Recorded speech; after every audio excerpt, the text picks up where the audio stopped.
position in your if you really head think in case about you it, take some early damage, just get out of there. Do enough damage so that your teammate who's full shields can come into the fight and finish the kill that you started. And then like once I want to your make, shields back, re-engage you know, like and how finish COD has the whole flank. Like sequence. I want to make something more like that. often than Like not, that'd be so cool for Halo. the But downfall of people Spectre probably was that have, first you know, player closed in the minds, and push they're like, dying early, and oh, that they're gonna wouldn't have to do fix that if this they and can that. The win reason why sequel. the flank is good is because COD is like this, and because it's a former pro, and it's because of this. I'm like, bro, this is just all excuses. If you edit the video, great. You have pros talking about like matches, beefs, all type of stuff on there, bro. Like the game is going crazy. And then you have people like Sparty, if he comes on there and like we have a whole Discord just for that, and then we go in there, I'm interviewing somebody or somebody else is interviewing somebody, and they're doing all this, bro. People are gonna watch, bro. And then on top of that, you're gonna hear like the inner workings of things. Like people are gonna be interested, and we're gonna see different sides of all the players and stuff like that, to where it's gonna make you want to watch other players, like other pro players matches, not just Optic and FaZe and SSG. We open up Empyrean CTF or like tactical grab, yeah, kind of like that, kind of like, yeah, or like tactical grab. But Tourney, he's doing that. You feel me? I feel like if Tourney had, I know how it is, bro. Like Tourney, he's a caster, and he does in his YouTube, and he's doing like, you know, all this other IRL stuff. So I'm sure if Tourney had more help, just like all of us, really, all the Halo content creators, bro, we all like do everything ourselves for the most part, I'm pretty sure. And nobody has help like that. Everybody's just doing everything themselves. So if everybody worked together, and if everybody had help or something, like, bro, we can make crazy things together. But people don't want to work together because they're all in competition with each other. They don't want to say it, but they are. I mean, we know for sure that Hunter has played on this map probably more than anybody else in the lobby, although on the side of Spectre, we've got a lot of old heads that have been playing for a long time as well. And look at that. Like I said, Persecute's going to be the one that gets the sniper, and that's exactly why. Getting an early double kill, that's going to open the door for Hunter to get the overshield. Looks like Fluriously got the rockets, and this could be the recipe for an early cap for Oreos. Looking like a Halo 3-esque quickscope there from Persecute as he was awarded the no. I would go crazy though. Looked like having a nanosecond of scope. Like imagine after Arlington, right? Whatever team wins, like imagine you just instantly, we have a channel where, or not even just a channel, we have like I'm saying, my idea of having kind of like the flank, right? Like the team that won, it's a post game interview after that. Like when they get home, all type of stuff. You have a post game interview, and then with the losing team, you have a post game interview. Like, yo, what y'all think about this? Blah blah blah. You get what I'm saying? That's not good news. Glad to see the stream up. Thank you, man. I'm here, bro. It's crazy. I went to bed at like 6 a.m. last night because I was streaming, playing Halo CE with this kid. This could go all the way, but no, those good grenades and good shots do come in, and it's now up to Ringar and FaZe with the homie. Wow, Soldier was just barely through. I'd say the halfway mark. Interview them about Pibs, etc. Exactly. Like we could get questions that I make myself. We get questions from the community. Like, what do they want to know? You know, like I'll make like a post where it says, you know, what do you guys want to ask these players? And obviously, this has to be serious questions. It can't be no troll. And then we ask them these questions. Like, bro, that would go hard, wouldn't it? Playing great defense. Love the fact that all members of Oreos wouldn't even take that long. They do so, and I would just edit it up with I would literally just edit it up with the captions at the bottom, and then I would put the clips. Like, say they're talking about a specific play, I would try to like find that play and put the play like right there in the screen. Persecute sliding and frying in, and as he goes down, Fluriously looking to carry on the mantle. As he goes down to 1 HP, has a flag out. Gotta imagine he's trying to bait it here. Difficult situation to stay alive as Ivan will in fact go down to Fate. And despite a pull for Oreo, I was telling Roy too about this. He was like, that would kind of go crazy. But he was like saying, they're gonna push right back up on the mid-map. He was like saying like, COD, the way COD like does their thing is because like they have all these people. He slides off the map, unfortunately. I don't even think he hit a G slide there. Just I'm like, yeah, but self-destruction there. You just need will actually go 4 down because of it. Bro, all you need is this, bro. Like I'll do everything. I told him, bro. I'll literally do everything. Just get pros in the Discord, bro. Just get a Discord going. Get pros that are in the Discord, bro. People that are willing to get interviewed, blah blah. You know what I'm saying? And then get it going, bro. I'll edit that to make it crazy. Looks like a full clip of ammo before being taken down. So and it's actually a perfect setup would be 2 people, bro, 2 interviewers, not just 1 person. Like, you're gonna leave less resources for the because when the pros are gone, the co-casters can talk about it together. To get a couple of kills and almost sniped things like that. There. I was a little bit worried for Clay's health. New updates drop for Halo Infinite or new Halo games announced. Like, we get the pros in there and we like, yo, what do y'all think about this? Then it becomes like a platform for them to actually air real opinions and not like they have to hold their tongue. You know what I'm saying? Like, they can air a real opinion about the game and it's going to be viewed.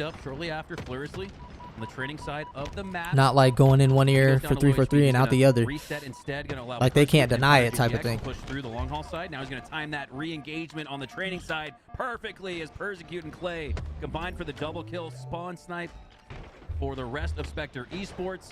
And it looks like Oreos have their best looking run of the day. Hunter's got to secure this kill though. He does. It gets cleaned up by another player in the flag. It's Fate.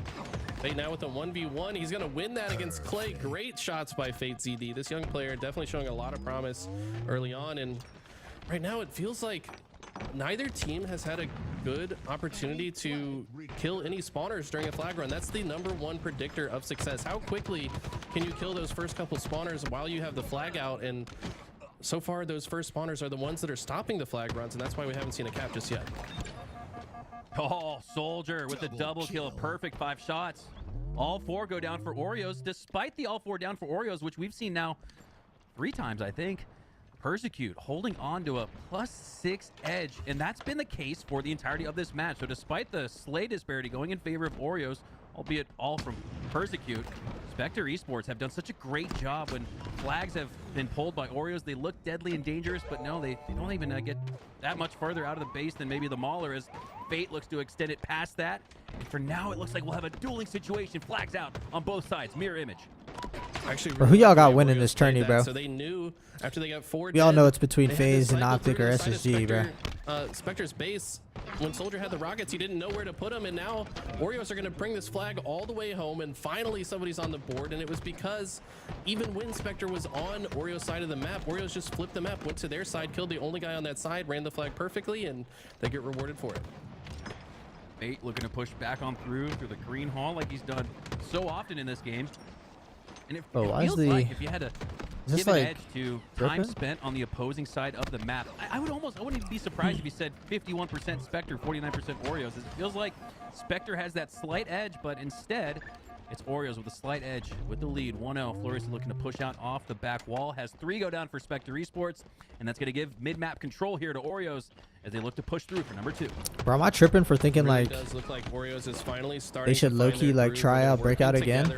Like, bro, why did they just get rid of it, bro? Like we talked about at the beginning, that they should try that out again. Probably should have gone all the way. That was something kind of revolutionary that correctly, but ever since then, everyone just shut down so quick for no reason. Sense, right? This first match of the day, these guys literally just made the team this morning, so it's going to take a little while to warm up and start working together, but I'm starting to see it here. Yeah, you knew things were maybe a little off for Oreos in that first opening break where they took down everybody for Spectre Esports, and then the spawns started going everywhere.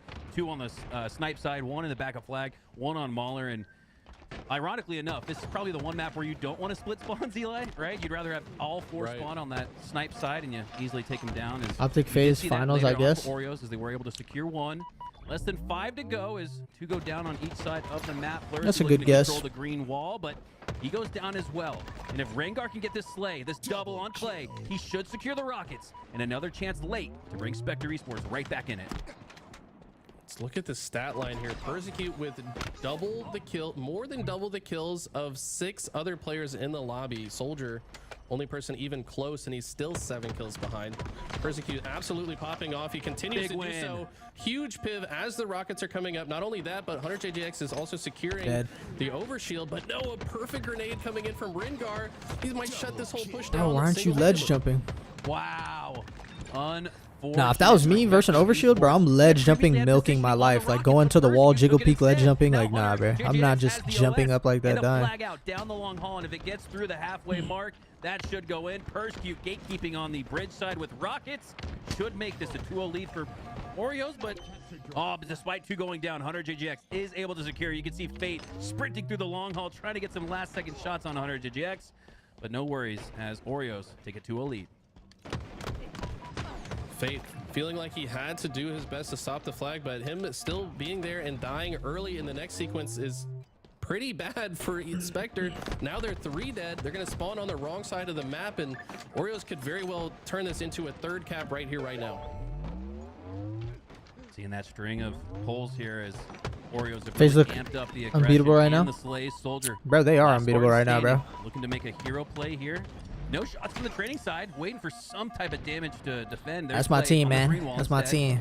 They're always unbeatable, even when they're beatable. Long enough to allow Cole Kane and another one of his teammates, Fate, to push up and potentially stop this flag, but it looks like instead Persecute going to get onto the platform and into the base for that 3-0 series win. 3-0 in this match, I should say. 3-1 series overall as Oreos take it over Spectre Esports.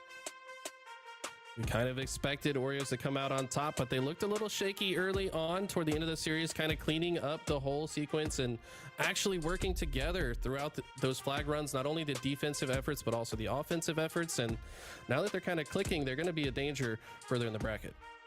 Yeah, Oreos, a team that formed deep in it's my dream team, any 4 players. Early this morning. And you could see that in the early goings, but you could also see as the series went on, it seems like they got better and better with each passing minute. And I think that stamped 3-0 victory in Game 4 shows that Oreos are listen on this team. I don't know who's gonna play objective. A more difficult team in this next round. All right, excited to see where they. This is just. This is why it's called a dream team. All right, like bruh. But I'm taking Frosty, Esports, Shotzi, Royal 2, and I know we were Renegade. talking about this a few weeks ago. Was it Give me that team. Last week. Persecute. Just a little bit ago. But Persecute, phenomenal player. I think a player that's been really popular because of his streams, because of the plays that he makes in particular, right? We saw he got that overkill in Game 2, was popping off with the sniper in Empyrean. He has that high talent ceiling potential, right? I think the one thing he probably needs to work on, he knows he needs to work on, is raising that floor and just being that best possible teammate. But when you see what he can do in games, you start to think, it's like, technically just wow, FaZe, to be honest. He needs a shot on a team, and you can see why 29 kills in that last game. He has the potential to take over. I think he has the potential to make a difference on the team. I just don't think he's really found that right situation yet to land himself in one of those top 8, top 16 finishes on land. And honestly, it's a shame because there's just so much talent, right? And that's what you see when you watch him play. You just see talent in the way that he shoots, the way that he controls the map. It just hasn't been realized into results on a land yet. So we got a little bit of a clip here from Persecute Tools. We get to see that overkill. He's such a good player. I mean, I feel like he's such a likable player for the community as well, to not just watch as a content creator, but as a, as a competitive player too. What I really love about the Persecute streams is it feels like you're watching the journey, right? There's not a lot of streamers right now where you get to feel that sort of amateur journey to becoming a pro player. But when you're watching him, right, even when he's in matchmaking, like, he's going because with these pro because players, Chris is a good dude. Ready for tournament day. You can see that he's putting a lot of work into his next steps. It's just about finding that hero's end, and I feel like he just hasn't been able to write that last passage yet. I'm hoping that it comes soon because there's just so much talent, right? Persecute, a Las Vegas native, just knew that his internet was really hampering his ability to become a professional in this game, made the commitment to move to Georgia so that he could have a better connection, so that he could have a little bit better of an advantage in these online tournaments. I think it's given him a little bit of a resurgence in his gameplay because of it. But he's someone that's committed to this grind, and honestly, I think that's tippable. It's respectable that he's been able to ride out this way. I want to see him have some success, and so far I think he's been showing why he's so good in the tournament today. I hope that he does get to find that right team, find that right thing that clicks for him. Oreos, what do you think they did right versus Spectres? I mean, they're gonna go up against maybe, but probably Sentinels up next. It's all about the objective games, right? That's where I think they were shining the best. It shows that they have a little bit of a better understanding of the game than Spectre did. They were able to control those spawns and control whenever there's an objective orienting the map. That's when we saw them have a little bit more success. We do need to see them, I think, be a little bit more consistent in the Slayers. Slayers are hard, especially when you're playing against teams that have just as good slaying talent when they as talk, you, bro. But they like, are the difference yapping, maker bro? between going far in a tournament. Like when they be yapping, bro. Like just know, you know what I'm saying? Too bad. That's crazy. Like for when they be talking. What? You know what I'm saying? What's game 2? You're like, dude, my teams were just dying. Did Street Slayer? Recharge. Oh, okay. What the fuck? That's a crazy. Nah, that's shameless. That is shameless, bro. Whoa, That's why I had it. They're playing takedown, bro. Shameless. Oh my. Takedown. Why are you baiting? He's really good. Yeah, bro. We know takedown, bro.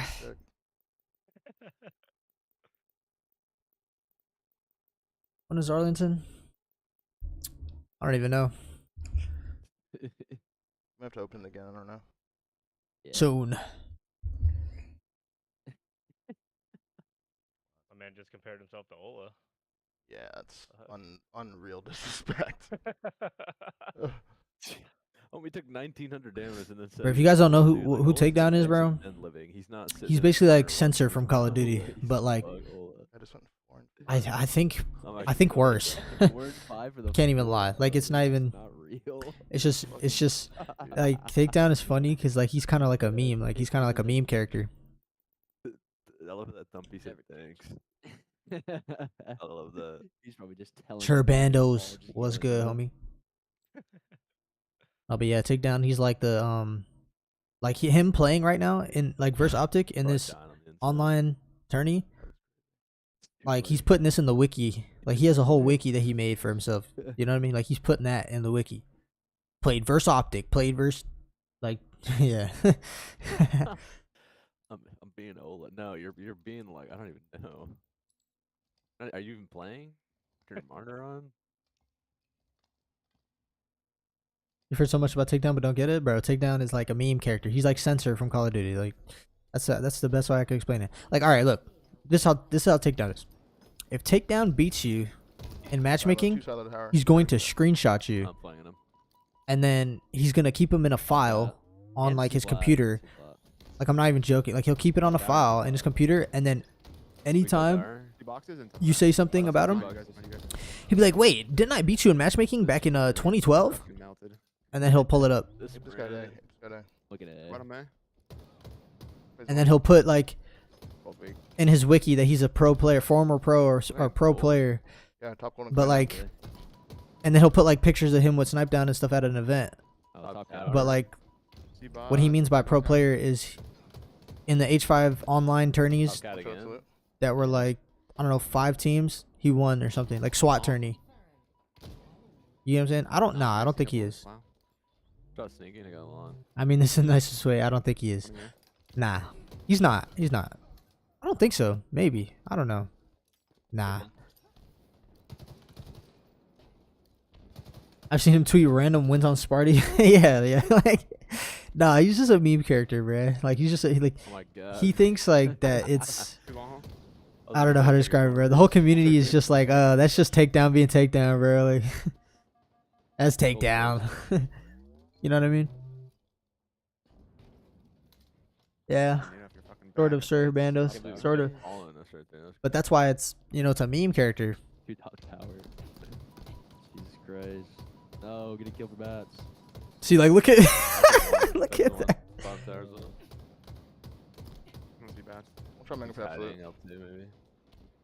Hey, bro, it's 19-2, bro. And he's still putting this in the wiki. Like, he's putting it in the wiki, but he's just not telling you that it was 19-2. Gold stairs, bottom mid. He's just gonna say played against them. He's got camo. He's going single stack, double stack now. Sitting on double stack. He's on the front side of it. Just trying to run at him. Push top gold. Shit. Yeah. You're dead.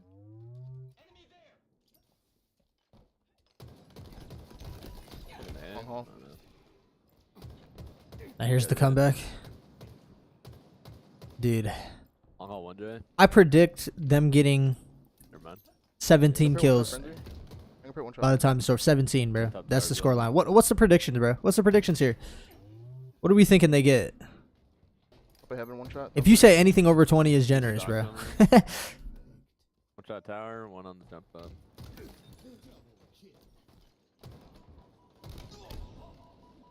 It's Not more than 15? kill. Oh, man, nah, you might be right. Make her pay it. Fuck. I give him benefit of the doubt, you know what I'm saying? 17, like. Shot again. Ledge. Look, it's 11. He said 13. All right, so not more than 15. We got 32 13s. All right, bro, let's see. Look, it's still 32 to 11. Like, think about that. Wow. I think mine's pretty valid. 17. I think it's pretty valid. Crazy. But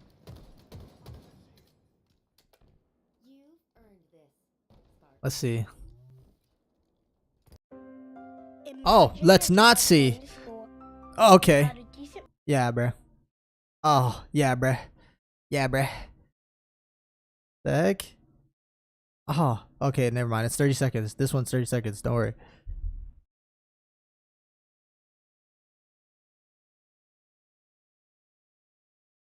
We had like a whole prediction, bro. Formal just hit me with that. Dang. Dang, bro. Now watch, we come back. It's like 25. Nah. We come back, it's tied up. All right, let's see. 13. Oh, 13. They got 13. They can't get no more kills, bro. According to y'all. one shot. No more kills out of these boys. Back silo. Still back silo. No, you guys might be right. Yo, it's 46-13. No, they got 14. Nah, y'all wrong. Y'all wrong. I'm officially more right than you. No. Oh, 15. Nah, you're wrong. You're wrong. That's him. Oh, 16, 17, 17. Yo, come on. I got it, bro. God. Nah, come on, bro. A breadstick is bad enough, right? Yeah, that's true. No more kills out of these boys. No more kills out of them. No more kills out of them. I hope 48. he does. Come on. Oh, they got 18. Dang, bruh. All right, 18. Look, I was right. I was basically right. Nah, I started teabagging and he just looked at me. Oh, God. They trolled the 13. Bro, I know, but like I know these boys, like, bro, that's what they do. Round of the first tournament I ever played, like the people who played in it were just there for like the convention of like comic books and stuff. So they were all goosed like 40 kills. Wait, you guys want to see this We're match? just like, nah, we can't do it, dude. Sen versus Stealth Gaming. Y'all want to see that, bro? What do y'all want to see? Y'all want to see that, or you want to see y'all want to see the takedown series, the takedown gameplay, the takedown breakdown. Takedown, he's getting active. Let's go. Like Thank to God I see. called him out. Pretty We're even. just aping him, to be honest. Pretty even death spread. 11, 12, 13, 14. Yeah. I would like to see.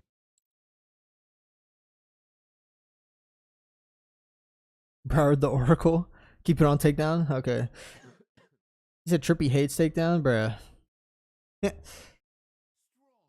Trippy's the homie too, bro. Like every time I be Yo, I've been following these dudes for a long time, but every time I'm in the chat, bro, Trippy be shouting me out, bro. Every time. Definitely the case, man. Definitely the case.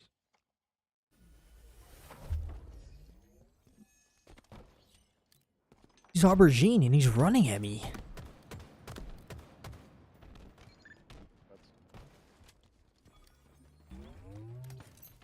You got dice. Nah, bro, you gotta make this a video, bro. The takedown breakdown. Must hit the no scope. Hit it. Two white wall, two top A. Could be white. Alright, what's the predictions for this, bro? What do we ended the score with? Like, you think they're getting the cap? Like, you think they're scoring, bro? Nah, I play Karen. Cerulean, bro. Dude's Bugs Bunny out here, bro. Brutal spawn. 250-0? I say 250-10. That's crazy. That's a crazy stat line. 250-10, bruh. Because at some point they're gonna lock it in. Like they have to, right? Like no, like they're gonna lock it in. Like look, he's crouch strafing, dude. That's takedown. He's crouch strafing, bro. He's locking it in. This guy's kind of cracked all of a sudden, dude. I let him get one kill. Now he's fucking peak shotting. Oh, he's not locking it in, dude. He's not. Dude, he just trolled. Bro, get it together, man.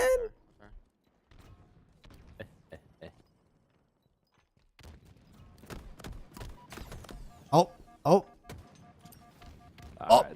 Oh, spit on, man. Spit on.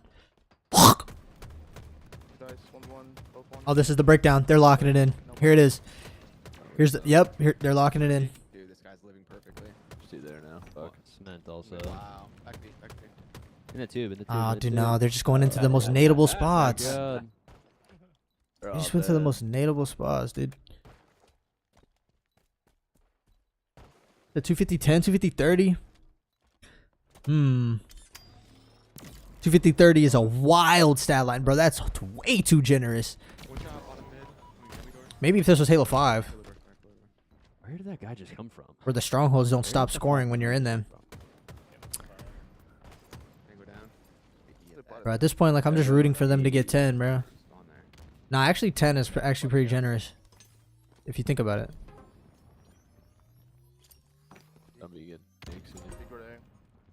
It's definitely going to be like 250-0.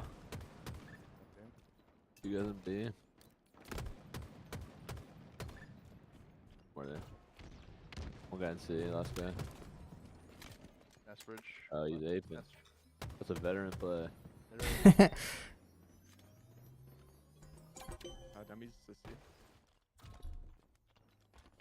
Nah, bro, I gotta find the takedown wiki, bro. I gotta find that. Rambillers. Get out of here. Well. Go down.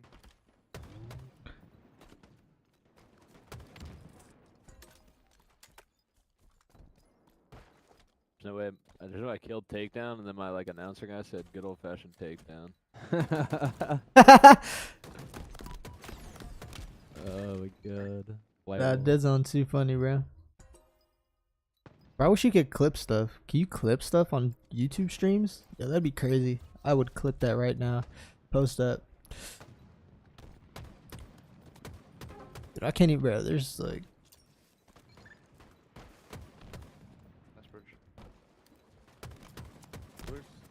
Yeah, bro. I found the wiki, bro. Oh god. I need to take notes. Yeah, you can. Yeah, somebody clip that, bro. Clip that. Grenade they had. Clip it.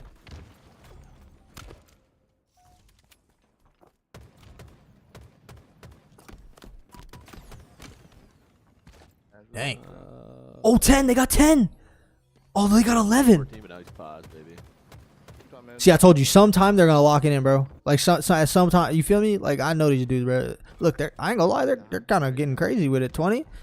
Wait, who said 30, bro? Who said 30, bro? What is happening? Rivia said 30, bro. He's the most right so far. Really don't He's know. the most right in I here. was strafing on the pillar 1v2ing, dude, for the longest time. Nah, that man, yeah. He's fucking running me. Yeah, Rivia got it this time, boys. He got it. Hold on, I got a flank on you. I got a flank. Let's go. Grab some water. I knew that at some point they're gonna lock it in, though. It is not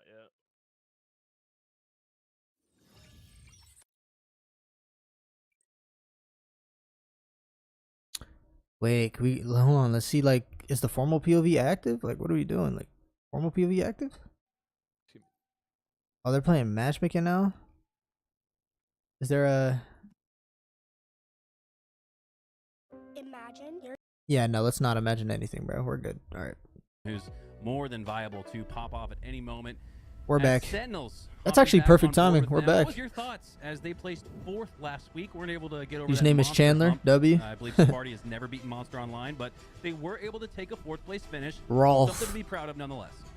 Yeah, bro. Yeah, I mean, I think that You see the feels takedown good wiki, if you're a bro? Sentinels Watch. fan, and we all know how much potential this roster has. See, it I mean, says they got self. 2nd place at one of the tournaments. Which means he last edited year. it himself. They've always been kind of going toe-to-toe with some of these top teams, so I like to see them come into form last week, and I hope they come into this week with the same goes form. crazy. This is definitely not the test of that just yet. I expected this one to be a See bit this right of a here? wash, if I'm being honest with you, but this is also interesting. This to is me like a because SWAT team turn, or this is Halo definitely 3. one Like, that is I don't more know. organized than many other rosters we see. boy goes crazy, near the bro. top, and He's if got they the can whole stay wiki. disciplined and play their process in these early matches, that bodes well for them in later matches as well. Yeah, You Sentinels looked one of at- only 2 teams to not make a roster change in between off seasons, and I think that's really impressive because more often than not in Halo, you know, Eli, you know this going back to the 2000s. 2nd place all the way through to 256, however many teams are competing, they're going to make team changes, right? The only team that usually sticks together is the team that wins. That was FaZe last year. Why do you think Sentinels did stay together, despite the fact that they were a top 4 team or so? They weren't even in the mix as a top 2 team outside of that SLC event where they did get to the grand finals. But talk to me about Sentinels and why you think they were so hell-bent on sticking together. Probably need to turn despite, this up a little bit, not right? being one of those 1-2 teams and still sticking with it. I mean, like we said, they got 2nd place at a major. They knew they had great potential. Plus, they're just all great friends. I mean, there's something that probably just feels right about playing with these guys. And look at the free agents that pop up that are available to them. Are any of those players worth swapping out for any of the members on this team? I don't think so. Boobu Dubu and Falcated roommates. I don't know if they're ever going to stop teaming together. These guys have been teaming together for a very long time. You add Sparty, who's in the conversation for potential MVP of next season based on the way he's been playing, if he keeps this up. And then you got Lethal, arguably the greatest of all time. So, I mean, this roster is just absolutely stacked from top to bottom. bro. And I don't just see why yapping they would now. have made a team Bro, just change. yapping. And while everybody else changes around them, they can just continue to build what they've already got. Oh As we man, see he's about to on freak out about that jump. That's not new, bro. Like there, we've seen that before, bro. from Like, dude, come Boobu on. showing off some tech here early in the Okay, bro. Now preseason, we get to see Solitude. We get to see a new bit of movement tech. We saw previously on the A ledge. Now we're seeing ways to jump off of that snipe wall over to camo. Love the Look, developments we've bro. seen Bring. here in the Look, I'm sorry, offseason, bro. and Bring I Shyway agree back, bro. with you entirely. Bring Shyway Eli, back. He actually Sentinels knew looking to like go the game 2-0 for real, here for real. in Like he this played match. it. 2 things. He I like think knew what was going one on. was the fact that every single free agent change would have been a horizontal decision, and that's probably one of my biggest pieces of advice to Halo Pros. Halo Pros are just players looking to form a good team. Never make a team change that you think is going to be horizontal. You have to make a team change that you know, without uncertainty of a doubt, that it's going to improve your squad. I don't think Sentinels had that opportunity, again, because of the fact that all 4 of these players are so stacked and cracked. And then the other reason why Sentinels were to stick together going into Season 3 is because they see the potential. They see the opportunity. They got to the Grand Finals last year. I believe they got swept in that Grand Finals to SSG, but this is a team, again, with Spartan individually surging towards MVP potential. Lethal Lethal going crazy. Things like that triple kill right there are a couple of reasons, big reasons why Sentinels did not make a team change and look all the better for it. They seem to carry on some of that cohesion, communication, and strategy into HCS Season 3. They've got more to build on than every other team outside of FaZe. So I think it makes sense when you look at all the different intricacies as to why Sentinels did not make a team change, and it's working in their favor as they secure another cap of 3-0 in this Game 1, looking to shut the door with an easy sweep. A lot of people that watch Halo all the time might not realize that every single time you make a team change, you kind of start from square one. Like, you got to go over every single game type with that new player, make sure that everyone on the team knows what place they play in a variety of situations. As we see, an overkill from Sparty could turn it into a kill tech, maybe with the staggered spawn. No, he's just gonna get the hill time. He said, let's just get this over We'll see with. that on TikTok These later. guys probably maybe happy to be in a Twitter clip, who knows, but Sparty known to get the overkills. But yeah, like I was saying, I mean, every time you make a team change, you gotta teach each other how you want to play the game. You gotta figure out how each other want to play. Just putting 4 good players on the Start same from squad square doesn't year. magically work together perfectly. You've got to really work on it and build upon it. And Sentinels have already put in that work, so they're kind of probably dealing with less stress and less pressure than many of the other teams that they're facing. Project Pit Pat. Stealth Gaming not raising the white flag just yet, as despite the overkill from Sparty. Bro, I feel bad for like tying up this particular hill. Again, like I said, like I'm just gonna say, bro, I feel bad for like people who don't know Halo esports for real, and who just started watching Halo Infinite, because like they listen to the casters and like they're like, oh, they're 100% like whatever they say, like they think like they know what's going on, so they think like, well, these guys are stating facts, like straight facts. It's hilarious, because then you get like Twitch chat full of people that's like, Sparty is the greatest sniper in the world. Or like just saying random stuff. It's funny. Like all those drop ABG kids, like bruh. Actually like to see that from Boo Boo Doo right there. Like, yeah, Brady and Lucid do push out content regularly, unlike most other pros. Yep. Just did some safe exactly, bro. Split off I cover Lucid sometimes. Guarantee that's just because he's on Optic, to be honest with you. But for the most part, like I don't cover Sparty at all, because that boy's going crazy. Same with like Lucid. I'll post some Lucid, but that's probably because he's probably streaming his scrims most of the time. Look to continue or something like series, that. Eli, we talk about this a lot. It's all about playing how's the games correctly. They just started. They're all right. On the other side that we're waiting for the we're waiting for it, bro. Pro versus pros. You got to still play your process. You can't overextend or get ahead of yourself. And we saw Boo Boo Doo. You brought that up at the very end of that match. A great example of that. Still playing through his processes as Sentinels take an easy 4-0 victory. They're probably looking for a little bit of stake in game 2. Yeah, it's hard to cast these matches without seeming mean at times, but I mean, it's just yes, sir.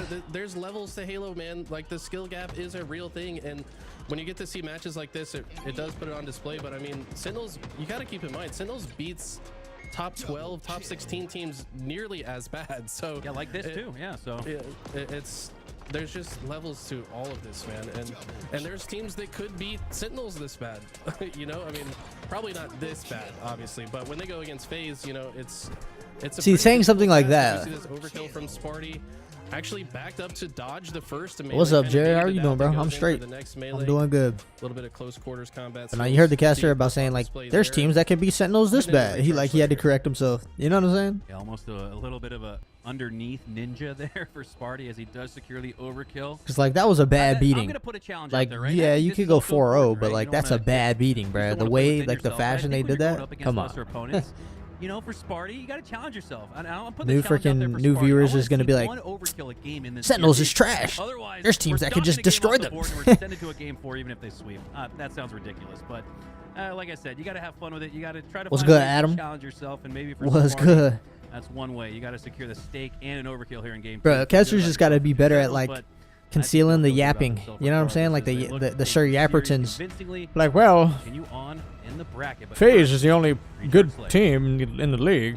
I think the members of Sentinels are going to fight over who but Stella is the best sniper in the league. Like, how does that make sense? Come on, man. Gets the Twitter clip, it's like on the back, yeah. These guys have fun. Honestly, in the earlier brackets, 'cause we don't often look at these matches, right? So people aren't used to seeing these. But in these earlier matches, a lot of the pros just kind of, they're not putting their full energy into it. They're going to try to save. Like, they be saying things that are right, but then they be saying things that are like completely like really wrong. Call outs in these early matches because like you want to save that energy for the later rounds. And Sentinels, like if somebody has any type of equipment or if somebody has any type of power weapon, that person, that player at the time that has that weapon or equipment is the best with that equipment in the world. Like that's what they'll say, in the world. Ironically enough, Cobra team with tech on it, but it was the tech jump we saw from Boo Boo. Looks like Boo Boo has the repulsor, the best repulsor player in the world. Broadcast for the HCS at least. I'm sure there's some streams where you've seen it. Oh, look at this. Here we go. Oh, did he? Okay, here we go. Boo Boo Doo Boo with the skill jump. See, this is what I'm saying. Like off the invisible wires, clambers up to the location here. And I don't know how that's going to be implemented into professional gameplay. You maybe think Boo Boo Doo Boo trying something new.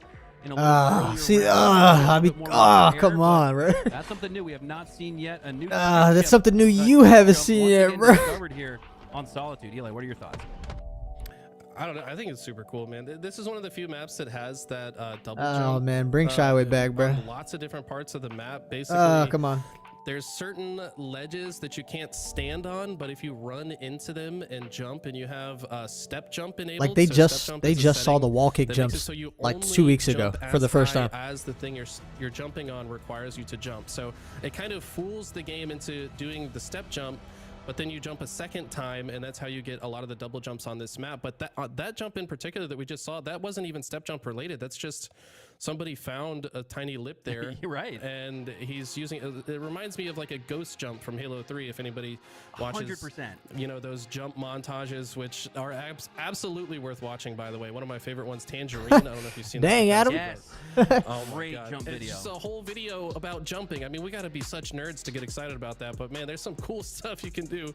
Yeah, with the physics Shy and Way those used to jumps cast, and but you know. Right, throwing the spike grenade, jumping off of Some it. crap happened, jumping bruh. off the cone, or Yeah. go check out that Tangerine jump montage. Another great piece of Halo content for you guys to enjoy. As we have a I'm not gonna talk about none of a that. break in the action, but I agree, Eli. I'm such a big fan of these tech jumps that are getting discovered here in Halo Infinite. It reminds me of the classic Halos, and me and you, man, we're on the same page. I thought the exact But same it just thing. kind of Those shows you like jumps how much the from casters Halo don't 3, know. Probably one of my Like I favorites like the that was casters. I like these casters. implemented These casters are good. MLG, Like, HES, and but MLG it just shows you how times much gameplay of the game, was the like gold of jump on Infinite at Guardian. least, You that they remember don't. where They just people don't discovered know. There was like a little mini micro ledge. You couldn't necessarily It's like these see it with jumps, the visible they are eye, not but new. Halo, throughout its history, has always had those little invisible ledges that you can interact with and work off of. And I'm glad to see that continue on here into Halo Infinite as our series continues on here. Recharge TS looks like we're re-racked and reloaded, ready to go.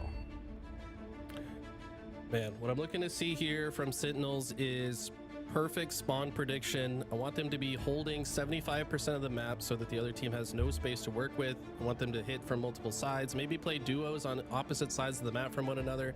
We saw that in later stages. Even of off the Gold tournament 6, with yeah, Sentinels bruh. That's last what I'm week, saying. Where on this exact game type, Sparty and Boo Boo would be a duo on one side of the map. Nothing while wrong with Eagle not and knowing it, Falcon but would be a duo on the opposite side. And like that's where I'm saying, if like you they play say it's that new, process like they don't even know if it's correctly, new you or can not. They're constantly just split saying the that. opponent You feel me? into positions where you can Now you collapse got them the over and over. If now you they got the spawn at players C, in the you chat go like, tower and oh then man, all at the Boo Boo's same creating time, jumps. hit them Boo from Boo both is the sides, jump get master, pulled bro. down. Like Guess what? Those duos just continue backwards funny. along the same perimeter they came from, and now they're spawning the other team in gold, and they're hitting from left and right on the other side. You can absolutely put another team in the blender in this game type if you do it properly, and I think you're gonna see a Sentinels chatter knows at how to Worlds just saying like, can't wait That's a for great Boo Boo to callback, just Eli, to, pull off some the crazy back-to-back jumps in championships grand in the finals. Off-season LBT 2v2 tournaments. Boo Boo Doo and Sparty competing deep into those two brackets. Actually got upset in week one, almost like a top 32 finish, and then they went on to win the next two. And that duo ship, we'll call it, has carried on through into the 4v4. Who was the How many movements? micro Yeah. moments have we seen where Bruh. you're looking back and we got deja vu thinking Little back do to they that know, 2v2 bro. tournament That's between probably Boo like the Boo first and jump we've Sparty. seen They Boo look Boo to continue do on in with like, that I don't know, 2 teamwork. years. Boo Boo Doo now with the shock rifle in his hands, looking to just secure the gold side. 2-2 off the start. Nice start for Stealth Gaming as they're competing here early, but Boo Boo Doo looks to change that with some perfect shots in the shock rifle. Nah, bro, I just can't wait, bro. It's just Like absolutely I bet you, I'm predicting telling you, where that I'm player will predicting come it, bro. from, and like I Somebody's said, gonna we use forced my the spot, stronghold my spawn, and recharge they're gonna spot, hit like from both sides. jumping Boo off Boo the playing map thing. gatekeeper on the gold Renegade side. probably How do use they it. get Like the somebody's two gonna use down? it, You see how and then I'm two just gonna hear the movers of casters. Sentinels are gonna continue to Renegade push both sides. creating a First new one spot, spawned in the Renegade spot. then Oh Boo my Boo gosh, also goes this to is the corner crazy. from Like, both sides, and they forced the split spawn, so this player Tanoramic spawns completely. We've never opposite of the seen map this due to the before. movement from Sentinels, and this is exactly what I expected to see here. Sentinels looking for a team frenzy. They've scored the last 8 in a row, but Stealth Gaming get too quick to make it an 8-kill game. Previously, though, 2-2 off the start. A +8 edge here for Sentinels recently as Sparty looks to continue on through the blue side of the base. Helps take down 2 with the use of that shock rifle. Spots a player down here low at the stacks. Stealth able to trade out, though. Takes down Boo Boo Doo Boo. But Sparty looking to make another jump up to the C platform and continue on with this shock. Look at this, the confidence. They are not letting up whatsoever. They say, listen, we know you guys wanted to have a good tournament experience. We're going to give that to you. We're going to show you what it feels like to play against a top team. And I mean, honestly, I do encourage everyone to sign up. Like, yeah, you might get washed like this in some matches against top teams, but you're going to have that film, the experience. Go back and watch it. Study what they did to you to have such a strong performance, and maybe take some of that to your own gameplay leading into the next tournament. I mean, Eli, we know what that's like. to practice and play in free-for-alls for years just to get a chance to scrimmage against top teams in the HCS or Halo community. So for Stealth Gaming, here you go. This is why you sign up for tournaments. Like you said, your call to action to sign up, get in the mix, get in the arena. It's for opportunities like this. Stealth Gaming would never get a scrimmage or an opportunity to be in the same lobby as Sentinels. You can put that 250-10 on your wiki. A great reason to sign up because this is the best opportunity to the takedown special. grow. You can take this VOD review and turn it into gold and improve not only as an You could take this VOD review and put it on your wiki. Probably, people in chat who think I'm crazy right now with this score 27-11, but no, I'm a big believer that you got to start from the bottom. You got to work your way up from the mud, and this is one way to do it here. Sentinel's going to beat up on Stealth Gaming, but again, if they take the opportunity, learning lesson, there's plenty of upside here for Stealth Gaming, despite the fact that they're down by 20 kills. I mean, you got to think about it from the other side too. Boo Boo told me about his come-up story. He was just a young kid playing Halo 4 and had a lot of raw talent. Halo Finally 4 got noticed by a pro here and there, slowly worked his way into better and better lobbies. Really just, you got to start from the bottom, and it starts with getting destroyed in a few tournaments by players like this, and then you eventually get better, you study, you work on it. It's a process. Nobody became a pro overnight. I mean, there might be very small number of examples of that's what it looked like happened. Like people think as Boo was trying to show off a little bit with the shock rifle here, but even those like overnight success stories that might be perceived that way, a lot of the times those players have been playing for 5,000 hours or more before they became an quote-unquote overnight success. So yeah, like Bound. You gotta start somewhere, and entering these tournaments is a good place. Love that, and I totally agree with all of that. As Falcated looks to land some shots on the elevator side of the map. Stealth Spectre, he's had himself a great game, sitting at 6 and 8. And there's been multiple moments we've seen him take down a 1v1 Piv or orchestrate a bait and switch and take down 2 as he finds another way to take down Boo Boo Doo Boo and avoid the sticky martyrdom. So a great game, not just a good game here from Stealth Spectre, but a great game as Sparty having himself a great series. 17, 5 and 3. And you said, you know, Sparty could still do this against a top. What was everyone's first Halo? He did, last season. Yeah, what was everyone's first Halo? I'll tell you. Mine was Halo CE. Finished 20-1 in that game, so anybody can get it, I guess, as Sparty gives a little bit more out. 18, 5 and 3 now. Cross map shots on Panoramic, sorry. As Sparty just looking to stay alive, continue on with that impressive plus 15 KD here in game 2. And that'll do it. The Steaktacular. As Sparty secures it with those slays. Everybody getting above double digits, it looks like, outside of Boo Boo. Oh, it didn't start grinding until Halo 2? Everybody playing their role, despite the fact that this is one of the earlier rounds, Eli.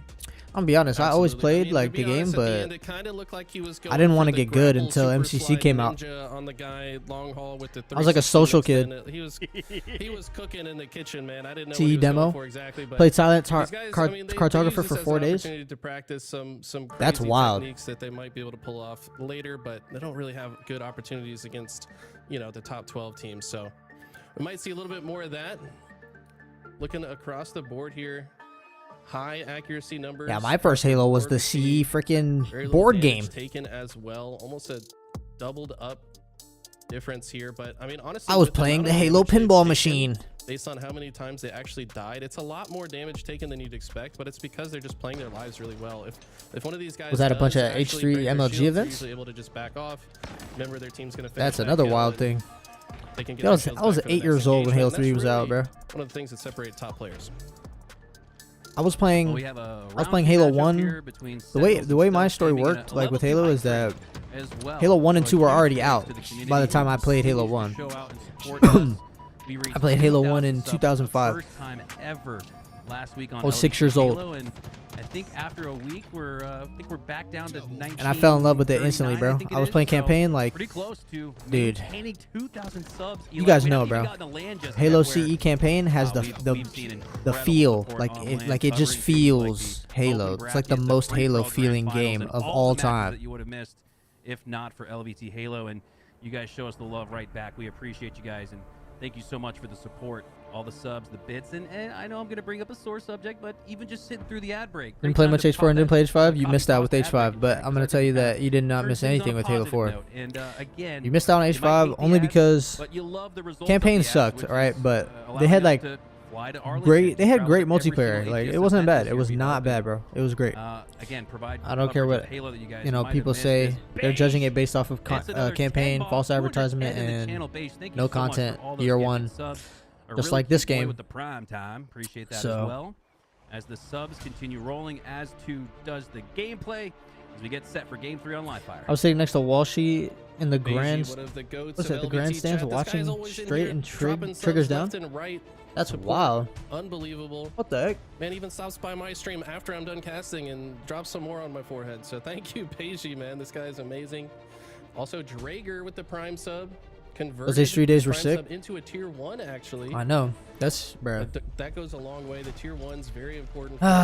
See, bro. So it's just so crazy. Like H5. To the next game here, though. I'm gonna tell you right now, bro. H5 just got the worst mistreatment. I gotta be honest with you. If you're playing against of all time, bro. This is one of H5's. I don't even know how. I forget how many teams it had in its first tourney. It was like 500 teams or something crazy. Some crazy number. Yeah, and 243 didn't have open events for amateurs. Like they didn't have. They had like private events. So like even if you were an amateur and you wanted to go, it was closed. For Stealth Gaming and Boo Boo Doo with multiple win conditions in his possession. Sniper and camo at the top of Snipe. Sentinels, one of the best teams in the world at forcing, predicting, and then responding to spawns. The Flood and Sea is a vibe. Yes. Purposefully just holding this corner of the map. Dude, CE is the most feeling Halo like campaign slash game that will ever exist. But in my opinion, like Halo 2 has the best campaign. Throwing a grenade in a spot where like, people talk about Halo Reach campaign and Halo 3 campaign. Like, nah, bro. Probably didn't even need his teammates call out to predict that spawn point. And look at this. Not compared to H2 for me. Nah. They're gonna use this strategy. That game hit everything on the head. You're playing as the whole enemy. You're playing as the Arbiter. Like, that's crazy. Absolute masterclass about where to position your Spartans to force exactly the spawn that you want. He's going to continue to spawn kill these players that spawn on the train. Yeah, Halo 5's events didn't have like the first tournaments didn't have like open events though. They had private events. 4-2-0, lining up that it was closed. Centered right along that overshield stump. Looking to line up another potential headshot. Now he's perfectly centered with like the online tourneys had so many teams, but like you weren't even able to go to the event. Maybe not going to see if you didn't place, against, well, I think top 12 or something, or top 16. Phase optic, but again continues to play his process perfectly. Lands the double kill, triple kill montage clip. No, I don't know why they don't just. Why didn't they just like open the event? It's so dumb, bro. I don't know. Reset with a 180-0 lead here in Game 3, looking to shut the door with this sweep. If I'm not mistaken, he actually quiglied the double body shot there on those players' pillars before cleaning it up with the double kill. Finally, the first time I think that 2 members of Sentinels go down in this game at the same time. Can Stealth Gaming convert it into a point? Lethal's going to try to stop that here, but B is actually being converted. If they can kill Lethal right now, they can get on the board. Bro, if H5 got the treatment that Infinite has now, bro, like that game would be better and bigger. We broke through. Unfortunately, they did so not. Sad. So sad. Sub 5 minute. This might be a because that game, like my opinion, bro, that game is just better than this game, bro. It's just better, bro. On Stealth Gaming with full control of not only the cap points, Eli, but most importantly, the spawn control has been magnificent. This is what I talked about. You control 75% of the map. You see this L-shaped formation that Sentinels keeps putting themselves in while members of Stealth Gaming are dead. That's going to force Stealth to spawn only in the other 25% of the map. Sentinels predicted and set that up every single time, and that's why they win 250-0. I mean, it's just perfect gameplay. Perfect gameplay, and some unbelievable support continues to roll along. Went from a We're level hanging 2 with Action Man, to level 6, dude. All in a matter of 5 minutes or less. So again, I was one of the first people in that man's stream, bruh. And then I remember he said something that I just totally just did not agree with. And like it was something to where like I never returned to his stream. Let Jeff Bezos steal your 7 cents a day. Make sure you guys use that Prime sub on one of the many great. I'm pretty sure it was like a moral thing. As we send it back to I don't even remember now though. Very well, no one loved very well. Aliak and Tools, take it away. You heard it, guys. Use your primes on the channel. Okay. Wow, that was the fastest. Oh, man, I just don't. I was shocked at the. Tools, I just don't want to say anything. Tools. Okay, let's check in with the Optic boys. What are they doing? What's going on? I just forward plant. He's a weird dude. I was just like, I love everyone. It's just like, there was I can't remember, but it was just something that I can't remember now. I just know it was like a moral thing that I was like, nah, I can't agree with that. Like, I just can't. I don't know. It was like, I just can't agree with it. She's rough to listen to. She's learning. It's all good. She's learning. She's catching her drift. You know what I'm saying? Like, she's getting it.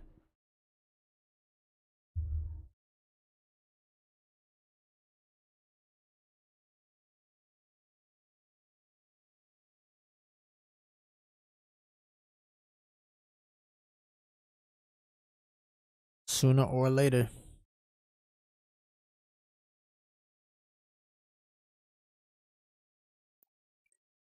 Let's get bored. And we're playing in Tourney. It's the first day. Where'd you go, Matt? I don't know. I needed my back. Or just kicked out. Okay. Just bailed you out. What are they playing? Oh, this is like highlights and stuff. Yeah.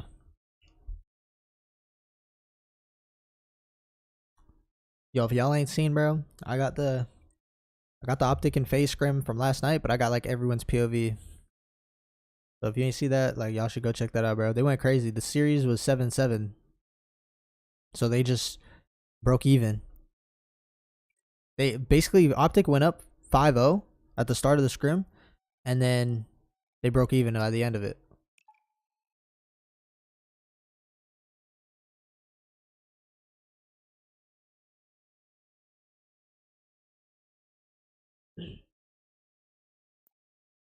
Important sniper QT is opening strat. You got the whole match? Yeah, I got I didn't want to make the video like super long, but I got four games, I think. I got an Aquarius flag that was really close. It went to overtime, I think. I think it went to overtime. Yeah.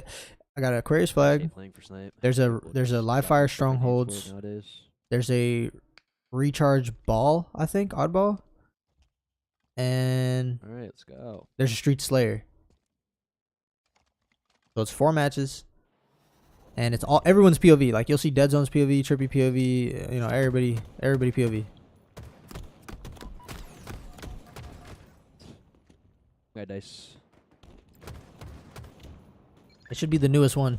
I post like every day, bro. So you're gonna see like a new video every day. Like, there's probably videos you probably haven't even, you don't even know I posted. Like, there's trash talk videos, all type of stuff. I'm posting another video probably tomorrow. I got a Halo Pro. A certain Halo Pro is talking about the optic lawsuit situation. Also talking about HCS and why the game is the way it is, like how bad it is, things like that. Yeah, bro, you've been putting in work. Yeah, bro. I try, bro. I try to like make it a certain way too. Like, I try to make it to where it's not. It's like, I don't know, not boring. Like, I feel like I get bored if it's just gameplay. Like, just gameplay is cool, but like, I want other stuff too. Like, I don't want just gameplay all the time. And I try to make things have a story around it, you know? So I'll do like certain things with the editing, so that way it has a story, and it's, you know, something like that. I think I spawned him out the green a while ago. Yeah, on me, dude. Be on the ball. Both weak on the ball. One's one shot. Door. And it's absolute. Optic lawsuit is kind of crazy. Interested to see what comes out of it. Yeah, out of them. Yeah. Try mud. Look at nest. Bottom's in 10. Yeah, that is a crazy lawsuit. All 3 green. 1 killer door, 2 green. I'm dead. Not tomorrow. I'm dropping that video though. Probably. Yeah, tomorrow. Maybe. Tires also. 2-shot ball. One shot top mid. Dummies weak, bunnies. One shot tires. One shot tires. Hold also half guys. Really weak. Bottom tires, really weak as well. It is what it is with them. Bunnies is weak. I'm not backing up. I have to back up. Oh, Elbow also blue too. Elbow, I don't want absolute. another one. Top tower. Dead too. All's absolute. Literally able about to turn last guy. You got Steven. All dead. I'm pushing up for camo. I'm pushing up for camo. Yeah, I'm on it. Need two of them. Screens. Probably window. Green. Screens dead. Window. Window weak. Window. My It's screen, also on screen, on Scump screen. too, though. Like Scump is suing them as well. Dude, walking up towards window? Gamma. On Gamma. Or he was like That's Kedor. that's Yeah, Kedor. no. There Just a is. shot.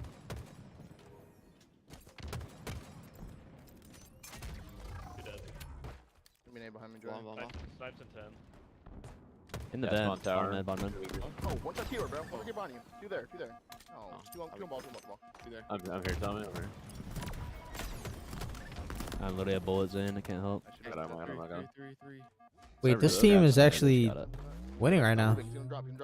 One shot bottom mid. Good ball. Bring it Wait, one back. top mid right now. Top mid. Snipes in the fucking map. Yeah, it's in the floor, bro. Green also. Yo, like I don't get why Watch a dummy door for you. One guy 343 A5, updates A5. something and then everything else breaks. Like Snipe has been falling on the You guys floor, have same with equipment, but now it's doing it so much. Yeah, I'm coming back with you. And it's the difference maker in a match. Two there. White wall still. Like, bruh, White wall it's on so sandbag. it's so Another bad. guy, It's like RNG at this point. Really weak. It's not even competitive. All dead. Pushing out green. One in the air. So you do all this work to control the map, grab the and you're supposed to grab the Yeah, snipe look from at the my enemy. A5, Joey. The Yeah, snipe has I'm like looking as well. Two and A. full ammo Big door came out. and it goes on the floor. We concrete to A plat. Yo, Really drop- Like, dude. towers, top towers, Jen. Really weak. Melee. Server feels like absolute horseshit. There's a guy white wall. Green. Okay, white box, top mid really Hit weak. him again. Find Obi. On OB, yep. Had dummies.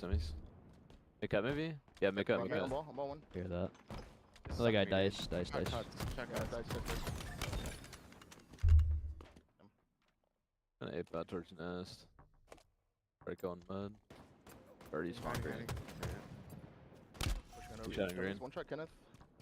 One shot tires. Absolute. Or dummy door one. Paul's also one. Pillars you're right good, now. you're good. Pillars. I'm gonna hit pillar door, cut the sky off. I'm dead maybe. Tires on. One shot. Yeah, I'm coming. One shot. These Absolute. boys came to play, yeah, for real. Absolute elbow. Yeah. Absolute elbow. Tied up with optic. One's pillars right now. I'm about to come out. He's going nest right now. Yeah. I have ball just running away. Top nest still. You're just shooting you. Game's chalk. Facts. If I get the Let it. You dice on me? fucking 49, my server in Florida. Nice. It's like the Yeah, worst pretty one. well. I actually want higher Yeah, ping I saw at this the point. Use top mid in the vent. Yeah, Top bruh. mid in the vent. Nice. Gonna be green. Watching big door. One shot A plat. I'm gonna push up. Okay. Joe's typing in two chats. One guy going nest also. Should The we low wall? pillar door? Pillar to Yeah, white low wall. White wall. Bro, servers in Florida Yeah, are terrible. Big door. Or there actually is no really- servers in Florida, Watch out but yeah, pillars. you know what I'm Fucking saying. agree with Like you. in Also one playing shot. from Florida, terrible, Big door. One's I go. terrible. One. all three green. All three. People think in their little region they think have it that's worse, really bro. bad. Nah, bro. No big door. He was At least in A5, America. Turn around. I'm turning In around America. Give me a second. One spawn dummy shooting behind him. But nah, bro. Living J. Florida's just a scam. One's in like cuts or something. You'll get that 45 cuts. ping, and it feels like 150. Cuts Then you'll get like 80, and it feels like 20. I think he went to ball. And then you'll get 80 again, and it feels like 80. Holding it. Window. Oh man, it's crazy. No one tower. Turn around. Nice.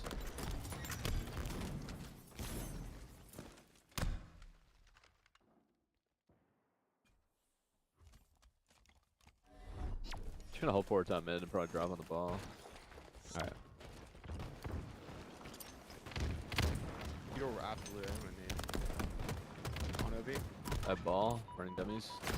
Bro, I think our closest server is Oh, like white wall, Virginia, White Two wall, shot one dummies. top mid, Dummy door and absolute top dummies. mid. right? I don't know. Got sniped top mid in the vent. He's dropping. Bottom of No, you might be right. It might be Chicago. You might be right. I hear that. I'm gonna try to look at it. Flat. Yeah, I'm gonna follow you up. Tank, give me a second. I'm gonna go, bro. Top tower right now. Bunny's I'm one trying shot. to camo make cut. Exactly, Try to Cheddar camo Bob, make cut. bro. Exactly. Top tower. Kinda look at that. That's why they're so scared to release this desync update. One bullet dummy door. They have camo somewhere. Yeah. One shot as well. Check That's house. nice. I hear that. I hear that. Elbow Still on me? missing camo. Bro, I remember year 1 when I was playing this game. There's two I was like mats. in Okay. matchmaking heavy, every day type thing. Well, every other day maybe, but Come in here. bro, you can't like Yeah, I'm you. looking at I couldn't kill one shots at all, On bro, because the I got networking your one. I got your one. Another one and the west out there. servers, it was Close just ball. so Yeah, yeah, bad, yeah. bro. Especially from Florida. Like, bro, my friend thought I was tripping. Like, I would have one shots, Okay. like right in front of me, and I'm shooting them, and it's just On green, maybe? they're just eating like That's every not bad, burst. It's just brr, brr, brr. They're not even dead, bro. What's They're up, still Tyrus? one shot. I'm like, dude. That jump's got 3 shots. He's 1 shot up there. A plat, A plat. I'm coming. I'm coming. Why you shouldn't rush games out before they're finished? Dude, maybe. That's the thing. They said like, oh, the game's not finished, so they delayed it a year, and we still got this, bro. Two top mid. One dropped in the mid. Bottom of it. Blanks, And I got blanks for a somebody day close. from Florida. I don't know how UPG does it, Depending on you have, and that's also. dude. I'm pretty sure that he lives somewhere in Florida where like they have Another fiber. shot. Yeah, he has fiber. Yeah, I remember him. He said it on 2 stream. 1 shots, top mid. Bro, his fiber. Bro, in my area that I was living at the time, bro, like, they said, yeah, you guys don't even have fiber here at all. Like, you can't get it at all. Have a door as well. I was just shocked, bro. Bottom mid. Dummy door again. 3 shots dummies. Dummies. Bottom mid. Ball. The 60 ping servers, I don't know, dude. At this point, like, it's all a lie, bro. That's what I'm saying. Like, it's all a lie. Camo's now. Oh, yeah, I'm looking at it. There's 2 on it. One's 1 shot on it. One's 1 shot on camo. 2 there. Come on, down. You can't get it either? Exactly. Window, weak, blue two. Ah, man, everybody wants to complain about their Cali connection, bro. But Cali connection is not bad. It's not that bad, bro. Like, Florida's connection is terrible. Like, this is the difference, bro. Cali connection, like, your connection might be bad, but, like, you eat when you're from Cali. In Florida, bro, we're not eating, bro. We're just straight dying. We're dying and our shots don't count. Like, this, nah, it's messed up. Bullets are doing nothing. Nice. One more key door screen. Drop me 1 shot. Yeah. Absolute. Dead. Nice. Pick up. Facts, yeah, bro. Like, bro, everybody That's kills fine, us the bro. fastest. Top mid behind you. And Tires, when yeah, we're trying to tires. kill somebody else, but they just get to run away Dummy door, freely. trying Like, chase, they just dead. run around the map. Like, they're not taking any damage. Yeah. Marshmallow bullets. Bottom mid right now. My connection is good here, West Coast. I'm just old. Behind you, rat. Third shot. Bro, there's so many Cali kids that like say Cali's a terrible place to play from, but like half of the pros in the game are from Cali. Like, bro. Nice. Come on. Spawn with you. Spawn with you. Like, Door also. Mid door's half. On heat with spawn 1 shot. I'm bringing it this way. my boys in NY 19 ping destroying. Training. I don't believe in ping anymore. It's all a lie, like I said. It's all a lie, bro. Green again. Light. Truck green, 1 killer door. Dude. I literally turned my ping off. I turned FPS off. Like, 1 shot. no need to head case, you know? No need to No. head case about any of that. Sitting back green.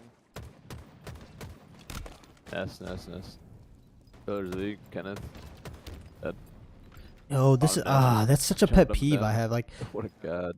oh man, every time I see this game, every time I'm looking at this game, and you die, right? And you switch to your player, your Spartan, you just look at their forehead, their visor. Like, what made 343 think when I switch to my player's death cam, I want to see this? Dude, they're hating on me, bro. I don't want to see this man's armor. Certifiable haters.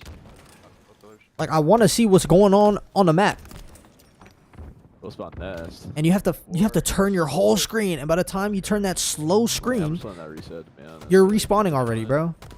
So lame. Like, back in old Halos, bro, you had the death cam, and then on top of that, you could move it fast if you held the trigger down.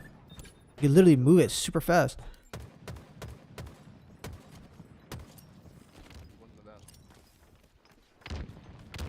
Bro, this Halo game, you're looking at people's visors, bro, their foreheads. He's trying to ledge jump. Wait, came a ball might be a cheat code. He starts strafing. They just have no auto aim. They have to hit you 3 times to get it. It's fucking nuts. It's actually stupid.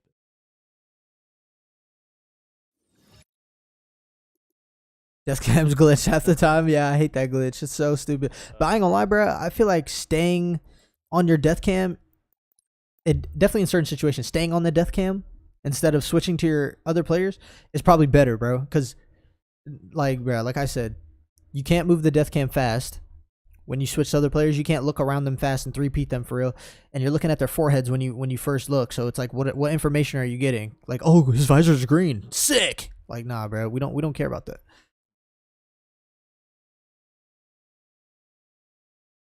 What team is Optic versus? Some random team. They're holding their own though.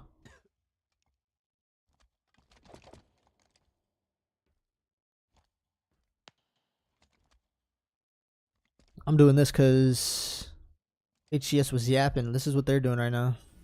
See? They're not really doing anything.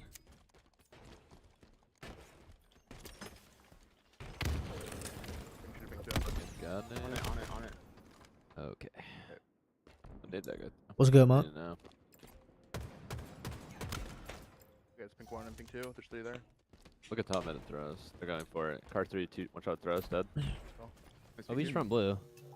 Hear that. Blue P. Could be, yeah. Multiple. Kenneth 1. Walk has an overclocked PS4 controller now. Nice. Yo, ban him from the Discord, bro. Yo, get him out, bro. Okay. Yeah. Yeah, bottom mid. Absolute. Nice. What's up, Hassan? Car 2. Car 3. You just cheating? Dude, Guap, bro. Why'd you switch to the dark side, bro? No closet on me. Yeah, I thought I was like molding you into being like Two in the closet. Just one shot in the closet. an actual Bottom blue, like bottom blue gen. Car 3 1. good player, bro. Another guy top blue. One They had more. morals. Head closet, blue closet. Yeah, he's weak, Matt. Dude, one shot. Nice. Who's this Fucking blue for a Smurf second. team? OG is playing, LOL. Peter across. Nah, this ain't a Smurf team. Bunnies Waddles is a real person. One We shot know yellow this guy green. from Halo 5. This is a Hiding real in the team right fridge, here. hiding in the fridge and one speed arc. The other kids are probably just like Halo Infinite kids. P-Door's a shot. P2, P2, P2. P2, Or they could be Halo 5 kids, right? But like they weren't good at Halo 5, but they're super good at this game because this game is like handed to you on a silver platter because this game is One shot yellow P door. way easier than Halo 5. Anybody who wasn't good at Halo 5 is automatically 10 times better in this game. I'm going to be honest. 10 times better. One shot P2 yellow walk on yellow street. Two guys here. Weak. Trying to keep you alive. This mount. Yellow fridge. Up mid? Yeah, Throws top up. blue. Yellow fridge. Hard jump weak. One shot, 2 shot your car jump. Yellow fire. One shot bunnies. One shot front yellow. Out in the open. Just pre-kill. Brick. Bob says I'm trying. Nah, bro. You can't try a PS4 controller on Halo, dude.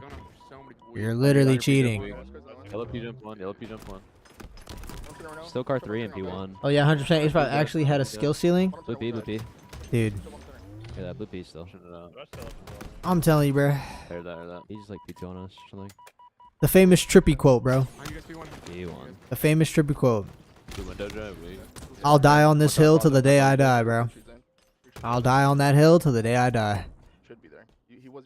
Threw a nade, yeah. Top blue. Dude, you're on me. Both one shot. Absolute on the street. 2 there. Oh, one of them. Nice. And I'm scoring past 10, bro. It's 16. Closet me. One shot Kenneth. Another one blue gen. Didn't touch him. Jen has a shot. Blue high L. He's low. One shot. Dead. Nice. Bro, I'm gonna have to turn on the FOV mod now, bro. You just been waiting to relapse, bro. Like I'm that's gonna your need to, yeah. your Look problem on is the that, bro. You just been waiting to relapse. Any He's low excuse closet, that sure. gets you to cheat, bro. Like you're just like, yeah, let me cheat. He's jumping up top. Nah, bro. There's no competitive integrity anymore. Everybody's using Dude, one Halo shot. 5 FOV mods and FPS Front mods. blue, Like front blue, front they don't play the game the way it's intended. It's crazy. Two the trims. Look Couple gen now. Couple gen. Closet. Looking at it. Looking at This you. one there. Car 3 just hiding. We car 3 hit him 3 times. One shot back to you. Car 3. One more car Nah, 3, bro. There so should be a yellow cap. jet, There should be like a you can Or play the else I'll FOV mod. He wants one shot, Matt. And like 90 is the max, bro. Like 90 is the max. That's all I'm giving it. Like 90. Less than 30. Yeah, just Floptic? yellow Yo, P. hater? I think I just saw a guy. Yell me blue, yellow P door, yellow P door. They know I'm here. You know, I'm big. Fuck. We're so weak. No one shot there. Yeah, my closet. I need the flag. Nah, but bro, I'm never the type of person to like in Apex. You know how like they can, So one shot, or they used to be able to cheat with their controller and tap strafe with it. Like I'm never the type to do that, bro. Up yellow still. Trying to And put car Rose 2, in car there. 2. I'm trying to get Like stuff like that. Nah, bro. Nah. Car 2. Car 2 coming in. It's car 1, weak yellow card drop, one shot. One shot, car 1. Yo, blue gen as well. I just learned Look at mouse and card two, keyboard. look at card two. Feel me? Blue gen. One shot. I'm gonna go front base with you. And blue fire. Blue fire. Blue Fire peek shot, through two wall, shots. one shot, Fire blue, one shot. shot, Kenneth, or 2 shot, blue wall, Kenneth. Yeah, blue Q1 is still blue speed or something. On the shrooms weak. Shot. One shot on the shrooms. Blue throw should be up. Blue fridge spawn also. Blue fridge is 1. Check your corners. Yeah, go, man. Yeah. Looking if he jumps out at you. He's on the jump up. He jump up. And then on Yo, your- why haven't we on been your able shot to like flag, have fine. different announcers? He's on the old heat wave. Like They do on, he's we right have back. different So AIs the one blue fridge in the spawn in is Halo fine. Infinite Hill Street. where they say all that random stuff like when you kill somebody, I'm throwing nades at this. you know, and he's like Theodore, one hot shot. metal. You know what I'm saying? Oh my Whatever God, that oh is, my and like God. but we don't have any like announcers like for the medals. On your low Like, why don't we have that? Yeah, No, we're yeah. in. I'll do that. Got him. Gonna be in the flag probably. He's weak. Shot, shot. I don't know why I just did. Nice. Yo, P1 below you on the P jump. Yellow P jump. Yellow P P jump. jump. Front base, front base. Yeah, he's half shields, CLP, and there's 2 guys car. Car 1 weak, 2 car 1 both weak or shit. See that, see that. Oh, there, last guy. Weak car 1 and car 2. Bro, I know. I'm talking about we don't have. Which I Dude, like, though. what? Bro, no, that's not what I'm saying, bro. I've literally played since CE, bro. I know the guy who does the Yeah. voice is AOG, bro. Like, yes, we know that, bro. I'm not saying that. I'm saying why can't we have, Go down.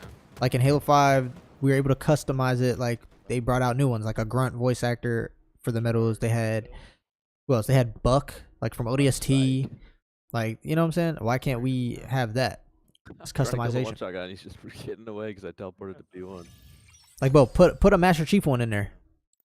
Put Sergeant Johnson as the announcer. Like, bro, give me Sergeant Johnson, bro, right now. Give me Love that. Arbiter. Give me an Arbiter, freaking announcer right now. You feel me? Like, bro, I'd be rocking the Arbiter announcer like crazy. Saying he's got a double kill. Like, Walked up, I couldn't hit him 'cause he as soon, like, you know the close call medal? He would be like, worried so easy. Oh, like, worried so easy. That'd be tough.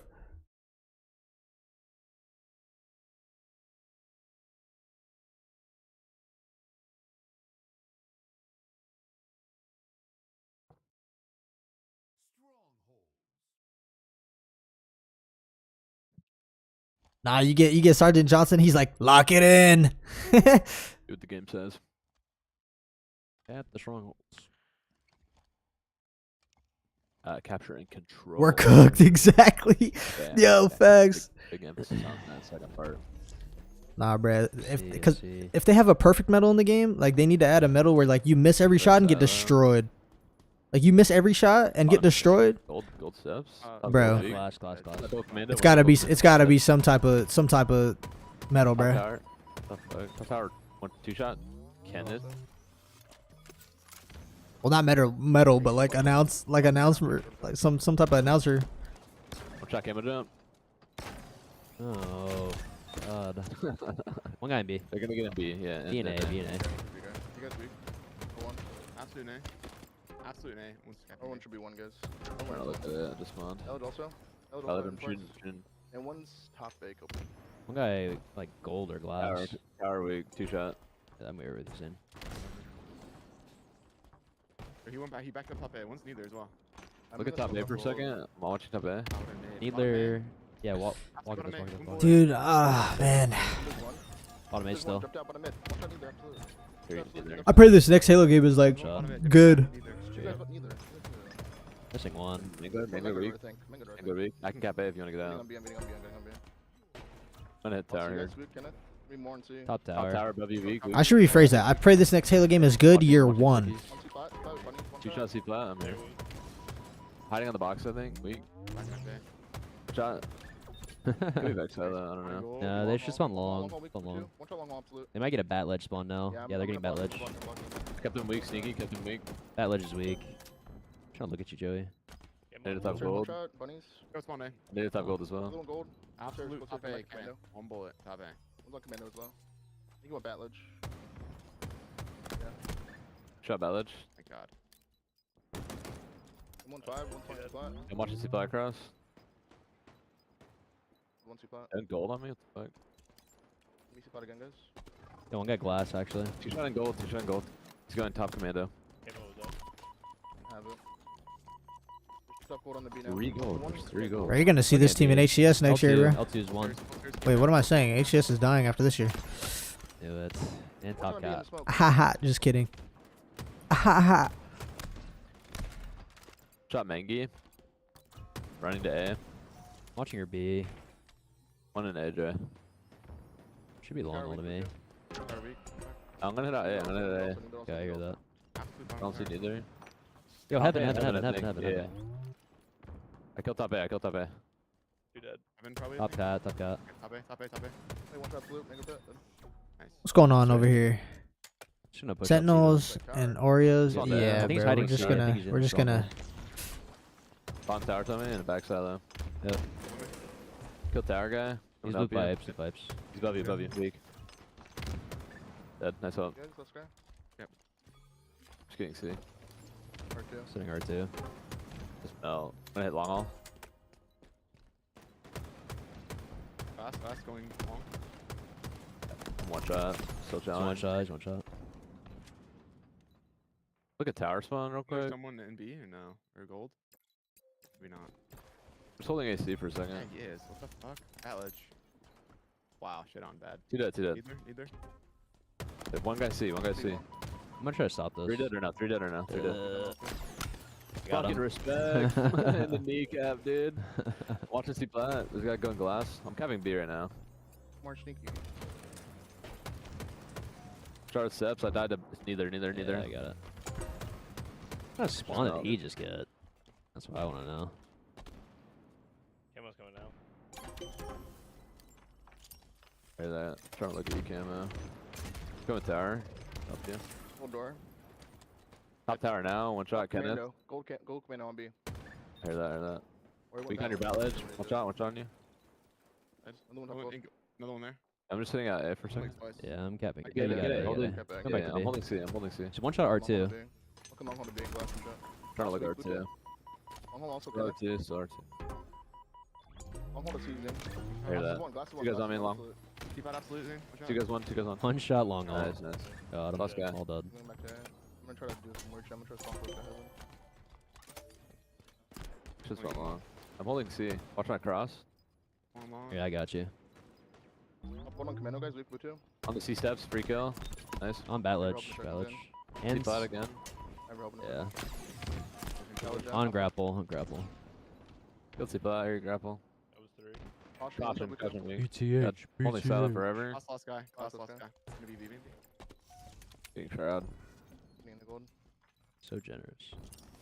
Yeah, on commando. Someone come to me. Yeah, I'm trying to get to you. He just went top stairs, tower 2 stairs. shot on the hill, 2 shot on the hill. One to you, blue Top tower. Nice. 3 dead. 3 dead. I'm gonna hit out top, Jay. Fuck it. I'm letting him spawn long.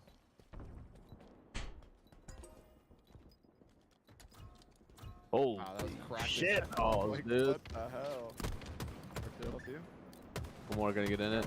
Commando. Commando and C last 2. Looking above tower behind you. Double stack trying to kill me? Bunnies, waddles. Just watching B. Nice. Ah, bro, I come back and these guys got cooked. That's crazy. Nah, the That's fact that he funny. dropped like that, instantly hit sprint and drops it off, that was correct as hell, Joey. That was Yeah, fucking I was insane. not that's the last thing I expected. Our next Um, match is up. Keeping that one in the bag. I don't think I've ever seen anyone do that, like as quick as that was. Who are we playing? Cloud9. Oh, okay. Nice. There's they no way playing this guy got Cloud9? 22 kills with 3,500 damage. That's actually. You guys are just rotating through the bracket. Fill in to make sure their team comes out on top at the end of the engagement.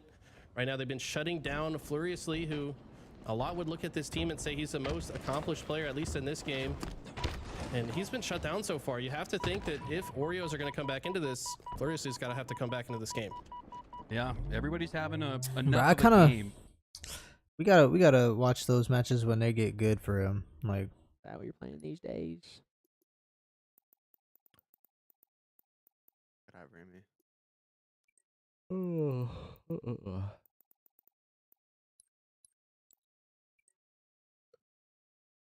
I must hide Dak Salo forever. You must.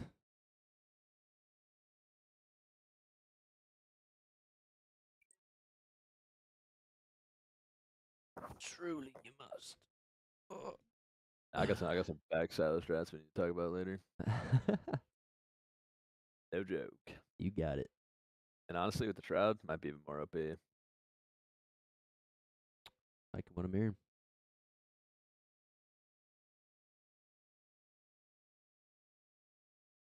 I'll be right back. Get your damage taken up, Trippy.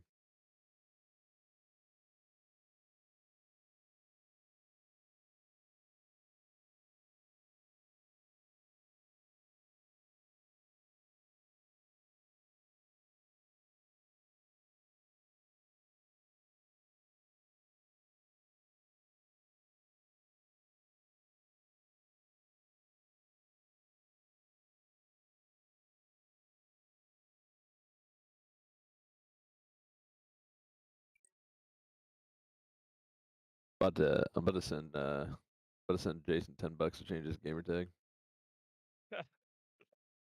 Long overdue. It's impossible to find a decent one that's not. I love how they all just joined up and said R. Fuck with this heavy. Fuck with this heavy. He joins as a squad. Except I. Except fucking R, dude. Fuck with this heavy, bro.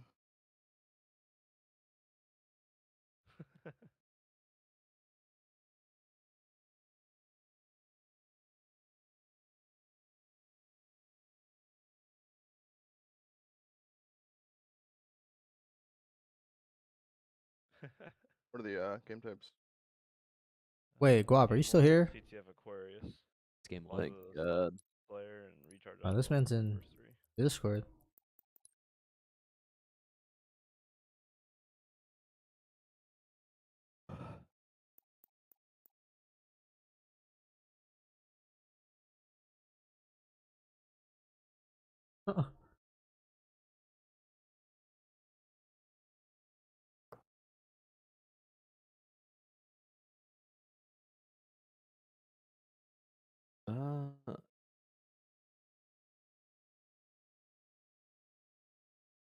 It should be 5 flag.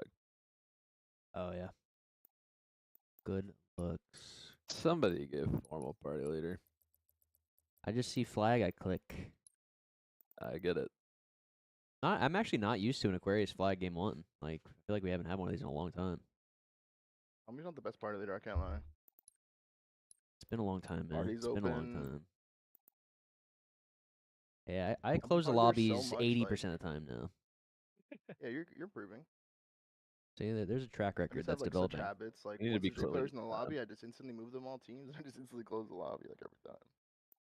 This man's been This doing it for guy's 2 years straight, and he's talking down to me like this. I can't Dude, believe I just it. tip for being a party leader or something. Dude, you're honestly so good at the game. Party's never fucking open. Nah, but for real, watching Tommy play, what is it, like Academy, dude? That guy's menuing he got that shit down. Oh yeah. I'm He's the got that academy shit man. down. He's just a lobby Been in there man. a time or two. Is that menuing via the D-pad, the analog stick? Yeah, Like, no, I'm shit? using the D-pad. That and then the triggers. The triggers. Yeah, it like skips down the list. It's like the quit out combo. Start, right trigger, A up, A. Yeah. All right, let's get this fucking Ovi. Yeah, Get this fucking Ovi. All of them, actually. Every single one of them, not just this first one. I'm gonna contest this guy. Wait, what are you doing right here? Car one. I'm Repeater. car one. I'm gonna flank. Okay, I'm not flanking. I'm going to our front base. Oh yeah, it's good.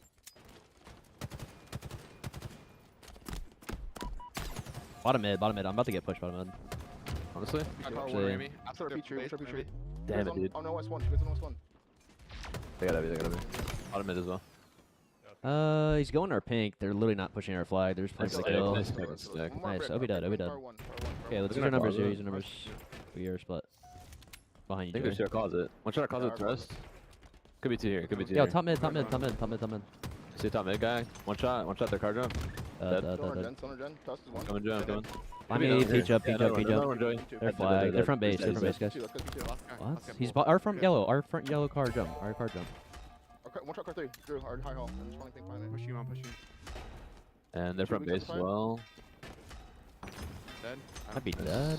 One other one pink 2 on me. Do that, You do good, that. you should be good. The base right now. Car 3 in front base. Fucking car 3. One on me, pick one on me. Look at our bed, Jay. One shot our closet. Absolute our closet. Our from base, from base, from base. Nice. Nice play. Nice. No one in the safe spot. I'm one shot in. Shit on him. Nice shit. Nice, Dude, in. I'm honestly risking this. I'm getting in their flying. Okay. Missing Septify. I love that play. He's probably Looking hiding Jen. pink. Yeah, He's I'm gotta looking be at hiding. pink too. I'm looking at pink too. The owner of the team. Yeah, these are pink, sharp, pink, one Septify. Looking, man. One shot our pink two, absolute. I'm going top mid. I'm going top Yo, mid. their fire's 3. I hear you. Look at I'm mine. getting- yo, He's they're on the Jen. weak. Yeah, they're Two, Jen. two. One's one shot. Two there. Absolute got one. That's on flag. The other guy's one shot behind him. Yeah, just play around that. Nice try. That means absolute. Both absolute Colin. I'm gonna hit this out, Tommy. Yo, top mid. And our front base. I'm watching you, Jay. I'm watching you. Oh, Jay, one shot a brick. He's running out from base. Yeah, one Yeah, shot but our Rich, shrooms. he's Our up. shrooms. I have an angle, I have an angle. Flag, our flag. Peter, Jay. Flag one, Remy. One shot our shrooms, Remy, absolute. And our Peter one shot as well. Yo, Two there, OB. Our front base. Two one shots our Nice. flag. You lift for We're gonna overtime? get the shields. Yeah. I Yo, got it, 3 I shots got are window. You didn't get it, you didn't get it. Yeah, I can't get this OV. Drop on mid. Absolute. Got him. Dude, still one shot our shrooms. He just went our front base. Tanking. Really just a fucking tank. Yeah, one's gonna be the flag. Bottom mid or something. It's fun. Yeah, it's fun. P1. It's I'm P1. shooting the window for you. Bottom middle, you two. It's thrust. You guys on the flag? Break their window. I just Left tried. side. Rest down the brick. Yeah, I'm pushing their gen out. One's a gen, one's a gen, Yeah, one's a they're gen. Jen, Tommy. Yeah, high gen. Got one. Hold on there. Have Two there shields. What nade just hit me? He's their shrooms, guys. Their shrooms. Yeah. Yeah, two there. That might have been mine, actually. We're just waiting for a second. Or two. Push car here. Let me Watch card two it. right now. Three. Yeah, Watch I'm right behind you, three. Joey. Yeah, needed Behind them. you. Yeah, I'm pushing Trust car. is up. Go ahead, Going. Their vent. One shot. One. Watch out their vent. Dead. P2 and our gen. I already did two. So our low gen, our shrooms. Oh, Jen, streams that. He already went through. He's going for a still. pull. He's going for a pull. Thrust going our. They're on thrust. On thrust. Up center, weak. He doesn't have it. He doesn't even have it. He's going Car high three. all week. Drew. Yo, Go for P2, thrush. P2. Heard that. Adam slicing too. They're street. Let me go for pull. Pull now. Two of them. Inside bottom middle. One shot. Septify. Hear that. Let's go. On the pull weak and then their vent. Dude, yeah, their closet. Car three and could be our closet. Got one. Yeah. Our He's gen, our our closet. gen. Dead. Two dead. 3 dead.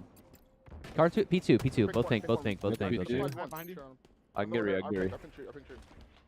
Look if you won. We got pink tree. Our street.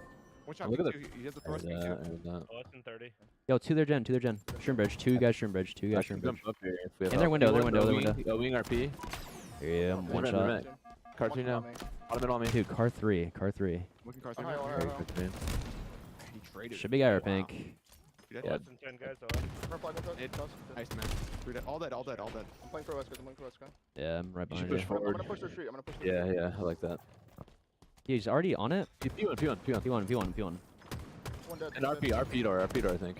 I think I just saw that. Yeah, he is. Going Sure, through, picture Matt. Remy, Going going through. through. Look at PT, I'm looking at PT. Yo, two car two on me. He's just chasing you. Dead. R1 on me. I hear you, Jay. I'm gonna nade you. Jay. I got one shot at car two. Absolute. They're gen also. They're gen. Got the fly.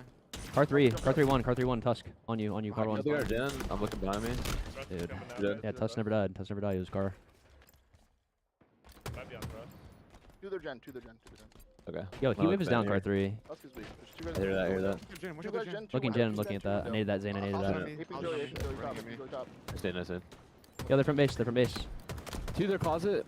Here, Joey. To there. Big. I don't have any more They're nades. both weak. They're both weak. Diagram. Still here. One bullet. They're gen. Got him. I see wave down there, Tommy. You wave down. Hear that. Peter, guys. Yo, they're flagged to us. I'm looking Peter. We see the eyes from Tom here. We need eyes. Wait. Yeah. Wait. Dude, nice. Die from pink. Fred, You on then? Yo, change this one over. Pink two. I heard that. Tier. One shot on the nades. Two one shots. On me, guys. Push me. Try to help Tommy, or try to help Jay. Got him. Got him. You dead? Two dead. In their flag. I spawned P1, dude. What the fuck? Our flag, maybe? Flag. Flag weak. Yeah. I'm gonna kill again. I'm looking Fridge. Fridge in front. I'm looking fridge. Pushing it. I saw him pink one. These are shrooms. They're pink I'm door. gonna push him. Two dead Got Here guys. you, Joey. Brutal, They're bro. still Thanks for hiding, that. hiding. Thanks for the Yeah, subscription. yeah. I got him. Nice. Three dead. their flag, that's their flag. That's real, man. It's on there. Yeah. I'm gonna get Gen 2.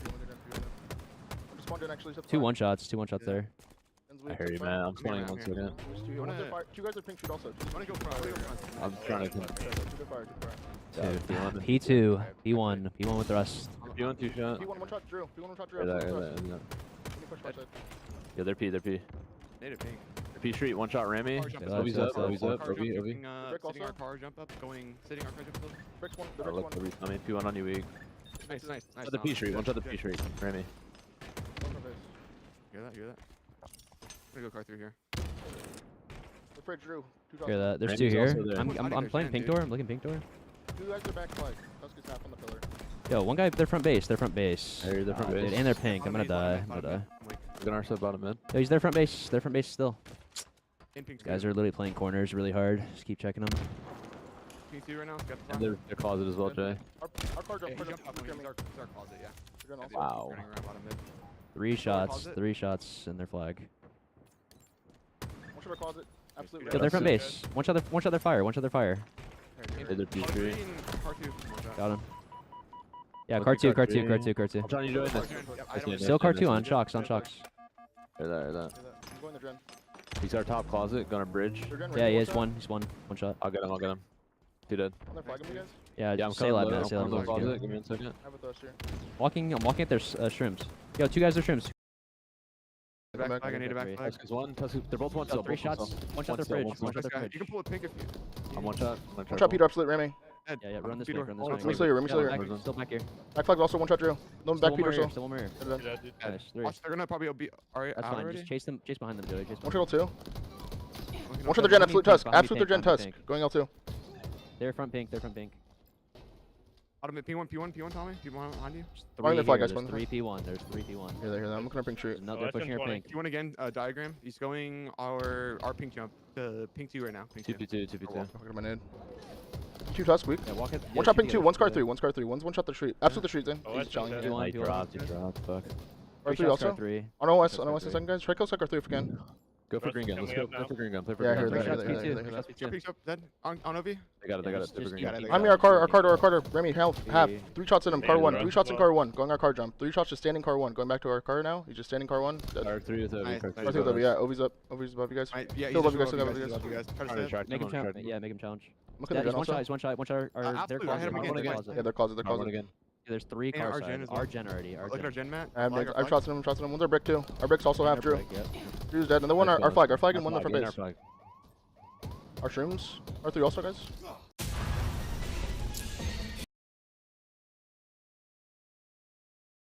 Closet. Our closet, closet. Our two shot closet. closet. Just Two here, stay down. two Stay here, down. two Stay here, down. two Stay here. down. I got one. Still our closet. Still our closet. 2 also. 2 to our street, Drew. Hear He's that, dead. man? Our page jump. Our car jump. One shot. Look at Our folded. Our wall. Our wall. Absolute Another pink one, 2. another one on our wall. 3 guys P. 3 guys P. Stay alive now. Stay alive.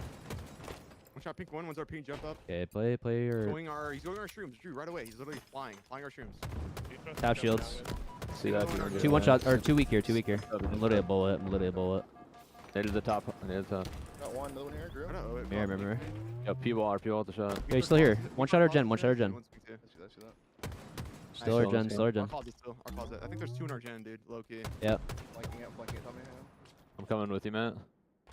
One shot Remy. I got a melee. There's 2 1 shots. Yeah, that's man. Nice, I'm looking- Rest on my X.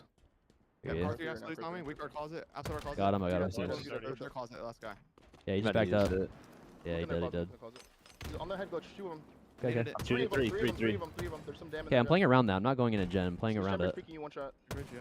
Yeah, I'm pushing gonna these come guys. for I'm three, walking Jay. at this. I'm One's walking in at the this. window, come in Give me and- one I'm here, second, guys. give I'm me here. one I'm here. I Both hold came you out right vent. now. Both came out vent. Both came out top mid. Oh, it's in 10 guys. Absolute top mid. They're front base. 1 shot Drew. Absolute. Yeah, 1 shot car 3. One shot their car jump. One shot their car jump. Yo, Our- a lot Let's of not damage do on that. OS. A lot of damage on OS right now. Oh, he just killed me. Our pink door to flag, guys.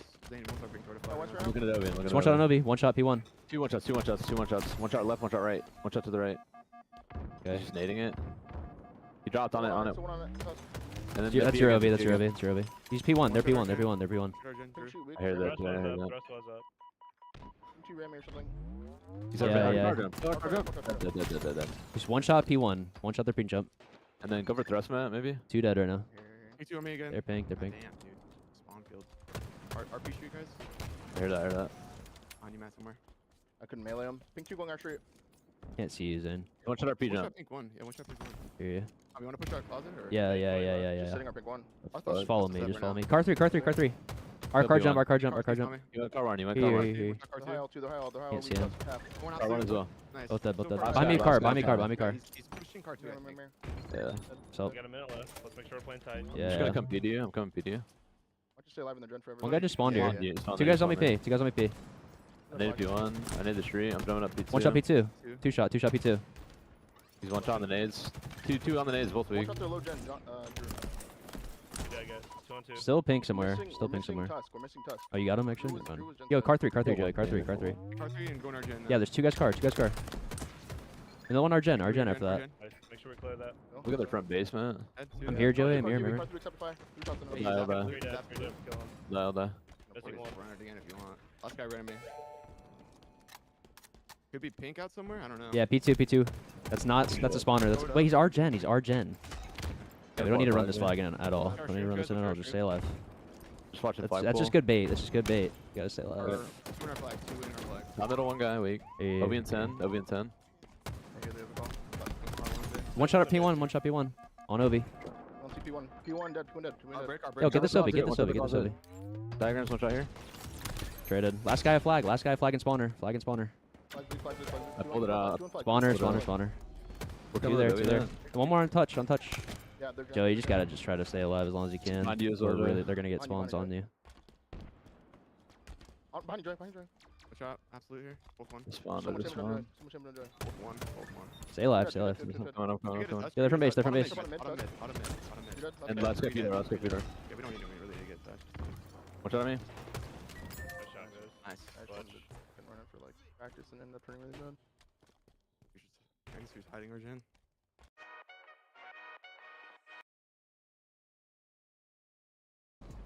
It was definitely a scary moment there for sure. A fun Halo moment. I feel like I say I'm getting injured every time. Like, if it's me. honestly same. I feel like they were just this whole series. They were just like you said, just styling, having fun, playing Halo, enjoying the game. Ubu Dubu just really, you know, what's the word? I don't want to say bullying his brother, but you know, just having fun. letting him know. Just let him know. Let him know who the older brother is. I'm the older brother. Assert dominance. Now, the question is like, how many younger brothers are better than their older brothers at the game? Is it? Do you think there's more older brothers that were better than their younger brothers in like professional Halo? Or do you think it's like usually the younger brother that becomes better than the older brother? That's a really good question. I feel like we should start with who are the duos, like the Halo brothers in the Halo scene. I mean, the first ones that come to mind is Ogre 1, Ogre 2. We have Ace and Elamite. Who else do we have? Ace, the younger brother, Elamite, the older brother in that situation. I think that one's like Elamite probably had the more prolific career, but Ace having probably the better high moments with that World Championship Halo 4, the Halo 4 Global World Championship win. You know, $100,000 in his pocket right there. Like that was a huge moment in his career. What are some other good brothers that we have? Got Royal 1 and Royal 2. Royal 1's the coach, Royal 2 the player.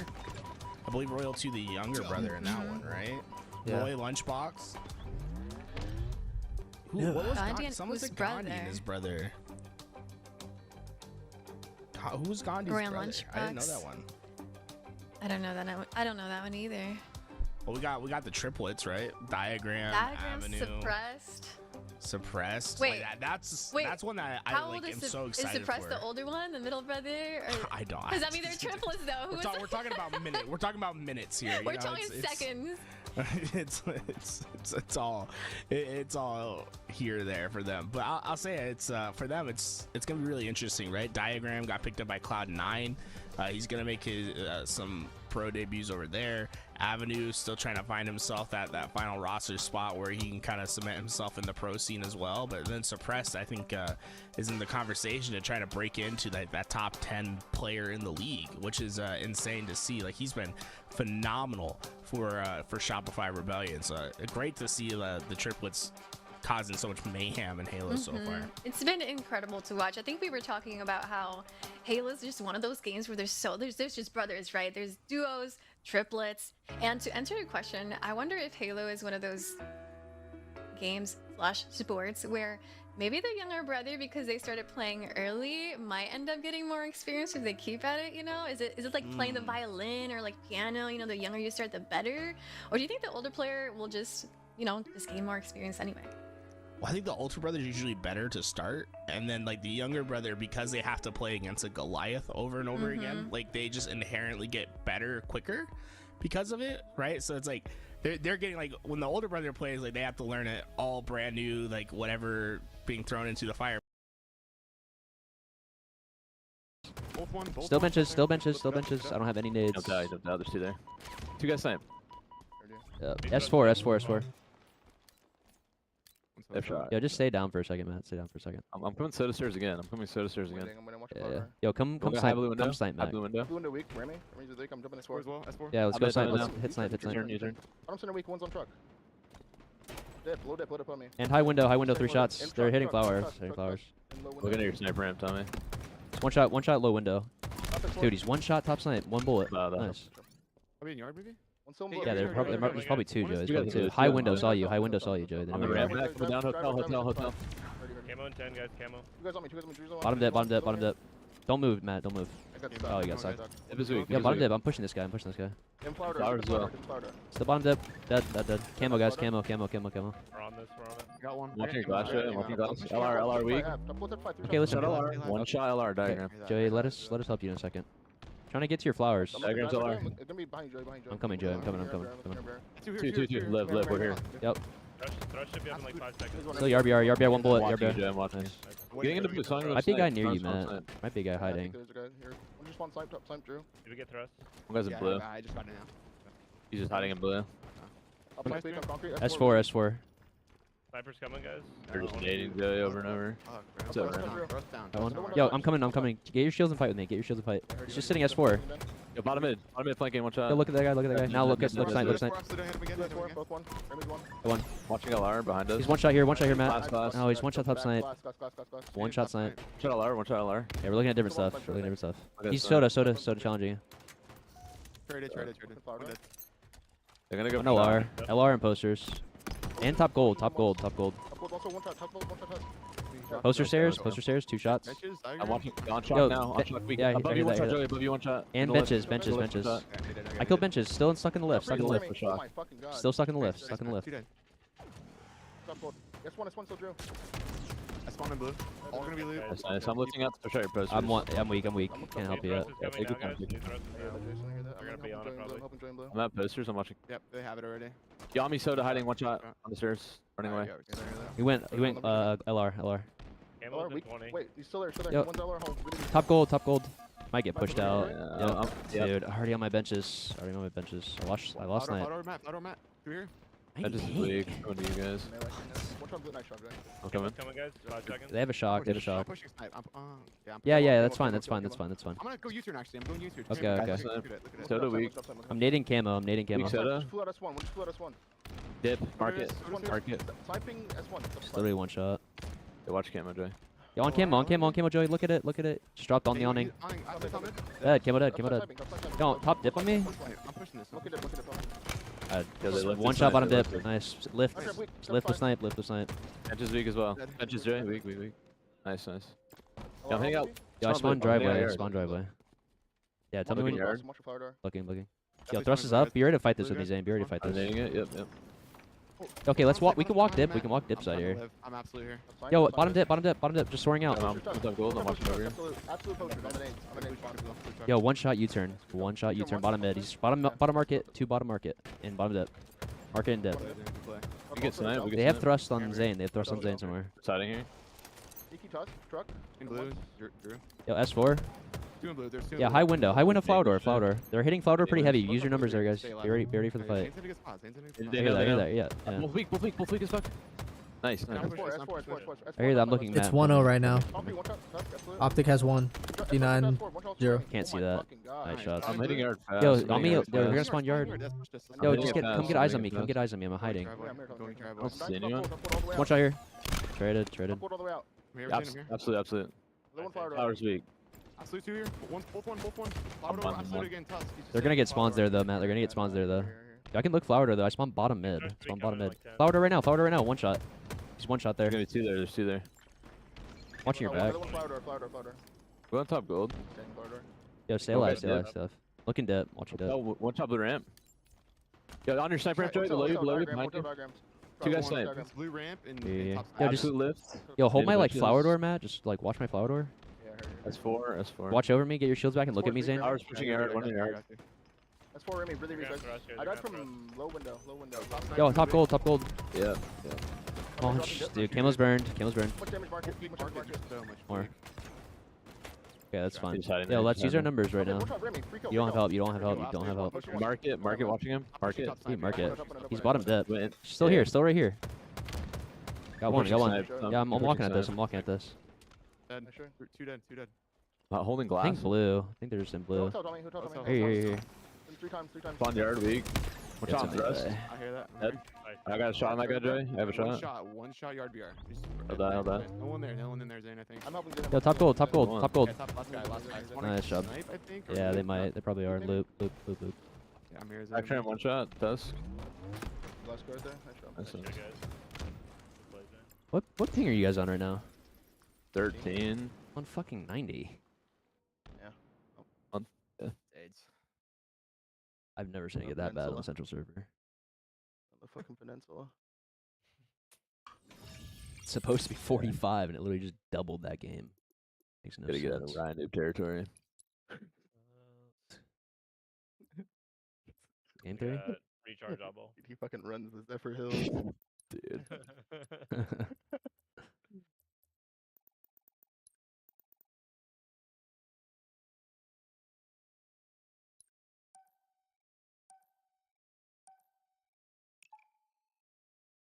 Fuck, Remy's much better than MM. How it goes.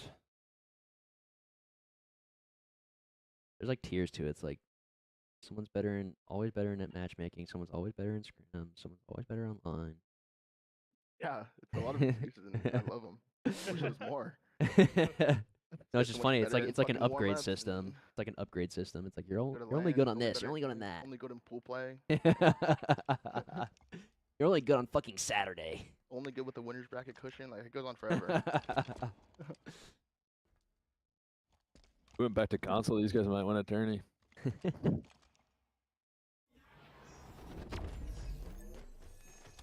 Tower. I like nade double stack. Back silo weak. Tusk and above you, Joey. Above you. Behind you. Behind you, Joey. Hear that. Shot here though. Yeah, and then Yeah, one bottom shot tower. glass. One shot glass. No, I burned camo. Single sector with bottom tower, Joey. Right now. Two dead. Last guy's glass. Yeah, last guy was on me. Gold stairs. That's fine. Yeah, that's I fine. just Keep let it. go of the trigger, man. Two guys bat ledge. Two bat ledge right now. Watching gold door. Yo, Hey, C zero. stairs spawn. C Diagram's stairs one spawn. shot dead. Should be in gold on me. Yeah, I'm coming, Matt. Ballad shock. Hit him once, On twice. tower. I'm watching your tower, Joey. And tower. glass. Wait, Glass. On tower. Sniping R2. He's like sniping R2. Hear that. I'm trying to look at you guys. Still R1. One shot bottom mid. One shot commando. There's 3 in gold. Two. Fuck, Top that's the winner. tower. Top tower. Just need the ball, Joey. Yeah, nice. Still have shock. Yo, double hitting turbine. Double hitting Two turbine. Definitely does. Yeah, That's right. two there. One has a shock in gold as well, I think, guys. I'm gonna go Yeah, either in a I'm already second. bottom I'm gonna mid. smoke off gold. I'm gonna smoke off gold. Yo, Shock Mangler. rifle top A. Shock rifle top One A. shot Mangler. Ballad, just standing on ballad. Okay.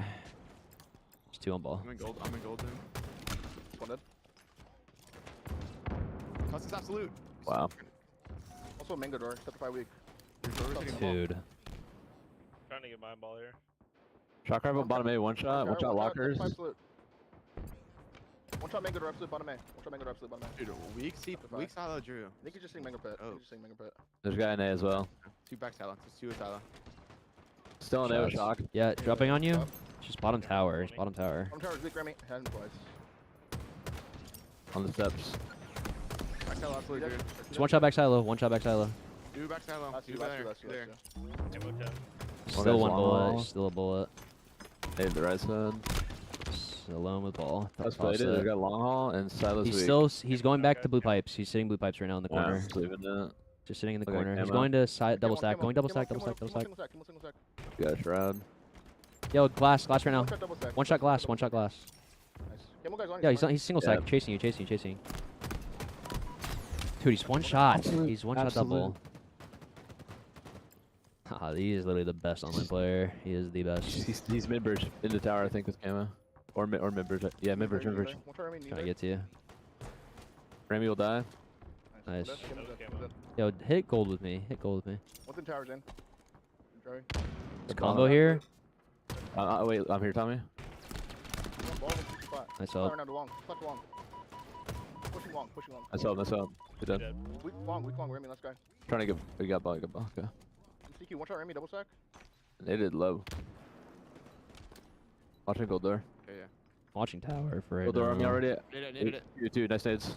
Coming. Both weak. One shot. On the commit. Nice. One just spawned to A. Oh, you died. Fuck. You're dead. Let's go. I'll take ball when I spawn. Spawn long haul, you can toss to me. Bottom mid Remy, half. Sitting camo corner, half. I hear that. Start knitting it. Should be a guy in gold behind us. I'm looking long haul over you. Oh, no, respond there. Probably see stairs, maybe close to Zane. You guys should fight there. I'm watching across. Just holding your long ball right now. In tower, on the stairs, absolute. Take a ball back to gold. I hear that. One's coming gold on me right now. Help Looking gold. I'm leaving long alone.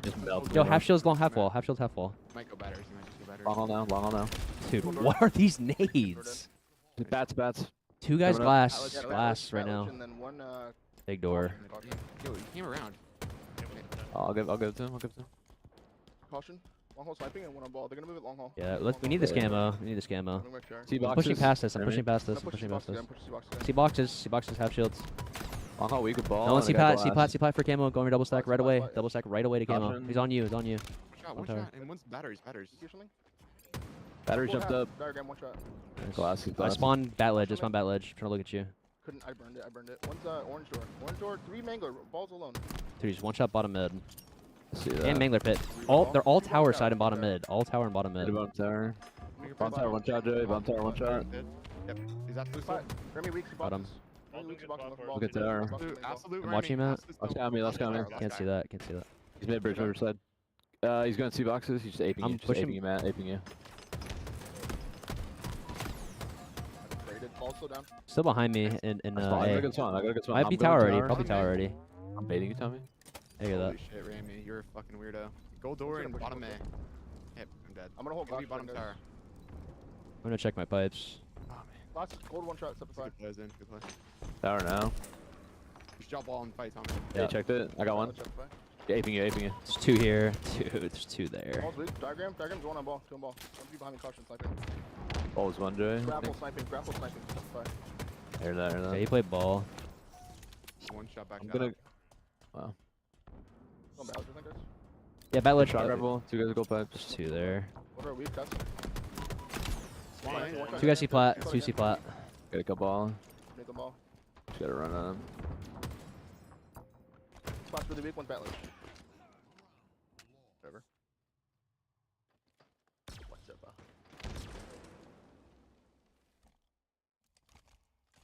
I'm gonna go solo. Okay. Bottom tower already? Either weak.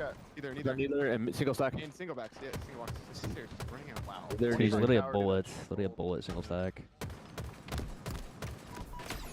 These guys are in. Single stack with camo. Hear that. I'm looking bottom tower, guy. Running out bottom mid. Trying to kill ball guy. Ball's That's absolute. I'm just running a ball. Drop bottom tower, Remy. Play ball. Yeah. That's my Joey.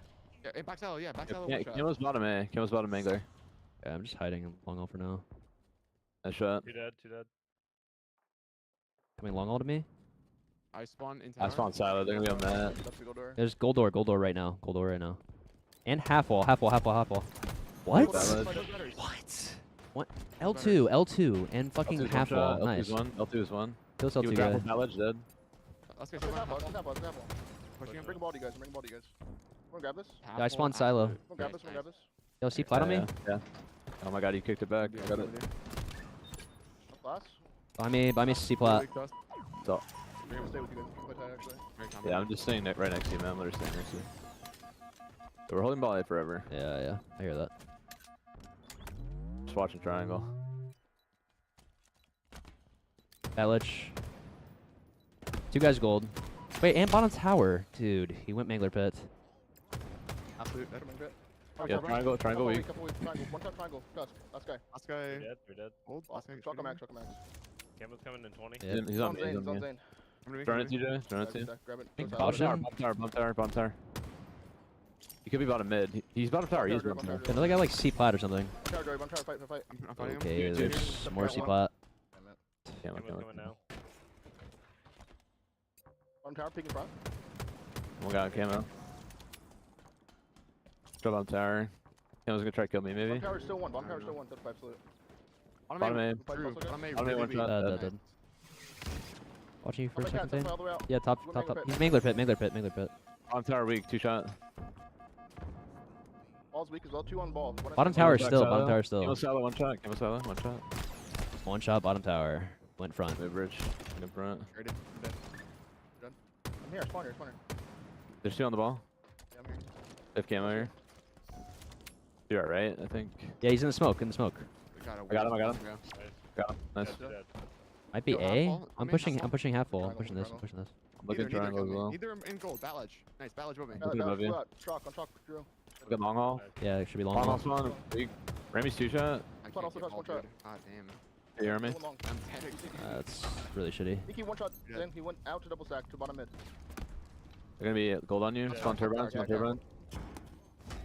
8 cat also. I don't know. One long. Uh, Should be Should spot. okay. I'm with you. I'm up there. You can throw me ball time if you want. Diagram's absolute here. Telling me.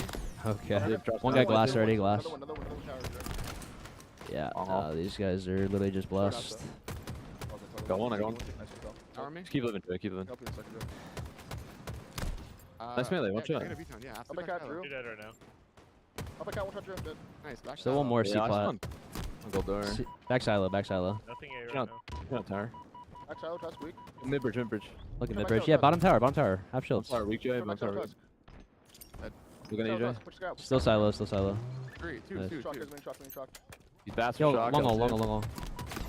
Got him. Nice. 3. One shot up to a shock. We should kill this guy. Hear that. Trying to look at that with you. Nice. Watch Alright, bottom stay end. out for camo. Stay out for camo. Somebody camo. I'm waiting Yeah, on I'm it. holding it. I'm spawning them gold. Spawning them gold. Yeah, they might come kneeler to me. Yeah, one looking shot. over you. Dead. Absolute long haul scout. Balance on me. I'm Grapple. I'm stuck here, dude. I'm stuck here. Grapple again. Yeah, stay alive. Sneaky drop weak. Sneaky drop. Really weak double stack. Re-kill Just double gonna stack. play ball probably. And C plat also. C plat, long haul. Ball time. Yep. Go Yeah, get tower, so- Tommy. Caution. One bullet. Here you, I'll kill him. Oh, yeah, I'm looking grapple. Sorry. Ah, no way, dude. Top gold, Joey. Top gold on you. He went glass. I think he went glass. Yeah, I'm leaving him. He's going long. Can we rotate A then? Can we rotate A? Two Maybe. one main. Remy's one. One shot Mango door. I spawned C plat. Just throw it out. One shot Mangler. A lot of damage. One shot Mango bottom A, door. one shot bottom A. Remy. Yo, top A. 3 shots. 3 shots. Top cat. I don't see He him. went tower. You're dead right now. Dead. Nice. I'm looking at C-Flat cross. Yo, backside on me. C-Flat, now C-Flat. I have 3 shots in C-Flat. C-Flat. He's Yo, going back gold out, Tommy. steps on you, Matt. Gold steps. He went front bats. He's caution. Caution leak, Remy. Remember? Absolute. Sure, Remy, absolute. I'm gonna bring ball to Also, guys, gold. on shock. Hear that. Okay. Can't see Yeah, that, Matt. good there. Trying to look at you. He went needler. One shot. Neither Neither to you. Two gold door. Watching gold door. Got Gonna one. play ball. Throw the ball out. Yeah, top Gold door. Gold door. 3 shots, Joey.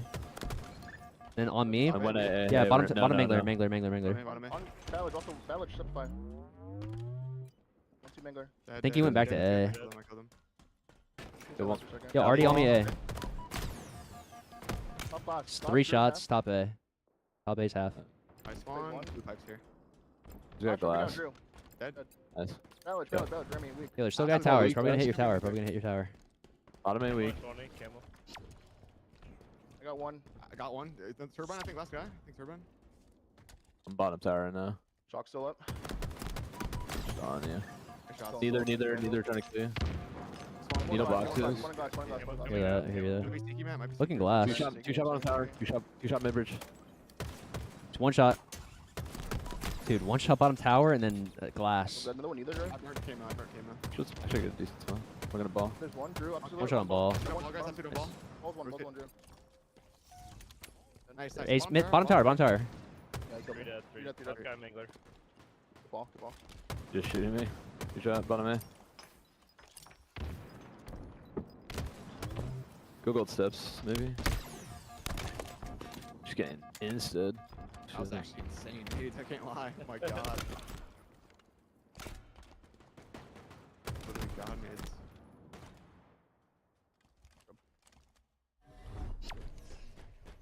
bottom mid again. I'm fighting this with you guys. Backside of the weak task. Sneaky, 3 shots. Hang Backside glass, of two glass. He's on the BR Okay, weak. we got camo, Stay alive and just play around Joey. Stay alive. Get your shields back and play around Joey. Yeah, bottom looking tower, bottom bottom man. tower. I'm trying to go gold. I'm going gold for you, Joey. I'm going gold. gold. Gold door 2-shot, Joey. Gold door 2-shot. I hear you bump tower. He's dead. Nice. Yeah, I'll go for ball. Hit the wrong hall. C flat weak, C boxes, 2-shot. Yo, C flat. Look about him, man. I'm fighting this guy. Weak. Watching my gold. He's one shot top A. One shot top A. Going cat. He went cat. Dead. Yo, on gold stairs. Gold stairs with a shot. Gold stairs, Gold stairs with a shot. Watch last minute. Watch last minute. On ball. I'm sorry. Okay, that's fine. Glass then. Glass then. I'm gonna look gold stairs, Joey. Still big door. Yeah, he's still right here. Sneaky. Ooh. One shot. I just got infinite. Just too caution. Too caution. Long hall now. One more there. Yeah, I have a smoke. Yeah, I'm gonna smoke off top A. I'm just gonna walk up mid. Oh wait, he has ball. Wait, he's hiding. Nice stick. Too dead. One ball missing. Ball guys one. One more net. Good run. 2-shot. Remy, the other one there. Tusk is in Top A. I'm running away. See that. Grab combo. Yo, hold this angle with me. Just hold it. Hold it. Bait these guys in and I can throw some nades in. I have grenades. Triangle, I'll tell you when they push in. Just keep holding it, coming. Yo, watch our bat ledge. I got it. Yo, hitting it. Jumping on bat ledge right now. Aw. She got that kill. Looked away. Last two in gold. Yeah, go grapple. Oh, yeah, just get that kill. Grappled up. Yeah. Camo. Yeah, I hear that. Mangler. Just getting on camo, dude. Yo, top cat. Blue tunnel. I did not get camo. I'm coming now. He burned it. Nice, 2 dead. Nice shots. Still my tower. Still top tower. Top tower's weak, Remy. Okay. I got smoke and I'm just gonna sit here. Yo, look at where I'm at, Matt. I see you. Cut the angle if they come in, Zane. Just come back to me. Yo, I see a guy triangle. They see me. Just getting out. Probably gonna push that, Matt. Probably gonna push this. I'm literally a bullet. Now. Literally a bullet. Here, you go back up. He's pushing it now. Tusk. Dude, top gold. Tusk is close. Ledge. They have shock. Yeah, they do, Jay. Shock ball then. Ball guy's one. Dead. He didn't have shock. Yo, needle boxes. One shot needle boxes. One more bottom A, one shot, Remy, absolute. Here, one bullet. Hiding. Hiding down here somewhere. Gotta be top on the box then. He must have just ran out and dropped something. You there? Hold ball. Yeah, we need some Trust space. Tyler. Oh, fuck it. About to toss this out. I'm pushing tower, dude. I'm looking tower. Yo, one guy hitting needles. I hear you tower. Yo, top cat, one shot. They're running. Got him. Really weak in tower. And Needler. He's Mangler pit. We can get an 8 kill All here. guys, one shot. Okay, yeah, top A. On you, Matt. On you. I only hit him once. Nice, Going top, step to 5. Holding this Yeah, cross. Nice, Zane. You're dead. Last guy. Yo, bottom mid. Back. One shot bottom mid. He's one shot double stack. Yeah, I can probably see him. Hang on. Yeah, control One gold. shot. We just watch your Mangler. They're probably gonna try to hit Mangler right away. Or hit A. Going. Yo, Needler, already gold door. Yeah, I'm watching it. He's not in. Just in the smoke. He's in the smoke. Hit the smoke. Coming now. Two, three. Grapple. Weak bottom tower. Bottom tower is half and Yeah, long yeah. hall. Bottom tower and long hall. Just sitting bottom tower. He's weak, Zane. He's weak. I'm dying from gold stairs, Joey. He was on ball. One shot bottom tower to your left on Mangler pit side. Bottom tower. Yeah, bottom tower's one shot. Look for the ball. Got top cat. Sneaky on me, weak. One shot top tower. Long dead. Top tower is one. That ball came out. Watching Mangler. Watching Mangler right now. Killed one there. One shot Mangler. One shot down bottom tower. One shot bottom tower. Nice. Gold door. Balance, guys. I'm trying to look at you. Absolute. Nice. 2 dead. No one gold. Yeah. One shot gold door, absolute Drew. And one's bottom tower, that's 2. Double stack. Fucking caution. That's one. Yo, caution. Come back out, Zane. You come on, Zane. That's one. Nice shot, Tommy. Yeah, that should be good. Gold. No. Yes, 8, man. Yes, 8, man. Would have been the over. Game, guys. Serious.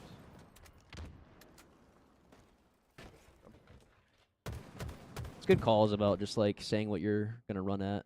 Just keep saying stuff like that and make sure we just respond to it. Even if it just like, even if it doesn't seem like it's like the right call, it's like doesn't even matter. Play one. Probably not, right? It's not. I think they just started here recently. Who is it? It's Super CC, Monster, Arctic, Manny, or Mortally Cherished, Breaking Shot, or Piggy. To these teams. Wait, so that means Monster's playing on that TSS team? Is that team? Yeah, Monster's playing on Super CC, Arctic, and Manny's team. Oh wait, no, that's a different team actually. Breaking Shot, Mortally. I think the TSS is not a thing anymore. They just won. Yeah. Yeah. They dropped Rio. them, Is that slide well? I don't even know.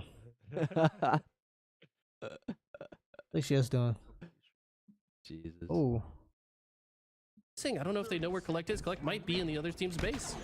If you take down Talik, he's been the spear. The arrow in the spear. He goes down. 2 go down for business. Make it 3.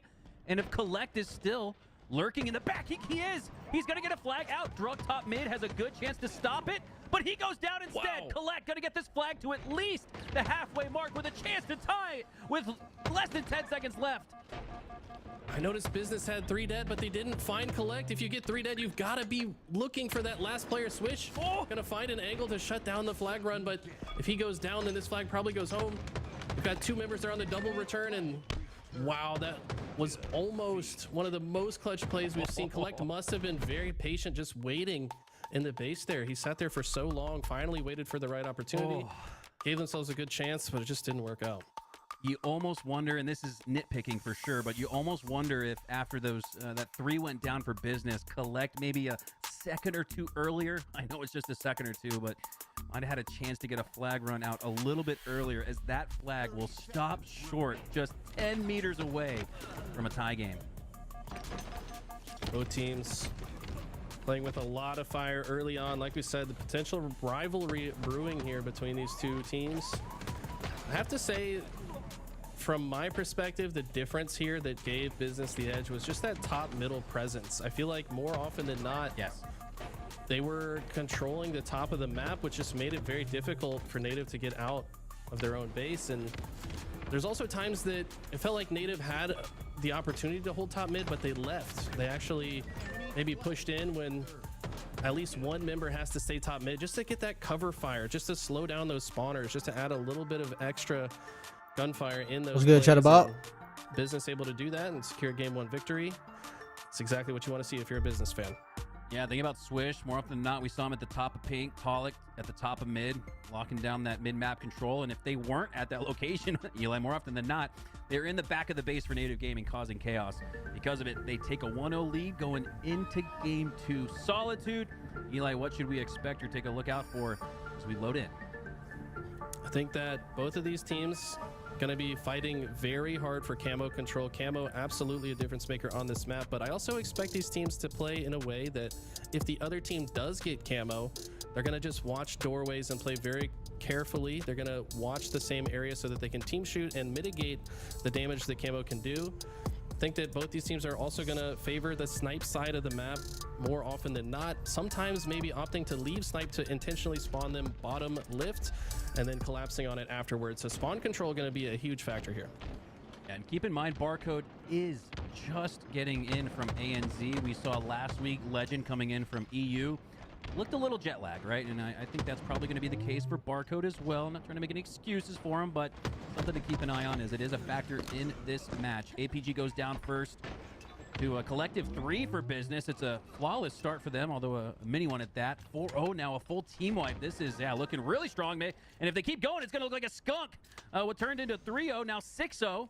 And Business have not relented any of the map control, the power-ups, the power weapons, as well as Druck looks to put that to work. Camo Shock takes down an opponent, but finally how do I feel about Barcode? Native Gaming stopped the bleeding. I don't even know. I haven't even really seen him play at all, to be honest. Exactly what I talked about. They did purposefully leave snipe. I don't know nothing about this man. Native played quite well out of it, sending players across to the blue side quickly. That's going to ensure they have a bit more space to work with off of their spawn. Still a 6-point lead, but Native showing some signs of life here. Talik with the shock rifle. Definitely very scary if you're a Native fan. Barcode going to shut him down, though. I don't know if there was much ammo left in the gun, so Barcode just going to play his positioning here. Oh, play his shots as well as he takes down the last shot. I didn't really watch year 1 of HCS that much because like vice versa for Native Gaming. I don't know. I wasn't really interested in the game. Last shot once owned. Now I hadn't seen him play flip like this that. map on its head. They've done a great job to cut the lead in half. Now down by 3. The Barcode could line up a double. Has a killing. Plus, I don't like. Well, I didn't like the BR, Aussie bro. from ANZ starting to wake up a little bit. Potential triple, even a potential overkill there on Druck as Native Gaming are starting to roll a little bit. They're only down 1, now 2. Love the decision to back up, wait for his shields, wait for a little bit more cover. This Native roster definitely knows how aggressive Business like to be, but when 3 go dead as the camo's coming up, wow, Swish, the last player alive for Business, secures the camo as his teammates respawn, and that's a massive play right now. Swing it, the game back into their favor. Massive last Spartan standing win there for Swish. Now what can he do with the camo? He's got 2 players below, down to low HP, should make for an easy double. As Druck cleans it up instead, Swish now. Bro, Mikwin needs a kill. Finding his thoughts and reticle towards APG. Saw him previously on the hotel. Doesn't think he has much of the support to push out of there, so he collapses on it with teammate support. And that's what I'm noticing here, Eli. This 2-kill lead has been built by Business with, more often than not, 2v1 situations. You're exactly right. It seems like they're always in position to help one another. First time they get a little bit disconnected, though, they lose a couple players. I don't know if they've gone 4 dead at the same time just yet, so every time there's even just 1 left, they're able to follow up on the damage. APG, though, finding an unpredictable position, catches Swish off guard, takes him out, and seems like despite Native having the low ground throughout a majority of this match, they've actually kept it closer than you might expect. 100%. I was just about to make a comment that the eye test tells me that Business are still up by that 6 that they were to start off the game, but instead it's just a 2-kill match. Native Gaming are within striking distance of flipping this game on its head, and what timing that would be at the halfway mark, and with shock up now. Both teams kind of treating the shock rifle as bait. No one really going for it just yet. They want to make sure they secure a few slays before going in to grab it. When Swish gets taken down, that's going to open the door for another member of Native, perhaps, to go grab it. Not sure what else is going on this side. Okay, Mick went, yes. Looks like Collect able to secure the shock rifle.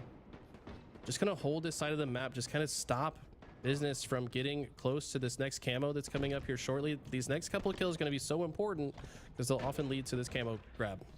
And Native Gaming have the lead. They got the shot too, and Collect puts it to quick work with the quick scope onto Druck. That should help secure a camo as well for Native Gaming, and it does. McWin has it now, and Native Gaming are up by 2. The eye test is not playing out the way it looks.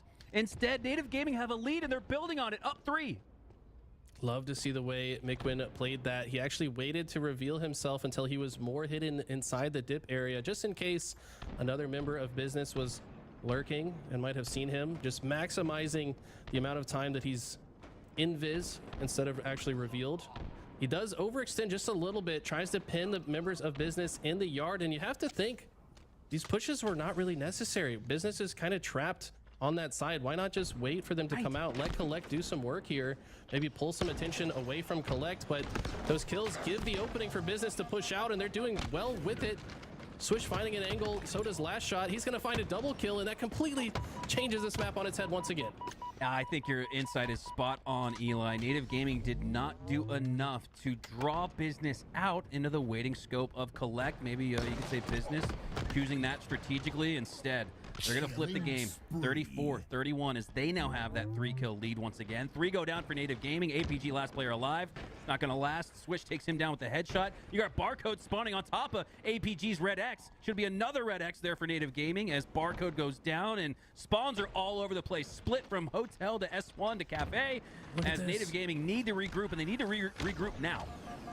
McWin with the cheeky play was hiding around that corner, gets the kill, but Talik with the last second sticky maybe was able to check his corner there. I thought McWin was cooking up something nice for us, but he gets taken down, and Business with this 4-kill lead. They've also got 1 bullet left in the shock. Last Shot going to try to use it to secure this camo. Gets pushed by McWin, and McWin shuts him down. That camo is going to get grabbed. Shock rifle also up, so if Barcode can rotate and also get the shock rifle from APG, they could do some work with it, or he could just elect to push Business while APG looks over his shoulder with the shock. And Business is back in this position that they were in earlier. Let's see if they can find their way out of it once again.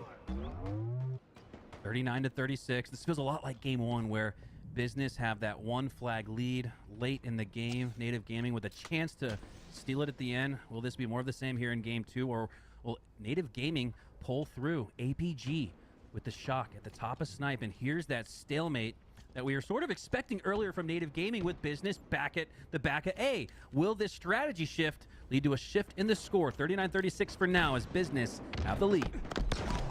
What's different about this is before, Business was the team that needed to come back. Native with the lead opted to push in when arguably they didn't need to push in. Now they do. They have to make up the score differential, but instead it's Business that are finding some kills. They're finding their way out, and they're going to push the advantage here using this thrust. Druck is going to hit some nice movement to take out APG, and suddenly it's a 6-point lead. Business only needs 7 to close out the game.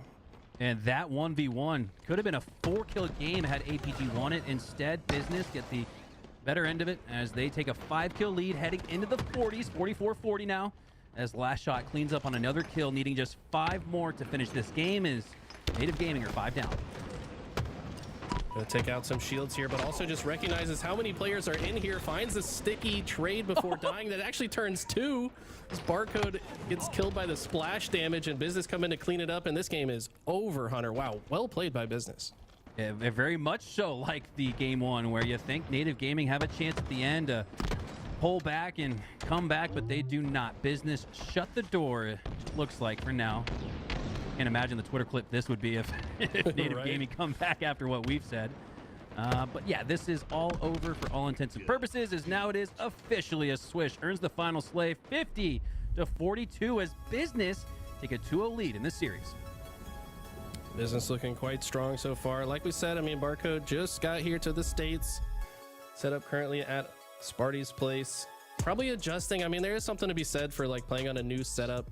You know, I A crash setup. Yeah, it just crashed. See, like, you got to adjust to the time zone. I mean, Australia is about as far away from us as possible, right? So he's still adjusting. I think this roster definitely has more in the tank, and they absolutely could create the reverse sweep, but right now Business just looking very strong. I feel like it's been that top control. I mean, just having high ground advantage is a tale as old as time when it comes to FPS games. If you control the top of the map, it's going to be easier to win your gunfights, and I feel like that's been a major difference in these first 2 games. And like I said, it feels like the timing and maybe the decision, the IGLing of Native, just a little bit off. It felt like they overextended during times that they didn't need to. Collect hits this nice shot, but doesn't see another target for what felt like multiple minutes. Eventually he goes down and the shock rifle trades hands. Business just kind of playing each situation slightly better than Native right now. Yeah, it used to be a little bit of a negative connotation as it relates to 4v4s when you call someone a free-for-all kid, but HCS Season 3 might be the year of the free-for-all kid, as It's the Last Shot continues to out-damage with a large disparity. Their plus 1,000 damage differential did about 5,000 damage, only took 4,000. And again, Eli, I attribute that to his free-for-all ability to make sure that the damage he's doing is valuable, earning slays and those free-for-alls to get you up on the board and not going down and dipping at the right time, and not in a way that baits your teammates, right? I think that's, again, the connotation, right? Oh, a free-for-all kid, he just baits his teammates. People might think that when they look at the Last Shot stat sheet, but that is not the case. This kid is for real, and he has the chops to hang in 4v4, and he's shown us here throughout the last couple weeks. I mean, not only that, but I mean, he's surrounded by players that if he doesn't have it figured out yet, he will figure it out, right? Like, he's surrounded by Druck, who, another Metafy coach, by the way. Druck will teach you how to play the game, and he's exactly the type of player I think that should pair well with Last Shot, maybe show him the ropes. Talik. I mean, these guys are some of the fastest paced players in the game and have advanced thought processes about spawn control and extreme awareness. So I think Last Shot is just going to grow and grow and grow, and he could end up as a very special player by the end of the year. Yeah, let's not forget this Business roster for the most part was KCP, Sans, Soul Snipe in place of Swish. That's a top 3 team, right? I mean, that's the top 3 at the World Championship, no less. Staple top 6 team. So this is a Business roster that absolutely has I'd say top 3 potential because of what these players have already shown, what their ceiling looks like. Now, Swish, throughout his career, more of a top 9 through 12, top 8 a couple times, probably averages right around 7th, 8th. But this is his opportunity, I would say, to team with players who have traditionally placed in that top 6 or so, and pull him along the journey, right? Pull him along the way to achieve the goals that he's had ever since Halo 5. He's been in the mix for a long time, putting in the work, and it's starting to pay off here, it looks like, in HCS Season 3.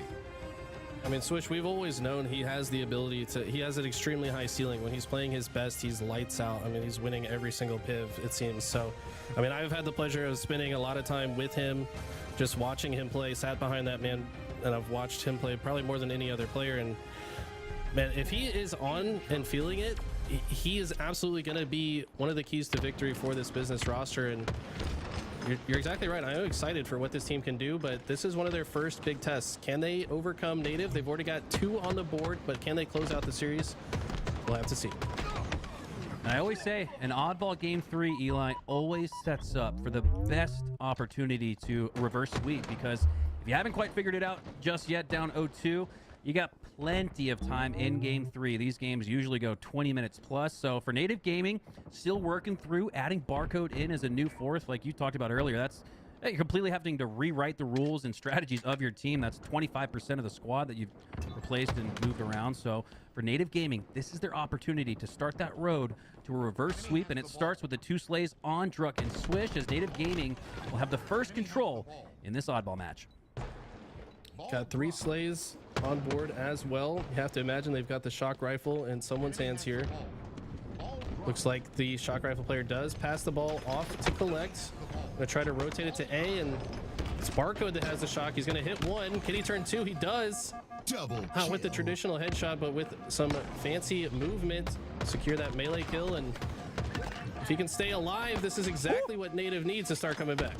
And this is looking like Season 2 Barcode when he teamed with McWin out of the open bracket, placed top 4. And I had a chance to talk to McWin. It really felt like there was a dark cloud over Native Gaming after Barcode was sent back to ANZ and could not continue to compete on that roster. So I'm just so happy for Austin to have the teammate, to have the duo he's always wanted in Barcode, as Native Gaming have a 7-second head start.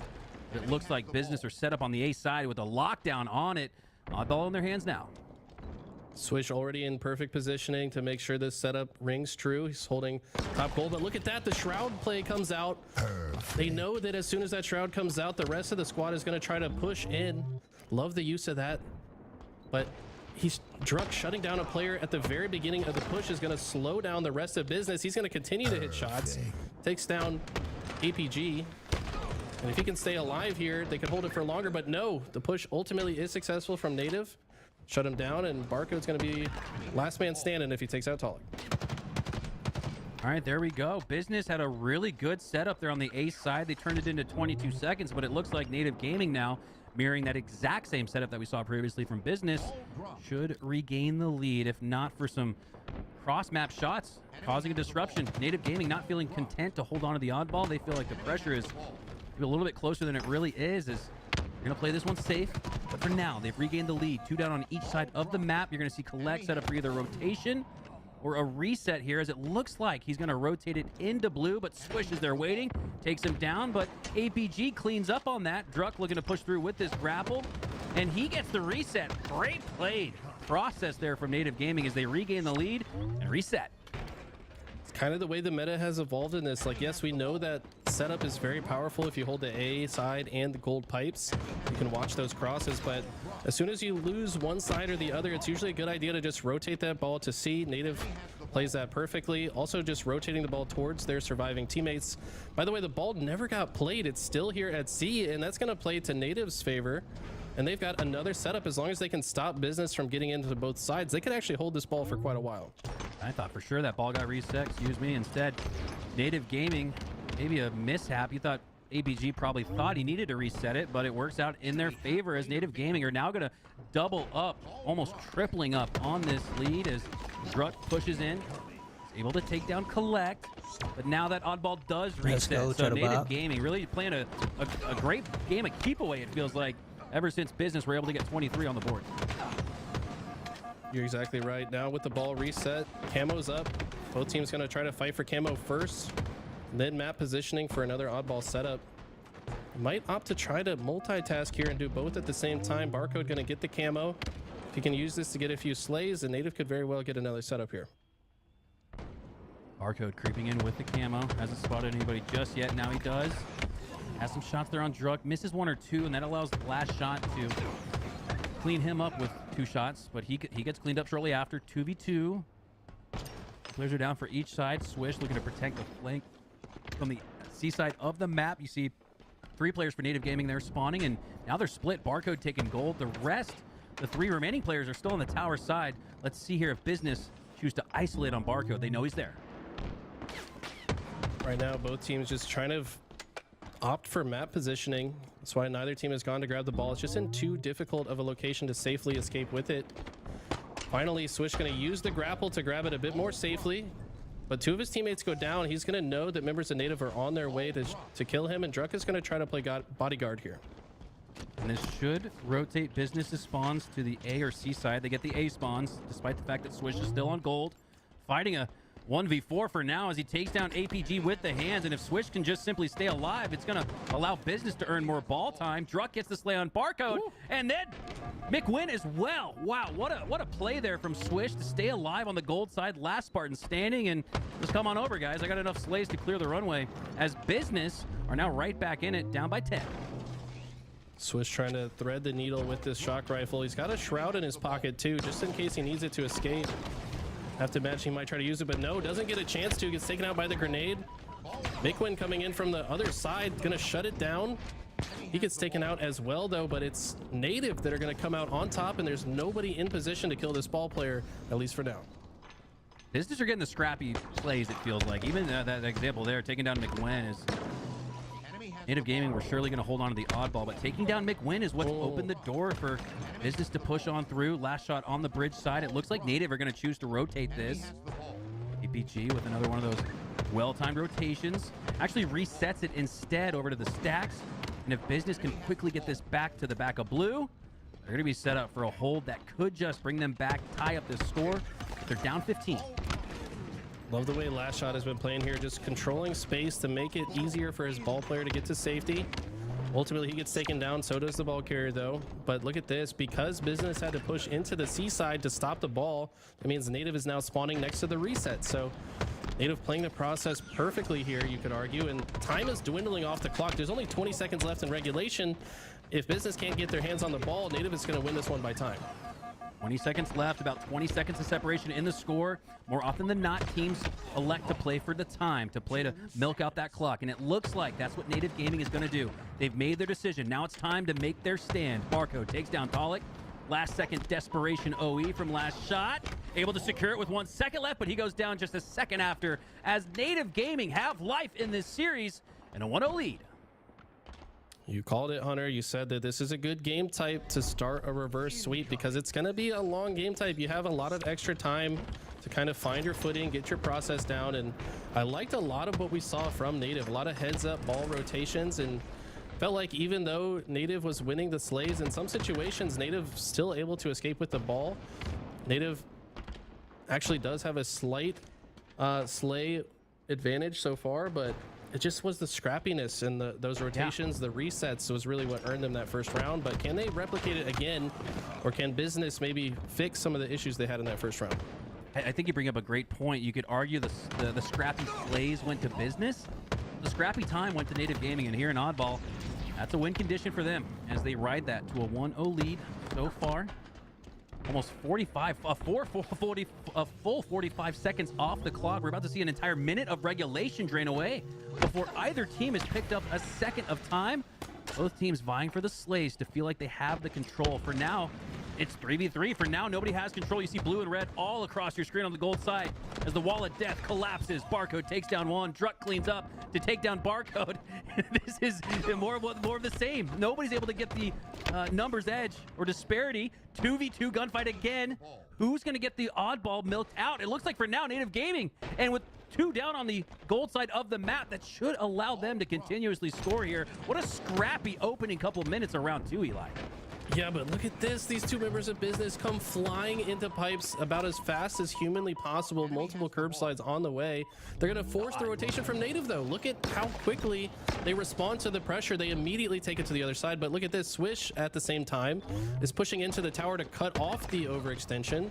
Can business convert this into a seaside hold and get some time here?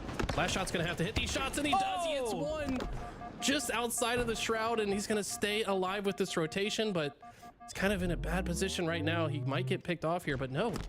For now goes unseen until just now.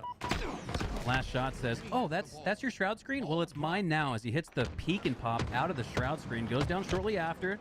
And a little bit of shock left in the tank for Collect, and that's not someone you want to have with the shock in his hands if you're business, as Collect looks to put it to work for now. Facing a pesky Druck, but with the help from Barcode, is going to maintain his life, and that is so huge to maintain Collect with that shock. But look at this push here from business. Despite a couple of slays in favor of Native Gaming, business are right back in the back of C, but Collect strikes down 2 and should lead to more ball time here for Native, but instead they reset because of that pressure. So nice pressure from business, but they're going to need much more than that to come back in this one, as they're already down 30 in round 2. It's just been opportunistic difference here, honestly, so far in this game, where Native are finding those tiny windows of opportunity to grab the ball and get it to safety, whereas business, when they're getting the similar slays, it's taking them maybe a little bit too long to get that ball out. Swish, if he can win this fight, that is huge. That's a massive win for Swish right there. He's going to not only secure the gold side, but also the oddball, and this is the first that businesses have looked like they've captured an opportunity so far. Pollock with the plasma pistol, one of the, now it's not buffed going between season 2 and 3, but it seemingly is. It's getting more usage, and you're seeing a lot more players utilize it even as a primary weapon. We saw Lucid last week taking down multiple players with the plasma pistol. Pollock, though, with it in his hands, can't take down the 2 for Native Gaming as they break through and have that oddball right back, and that is such an important moment in the match. Business looked like they had enough to tie it, potentially even regain the lead there with their control of gold and breaking through, but instead, Native take it right back and double up on the lead. Love the way Druck just played this. So he was the last player standing, applied pressure from long haul, stayed alive, and then completely rerouted to an unexpected spot, finds a kill in the whirlpool, and that opening leads to a business wipe and hold. So massive plays out of Druck. I feel like those last man standing plays are often such a massive difference maker in this game. And even though he only got 1 kill before he died, he just opened the opportunity for business to come in and get control. A little bit of back and forth leads to a sneaky camo grab in the shroud screen for Barcode, but he's going to go down shortly after. Talik cleans him up, and no one's really able to make much use of the camo in this game, it feels like. And just like that, previously we saw Native Gaming go up by 20 seconds, but now it's business with that hold a little bit longer than we anticipated earlier, as they're now up by 10. Last shot with control of gold, but he goes down, and starting to see the kill feed fill up here for Native Gaming. Druck with the plasma pistol once again, but no, McWen takes him down. And it's back and forth. It's like death roulette every single time 99 switches POV. Someone's going down, but Native Gaming are going up. Back with that ball time. Gonna tie things, if not regain the lead here. What a close round 2. Yeah, honestly, all of this comeback started with that play from Druck, and it's been rolling for business ever since. Native having a hard time getting out of this C side of the map because of the strong presence of business on this side. They're going to have to get back into A, though. Make sure they have that cross. Okay, Druck is top A right now. They're just holding the setup. This is probably one of the most classic setups that we have in Halo Infinite at this point. I mean, if you guys aren't doing this on recharge, you're doing something wrong. It's so powerful. It makes it so difficult for the other team to get out of their spawn point. But Native know what they have to do. They've got to press, and they've got to press hard. Eventually do get taken down, and business are looking to win this round. 90 seconds, needing only 10 more, and with 2 down for Native Gaming, Druck looking to secure the last bit of damage. Doesn't even really need the slays, just needs damage instead. He's going to take another one for the killing spree, and business are going to take round 2 as we have that barn burner oddball match that we anticipated when this thing started. This one's going the distance, 20 minutes plus, easily. Native looked very strong at the start of that second round, but business with the much stronger finish, and that's exactly the momentum that they want to see. They want to close this series out right here, right now. They don't want this to go any longer. Druck gonna get this shock rifle uncontested as the rest of the map are fighting for camo on the other side. Neither team really getting significant map control to grab the oddball just yet. We're gonna continue to slay out and see who can get control here. And I think in moments like this, Eli, the key is communication, and calm communication at that. This match has gotten a little squirrely, a little out of control. And if the comms mirror that, hectic and chaotic, that doesn't bode well for your team. So I'm really curious here for two rosters who are both starting to feel out a new fourth. Who's got the better communication? Whoever does likely wins this round 3. But for now, it's Native Gaming making it away with the oddball towards the gold side. Last shot looking to sneak through. He's overextending maybe a little bit, does go down, and McWen lines up the perfect headshot there on Swish. And now Native Gaming are starting to roll. Druck, last player alive though, takes down the sniper, and that's a massive play. Now you got to take care of Druck. He's got a double kill instead, and because of that, Native Gaming could have been looking at 30 seconds. At 20 for now, a 10-second differential, you could argue, because of Druck's last Spartan standing heroics. Druck time and time again making these clutch plays, seemingly willing his team to victory. Like I said, does not want this series to go on any longer. I'd love to see him back in form. I feel like, I mean, to be honest, think about it from a pro player's perspective. If you feel like you can't compete anymore, that's got to be so heartbreaking. But now, invigorated with new life, supposedly able to make it to lands now. And that's such a big thing for him, and you can see it in his gameplay. He's playing with that fire that we saw from him back in Season 1, and that's a scary sight if you're anybody else in the league. Yeah, Druck is like the metaphorical equivalent of holding back a pit bull with the chained leash, and he's barking and going crazy, slobber going everywhere all over the place. It might fly 5 feet and hit you in the face. That's just the, I imagine, the level of energy that Druck's going to bring to Season 3. He's been like an animal in a cage, locked away, unable to compete, but now the reins have been taken off, and he is free to compete, and he's doing so with his opportunity. Looking great. I have loved to see Druck compete here once again, and I think the HCS is better for having, well, it's Druck and Barcode, two guys that were having difficulties getting into the States. Now those issues seem to have been erased, and Halo is better for it. 17-18 though in this round 3, as Native Gaming have a 1-second lead, but only have one player left alive. That's McWen. But he does have camo shock to work with. His position has been called out. Takes down Swish. 5 perfect shots. Takes down the last shot as well. And it looks like Native Gaming should be able to build some ball time off of this. They will. Collect has it in his hands. Saw the way McWen waited for his shields before he started shooting there. So smart. It's going to pressure Tolik. Keeps him in the tower long enough for a teammate to come finish the kill. Druck with the impressive grapple tactics here. Business with a perfect push. They're going to shut down Native. And Druck is playing in their face with the stick and then grapples right back into the mix. This man has to have one of the fastest POVs we've ever seen. He just never stops moving. It doesn't matter how much shield he has. He's still confident he's going to win the next fight. And he's been an absolute monster this series. Yeah, we talked about Boo Boo Doo Boo with the grapple earlier. I'd say 1 and 2 in the HCS are Boo Boo Doo Boo and Druck. Druck is such an animal with that grapple combination, just moves so fast along the map. He does so even without the grapple hook, as you see here, utilizing the Shroud Screen now to stay alive with 1 HP. And screw a dream, he's got a plan. That Shroud Screen sets down in the White Hall, and it's going to keep him alive for now. Druck having himself a hell of a game, as Business have regained the lead. They're now up 10, looking to close out this pesky Native Gaming roster.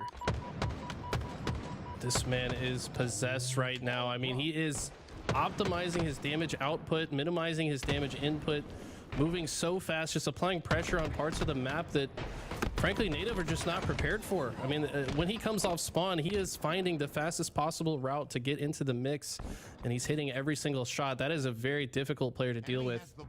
Native finally shut him down, and this looks like the best situation for them to get some ball time, but Swish is lurking here with the camo. Very disciplined there from Swish not to shoot that oddball carrier, taking it away. Instead, he wants to allow the time for his teammates to make this for a collective push. Knows that camo's not enough, as is, to take down Native Gaming. They need support. It's a 1v1 for now. Druck versus McWen. McWen, oh wow, Tolik finds a trade out. Not sure where that was from the back of gold, actually, as he's not going to rotate that oddball towards A. What a heads-up play there from Tolik. These are the moments that make the difference. He's going to actually continue to rotate it after last shot probably announced his spawn on the C side. Like I've said before, if the game chooses your teammate to spawn somewhere, that's probably the place furthest from your opponents. Might as well rotate the ball towards your spawning teammates. That's exactly what Business opted to do. Not only that, but it also opened up the reset potential by having it on that C side. Good heads up plays, but Native for now gonna have control of gold, and they look best positioned to grab the next oddball. Swish on the Dorito, 3 racks with a couple of frags in his back pocket. Tosses 1, now 2 out before taking down Barcode. As Swish looks to push through here, he could be the one to stop the oddball control here for Native Gaming, as he's done a great job of that, taking down 2 here on the gold side. Oddball dips out and almost in a little bit of a reset situation, so nice job there by Native to reset it, quote unquote, but Business are going to take it right back. Take all 4 down for Native Gaming, and with 1 minute left, Eli, this could be it. Not many teams elect to hold the ball over here at long haul, but it's really not a bad place. They do continue to rotate it to C with that extra freedom on the map. Continuing to rack up this time. Collect last player alive for Native, and he's got Camo. He gets taken down, and this is looking better and better for Business to close this out right here, right now. Native have one last push. Can they make it happen? Oh, Business have like a strongholds blender going here in oddball on Native Gaming, as there has been no answer and no red in the feed until now, as Barcode cleans up on Swish. McWin cleans up Tolic. Druck takes down Barcode. And with that numbers edge for Native Gaming, Business instead are going to reset it. Love this play here from them, and with less than a minute to go, that clock could absolutely become a factor. 2 still down here for Business as APG looks to move along the long haul side of the map. 45 seconds left. Business can just use the ball as bait for the rest of this game if they want to. If they get several dead, they'll just pick up the ball for the last 12 seconds, 11 seconds they need here, but for now, these 2 kills in the kill feed do not look good for Native. That means 3 go down. They're off the map for another 10. There's only 30 left on the clock, and Business are looking to close this out. Oh, look at this. Business decide, hey, we need 10 seconds. There's 30 seconds left on the clock. Let's go for the final bit of time, as Druck does stop the regulation clock for now. And McWin stops, hold the phone. 3 go down for Business. And if McWin can take this to the back of C, and if Business can, and if Native Gaming can stop this push here from Druck, they could very well have a 20-second hold back-to-back with 20 seconds left. That's exactly what they're going to need. 93-58. Native Gaming, though, with the reset, are able to take down 2, make it 3. Druck again is the last player alive, but the clock is ticking away. 5. Finally, Native Gaming do pick it up with 7 left on the clock. 63-93, down 30. Gonna have to see some perfect Halo here from Native, and they don't have much of an opportunity to drop the oddball, so they're guaranteed to be in a 3v4. Business, they know that. They push in through the gold side, and that will do it. 3-0 sweep as Business take the edge on this early rivalry over Native Gaming. Wow. Last shot, probably feeling pretty good about that one. I mean, there was kind of a lot on the line there for them. I mean, what a good showing from Business. They're looking very strong leading into the rest of the tournament. All right, gamers, we still got half of the day ahead of you guys. We're going to have Active and Why Not, 2 of my favorite casters in the scene, taking the reins from us after this. Eli, any final thoughts as we get ready to host some watch parties on our channel after this? I mean, I just can't wait to see more Halo. All these guys are stepping up in a big way. Can Native figure it out in the lower bracket? Can they make sure they make it to tomorrow? I think they will, but I'm excited to see some of the rest of the teams in the tournament today, and I'm excited to watch. All right, guys, catch us on our streams. We'll be hosting a watch party, TTV Old Man Mikowski and TTV Eli the Ninja, as that'll do it for us. We'll see you guys tomorrow for more Halo, but we got plenty more on the flip side as we send it back to the desk. Say goodbye. Business definitely looking really strong. I agree, Mikowski. That was, for those of you who don't know, or the rumors, Business is the rumored G1 roster. Isn't it, Tools? Yeah, G1 supposedly gonna sign him. I'll never say anything until I see like a contract sign with them wearing that logo, right? Things happen all the time in esports, but this looks like a team that is primed to go far in tournaments, right? And I think today was a great example of that, right? Having to play a match against a team that's definitely going to have a grudge against one of the players on your team, and winning close but decisive games, right? Every game was within a couple plays of happening, of going towards Native Gaming, but Business just showing that they had that better execution today. This is the team that It's the Last Shot has decided to join. Just catching up everybody in chat who might have missed last weekend stream, but It's the Last Shot was going to join Native, and then he swapped over to Business, the rumored G1 roster, in case anybody was missing context for that. I would love to know what you think Business did right. I think it really came down to some slaying power at the end of the day. Game 1, game 2, they leaned on Druck in particular to really give them that extra oomph. I think we did see maybe a little bit of that, the other side of the blade, where Native didn't quite live up to that slaying prowess that they should have. And they're starting to catch it in game 3, but simply put, Native Gaming got outslayed. I think it made a huge difference in the game. It makes making those objective plays just a little bit harder, and Business were able to outgun their way into a 3-0 victory. Agreed. And you just saying outslayed, we have Barcode as one of the slayers for Native Gaming. He did fly from Australia just about 2 days ago. How do you think this might have affected their gameplay today? I don't want to raise the alarm bells, right? First things first. Barcode had a rough first couple games. I believe had a 0.74 KD in game 1 and game 2, but in game 3 I think we started to see that that main slay ability from Barcode. Barcode's supposed to come in and help alleviate some of that pressure from Collect, being that sort of main slay prototype player. You're often going to see power weapons facilitated into his hands to help accomplish that. I think we're going to see more from Barcode. Don't raise alarms, right? This is the first match they've had since he's gotten into the States. I think you can give them a little bit of leeway, but you do want to see improvements as time goes on. One player I want to talk about that impressed me, APG, though. It doesn't. We don't have to go too deep into it, but APG had a great performance in game 1. Was leading his team in the slays for Native Gaming. I still think that APG wants to prove something this season. Keep your eye out on Native. I think they're going to go far in that elimination bracket. Really close games between Native and Business, but Business is the winner of that last series, and now we're going to move on with Business versus Space Station Gaming on Recharge. How do you think this is going to look for the rumored G1 roster going up against Space Station Gaming? This is where you really test your mettle, right? You went out, you made a I don't want to say controversial, but a decisive and bold change, dropping Manny for the new up-and-coming player, FFA world champion. It's the last shot, and you did this because you think he gives yourself an edge against the top teams in the game, like Space Station Gaming. This is where you have to go out and prove that you made that right decision, that it was worth disrupting sort of that equilibrium that you had, dropping a teammate that you've played with for years. That's something that is so hard to develop. Having a teammate that you've played for multiple years is rare in esports. So to make that change shows that they have a lot of faith in Last Shot and what he's going to bring to this team.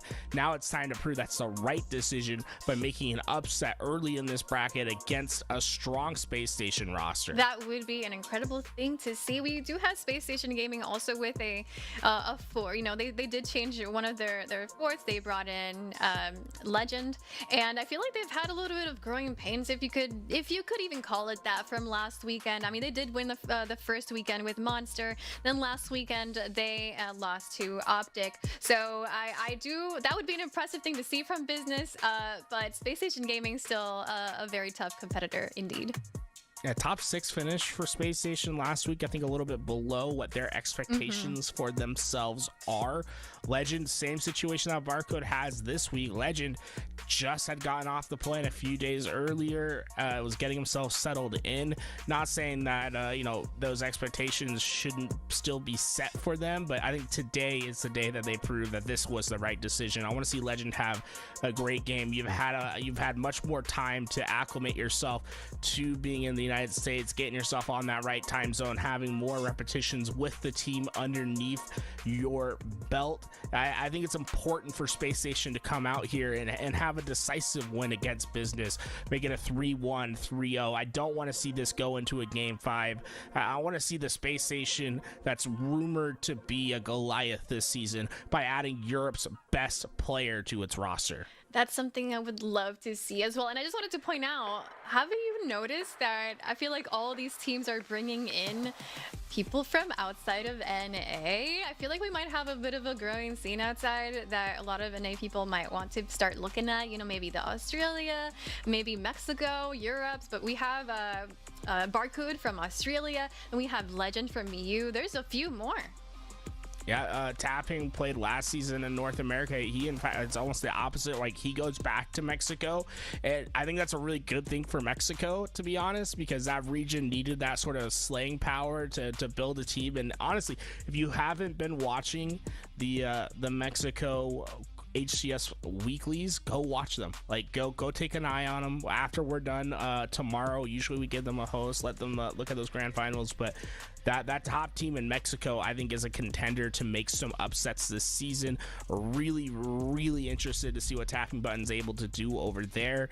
I do think we're seeing the prop up of a lot of great talent, not just in America. We've been seeing Wutem over in Europe causing all sorts of mayhem over there, right? We haven't even talked about all the team changes that happened between Quadrant and Foe, and I think that was really facilitated because of how good Wutem was and how they were upsetting Quadrant time and time again, where they became Europe's best team for a little bit.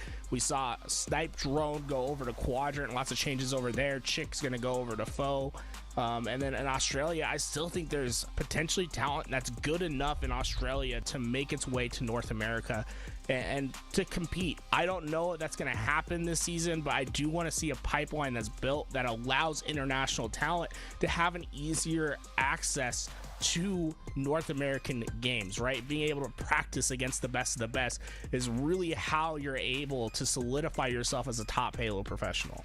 I would definitely love to see some more international players come into the NA scene and just be able to just show up at Worlds. And I just love to see a really worldwide community personally. And just taking a look right now at the brackets so that you guys are aware of where we're at. We're at winners quarters already today. Space Station Gaming vs Business is the game we're going to watch, but we already also have Optic Gaming and Rebellion, Shopify Rebellion, also waiting on their next contenders in that winners quarters. I wonder if we can see what's happening in lower bracket as well.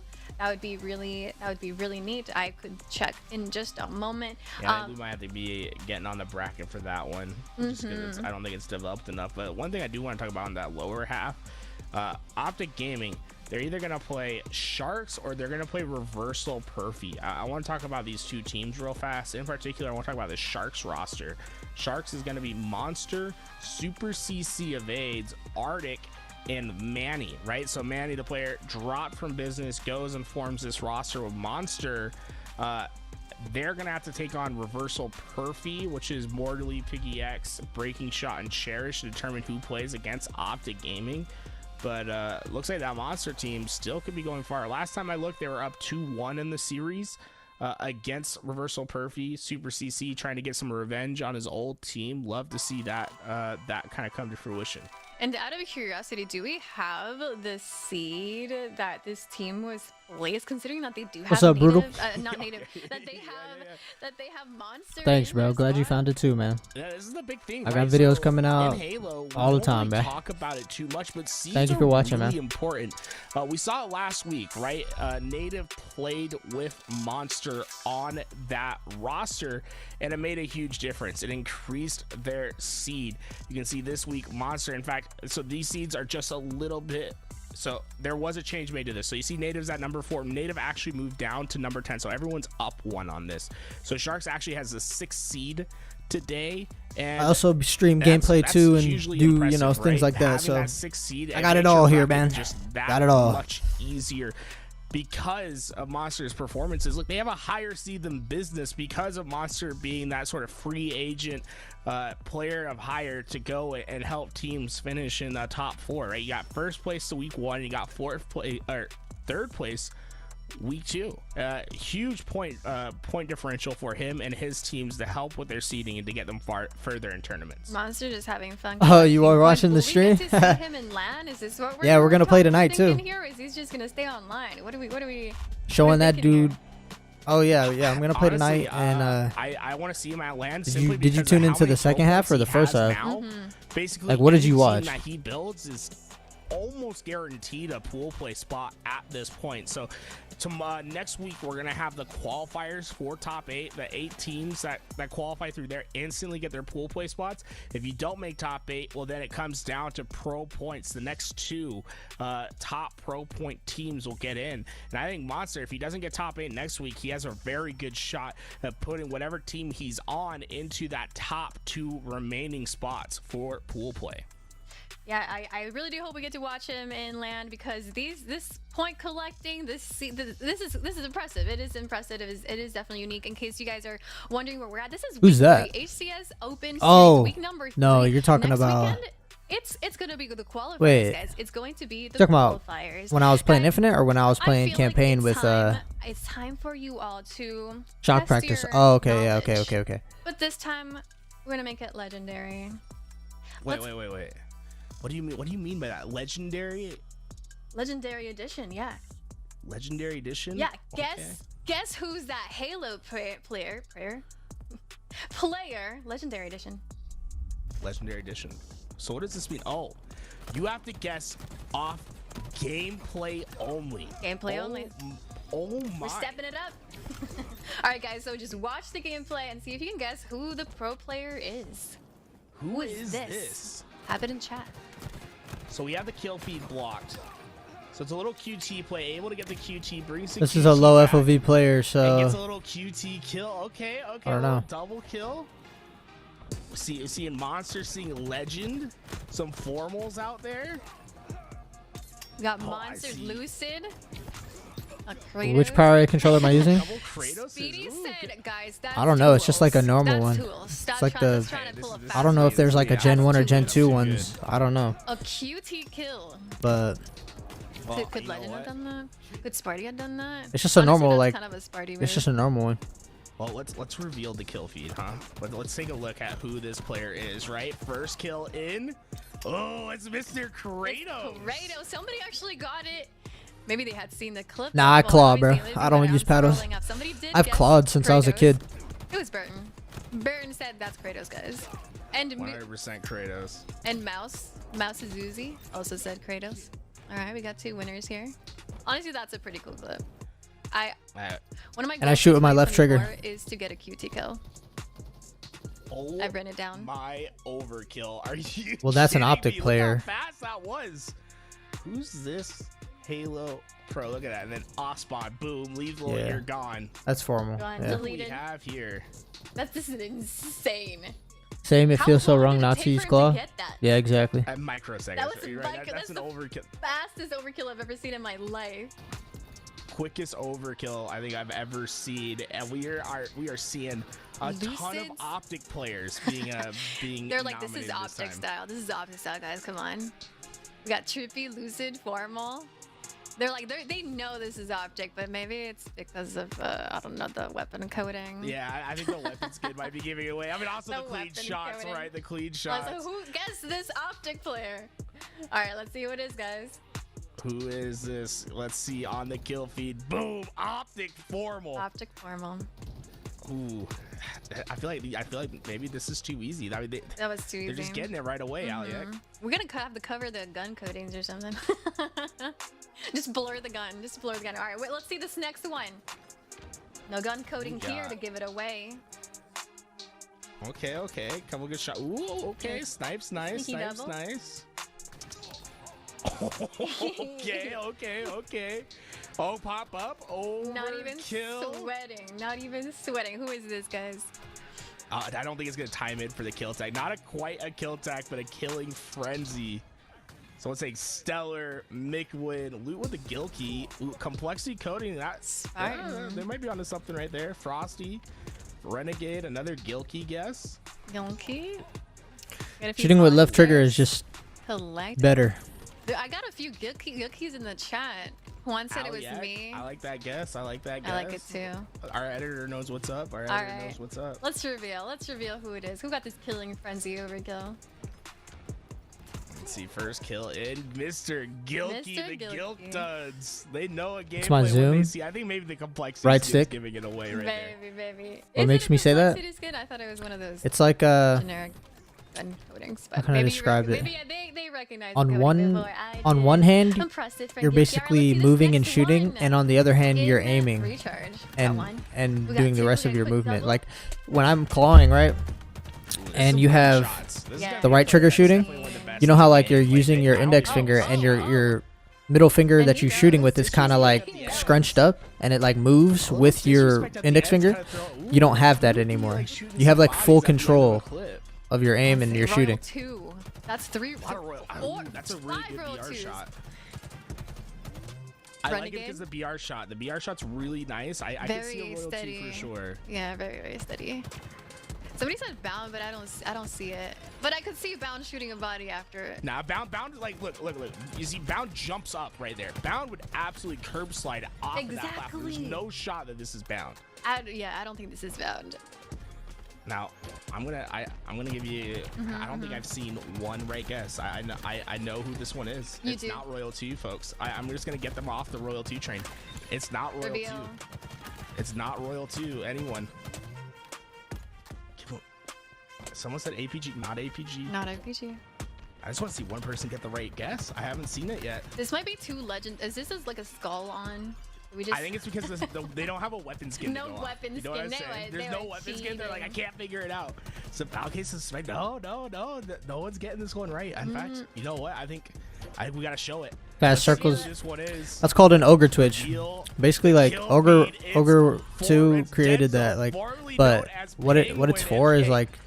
It's just like a little, like a warm up of your thumb. Like it's a little warm up. Like you see how he did it in this video? Like dude did it too. Like it's just like a warm up of your thumb to like keep it in motion.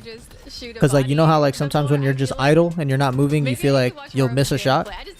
So if you're not doing things, if you're not moving or whatever, like it's just like a little warm up thing to keep the blood flowing. For sure.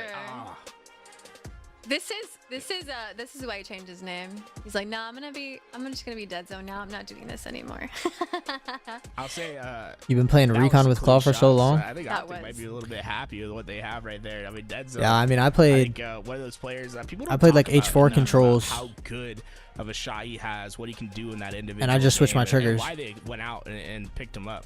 I would love to be able to see Optic. I'm sure we will see maybe Optic playing today. Yeah, it's also it's a way to recenter your reticle and see. It's like who picked up. It's also like who we might have talked about today. I don't know how to explain it. It's weird. It's like to see what you can do with your sense. Like if you're not used to your sense right now or something, like you make a quick circle to like see how like I don't know. It's like the better you do your circle, it's like the more control, like in control you are of your sense. You get what I'm saying? It's like a reassurance thing as well. Did not lose an online tournament in Europe for 2 whole years. The monster of Europe. Every single tournament every single tournament he played in for 2 years he won. That's how he introduced himself into the Halo scene. Quickly became one of the best 2s players, I think, on the planet. I'm very curious to see him play in some of these 2s tournaments in the futures, and then establish himself as 100%. You do the same thing in Europe, 4s or 2s these last couple years, getting his shot in North America with a very good Space Station Gaming roster. Well, definitely an incredible pickup for SSG, and I'm sure they're excited to get some more practice in so that they can definitely show off what they can do. I am just waiting to see SSG just move up in this tournament, and also next week for qualifiers. CE is the first Halo game. I know we got a lot of SSG fans Halo Combat Evolved also that want them to do well. I don't know, Tools, but I'm feeling like we could do another legendary edition. Guess that Halo Pro. Man, okay, this one's from a stream, right? We had to get rid of everything that could possibly show who this is, but I mean, from this gameplay, I feel like it's going to be obvious. Look at who can make plays like this. I'm going to give one big hint. Look at the weapons he's using. I don't see a BR in sight. Man, this is no weapon coatings for them though. No weapon coatings. No weapon coatings. Nothing to reveal it. Seeing some boo-boos. Boo-boo, some Frosty, Lucid. Couple Lucids out Lucids. there. A lot of people certain it's Lucid. No doubt. An underdog team, I think, can go far. Business. Okay, hey, let's reveal this kill feed. Let's see who we got. Listen to the double. Into the triple. Oh, there it is. The Lucid TW. Yeah, guys, who's gonna... the Sandbox Master knows. You know what I'm saying? He doesn't need a BR. He doesn't need a bandit rifle. He just picks up whatever he needs and gets to work. Look at these commando shots. This had to be pre-patch commando. I think this is an older clip right here, but my God, there's a reason why this guy's so good. We had to just scour the internet for old clips because you guys would have gotten them too easy. Talk about old clips. Can we look at Bazaar? Did anybody forget that Bazaar existed? All right, who is this Halo Pro? Well, I don't think Super CC is going to be forgetting this one anytime soon. Septify for the kill tack. Oh, Killtrocity. Oh, my. Seeing some Renegades, some Bounds right away. Okay. Some Ecos. Stellar. Septify, Suspector, Stellar. Okay, That's Bound, bro. Renegade. Dude, I forgot. Gotta be. SS Jesuses now. The SS Jesuses are coming through. I forgot about Bazaar Tools. You forgot I blocked this map from my memory. I did not like playing this map. I only remember it exists because I go into customs and I see that. Oh no. That's it. Stellar. Well, here we go. Let's do that reveal. All right. This one going to be Stellar. SSGs indeed. There you go, guys. This might have been like the first Killtrocity that a pro hit right here. Maybe so. And it looks like it. They gotta stop saying that, bro. They gotta stop saying that, bro. Putting disrespect on Jesus' name, bro. You gotta stop that. It's gonna be a fun one. That was actually really fun. I feel disrespected though. Where are our clips? We got overkills. We got kill tags. Why weren't our clips in there? I don't get many of those, so it's probably because of that. But why did Tools not put the one he got ninja'd in? He didn't put that Frosty clip up there. That's true. Why did you put the Frosty clip up there? That would have been real good. Yeah, I saw that on Twitter. It was horrible, man. Ladies and gentlemen, we are back here with your Open Series number 2. In vain equals insane, bro. I know. Excited to be here. I'm excited for I'm Christian. Like y'all, if y'all don't know, like I'm Christian. You feel me? I got so. my man active with me. You guys don't care about that. What you really care about is Space Station Gaming going up against a business, and we got 2 young superstars. They don't know what they're doing though. Like they don't really know. You know. The newbie of SSG. You too? Let's go, bro. Brother in Christ. Let's go, man. Yeah, they don't know what they're doing. You know how it is. They're still of the world, you know. They don't really know. They haven't found out the truth yet. I just pray that they do. You feel me? That's all. Looking to make his stint inside of 4v4 is a little bit of a rough transition, I would say, for a lot of players. Some players it's a bit easier, but some players it takes a bit to get that type of pacing from FFA to convert into 4s, and it looks like the last shot not really struggling too bad already 4-1 in this game. Yeah, originally coming from the SWAT world, I was casting them back in the day in Halo 5 and SWAT, and I always said, you know, if you could predict spawns, have that fast reaction time while being accurate, and you got that skill, you always have a bright future in competitive Halo. And last shot really showing off for some of us SWAT kids from back in the day. 30-16 lead starting here for SSG, although business got early control. Eventually SSG take over.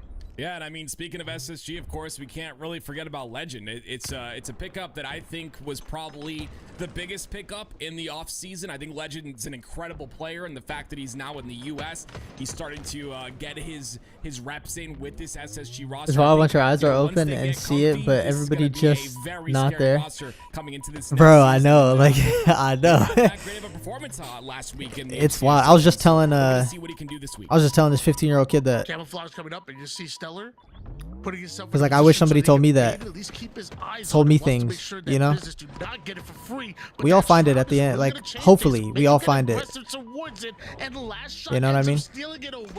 God willing. Towards the tower side before anybody knows. Yeah, our ego and pride just blinds us, literally. Robbing this camouflage away, and this is going to be trouble. Literally, bro. Space Station Gaming. The double kill leads to a. But nah, it's undeniable evidence. You see business not even just the supernatural stuff that occurs, but like it's undeniable archaeological evidence, physical evidence. You know, it's undeniable. And you can see the double cap locked in. due to that camo being acquired. Every tongue will speak, every knee will bow, like every tongue will confess. Extremely deadly on the map of Recharge. Space Station Gaming started off well here in the first half, but Business answered back. One of the most objective efficient teams that we've seen in a long time were that old KCP and Native Red roster, and it looking like Business, they picked up exactly where they left off, just about taking the lead before SSG stopped them right in their tracks, start putting points on the board once again via an Alpha and Bravo setup. Yeah, seeing 2/4 of this Business roster, obviously, who are, you know, together for so very long, go their separate ways, you know, Soul Snipe, of course, Manny. It's a little weird, but honestly, like you just said, they've seemed to have found a very comfortable two players that really fit this roster perfectly. Last shot looking like he's bringing that slaying power, of course, and that aggression and the confidence that comes with a free-for-all player. And, of course, Swish being that glue, in my opinion, to any roster he's on. Yeah, I was looking at the stats of Business versus Optic and Scrims. Dude, the damage that Last Shot was putting down was crazy. But you also know Talik on screen right now. He always seems to get his. The shot is just mean as he chases down two members of SSG, one from the glass side and one over towards Camouflage, and a Camouflage that easily should have been in the hands of SSG because of Talik and the damage and chaos that it creates on the map. Druk gets a hold of it. Yeah, camo is really huge on this map, obviously, but you know, the fact that Business now have two camos in a row is definitely going to make things very difficult for SSG. They're playing on their back foot. They're playing with a number disadvantage, and Business is taking advantage of that. But Space Station do still have that lead, so they'll try to maintain that here. And Druk still having that Camouflage. Puts it to work. Double kill for him as he takes down Legend. Bravo and Charlie still in the hands of Business. Although SSG do have the lead, Business, they have control, they have map control, and in fact, they almost have a trip cap until SSG answered back. Druk down to one shot, has to slow his game down. Both members of SSG holding him back from... This is my favorite pro, Frosty. And 3 down go Business. Druk has been held back for quite some time. It's been my favorite pro since 2016. Player for his team on the map. Yeah, that was a great defense by SSG in that situation. Business didn't have the Shroud to utilize on that cross, and you can see how deadly the cross is, especially with a team that knows how to team shot extremely well. But you see Business still get in just a bit. Eco is going to run away with this this shock rifle, though, and they're going to utilize that to lock in a 2-cap advantage here. It's 140 to 85 in favor of SSG. SSG looking to hold on to both Charlie and Bravo. Swish. You missed Toxic Frosty? Yeah, Toxic Frosty was funny. Trade out his life with Bound. Bound making a play to put his 15 on the board. Last shot desperately trying to play toward the battery side, but that's not going to happen. Multiple go down for Business. SSG still have the double cap. Why Frosty? Yeah, it seems like Business is being extremely... I like how he plays. You can even see in the Slays department. He's a very timing and calculated player, and that's how I play. So I love the way he plays, and also he's very innovative. You know, and he's kills count, and they're utilizing those kills. Like, people don't understand, but back in Halo 5, like, Shotzi was like, yeah, he was the best mover, but Frosty created the meta of the game for real. Like, Frosty made a lot of the spots and jumps that all the pros used. He like founded them, and he thought about the game differently than a lot of people. Actually, I could just say it, than everyone, really. Same with this game, bro. Like, this man, you might think like he doesn't, but he shapes how the game is played somewhat. You get what I'm saying? Even in this game. Confident within their setups, confident within their teamwork to hold down Business, but Talik does get a huge kill onto Eco.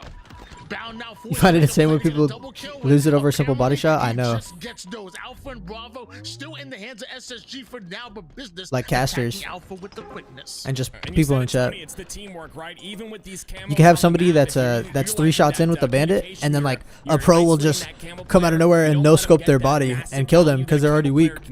And they'll just go, oh man, oh! Your SSG, and they're doing a perfect job of making sure to isolate these players, making sure to utilize that teamwork. Look at that cross shot that comes in from for Stellar there to try and help him stay alive. Obviously, it doesn't turn into anything, but it's again that chemistry that SSG have built for so long, and it seems to continue on here with the addition of Legend. Yeah, it's for the hype though, so I don't really care too much about that. I care like more about like when they say stuff that's like just lies.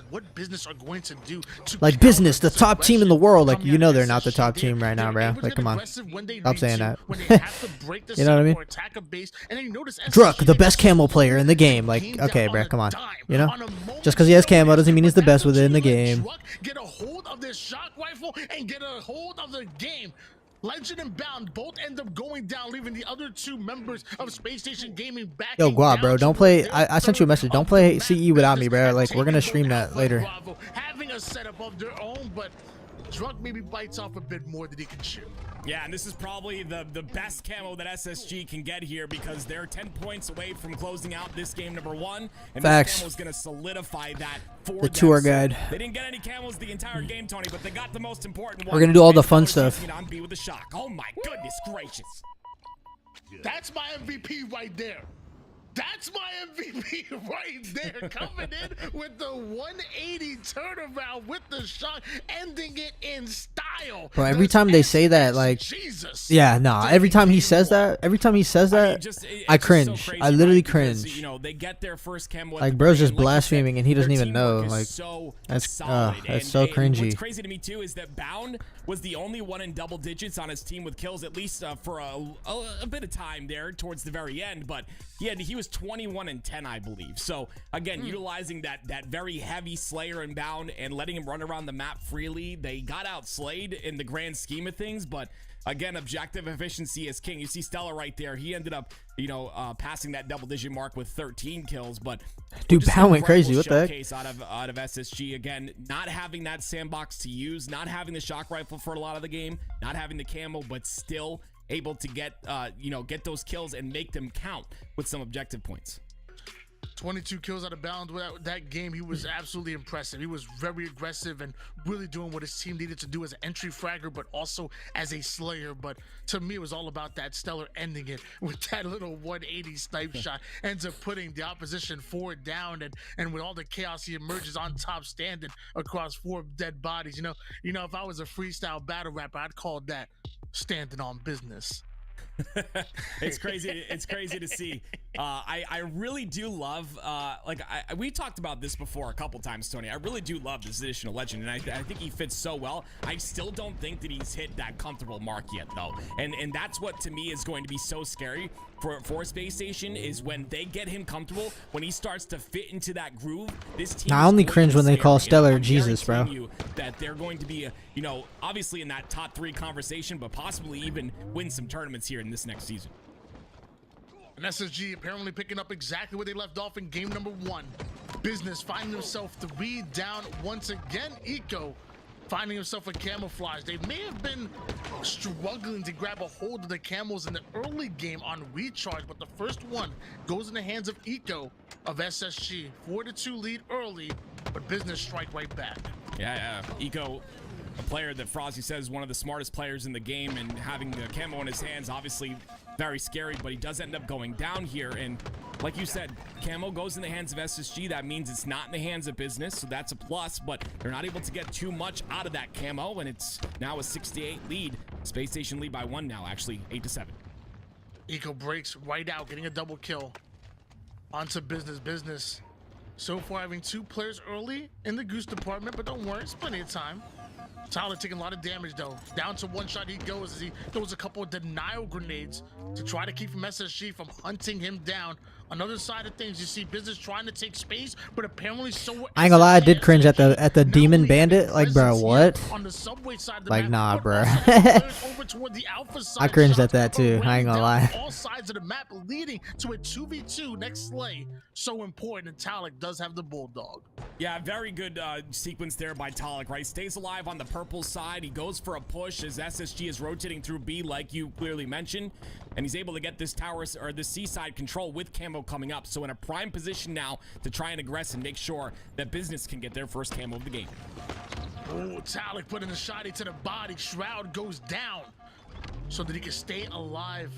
But once again, Business getting the early slays battle. That's until Talik across map gets himself a Guardian Angel. Slays across the board, starting to favor Business once again. But Talik might end up going into a little bit of a 1v2.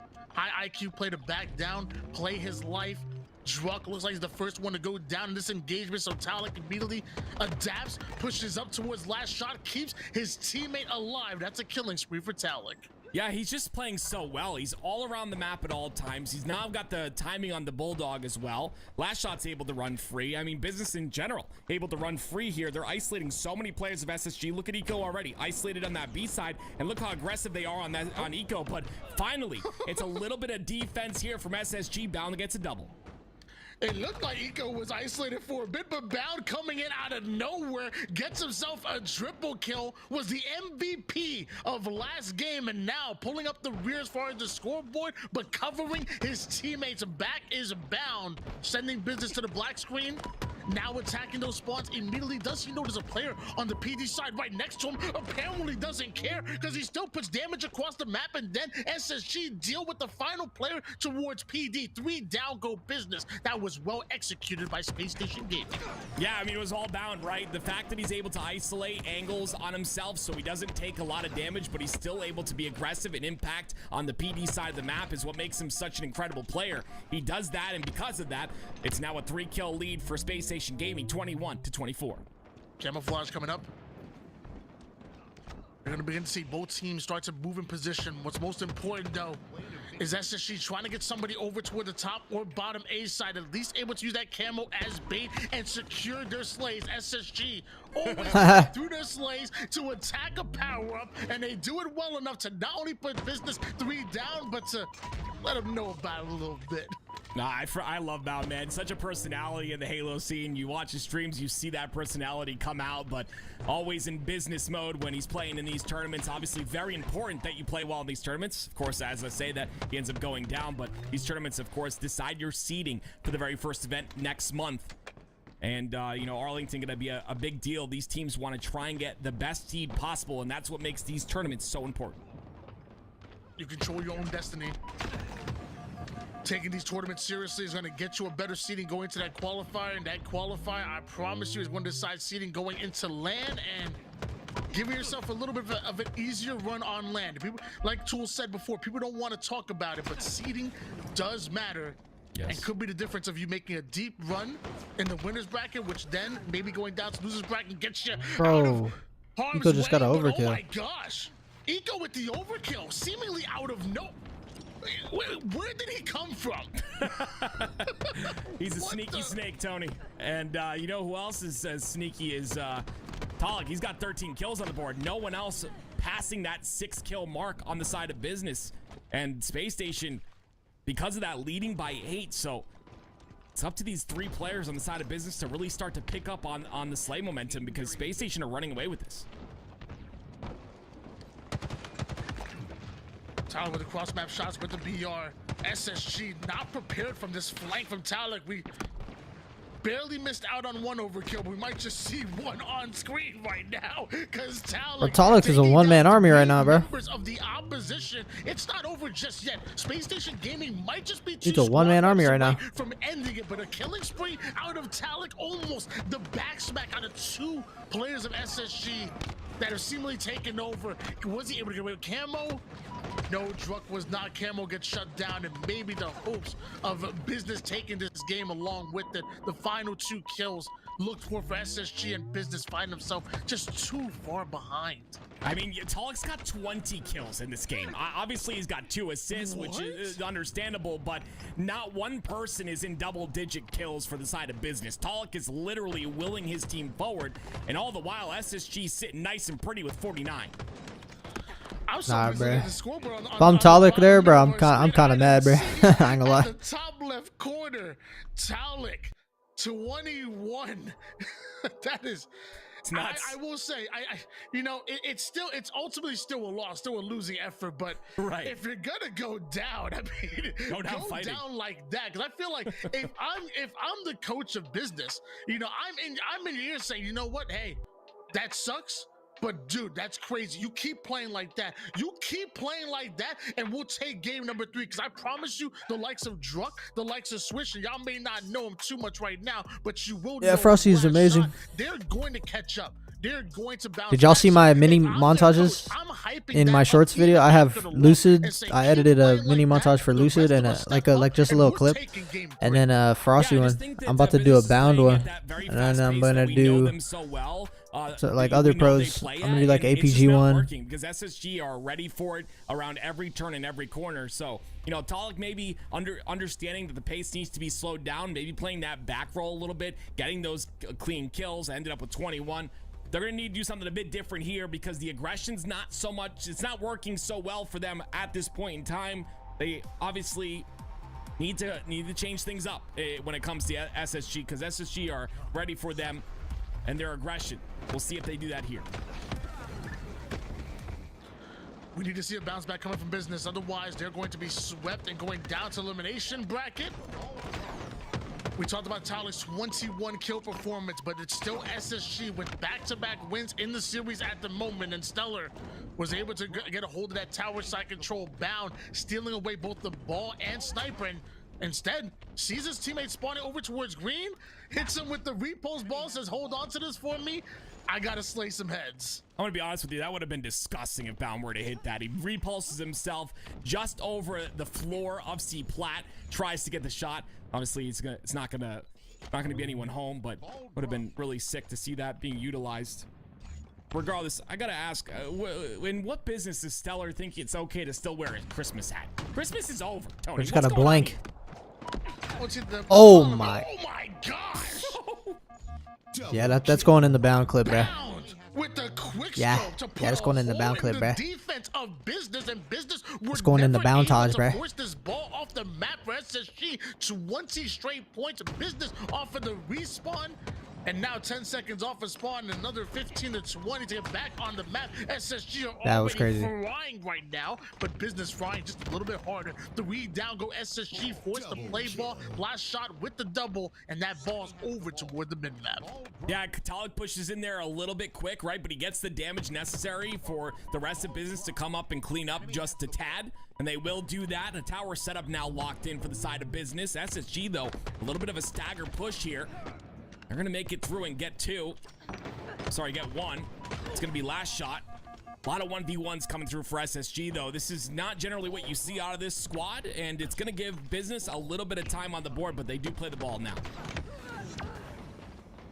Oh, FaZe is gonna win. Come on, man. You know what's going on. If Bound is flying at you with a Christmas gift, FaZe are gonna win Worlds too. Don't take it. It's usually a headshot from a bandit or a sniper. If he's flying at you with a bag of goodies and a Christmas hat, you run. Do not take it. Camouflage coming up. And you see SSG always so well positioned for it, always making sure that they're able to bait it out, slay out, and then play for the camo. And it works out well for them. They're going to go for both the ball and the camo at the same time as business end up going definitely FaZe, down. bro. Definitely and FaZe. SSG trying to figure where do they rotate this ball to? You know that business are coming in quick over toward the A side. They might have to drop. They might have to slay out because business, they have both A and C control at the same time. Yeah, that was really good by business to kind of force that to happen. Get the C spawns as the ball was rotating towards A, and SSG in a position where you kind of have to slay through the spawns, and that's exactly what they do. They're approaching 60 points now in this first round of the oddball, and they get a sniper as well in the hands of Stellar. So just a great job by SSG to be in a little bit of a tough situation and still recover from it and still look to continue to get these slays. 2 down, go business, make it 3. SSG want to find the 4th player, but also want to make sure that they hop on this ball and over toward their A side control, maybe pulling in the defenses towards this A side corner, just so Stellar can snipe them down. Bottom mid player and Talik knows that Stellar hits no, so he's gonna back down despite having a bit of a health advantage. Meanwhile, the rest of business trying to get this ball out of SSG's hands, but it's easier said than done. The MVP with the sniper might be one of the best to do it. Yeah, those are the low percentage kills. You're looking for players like Stellar to get on the side of SSG. Look how much time it's allotted them in this oddball game. They've gotten 3 dead once again, and that's essentially going to secure them this first round. It is all based off of Stellar and that massive play. A stellar performance out of SSG's finest at the moment. As the final 10 seconds are coming in, they're going to drop the ball and maybe slay out for potentially the last time. But although the stick connects, 3 down go SSG. Business now have an opportunity to hold the setup, the one that they just Lucid versus Formal, who do I think? Like a 1v1? As their players are spawning over towards C, they want to move it there, but they know SSG off a spawn. They probably Lucid and Halo Halo Infinite. Lucid. Business really good too, but in right? Halo The Reach, fact that, Formal's cooking I that boy. The round was over just based off of those 3 kills, but business off a spawn is also very, very quick. So it's a kind of scrap back and forth here. You see, bro, if you play Formal on Halo Reach, bro, he's cooking Lucid, bro. It's gonna be really tough for business to come back in this round, especially with Talik being the last player alive. I believe that should be it here for SSG, but Talik's still doing his best and still fighting for his life here as SSG push on the outside. One of the more entertaining oddball live fire matches that we've seen in a very long time. I look at the scoreboard, it's still 95-29 in favor of SSG. Their ball efficiency has been absolutely incredible so far, despite the fact that business are making it tough on them at every given turn. But with all 4 players up for SSG, I thought Snow was gonna dive on that ball. Looks like he had that idea, but that ball just being used by bait by the remaining members of business. Last shot doing some damage, and so are the rest of business. Multiple going down for SSG. Business have another opportunity to get into a setup. If they can hold this for 1 or 2 more slays, they can come back in the game. Yeah, I really like that they didn't toss the white flag there, and they just kind of fought this out, because even if they don't win this round, if they don't play perfect Halo and you know, make this comeback happen as they go 3 dead, it's still a little bit of momentum going into that round number 2, and that's exactly what they need off of an SSG that came out swinging in round number 1. I want to agree with you as well. I kind of said the same thing, you know, after that game number 2 performance, 21 kills out of Talik, as the picture-in-picture showing that guys don't go anywhere after this. You know, you got Rebellion going up against Sentinels. We saw that last week, and it was an absolute banger of a series, my boy Wes would say.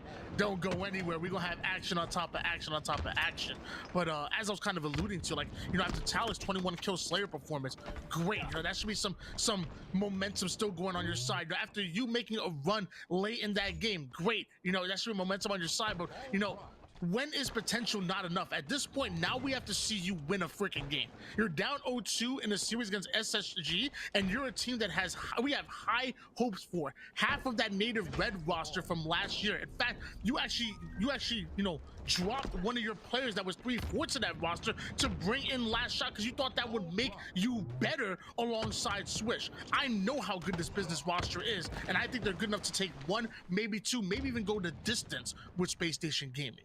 Yeah, it just seems like SSG has found their groove here with Legend, and you'd expect that, right? Obviously a little bit of a rough HCS Open number 2, but obviously in number 3, they're looking solid. Talik, though, he's going to be that line in the sand. He's going to try and stop SSG from going any further with this round, but I 100% agree with you. I mean, they have to do something quick. I mean, it's essentially do or die at this point, or they go into the lower bracket. Business is definitely a better team than what we're seeing right now. With SSG winning these Slays battle, you see them look to rotate that ball, maybe through the A side, maybe toward the spawning players over towards green, but most important, into a position that's far away from business that are simply coming off of spawn. Is your channel full-time work? Good time. It's all about the breaks, all about the setups. Bro. And when they get their yes. breaks, Basically, are you saying like is it my job or something? It's not my job, no, but it's like, yeah, this, like, I lose sleep. I lose sleep. 3 down go SSG. Business anticipating that rotation so well. Yeah, that's a good point, Tony. That's kind of what makes business like really tough to deal with, is they kind of collapse from both sides. They kind of put you in a lot of work hold, and, for sure, because I do everything on the bad side of things, for it. So it isolates you and it isolates your team, and sometimes SSG is able to take advantage of that. But when you have the timing correct, you end up in a scenario like this where you get SSG a couple dead, and you bring this game back, or at least this round back. They have a lead by 1 point now, but SSG is about to delete that lead very quickly. So quick to take space on his business, and with the Slays, you know, Octic versus FaZe is so entertaining. Yeah, I know. I wish that other matches were entertaining, which that's why I want to, like, I want to show, I just want storylines in Halo, bruh. Like, that's what I want, and that's what I'm trying to do. Like, I wish these pros just had more personality, bruh. So we can have more personality. And more storylines, I mean, and then people will be excited to watch other rivalries or other matches other than just FaZe Octic. Last 2 kills are pretty darn weak here for business. So is Eco as Talik hunts him down, and Talik also gets his shields back. Yeah, bro, Optic definitely got cooked. Not even kind of, bro. Definitely, they got cooked. Coming out from the outside, but having top tower control is so vital in order to make sure to. I have an Optic versus FaZe Scrim video out, and it's all of everybody's POVs. I have that out if you haven't seen it. I just dropped it today. At least in this it happened last night. Lead in the oddball game. Space Station still up 1 round. Other channels probably just have like one POV, but you feel me? I got y'all. Although able to get a low percentage kill, is down to 1 shot, and he's quickly dealt with Swish, not allowing him to get away on that one. Big kill out of him. It's basically like this, like what you're watching now, like this, but bust right through the front door. Just the script. Take down Swish. Now, Space Station Gaming are the ones that find themselves 4 players up. You missed it? Yeah, just check it out whenever you want. It'll be there. I drop like every day, bro. Sometimes I'll take a short break, or it'll be like a short 3-day break, 4-day break, but I drop like every day. Force the play ball, which is good, but that's gonna be a sniper given over to Space Station. And if it's, and I got short videos as well, like the shorts, like the, you know how like, you know, like 30-second clips and funny clips and this stuff like that. Like I'm not gonna post that as like a YouTube video, because I'm like trying to focus on like making the video entertaining, making it a full video, something to actually watch. Like, and then those like funny clips and stuff like that, that'll be on like shorts videos, or like I have like mini Tajes that I've edited on my shorts feed as well, so look out for those as well. QT right out of that situation while trying to rotate that ball toward the A side. Druck in the black screen as well. Yes sir, yes sir. Comes right back in fresh off of the QT portal. I even got community, bro. I'm doing a giveaway as well, bro. Like I'm gonna announce the giveaway soon. When I hit 2K subs, like before I hit 2K, I'm gonna do a giveaway. I post on my community page as well. If you go on the community page, you'll see like other things, like polls that you can participate in. You'll see like funny stuff like me and Bounds DMs, me and Legends DMs, like about stupid stuff, and then you know, just like random posts about Halo. Keeping up with like who's picking up who's dropping who. You'll see that. Once again, Legend doing a great job of trying to stay alive, but this will be maybe yeah, you know, I'm gonna try to do more with like the community page as well. So I need ideas, so I'm trying to think of stuff. I'm gonna do more movement videos. I have jump videos out. Like I literally, if you don't know, like I'm Onyx level player as well, and like I find crazy spots. Like I deactivated my Twitter because I don't like social media that much, but on my Twitter, I used to post these jump videos, and then they blew up. Like they used to blow up. Like just Shyway used to repost them, and like I think one video had 108K views. Yeah, 108K. One had like 160K, like something crazy. I don't know. I have those videos out, and they're called jump tutorials. If you go to the playlist section on my YouTube, you'll see jumps. It'll say jumps. You'll see the viral jumps that I've like found or whatever, and then you'll see like tutorials for them. Once again, looking to close out here in round number 2. Business not really having any sort of an answer. Yeah, and then me and Shyway have a video out as well. It's called Me and Shyway Played 150 FOV on Halo Infinite, so you can look at that too. Like just dive in, bro. Just like check it out, bro. You'll see stuff. And me and Shyway are gonna do another video. On the hunt toward the mid side, but where did I got stuff cooking, bro.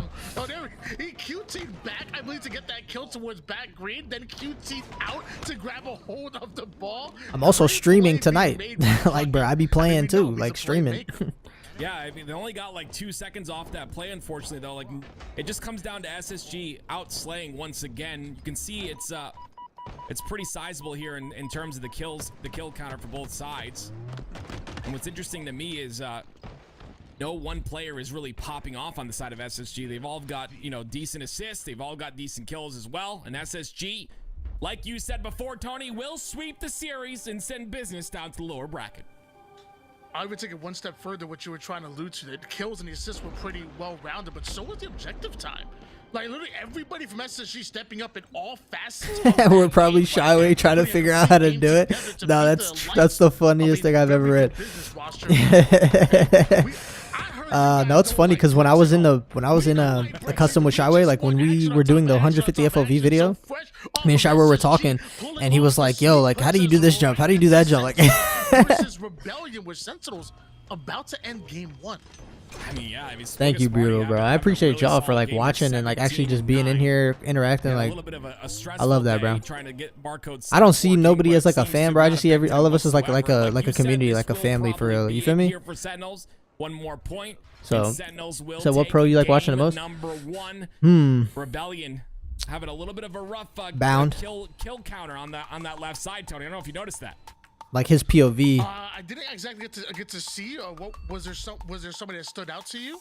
Yeah, I believe it was Cycle. I think he had a I like watching Frosty though too. Like entire Hell game. So I think just that, you know, again, I talk about him constantly. I think, you know, everyone has bad games here and there. You can see 3-11. Everyone has bad games here and there, but I really am excited for this kid's future.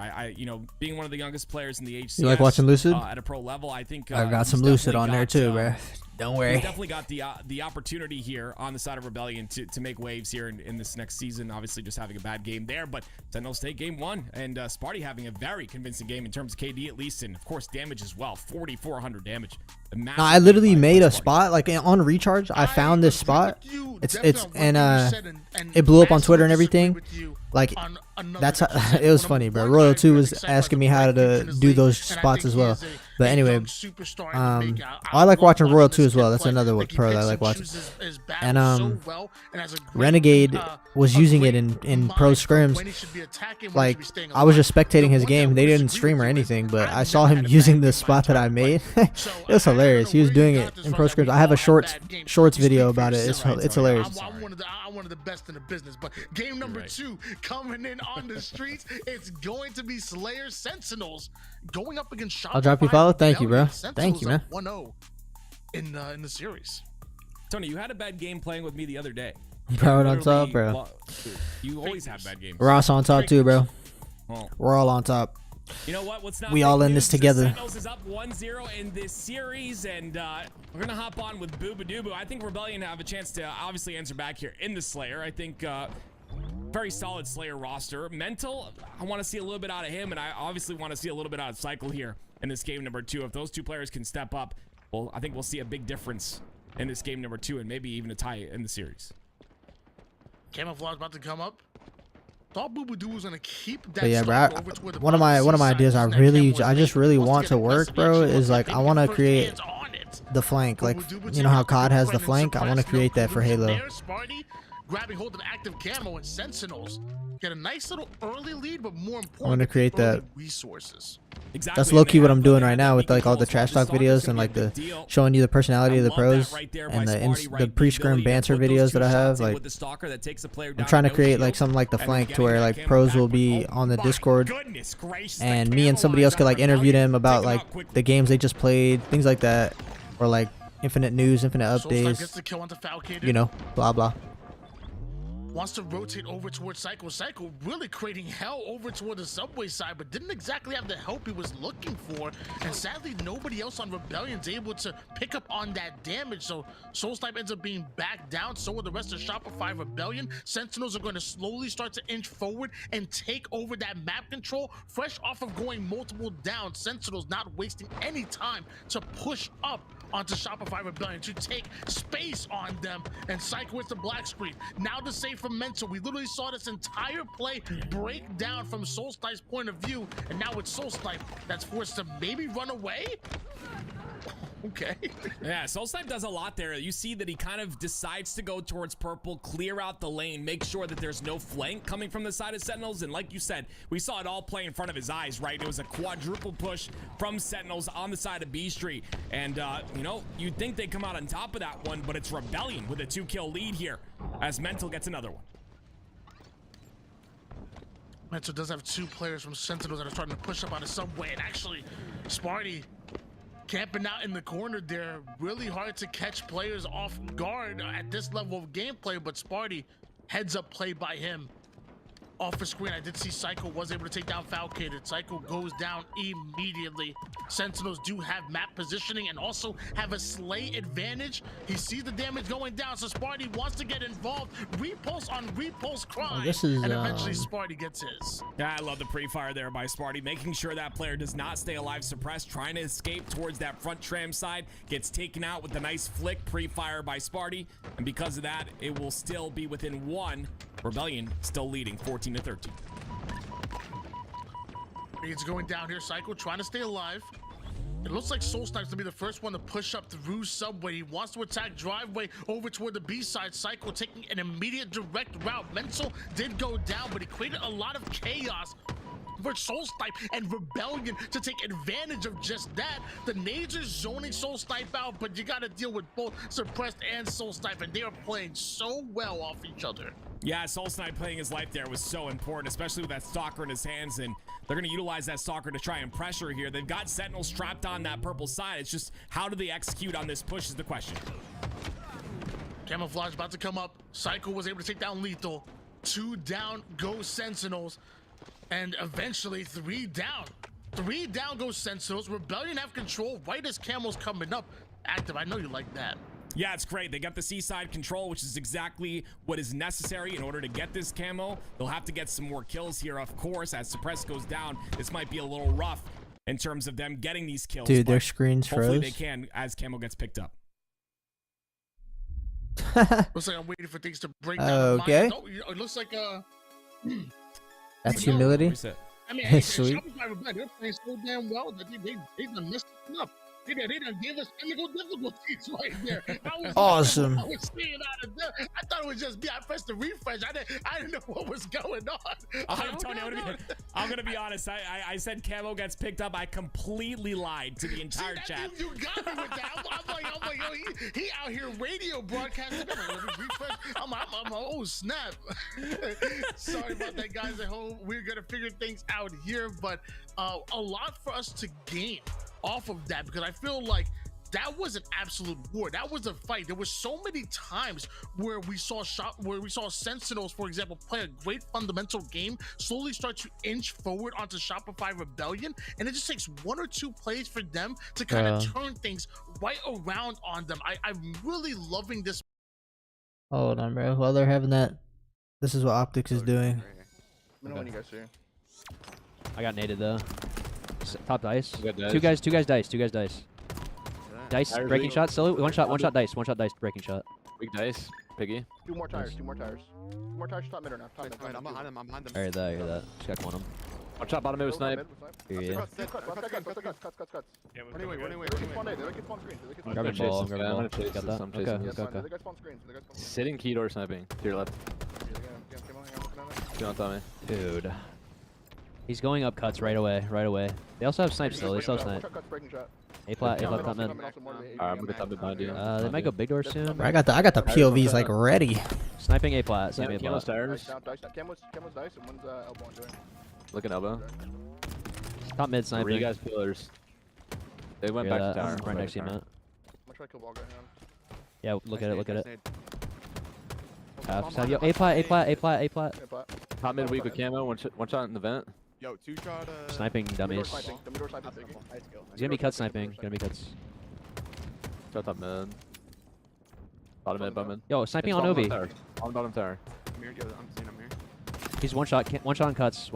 Key door hiding. One shot. Chairs. Can't see that, Zane. No, absolute pillar door. I'm gonna grab this ball. I will. Absolute on OS. Piggy still has snipe. He went out pillar door. He could be A plat or. Shot dummies. Yeah, I hear that. Yeah. Could be big door too. I don't know. He's in A. One shot in A church. One shot. Dude, and behind me, window. It's half shields. I got him actually. Whoa, he's dead from that? Nice, one more screen. Last guys. Half shield, Zane. One shot. Nice, good job. They're gonna be behind you. Spawn dummies. Come A plat right away. Look top mid real quick, and then we'll fight it. Yeah, top mid. Yep. One guy. Okay. Screen. One shot screen. He's one shot screen. Two screens. I'm Hitting out key door. But behind you weak. See that. Alright, that's a good trade. Back A weak. Mortally, I'm just getting ball and running away. Okay. Yeah, bring dummies. Repulse was up. I couldn't get it. Yo, pillar's going mud. Here you. I'm trying to look at this thing. Behind the nest. That grenade was crazy, yeah. The heck? Absolute dice if you can see him. Above you. A plat. And one's A plat. Screen. He's going straight to camo, on camo half shields, aimbot it. Come ball guy. Ball's The ball's absolutely turning. Top screen, breaking shot, hit him once. Camo guys, Yeah, one guy quantum back, Joey, quantum back. Yeah, I see that. Watching his other portal back. Nice. Got him. They still have camo, guys. Rats on a wig. That's him, I think. You shot big door? I think on camo. On camo. Shot out big door, Hey, my back, Dude, 3 shots on camo. He's going straight to key door. 3 shots. You fly right now with snipe. Going for snipe. 1 shot, breaking shot. Two there, Small two there, bomb man. there. Two plat, one's 1 shot. In the vent, we snipe. Zero 1. Nice kill. Nice. Yeah, hit out screen here. Hit out screen. Bottom middle, dummy door, aping. And rat. Mid. Rat. Key door, key door. Key door, breaking door right now. No look. Just 1 shot. Behind me, come in. At the one shot. They're just running at Joey. 1 guy is at least. I played it. Sniping key door, sniping key door. Here, yeah. Having rats on all, and they got the He's back to key door. No screens, no screens. Two screens. And the guy make that. 2 guys on green. Probably dead. They're all 4 on ball. Or 3 on ball. 3 on ball. 3 elbow right now, Joey. Alright, that's fun. Good trade. I'm already bottom mid. Bottom's coming in 10, guys. Up tower, sniper. Just hit the jump with ball. Ball's one. Ball's 1. It's cracked. One sniper here too. Just 1 shot. Just 1 shot there. Buy me on green. Buy me on green. Buy me training. I'm there. 2 shots on me, training. Dude, he's 1 shot. He's 1 shot there. Nice. I spawn here. I spawn come pillars, elbow. Big door now. Big ray and white wall. I can't get this. Hitting pillar door right away. Back green on me. Chasing. White wall and pillar door. Really bottom mid. On Got really close. Shot with ball, 1 shot ball. 1 shot pillars. Do you guys want to watch the optic or you guys want to watch the tourney? Jumping up with you right here. Have a repulsor guy somewhere. All weird. Orderly. Back green too, I think. I'm pillar door, guys. I'm pillar door. Yeah, 1 guy A. 1 guy A. It's 3 shots big door. 3 shots big door. And top mid with repulse. 3 guys back green. 3 guys back green. I already dropped. Got him. Behind me A plat. He's A plat sneaky. He's just going top mid. Nice. 1 shot make it, 1 shot make it, I think. They're gonna spawn. Down. And although he wasn't able to get that kill, his teammates were. 3 down goes Sentinels, and Falcon says, "I'm gonna go down." I mean, it's Sen versus Rebellion. Like it's worth. Like let's watch it. You know what I mean? It's Sen versus Rebellion. He gets the spawns on that mud side of the map, but a great job to make sure to get that sniper off the map. You don't want that in the hands of Rebellion. That's what won them in game number 2. You see, keeping that out of their hands is going to be the recipe for success here in this swing game number 3, like you mentioned. Yeah, they couldn't even get the POV back up. I was watching it. They couldn't even get the POVs back up for that one game. So we literally just missed that game. Just long enough to force a reset here. Valkated taking the low ground behind the tower side. We do see that Sparty off the screen gets himself a kill, and in fact 2 fall in favor of Sentinels. Now back-to-back kills. Both teams find themselves 2 down, but the first one to go 3 down is going to be Rebellion, and Falcated takes advantage of just that. Sentinels quick to move that ball towards tower side. Rebellion, excuse me, quick to take space on the map. Yeah, I mean, Sentinels played that perfectly. They had the flank from Falcated as well, and they're playing it perfectly again. They're completely pinching the side of Rebellion, and Falcated ends up going down there. But again, it's that pinch that would have been successful for the side of Sentinels, regardless if the other players from Sentinels weren't able to get those kills. And you see constantly these kills are coming through, and they put 20 points on the board now, just based off that 1 break. And no point to Rebellion like slow the game down to kind of reset right there, giving Sentinels 3 points. Like right off the spawn, they continue to be on attack mode, and that forces Sentinels to the early play ball. As we see Mental dropping down toward the ball, trying to be as objective efficient as possible. The moment he picks up that ball, the moment Sentinels go 3 down, and Rebellion move into their own setup. Yeah, I mean, Rebellion staggering off their spawns like you talk about, Tony, is just trying not to let damage go unfinished, right? You want to put that damage in, but then you also want to make sure to capitalize on those weak players. Sometimes, though, that can be devastating for your team if Sentinels is able, as Rebellion is pushing, if Sentinels is able to stop that push and isolate those players and make sure to play their lives so that damage doesn't get capitalized on. And that's where you kind of have that meta that goes on. It's going to be Soul Snipe now with the sniper in his hand. He's going to go directly to top tower. This could be some ball time for the side of Rebellion. And look at the lead as Soul Snipe gets himself a huge quick scope, a lead that seemingly has come out of nowhere for Rebellion, 58-20. going here towards their own mid game, and Soul Snipe continuing to pressure Sentinels. That's another 2 down for them. That means that Rebellion are going to rotate this ball toward the tower side and make Sentinels have to make a long cross once again, which is even harder to do when Soul Snipe is manning the tower side with that sniper, and Rebellion rotate the ball away from C the moment Sentinels get there. So just great ball efficiency out of them, and finally Sentinels get the kills they need. What happens? Ball gets played. This play is completely reset. Yeah, I mean, objective efficiency, always the name of the game. Like you said, Rebellion playing that perfectly, getting that rotation towards B. It's now 3 dead, though, for Rebellion as Sentinels get their setup, and they opt to go for this A setup. With the B spawn coming out of Rebellion, Sentinels are going to have a hard time holding this, so they rotate back. 76-28 lead here for Rebellion. Psycho putting down some good damage, but not good enough to take down Falcon. Luckily, Suppress follows it up with a double kill of his own, and now Suppress trying to cut off this angle from the ball, does so perfectly. Curb slides his way right into the action. Soulsnipe was cooking something against Optic a few weeks ago. I know, bro. He was looking nasty. And it's just absolutely punishing Sentinels at every given turn. That's a double goddess Soul Snipe. I wish Mikey streamed more. And I'm not sure Sentinels even have enough time to get the ball out of Rebellion's hands. Oh, I love to see Suppress growth through the season, going from season 1 to now season 3. I think Suppress is grown exponentially as a player, able to play his life, able to do maximum damage. But as I say that, Rebellion go 4 down. 91-40 lead in favor of Rebellion at the moment here. Sentinels have to move into their own setup, and they have to hold on to it for dear life. They do grab a hold of camouflage, which is going to be huge for Sentinels. Sparty does a great job of staying alive, but right now it's keep away time. It's time for you to get the slays onto Rebellion that you desperately need, and you have to trade out your life in order to do so. You're playing a dangerous game. We're playing for trades. They need clean slays, do Sentinels.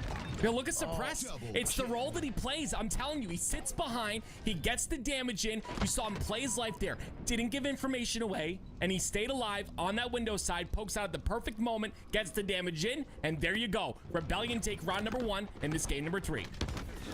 Definitely want to give a shout out to Suppress. I mean, 13-6, 5 assists, 42 seconds worth of ball time for him. Literally doing it all across every facet of the game on oddball.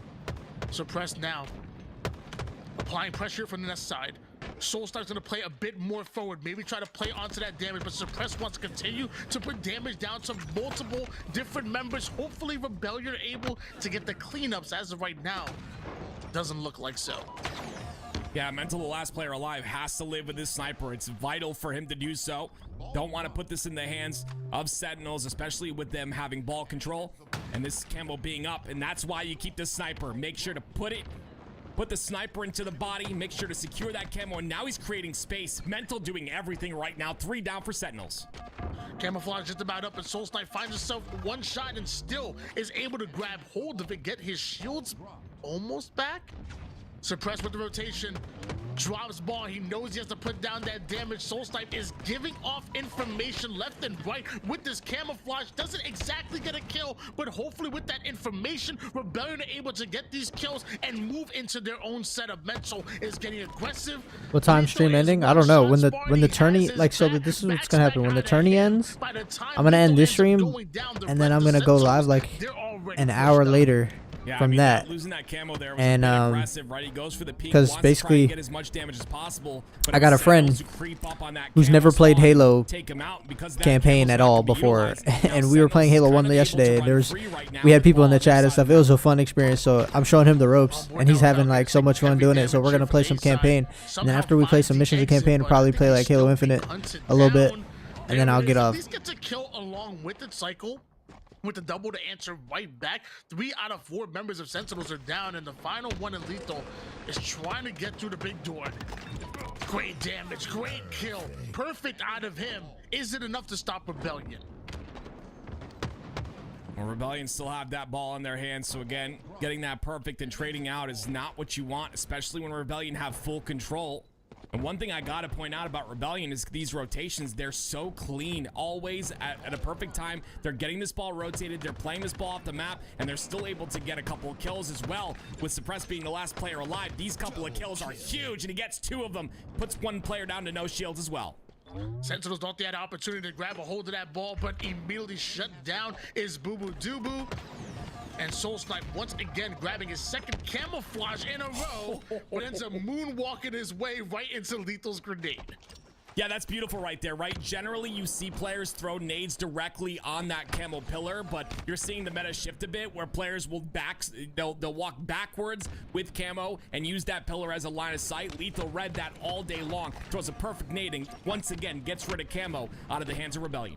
A perfect play just means a perfect counterplay is needed to stop it, and Lethal does just that, and Sparty is doing what he does. Damage onto Rebellion right now while somehow ratting out to stay alive, really forcing Rebellion to overextend in order to get that kill. Meanwhile, Boo Boo Doo trying to rotate the ball, he stopped short.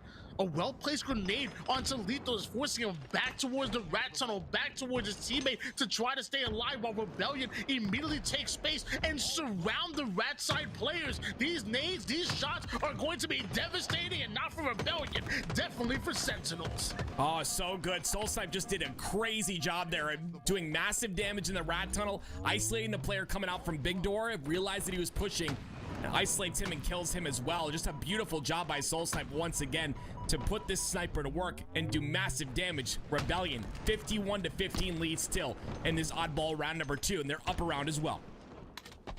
Running out of ammo quickly.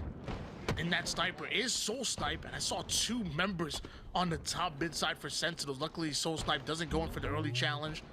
It's taking a bit of a low route here.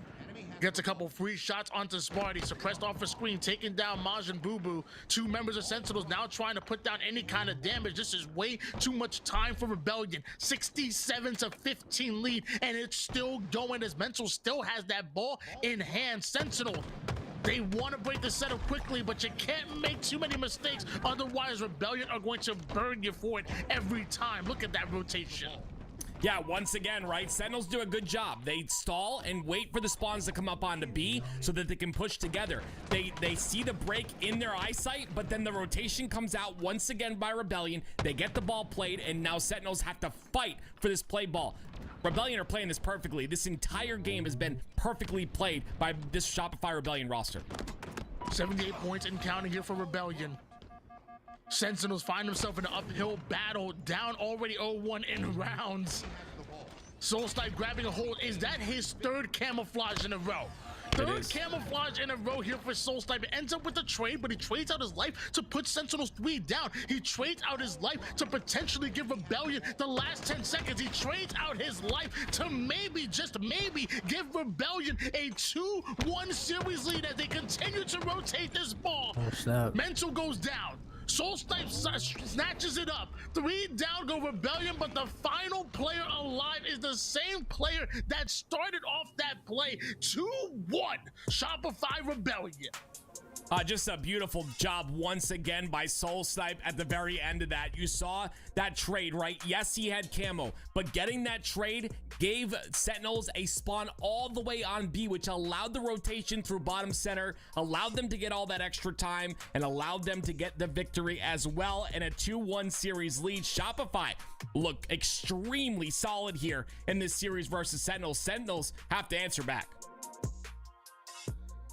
Dude, I know he wasn't the leading slayer on his team, but there was just so many plays that Soul Snipe was making that just don't always show up on the stats sheet. And I just think like he was definitely one of the leading reasons why he won that, behind Suppress's incredible 24 kills and 7,000 damage. I don't want to take anything away from anybody on that team, but when we were on the point of Soul Snipe, he was just making such impactful plays. And I feel like if you play the game enough, you know, they're like, dude, that's a play right there. That's a play right there that's going to net you 10 to 15 seconds worth of ball time. And it just kept adding up for Shopify Rebellion and Sentinels. They just weren't getting that same output out of any player, to be honest with you. Not maybe Lethal a bit in the beginning, but nobody else able to match Soul Snipe's effectiveness and his presence on the map.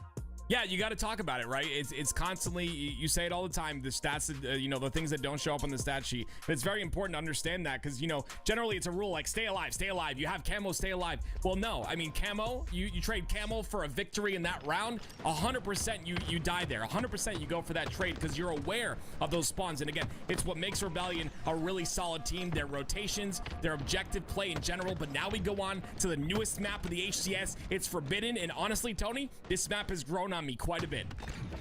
And both the Mental with the double kill. Both of these teams very good capture the flag teams, but I think Forbidden really is a bit of an X factor. It's obviously been now for a little bit of time now, still the newest map in the HCS, and I think teams are still trying to define the meta on this map, as Overshield hasn't been picked up yet. Finally, it looks like Shopify Rebellion might have been able to grab a hold of it, and of course that man on screen, Soul Snipe, 3 camos in a row and now 4 power-ups in a row, dating back since Live Fire. Soul Snipe just being greedy right now. I love it. I love it. I love him controlling all, and you know, he gets that massive value. Once again, that's 3 dead, make that 4 dead. You see him once again. Yes, he trades out the overshield, but he gets the value. He has Sniper in the hands of Cycle. A very interesting spawn on the top center of the map there. I think they blocked the back spawns. This is gonna go against them here in this flagpole. I'm not sure if they're gonna get this very easy, Tony. So far, Rebellion do have a 1 slay advantage. Not much here as Falcated drops a couple grenades, and Soul Snipe's able to take down Spartan off his screen. 2 down go Sentinels. Suppressed now moving in this flag. You were worried, but apparently Rebellion, they weren't. Yeah, beautiful job right there. Just a little bit of a scary spawn on the top center of the map, but when, you know, they take this flag route towards the bottom tunnel, you kind of go in there scot-free. You don't take any damage, and there it is, the first cap for Rebellion. Looking just completely another flag one. Wait. Are they pulling it? No, they're not pulling it just yet. They've got to get this OS. Very important OS here once again. If Rebellion get this OS, it's going to be very bad for Sentinels in this situation. It's up to Cycle to stay alive and get this. They're still moving this flag. It was like stopped momentarily right when you look, and then the moment you looked away, that's when they ran it. They're messing with you, Tim. They're messing with you. I saw that with my own eyes right there. They relayed that flag so quickly off of that slight hesitation. I don't know what happened to Overshield, but apparently Shopify Rebellion showing they don't even need the Overshield in order to cap here on Forbidden. So tough to do. 2-0 lead right now, and Suppress is raining down hell on the Sentinels. I'm gonna be honest with you, Tony. We talked about this, you know, off screen. We talked about how you said that Shopify could potentially contend for top 4, and I'm gonna be honest, Tony. I in my head went absolutely not, no way. But the way they're looking against Sentinels right now, I understand this is an online tournament. They look extremely solid there, and you know that surprise cap. I'm old, but I missed that because all the attention was on Overshield, and that's exactly what Shopify Rebellion wanted. But wait a minute, they go 3 down. Counter cap being pulled here. Sentinels already have this flag over toward the low side and over towards the back ramp. If Spartan's able to turn that corner, it's in. And if he's not dead by now, that's going to be a capture for Sentinels. They are not out of it just yet. What the observer's going on? We just watched Sparty drop the flag, line up the snipe, and then switched over to that player right as he does a backflip and gets caught in that. That was, I don't know if that was a mistake or just the greatest observer I've ever seen in my life. Dude, that was so great. We see this shot come out, switch. Oh man, absolutely insane. But the cap does go in for Sentinels.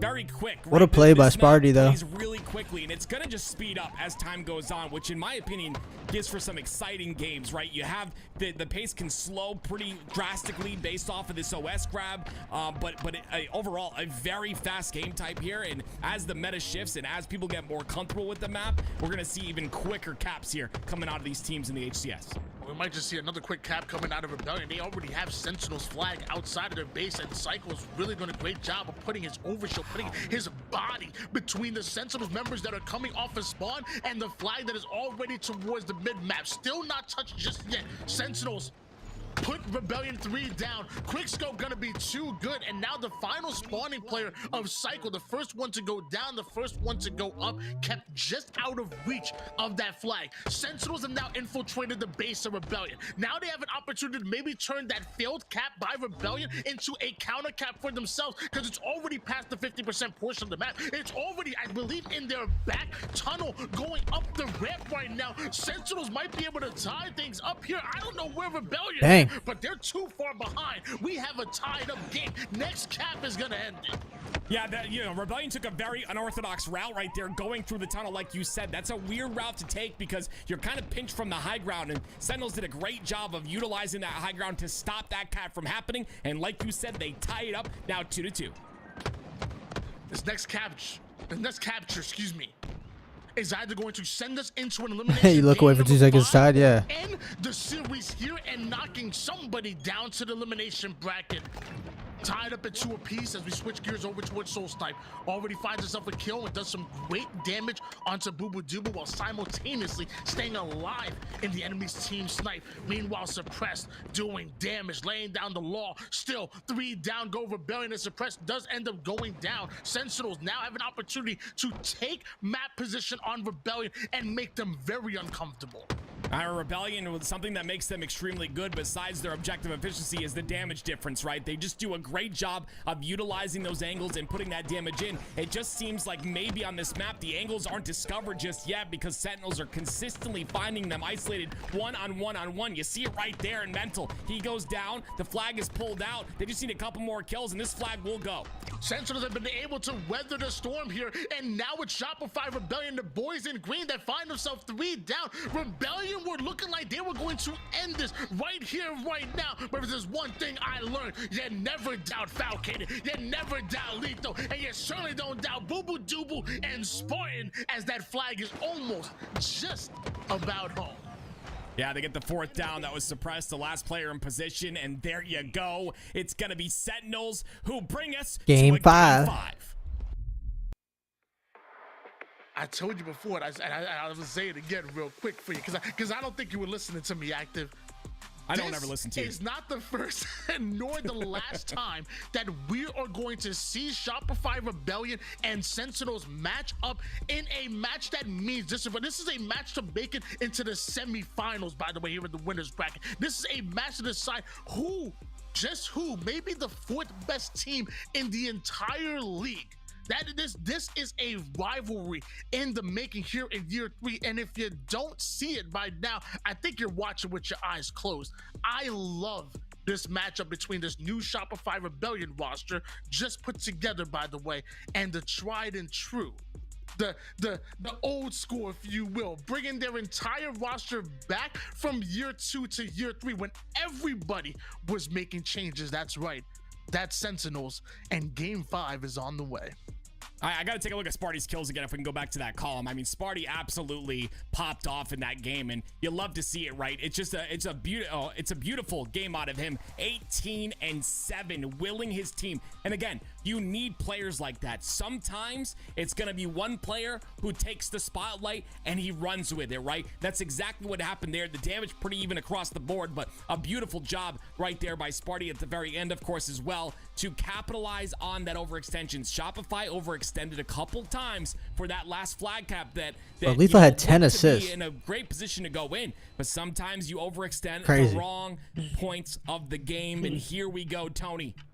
It's your favorite couple of words. All right, bro. Who y'all got, bro? It's Sen Game 5. or Shopify, bro? Who's winning? Who's winning the Slayer, bro? I'm gonna need you to say a little more hype. Give me one more time. Ladies Real and Zilla, gentlemen, what's good, bro? are you ready for game number 5? Oh, now I got the goosebumps. Game number 5 is on the way, and we take it here to recharge. First to 50 kills takes the win. 12 minutes on the clock. Camouflage over towards the mid map. Don't forget about that shock. Boo Boo Doo Boo hasn't forgot about that power up, though. And you know what? He's about to grab both. Nah, Boo Boo just had the craziest starting strat. Place, right? A great job. He ends up going down. Nah, with the camo. wait. You watch that shroud screen. It was halfway. Nah, that was a where crazy the camo starting was strat. and halfway on the platform as well. So we could go on the platform and stay alive. You got Sentinels? Thankfully enough for the side of Rebellion, they were able to kill him quickly. Shock somehow into hands of Suppressed. 4 members of Sentinel stuck stretched between the A and the Whirlpool side, and Rebellion taking their time to try to find the angles necessary. Falcated does get a double kill though, which ends up leading to a Rebellion 3 down. Looks like Sentinels, they hold on to that A side setup. What's really going to be interesting to me is just how this camo is played with the shock rifle combination. We saw Rebellion just really good and solid and making sure to control these power-ups. You saw it time and time again. The question for me is, are they going to continue to do that here in this game, or is this man on your screen going to take over like he did in game number 4? Sentinel. They've been so good at coming off a spawn and getting aggressive immediately, but as of right now, they need to reset, need to regain. Bro, that area, your nades always lag in that area, bro. Back silo, like by the silo, bro, it always lags. Sentinels double push through the or desyncs or whatever. Sparty just moments behind, but Lethal the first one to go down, leaving Falcated by himself. And Sparty, although he's able to get the kill over towards the tower side, it looks like the rest of Rebellion are getting aggressive. Soulsnipe takes down Falcated. Cycle almost gets out. Shopify Rebellion end up going 3. Bro, stay on lethal POV, bro. Like, dude. They never stay on lethal POV, bro. Like, I get it, but like, dude. But it was Sentinels. Come on. Make sure to isolate the angle on him. Make there sure you he go. cannot get any damage. And it's Sentinels with the second camo of the game in the hands of Lethal. Just 4 kills separating these two. Make it 3. Lethal does some, oh man, good shots on Soulsnipe. Camouflage still in the hands of Lethal. Psycho not able to pick up on that damage that Soulsnipe was able to create. So now Lethal just roaming the map, giving information to the rest of his team, but more importantly, just waiting for the right time to strike. And there it is. 3-shot melee goes down. Psycho hits the black screen. Nobody on Rebellion gets to clean up here.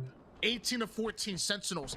They still have an advantage. Yeah, it's a really important kill there on the pipe side. Lethal takes out an important player on the top of gold. That way, his teammates are able to get the crosses freely there, and he also gets to spawn for his teammate on that pipe side as well. So great play by Lethal, and they're going to continue to hold this pipe control in a very impressive way as Rebellion continue to send players their way. Switching gears back over to Lethal. He's being forced back, but it looks like Falcon just flies in there to trade out his life there. Not bad when you already have a 4-kill advantage.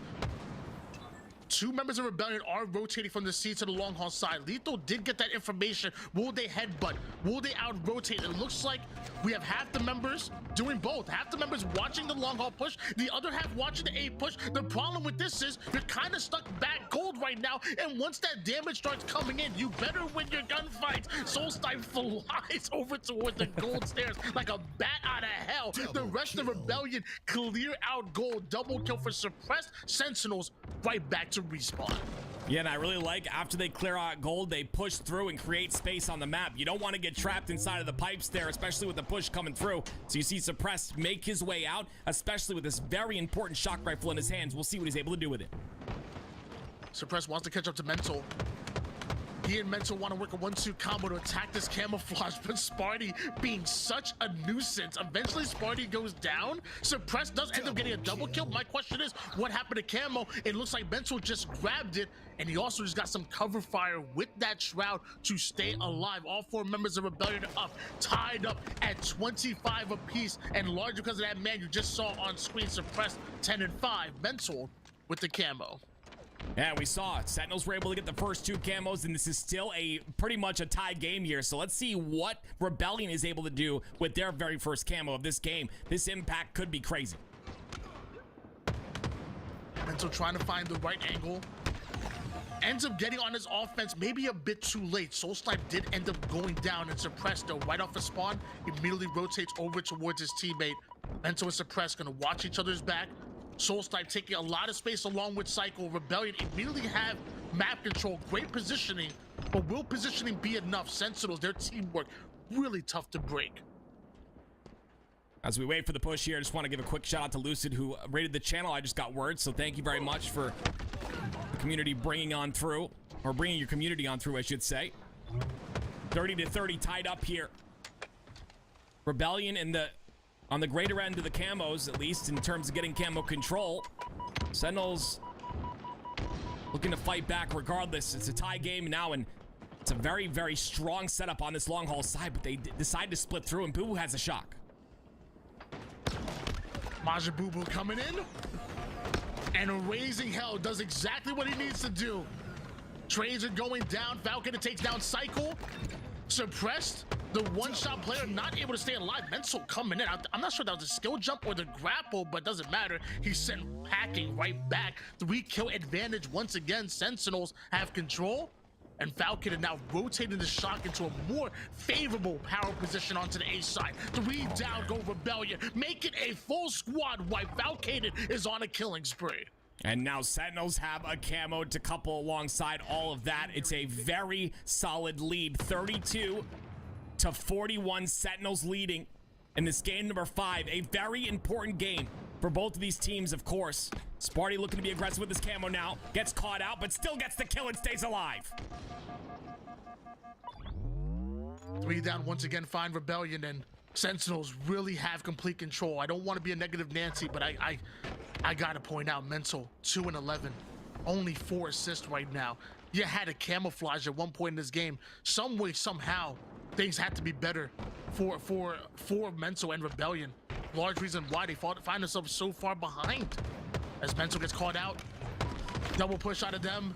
Sparty ends up getting the kill. Luckily, Rebellion coming with kills of their own, but that stick or the headshot, either way, that player is going down. 3 down for Rebellion. The final 3 kills just needed here for Sentinels, and Rebellion find themselves so far behind. An uphill battle would be an understatement. They're climbing a mountain right now. Yeah, I absolutely love the side of Sentinels, though, showing up here. Look at Falcon at 18 and 12. That's what showcases a great player, being able to show up in these game number 5s, and you see right there in Sentinels who move on. Let's go foul. Get tossed to the lower bracket. How many times have we talked about it, man? You don't doubt these boys. You don't doubt the boys on Sentinels. They have too much experience, too much firepower, too much fundamentals. They're handsome as hell. They smell good. Wait, whoa, what? One that could probably break a weaker man's hands. The Sentinels just at every part of life are just winning, and I love it. Wish I could win that much, but that's beautiful. Sentinels, as you said, a team who amongst the entire hurricane that was the roster changes that happened in the offseason, stuck with their guns, stuck with the roster, built that chemistry, which is so important. And you know, also we'll see Chad, they're such good friends as well, so that helps even more, something else. You know, getting along with your teammates. As you can see, a very solid Shopify Rebellion roster, still not able to contend when it matters the most in that game 5, 50-37. Just a very convincing win by Sentinels there. Well, guys, we saw an amazing game 5, and something tells me we're going to have more of those throughout the rest of this tournament and more action ahead of us. Why don't we send it over to Ali and Tools and kind of set us up for what we're going to see here. All right, let's see what we're gonna have. Let's see what we're gonna see. Shopify Rebellion, a really strong team indeed, and I believe I heard that they were a recently formed team. And also, I just want to call out Tony saying that they're an early rivalry, and we're already going on game 5 versus Sentinels here. Yeah, I want to see it in land, right? Like we I just want to call out Tony and to say, like, why did he say they were handsome and they smell good? But I want to see these two teams face on land. I feel like this is going to be a series that we're going to see a lot. That fight on tower was huge. These teams Yeah. are neck Facts. and neck, but so far the execution of Sentinels just seems to be that little. Bro, that's exactly what I was about to do. And Look, what do we have here? boom. This looks like a game 5 situation, Aliak. Looks like the perfect time to jump. Oh, they're gonna jump into it. Okay. Another one in red, I think. I'll see him. They're rushing phase. Maybe one red behind me. Behind me. Full. No, don't go. Rotate a glass. Brian dude needs to up that FOV, bro. Nah, bro. He can't. We spawn long, we're good. Hell. Yeah, I'm getting One shot hell. Oh my god. Two. One shot hell. Bro, you're lucky. That's high FOV for him. Should have seen before it. Bro was on 78. One shot main pit. One shot main pit. Main pit, one shot. Nice. Another one bottom tower. He's renegade. Bottom tower half. I'm leaving him. One shot. Good. Look mid. Ammo soon. It's one more red. Rotating back to C. Yeah, I'm trying to hold on. I'm gonna die here, guys. I'm gonna. Half full to A. Upper dead. Nice. Come up right now. I made it play. I've come. Half full. Bottom A. One's valid. Red Ryan. Bottom A. Oh, shit. Two pipes on me. They're weak. Yeah, can you? I fucked him up. Nice. Another one red. Getting shields. Going red BR. Red BR going down red stairs. Slowly. Red down red stairs. Chasing him. Maybe hurt. No idea. Nice. Half follow me. Two guys. One shot. Three on me all week. 2 weeks. Last three. I can't fight that. Alright. Go tower. Yep. We're going tower. No one crossed your tower. I made sure no one crossed your tower. You're good. One guy could have spawned long randomly. I'm A ledge. I'm A ledge. Okay. One's bottom A. Could be in your pipes already. Bottom A hurt. I damage bottom A. I'm a sticky top. I'm a sticky top. Two top A. Maybe damage. Needles hurt. Ethan, you're We alone. can't go. They're hitting me needles. Maybe damage. I might have It's damage. bad. It's bad. Nice. It's still Top bad. A, Can we hold it, Cat? hurt. Last two top A. Last two top A. Last two top A. My push. My push. Don't tap. I'm coming. No, they're Oh, not they didn't pushing. push. They Not didn't pushing. push. Not pushing. I'm in red again. Maybe walk at them. Maybe Yeah, walk we have them. good space here. We have good space here. They have to hit. Pipes to me. Pipes to me. Two more shots. Pipes. Top A. Top A. 2 shots. Top A. 2 shots dropping on you. Top A. Ballard Z. Ballard Z. Look at top A. I'm looking One at shot top A. hill. One shot hill. That did it. All in. Get long. Get long. Oh snap! They're going crazy. I'm gonna be glass. I'm Wait there, gonna Jason. be Wait there. glass. Yeah. I'm gonna be glass. Alright, start walking out. Back to weak. Alright, I'm here, Ethan. I'm moving C, guys. First here. On the boxes, one shot. On the spiral, 1. 2 there. Last guy backside on the boxes. On the box. Weak. 2 shots. Two. Last. You're left. 1v1. 1v. Nice. Where are we spawning them? We spawn them red. We spawn them red. One shot pipes. Red. Tower weak. I have max in. We should go right. We should walk right away. I have 2 kids, 1. I have 2 kids, 1. I'm jumping up. Okay. Balance one. Can't see Village. I'm hitting Village now. Watch out, my ledge. Let's go. Nice. Fucking go, baby. Go, boys. Shit, Liz. That's our fucking strat right there. That's the whole fucking game. Let's go, man. No, the strat Didn't would grab fuck it shock up. and I mean that too. You fucking pushed up like 3 times. We forward added them like 4 times in a row, man. Like it's fucking beautiful. That's actually perfect. Shit, guys. Yeah, sorry on the battery display. I thought we were just. Yeah. We just. I thought. Yeah, I thought one was hitting my pipes and I had no more nades. Yeah. I spawned long haul, Ethan. That's fine. Yeah. Nah, yeah, I wasn't like blaming you guys for like. I was just. Wait, saying, did they like, win? Why I called that. Yeah, I just put myself in a bad spot. Okay, there's no way you don't have any thoughts on this. FaZe just lost against Complexity, and they're going to bottom bracket. Huge upset, right? I don't think anyone saw this coming. Game 5 stayed all the way through, and it felt like Descendant just took over the game at the end. Love seeing those game 5s. Both these teams going to be meeting in that semifinals tomorrow. Complexity Sentinel's going to start off our day. Space Station Optic going to be right after that, but we still have an elimination bracket to worry about. But man, just stellar games in the winners quarterfinals so far. An elimination bracket we do have indeed, and we have some really cool teams down there that we wanted to check out. We were scoping out Sharks, isn't that right? Yeah, Sharks a really interesting team. They lost to Reversal Perfy just 1 round before quarters, and it was a reverse sweep that sent them into the elimination bracket. The Sharks team going to be that team led by Monster, joined with Manny and Super CC. Some players that were left out in the waiting teaming up today. And this is going to be a really important series for them. They're going to have to get probably past, I think it's going to be Cloud9, but we're not sure yet, right? And anything can happen in these brackets. I'm really curious how this team is going to perform. Love to see the new look of this team. And hopefully we'll get to check it out really soon. For anybody joining us, we got our winner semis all set up for tomorrow. We got our teams there. Complexity versus Sentinels tomorrow. SSG versus Optic, who will be the first game we will be watching tomorrow first thing. So there you have it, guys. Our first winner semis for tomorrow are set. And then game's not over. The day's not over. Like we said, elimination bracket coming in just a moment. Sharks will be the team that we will be looking at with Monster, Arctic, Manny, and Super CC. They just got reverse swept by Reversal Perfy, which I wanted to point out because the team name was pretty well chosen indeed. Reversal Perfy has Cherish, Breaking Shot, Mortally, and Piggy on that team. Tools. I'm still thinking about this last phase going to the upset. The 2 game 5s have been crazy. Like I love it. Love the teams that we have going on tomorrow, and I love the support that we've gotten today. We had a couple hype trains going so far, but we were at we ended last week at like 2,200 subs. Now we're back down to under 2K, but we're close to 2K. So.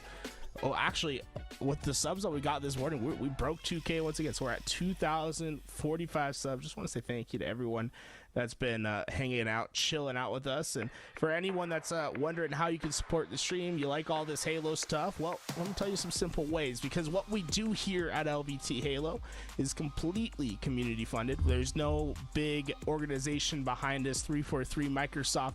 They don't pay for us to be here doing this. This is all started as a passion project with members of the community wanting to make sure we got as much coverage in as possible. And now we've been able to do so much more, but that all started with the support that we've gotten here in chat. Some simple ways you can help. One, watching the ads, you know, they're great. They help support what we're doing. Two, subbing to the channel. A couple ways that you could do that. First, you got the Prime sub, absolutely free. Don't have to pay any money for that Prime sub. The other way, just a normal sub, or potentially some gifters like Fredun 47. Fredun. Fredun. Like Fredun 47 with the 5 gifted subs to the chat. So if you guys want to help support, get us closer to that 2100 sub goal once again, well, we appreciate that. That gets us past 2050 right there for Don, getting us to 2051 on our subs right now. Let's go. Thank you so much, Fred Zone again. Did I say Fred Zone? I said Fred Dunn. I almost call him definitely Frozone. just Fred 1. We got Elamite coming in with the 15 months. Thank you so much, Elamite, for the support. We just talked about Elamite a little bit ago because we're talking about duos, like brother duos. We had talking about Ace and Elamite. Thank you so much for the subby. And we also have Marco coming with another Prime, and Ender Zane with the Prime as well. Thank you so much. And Tools, you weren't subbed. What's happening here? I've been subbed. You see the months over there? I've been subbed. It doesn't say resubscribed. It says subscribed. I don't know. Well, Riznak giving 5. 36 months. Riznak with the 5 gifted as well. 36. Isn't that 3 years? This is my 3-year anniversary of being subbed to LVT. Yeah, I believe so. Right? Maths 12 times 2, 36. Do you want do you want us to sing you like an anniversary, 3 anniversary song? I want everyone in chat to congratulate me for 3 years. So right now, no. I almost said antibiotic. That's definitely not their name. Antabolic with the 7 months, as well as Nasty 7 months. Hey, look at that. They both subbed at the same time, and they renewed them at the same time. They subbed at the same day. Good stuff. Good choice. Good choice. Where are we at in the subbies now? What's the goal today again, Tools? I want to at least get back to 2100. I think we could absolutely get back to 2100. I think we're at our peak in the 2200s, but you know, we got a couple days. We're only 40 subs away for the 2100.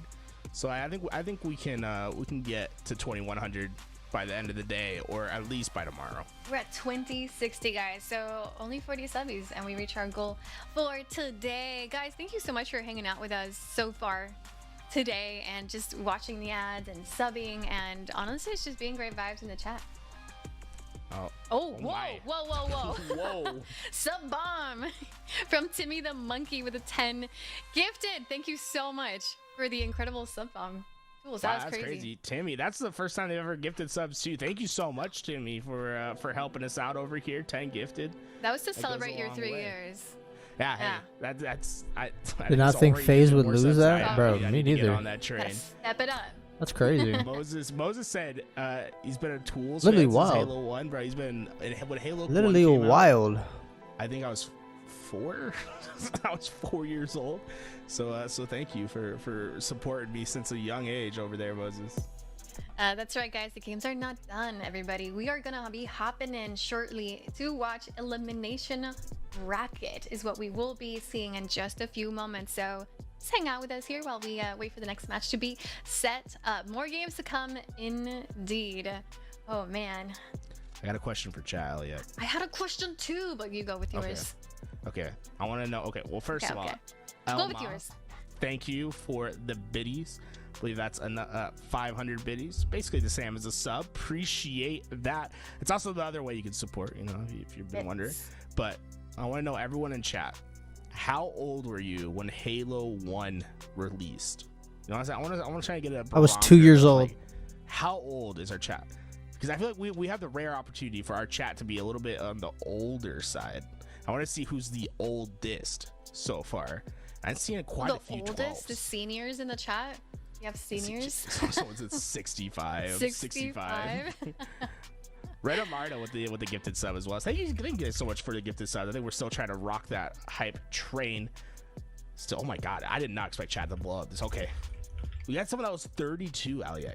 We have a donation, by the way, a $99 donated. And I quote, this is from Steven, for the legendary 5-year spectator performance and that cartwheel from Shopify versus Sentinels. Thank you, Steven, for the $99. Shout out to Louis. That was some good observing from Louis. He's on the Xbox getting that done. And well, great job by that. And oh, another gifted sub. 5 of them from Joel Caliber.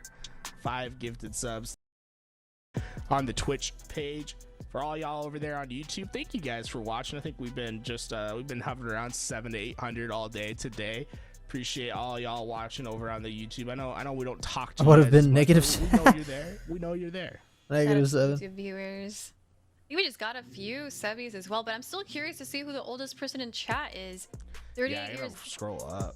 Yeah, but okay, so the people typing is how old they were when Halo CE released. So we still have to do math and see who the youngest person would be.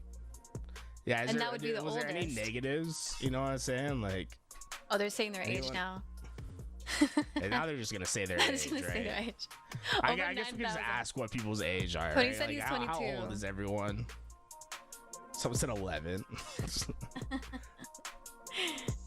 I just want to figure out, do we have anyone over 60? You know what I'm saying? There's got to be Eli, maybe. Ooh, look, at Leeds 47. Shout out. Look, ooh, a few 40-year-olds. I love it. I love the 40-year-old gamers. That means they were gaming when gaming was like, they're like frontiers. You know what I'm saying? For their generation of gamers. That's like that's a cool little 80s spot to be in. 80s, early 90s. No, definitely late 80s gaming. They're like the arcade gamers, right? Like coins. Did you ever go to an arcade? I'm pretty sure like that's like around the area that like Eli was. You know, like black and white, watching movies, going out. What did they used to do in the 40s? Like go to war. Yeah, they could also do that. Yes, maybe that's where he got all of his. Bro said go to war, bro. No way. That's where all his knowledge is. All his knowledge. I'm pretty sure Eli knew when like when the talkies came out. They used to call them talkies, you know. So you can not subscribe. You can pay for a Metafy from somebody who has World War II experience, bringing it to Halo. That's kind of cool. A veteran. Veteran. Got a veteran Metafy. For service. Troy J10. Thank you for the tier 1. We also had the South Reaver resubscribing with that Prime. Prime's free. Hey, you should definitely go check to see if you have a Prime sub, because every day you don't use it, it's like 17 cents that you're just giving back to Bezos, and I don't think Bezos needs any of that money back. You know what I'm saying? Let's put it to work. Just check to see if you have it. It's all right underneath it. Just click that sub button. If there's a Prime one available, there'll be a little check box. See if you can use it here. You know, it's free. Every day you don't use it, you're losing value, and you might as well get that value like Intensified just did with his Prime sub. Sholnuff said, I was 16 when CE came out. Yeah. Ooh. I'm 36. I'm a fossil for gaming. And a little graveyard emoji. 36 and feeling like an oldie. A graveyard person. Winter semis are tomorrow. That's right, cast. Winter semis. Lunatic Blackley 01 with the Prime sub as well. Thank you. Who was playing Face Complexity? What was your question for the chat? You know, we got all these people talking about their age, mathing it up over here. What did you have to ask everyone? Wow, you're gonna make me have to remember what I was gonna ask. Give me a moment. Let's think about it. It was something. You know what? What I'm gonna do actually is just bring my controversial take of the day. Oh, okay. Yeah. Aliek's hot take of the day. Hot take. Yeah. I don't know about you all, but I feel like there's too many grenades. There's too many grenades in Halo. Too many grenades. That yes, there is the worst take. We gotta take them. We gotta take a few away. I don't know. Have you realized when you watch the VODs or like the game, there's just explosions everywhere, every half second. It's kind of wild. I don't know. Gonna get quad shotting down right now. I personally, I like picking up grenades. I love it. I think the stickies, right? Like I want to roll around with stickies. I want to have my hot take is I want to have a map where I spawn with stickies instead of frags, like they did back in Halo 3 on, I want to say truth. Midship. I know it's not truth. I'm gonna get I'd be roasted down for for it. that. It's not midship. It's called Heretic. Yes, midship, but I wanna Heretic, be doing truth, some same thing, bro. insta-splodes, you know what I'm saying? I want to get some insta-splodes going. So what you're saying is Covenant maps and have the grenades themed to the Covenant maps? Yes. Plasma stickies? But we have like no Covenant maps. Right No. now. We need a Covenant map. We want the Covenant back. Covenant back, No, Mitch. I don't. Actually, I Really? like the Banished way more than the Covenant. Nah. That's my hot take. I think the Banished is way better as a villain in the Halo universe. I don't. I just think they haven't done a good job of displaying them in Halo Infinite. Would you read Shout the out to my books or Halo Wars 2. something? Halo Wars 2. Halo Wars. It's goated. I was a champ in Halo Wars 2. I was so good at that game. Bring it back. I want Halo Wars 3. Heck I'm no, Team no. Covenant. Put that in the dirt. I'm No, Team I'm trying. Covenant. I don't know. Let's see what chat's saying. Covenant back. We want the Covenant back. Covey gang. Atriox is cool. He's sure. You know what? I'll let you. Sure. Covenant's dead. Like they're done. We won the fight. We finished that fight. Finished. We don't need them anymore. Left hand Jack 72 with the prime. Team So, thank you so much. Flood. Okay, should we bring back the Flood or not? That's a tough question. I know what I want. Okay, so I want to hear your reasoning for it, like, because I'm on the fence. Like, I like him, but I kind of like how the story was kind of tied up where they're not here anymore, you know. So I want to see, like, can you convince me to your side? Okay, listen. I think We're talking about World War I think II. the Banisher there's like their egos are way too high. We're gonna bring some fear into them. Oh, Just bring man. back the Flood. Halo has always been better with a little bit of horror theming to it. You know, a good space horror.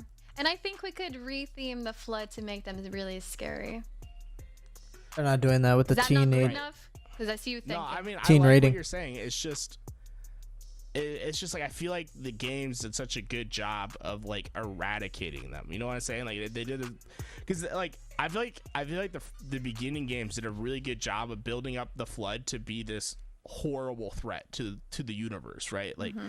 If one Flood gets out, like the whole universe could die. So it's like when you just bring them back willy-nilly, it feels like you're kind of tarnishing the reputation that they had before. You know what I'm saying? So I feel like there has to be a different version of the Flood, or like just a different enemy that we could introduce that could be good. But The Flood, I think but the chat can evolved. decide.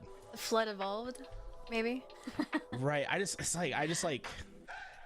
I really do like the Flood. It's just I just don't want it to mess with the balance of like making the Flood scary. Like I don't want them to become not a serious threat because we just keep reintroducing them. I would love them to be, you know, evolved for sure. I feel like the world right now in the campaign there's like barely anything at risk.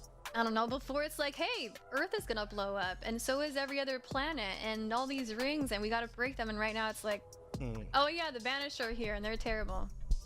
And they might have taken over the world a little bit, but it's like, okay, but what's at stake, other than our lives, because we're standing on the same ring? Now, talking about bringing back things, someone said something in chat that I really like. Okay. Bring back the incendiary grenades. Oh. And I have to say that was The one fire of my nades? favorite Yeah. weapons / grenades.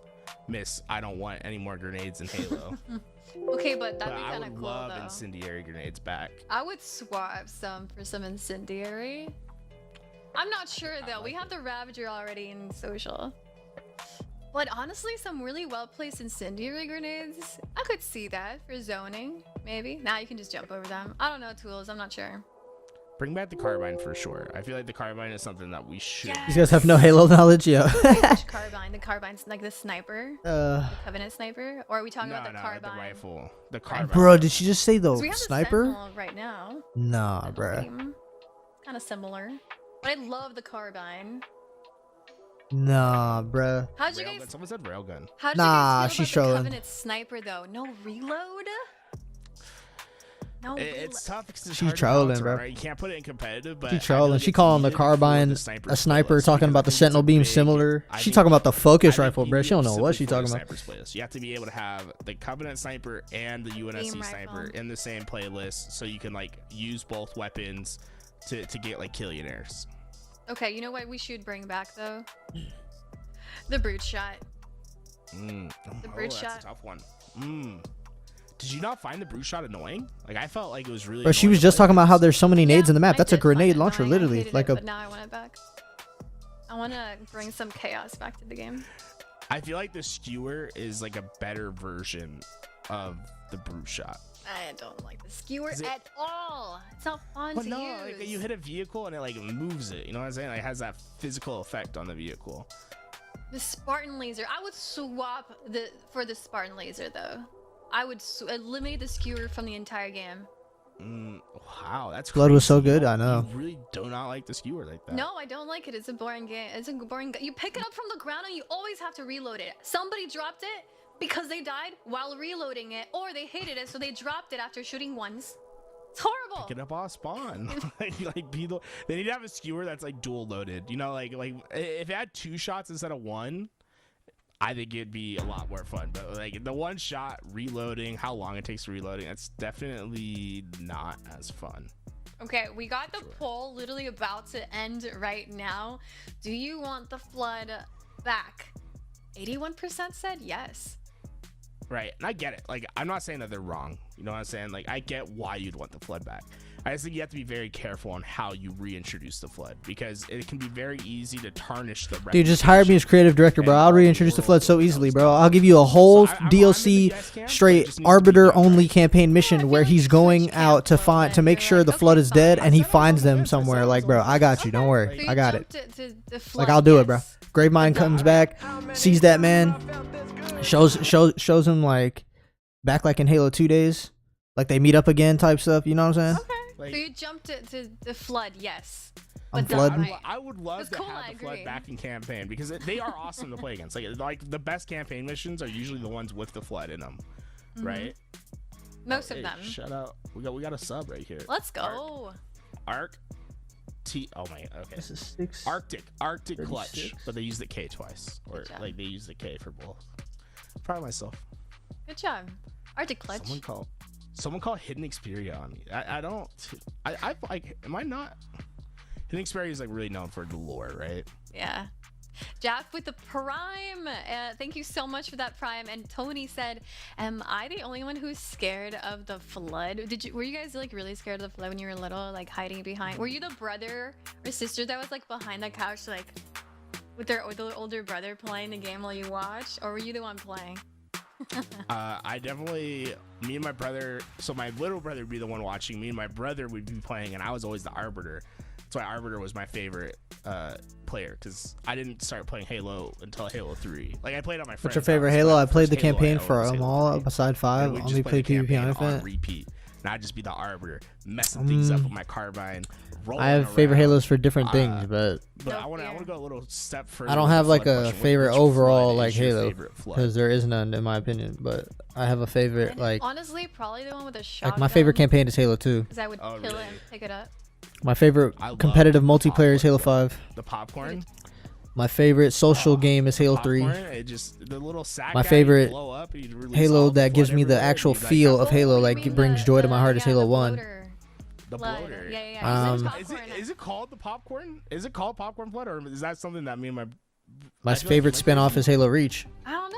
I thought the popcorn one was the little ones. No, it's like the big guy, and then he would like blow him up, and he would like release a bunch of the little ones. Okay, any lore guys know what they're actually called? By the way, I just want to call out really quick. We had a Sevi, a Prime from One Tough Canadian. Thank you so much for the Prime. H5 was crazy competitive, yeah. Exactly. Silly Kitten with the resub as well for 8 months. And did we shout out Jaff already? I think you already shout out Jaff, but shout out Jaff. Let's shout him out again. Where's Hidden Xperia at? Okay, we gotta ask him this question. What do you think he knows what the blood names actually are? The specific one? They're primordials. I mean, technically, but like, okay. By the way, in case you guys are watching right now, we're hanging out here waiting for the next game to begin. We are about to watch the elimination bracket. So if you guys are sitting here hanging out with us, that's what we're kind of waiting for. We're just chit-chatting. We're just having a good time here. Talking about the flood right now, apparently. What were you going to say? I was just gonna say that. I don't, like, did they have, like, names for each type? Is it not just, like, infected human, infected elite? Do they? It's called a carrier flood. That's what someone said. Carrier flood. That's a pretty basic name for a scary thing. Oh, remember the sniper ones that would like be on the roof? Socially was Halo Reach for me, so many BTB and infection memories. Spikes. I did not like Social Halo Reach, bro. It had Bloom. That's trash. I just remember getting for sniped me, by bro. the rocket launcher ones. Yuck. Popcorn equals infection form. Bag equals carrier form. Soldiers equals combat form. Interesting. Okay. Not very creative. Cool. I thought it would be like some really strange alien name. I never got the... They had the grave mine in Halo 2. And I still don't get it. Like, I get honestly, like, the grave mine. But where did he come from? He just like comes out of nowhere. Is it not just a Deus Ex Machina? Am I crazy? Like... No, but actually, yes, exactly. Where did he come from? Because it all went blind. It's like you know, it's been long enough. We can do spoilers. Like, where did Master Chief and Arbiter go? Did they actually die? What happened? Wait, did they go to, like, I don't know, alien hell? Whoa. Put a pause on that because we got an anonymous gift. 10 subbies from an anonymous gifter. Thank you so much. A lot of you not watching any more ads for the rest of the month. Like, that has to be 2100. We have to be, like, super close to 2100 now. What's the sub count? The sub count. All right. Yeah, we'll get Louis to update us. 2090. Oh, yo, we're 4 subs away. 4 subs away. We're 4 subs away from 2100. Can we get there? Anyone? Anyone that hasn't subbed yet, you know? Let's get a look at that. Prime. Dios. You go. 2097. Talent. Let's go, talent. Shout out to Darkest Hour with the 5 gifted. Thank you for the prime. Oh, look at all these primers. Halo 9, the Halo guy. Chawi with the prime as well. First timer subbies. Is that what's going on here? Their first subbies at prime. The first sub is usually a prime, isn't it? They convert into a tier 1. Thank you so much, everybody. What's an ad? Till Samson asked. One of the best things you can do to watch while you wait for the matches to begin. Yeah, right now we're waiting on the elimination bracket. So we're going to get into an elimination bracket game, but we're coming from the winner side to the lower side. So it takes a little bit of time for us to get into the lobby. You guys can see we're waiting with Super CC evades. So we have a little bit of time to burn. A little bit of time. I feel like we were talking about the flood, about something in the flood that you're going to say something, but it's okay. The moment is gone now. You know what I want to flood the chat with? That doesn't come out right. I think we have one more legendary Who's That Halo Pro that we can go through. Ooh, yeah, let's do it. We got more, let's do more. Yeah, so we'll get that ready over here. Okay. So, folks, who's this Halo Pro? You have What is as much part of Halo as the Covenant or Master Chief? Exactly. Facts. Oh my, the gameplay is cracked. Triple kill out the gate. Get the thruster. Sniper in hand. Over and kill tack. Here we go. Kill tacular. Killtrocity. It just doesn't end.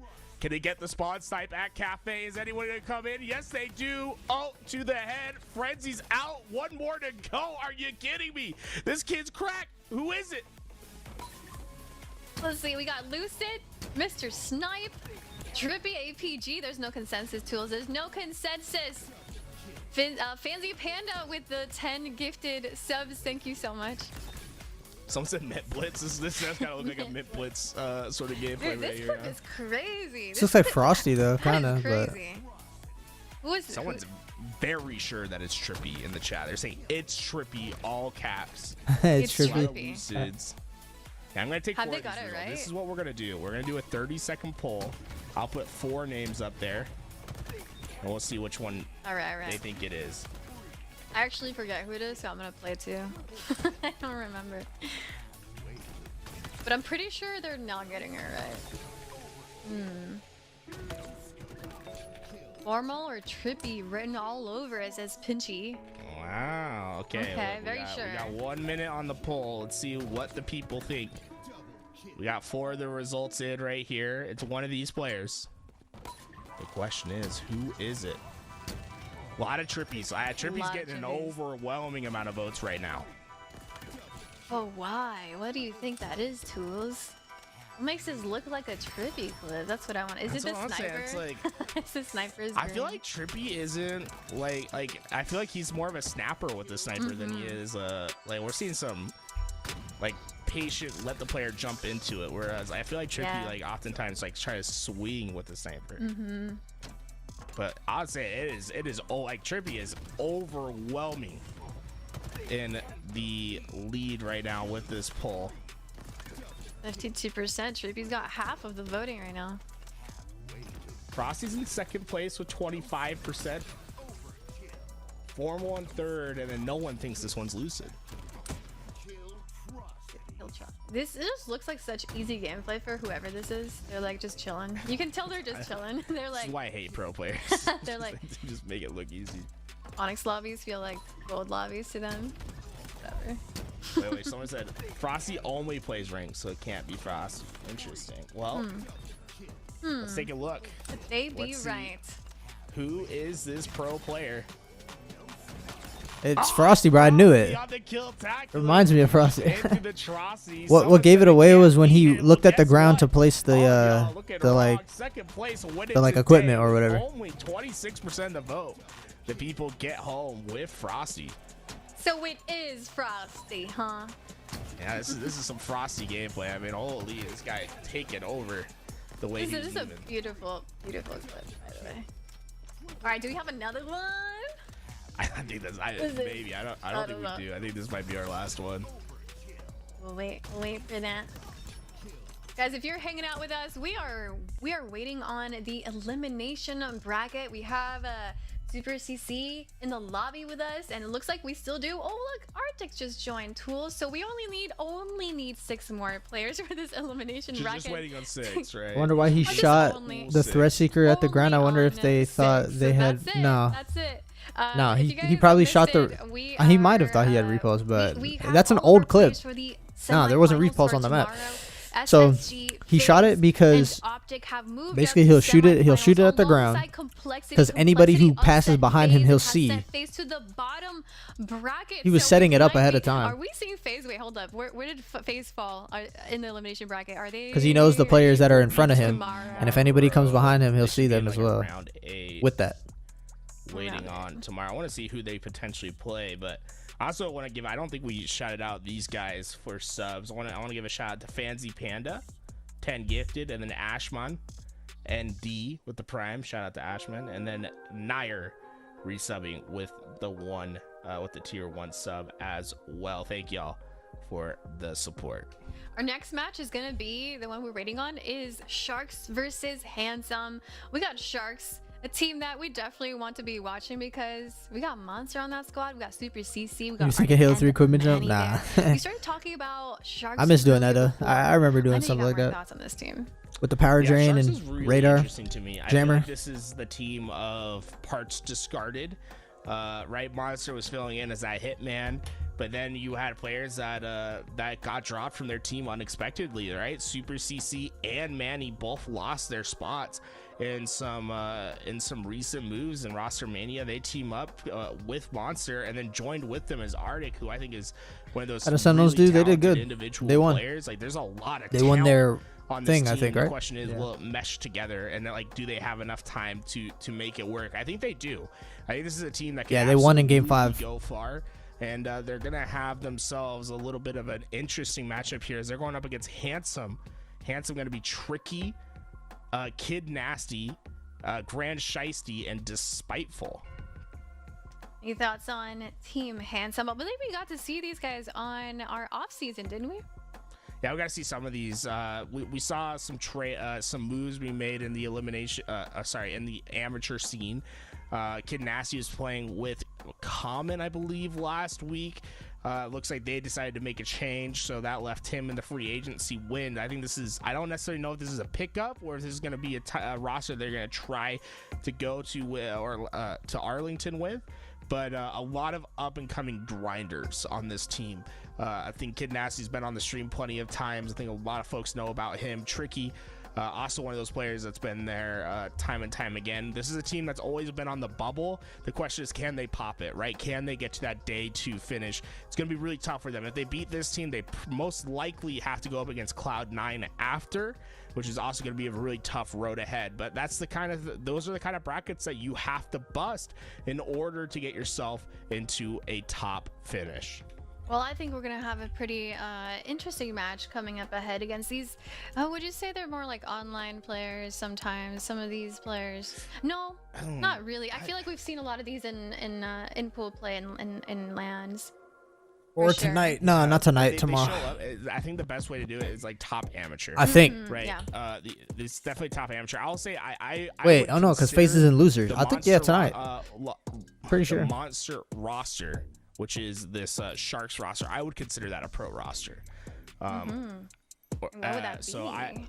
I'd say pro versus top AM. They're trying to gatekeep these top AMs out of a day 2 finish. Interesting. It's done. Well, let's see see. if they're able to do it. Man, it's gonna be a great match for sure. Once the players are, oh, we got another one. All right, buddy, we are gonna go ahead and go on a quick ad break. So sit back, relax while we wait for these players to set up that lobby. In the meantime, go watch some ads and support us while we hang out over here. I'll see you guys in just a minute.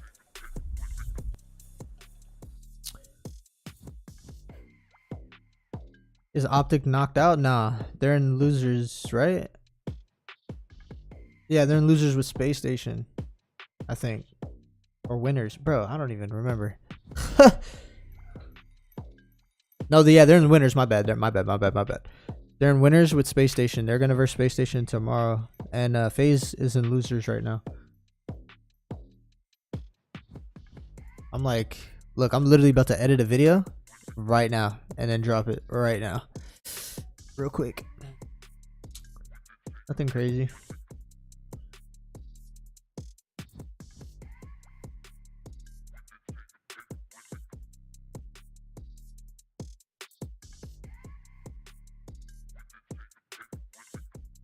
Do it.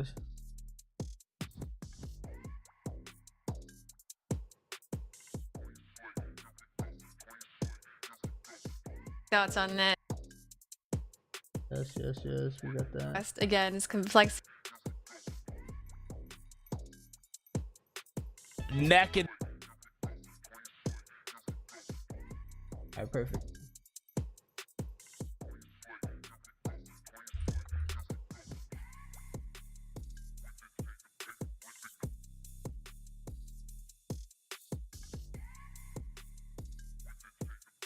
Who's your top 3 favorite pros? Like, all right, so now you're asking a personal opinion. You're not saying what's the top 3 like pros in the game.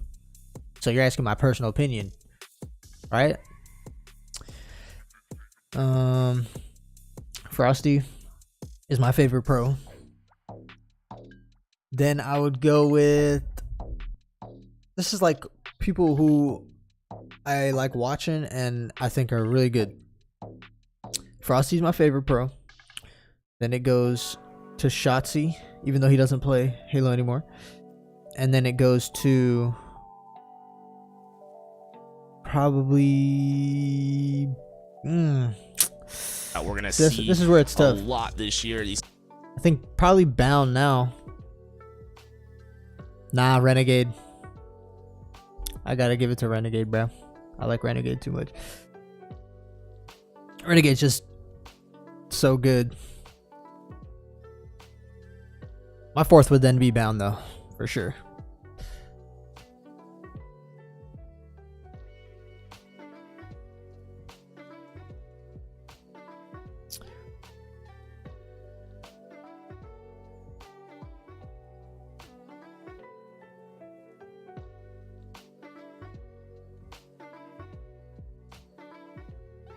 I'm literally about to upload a video right quick.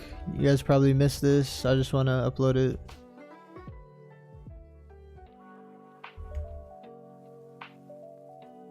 What are they starting the game for? Oh, okay, they're ready. Okay, I was about to say. All right, welcome back, everybody. Our game is about to begin. Sharks versus Handsome. Used to beat Renegade 1v1. They beat each other.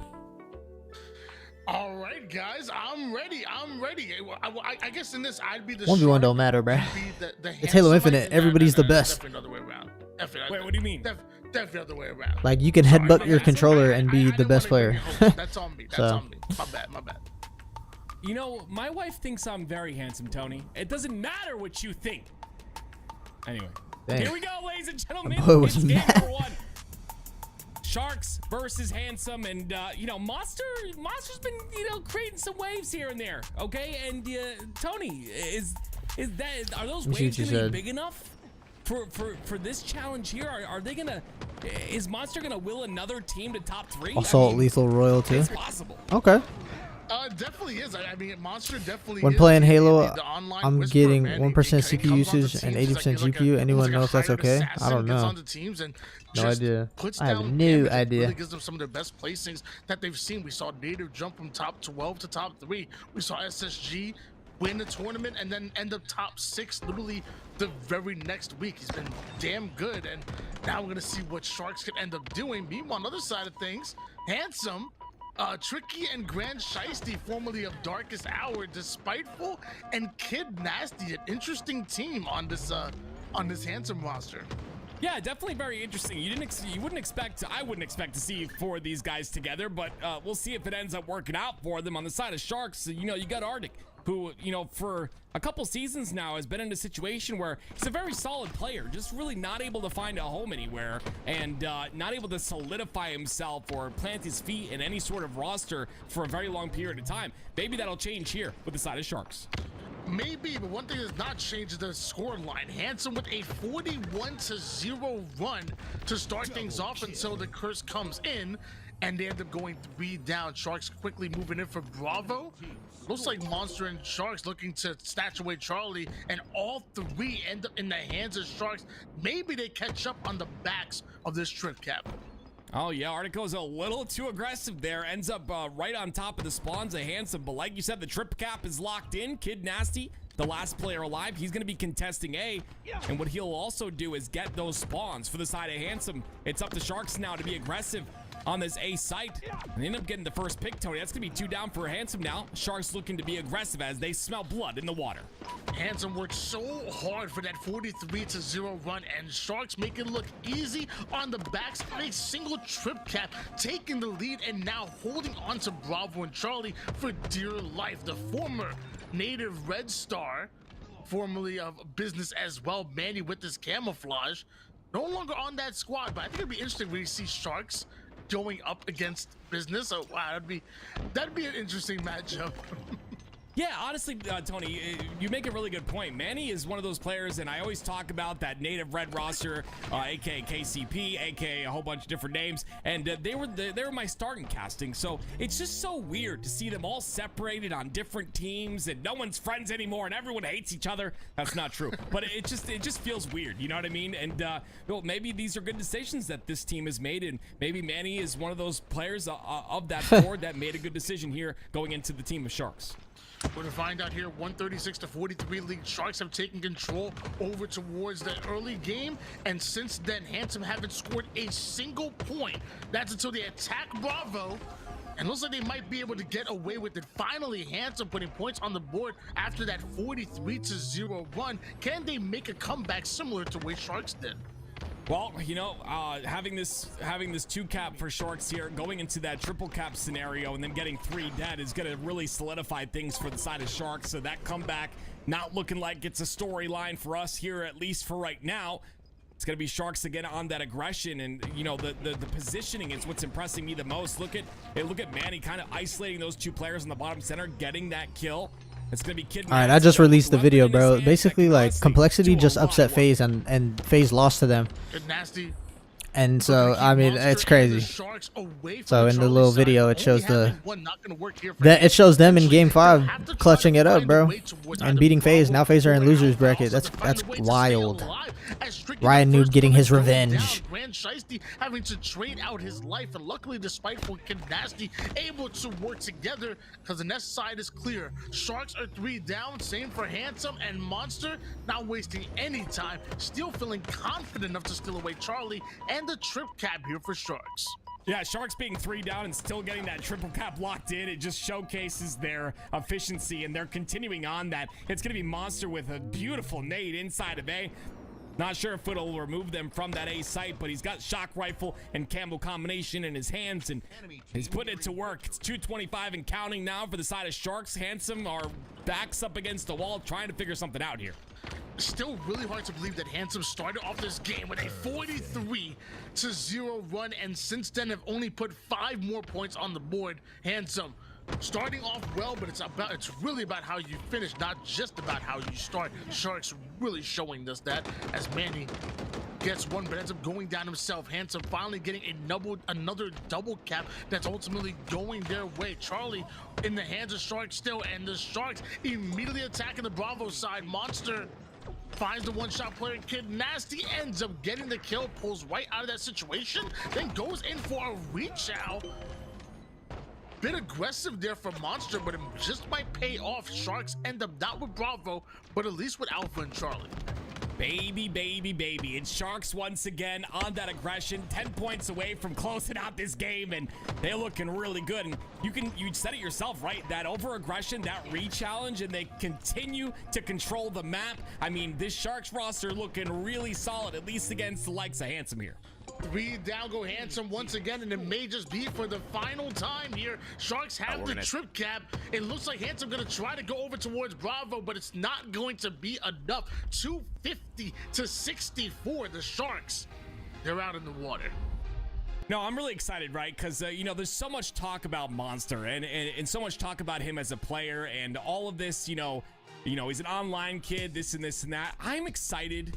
You know, Frosty's backed him up. Lots of pros have backed him up. Some of the best players in the game have backed him up. And I'm just excited for him to place well at a LAN event. You know, because I think it'll just, maybe it'll shut everyone up. Maybe not. But him placing well at a LAN event, there's no more excuses. And he's just showcasing that he understands the game at a very high level. Look at the amount of damage he's putting in as well. Like, it's not only him. Obviously, this roster seems to work, and it's really cool to see. I don't know when they were put together, Tony, but right off the bat, having that little bit of chemistry is definitely paying off for them.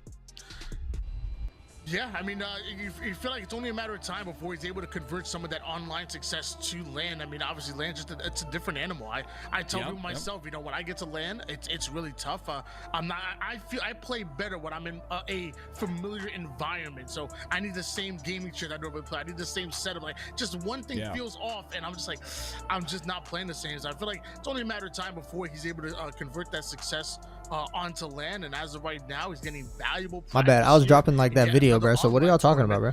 How many possessions? Very talented players. I mean, and you said I don't get how they understand each other sometimes. They're talking so fast. Look, that's just the nature of their job. Alongside the likes of it was Envor and maybe Valkyrie, maybe Arctic. I'm trying to remember exactly what that roster was, but they've gotten top 8 together before on LAN. So this is not a roster that is lacking any kind of talent or experience. The Sharks are a very good team and looking to make a deep run here in today and tomorrow's event. We'll see if they're able to do that. They got to get past the side of Handsome first, and it looks like they're handsomely getting past them as once again they have a little bit of a lead here, 5-2. And this Slayer, again, you see Monster utilizing that camo, just putting in that maximum damage. Nothing's being acted on just yet, but they are taking space on the map, which is important. Big back smack coming out of Monster right there, doubling the score line of the opposition. Handsome find himself 2 down and also find himself the victim of a shark attack, if you will. The moment Handsome come off a spawn, they were being chased all the way toward the gold side, right into the hands of Super CC. Opens things up with a double kill, putting Handsome 3 down once again. The moment Handsome get out of what they think is dangerous waters, they're right back in another attack. See, Tony, you got to have a lot more than good looks to win games. And 12-5 is showcasing that Handsome have a little bit of work to do here. It's Arctic again, who's had a really rough career. Honestly, I think is a really solid player. Just honestly hasn't been able to find his stride just yet on a roster. Maybe this is the one. Looking really solid here is the side of Sharks. Arctic only died one time so far in this match. Monster hasn't died at all. A 5-0 for him. Yeah, I feel like every time we watch Arctic's point of view as he gets taken down by Tricky, I feel like we're always impressed by it. Like the way he's able to be aggressive while also just his innate ability to stay alive. I think Arctic is a great fundamental player, and I think a really good glue player for almost any roster. And maybe this is the one that he's found to be a new home. 3-kill advantage, 16-13 in favor of Sharks. Kid Nasty running right into that grenade, well placed by Sharks. Back to 4 kills as Mossy looks to take height. A really good spot to stay alive there. Spots the camo player though. The player's gonna be on the bottom center. That's the Spiteful. A great catch on the camo right there. He's able to take out that player, but they do trade out a few kills. It's gonna be a 2-kill lead for Sharks, dwindling down as Handsome continues to get these picks. The Spiteful looking to take height and back over to the gold side. Cross map shots onto Manny, but focuses more on the player that's closer to on the more dangerous one. Now there's 2 more that he still has to deal with, and those nades aren't gonna touch any of them. Meanwhile, Arctic steals away the shock. You only have 1 player to deal with. Make it 2 after the spawning player towards long haul. Now Arctic, who was possibly in a 1v1, thank you, Josh, is about to end up in a 1v2. He still has that shock to work with. I love how he plays his life there, though. Makes himself a difficult kill. Doesn't just charge in, waits for some information on a player that's weak inside of pipes, and goes in and strikes and takes advantage of it. It's still a 2-kill lead for Sharks, but Handsome are starting to get a bit of momentum here. It's Grand Shiesty with the 10 kills, leading his squad in slays right now. Is it going to be enough, though, as Tricky has the shock rifle in his hands, not really able to put it to work? He's going to lose that power weapon now in the hands of Monster once again. It looks like his team was trying to make it over to him, over toward the gold side, and was just a second too late as Grand Shiesty ends up having to trade out his life. Tricky not able to buy enough time towards the gold side. So another engagement really going towards Sharks. And the moment Sharks, they get any kind of advantage, they start to get aggressive. They start to up the tempo, get right in the face of Handsome. It's been working all game long. We've seen some separation in the scoreboard, back to 4 kills, which in this matchup seems like much more. Yeah, great job by Monster right there to initially get that player off of the tower side. Great flick to clean up a weak player on the pipe side right there. And a 4-kill lead here for Sharks. Like you said, still, every time the Handsome gets it close, it's going to be Sharks who come away with a couple more kills.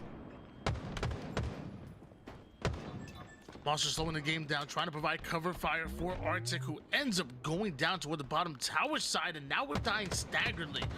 Arctic over toward the tower. Manny tries to pick up some of that damage. He gets taken down as well, but now everybody's seemingly 1 step behind of Sharks, and 1 kill turns to 2, then eventually turns to 3, and Handsome taking advantage of that and now have closed the distance once again. But now Sharks right off of spawn, 3-man push ends up putting Handsome 4 down, and just when things were getting a bit too tight, Sharks, they find a way to loosen it up. Yeah, exactly. I was going to say that. It's Handsome who did a really good job bringing this game back, but right away, it's going to be Sharks who answer back, get the 4 down, and get control of the spawns as well. Very good job by Super CC trying to get that damage in there, but again, it's within 2, Tony, or make that 3. As Handsome continuing to fire back and continuing to stagger. This is a very aggressive, staggering 1-by-1 game for both of these rosters. Man, looking to back down, trying to stay alive here. Teammate does end up going down on the opposite end of things. And with this shock, he might just be the most important player on the map. 1 shot can turn the tides, can turn the tables right back in their favor. Gets a bit of chain reaction damage, so he knows there's multiple members of Handsome that could be pushing forward, and Manny hasn't exactly found the headshot just yet, but off his screen, Monster found his 14th kill. The Spiteful tries to take down the weak Manny. It's not gonna happen. 44 to 42, 45 now as Monster puts yet another one on the board, and Arctic emerges from all of that craziness with the camouflage. This might just be Sharks' game to lose, but then a double backsmack out of Tricky and the Spiteful brings us back to a tied-up game, 45 apiece. I really thought that camo was going to do work, but it's Handsome once again eliminating the most important player on the map, and now they take the first lead in a long time here, 47-45, Tony. They're on the aggression with 2 dead from Sharks. This is not looking good. Tricky finds 2 one-shot players, is able to deal with Monster. The first one that goes down, back over toward the gold side he goes. He wants to stay alive and is literally doing just that. Then responds to the call-outs, ends up finding the weak player in Arctic. Manny is able to take down Kid Nasty. A double kill out of him is huge, but still Sharks find himself down by 1 and are 1 kill away, 1 life away from throwing it all away. But those nades clear out the Mangler side. The Spiteful's down to 1 shot. He's caught between everyone on Sharks. They clutch it out. It don't matter what happened beforehand. It doesn't matter what happened to that lead they had. They come back. They take game number 1 and they make things very interesting for us. Interesting is the way to put it, Tony. Monster sticking the plasma perfectly onto the Spiteful on the box outside of Mangler Pit. 19 kills for him. Oh gosh, I love this. This is fantastic. A 1 kill lead, or I'm sorry, a 1 kill game is going to allow the side of Sharks to have that series lead, and what a massive win out of them. This could have been a tie series, but the Spiteful's caught out right there. Look at this. He's stuck on the box. The nade's gonna be perfect by Monster. Nowhere to go. The Spiteful explodes, and he's gonna end up going down. Yeah, I'm not gonna lie to you. Definitely not a perfect game. I think they played well and were able to respond a lot of times from the opposition, but things got dangerous towards that end game. You threw away a sizable lead, and it literally had to go out to a 50-49 win behind a 19 kill performance and a Slayer behind Monster. I think at the end of the day, you got to find a way to clean things up, because maybe you're not struggling right now, but as the tournament goes on and on, you're going to get punished for those mistakes. That should have been a loss right there, and you literally barely squeaked by. Yeah, just like me in school, passing by the skin of my teeth. You can't be doing that because things are going to get harder. Like you said, Tony, here we go. It's going to be game number 3, Sharks up 2-0. You can't tell the people that we got kids that watch it. Guys, sorry. Active was on the honor roll. He worked very hard and studied and studied every day. Get it together. Sorry. Here we go. It's game number 3. It's going to be Grand Shiesty on your screen. A lot of roster changes with these lower AM players. Just trying to find a fit. Of course, trying to find a fit at the perfect time due to the fact that Arlington is just a month away. Trying to get as many points as possible. It's going to be Monster, the point leader on your squad, who's willed a couple teams to victory with a snipe in his hand. Snipe in the hands of Monster. He looks to stay alive here, retreating back towards his spawning players, and now that he has his shields back and has plenty of ammo to work with in the sniper, wants to find a new angle onto Handsome. Off the screen, Kid Nasty was able to take down Mandy. Super CC with a kill of his own in a very important battle that the Spiteful was going to win, taking down both Super CC and Monster, the 2 players that were really a nuisance, a thorn in the side of Handsome. We'll see if Arctic is able to use this snipe. Of course, that vent, just an important spot to be. He decides to leave it. It's a little aggressive out of him. If he's able to stay alive, it might be okay. But again, taking control of that lift, especially when the entire enemy team is on their spawn, is a very important thing to do. But it's going to be Arctic who takes angles instead. And because of those angles, pulls his flag out. Ends up getting taken out, though. Beautiful sniper bandit rifle combo out of Arctic right there. The player not even having enough time to react. That damage came in so quickly. Monster not able to rotate this flag away from the enemy team. In fact, Sharks end up going 3 down. That flag is going nowhere. Quantum Translocator about to come up. Grand Shiesty and the Spiteful don't have time. They have to continue to apply pressure. You have Sharks on their back foot. Now it's time to keep them there. Arctic with the first kill, though.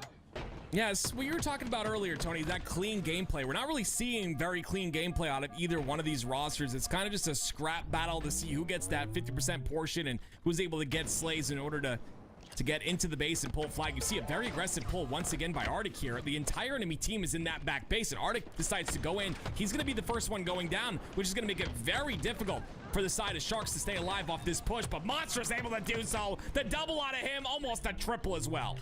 does enough to get the assist to get the three down for Handsome, and now Sharks want to continue to push up. You have them three down. It's a 2v1 situation. It should be a flagpole, although a bit late. Handsome might have had enough time to spawn and maybe get influence on the map, especially with Kid Nasty just watching the 50 with this sniper. Defense looking good for Handsome, but Sharks, they're still surrounding them.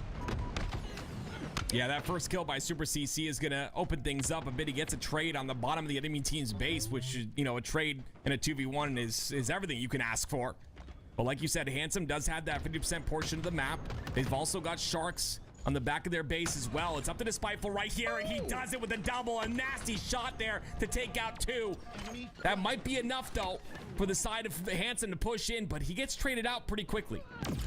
I love that Manny, despite being absolute, like he's not afraid to fly at you. Like he drops the grenade, and Despiteful drops the grenade right down there, saying if Manny follows me, he's gonna run right into this grenade. Manny's like, well, you know what? Hold my beer. I'm chasing you down while one shot. I don't care. Super CC snatches up that sniper off of the lifeless body of the opposition and puts it to work. Handsome find himself 4 down, and Sharks limiting the options of Handsome off of spawn, trying to force the splits.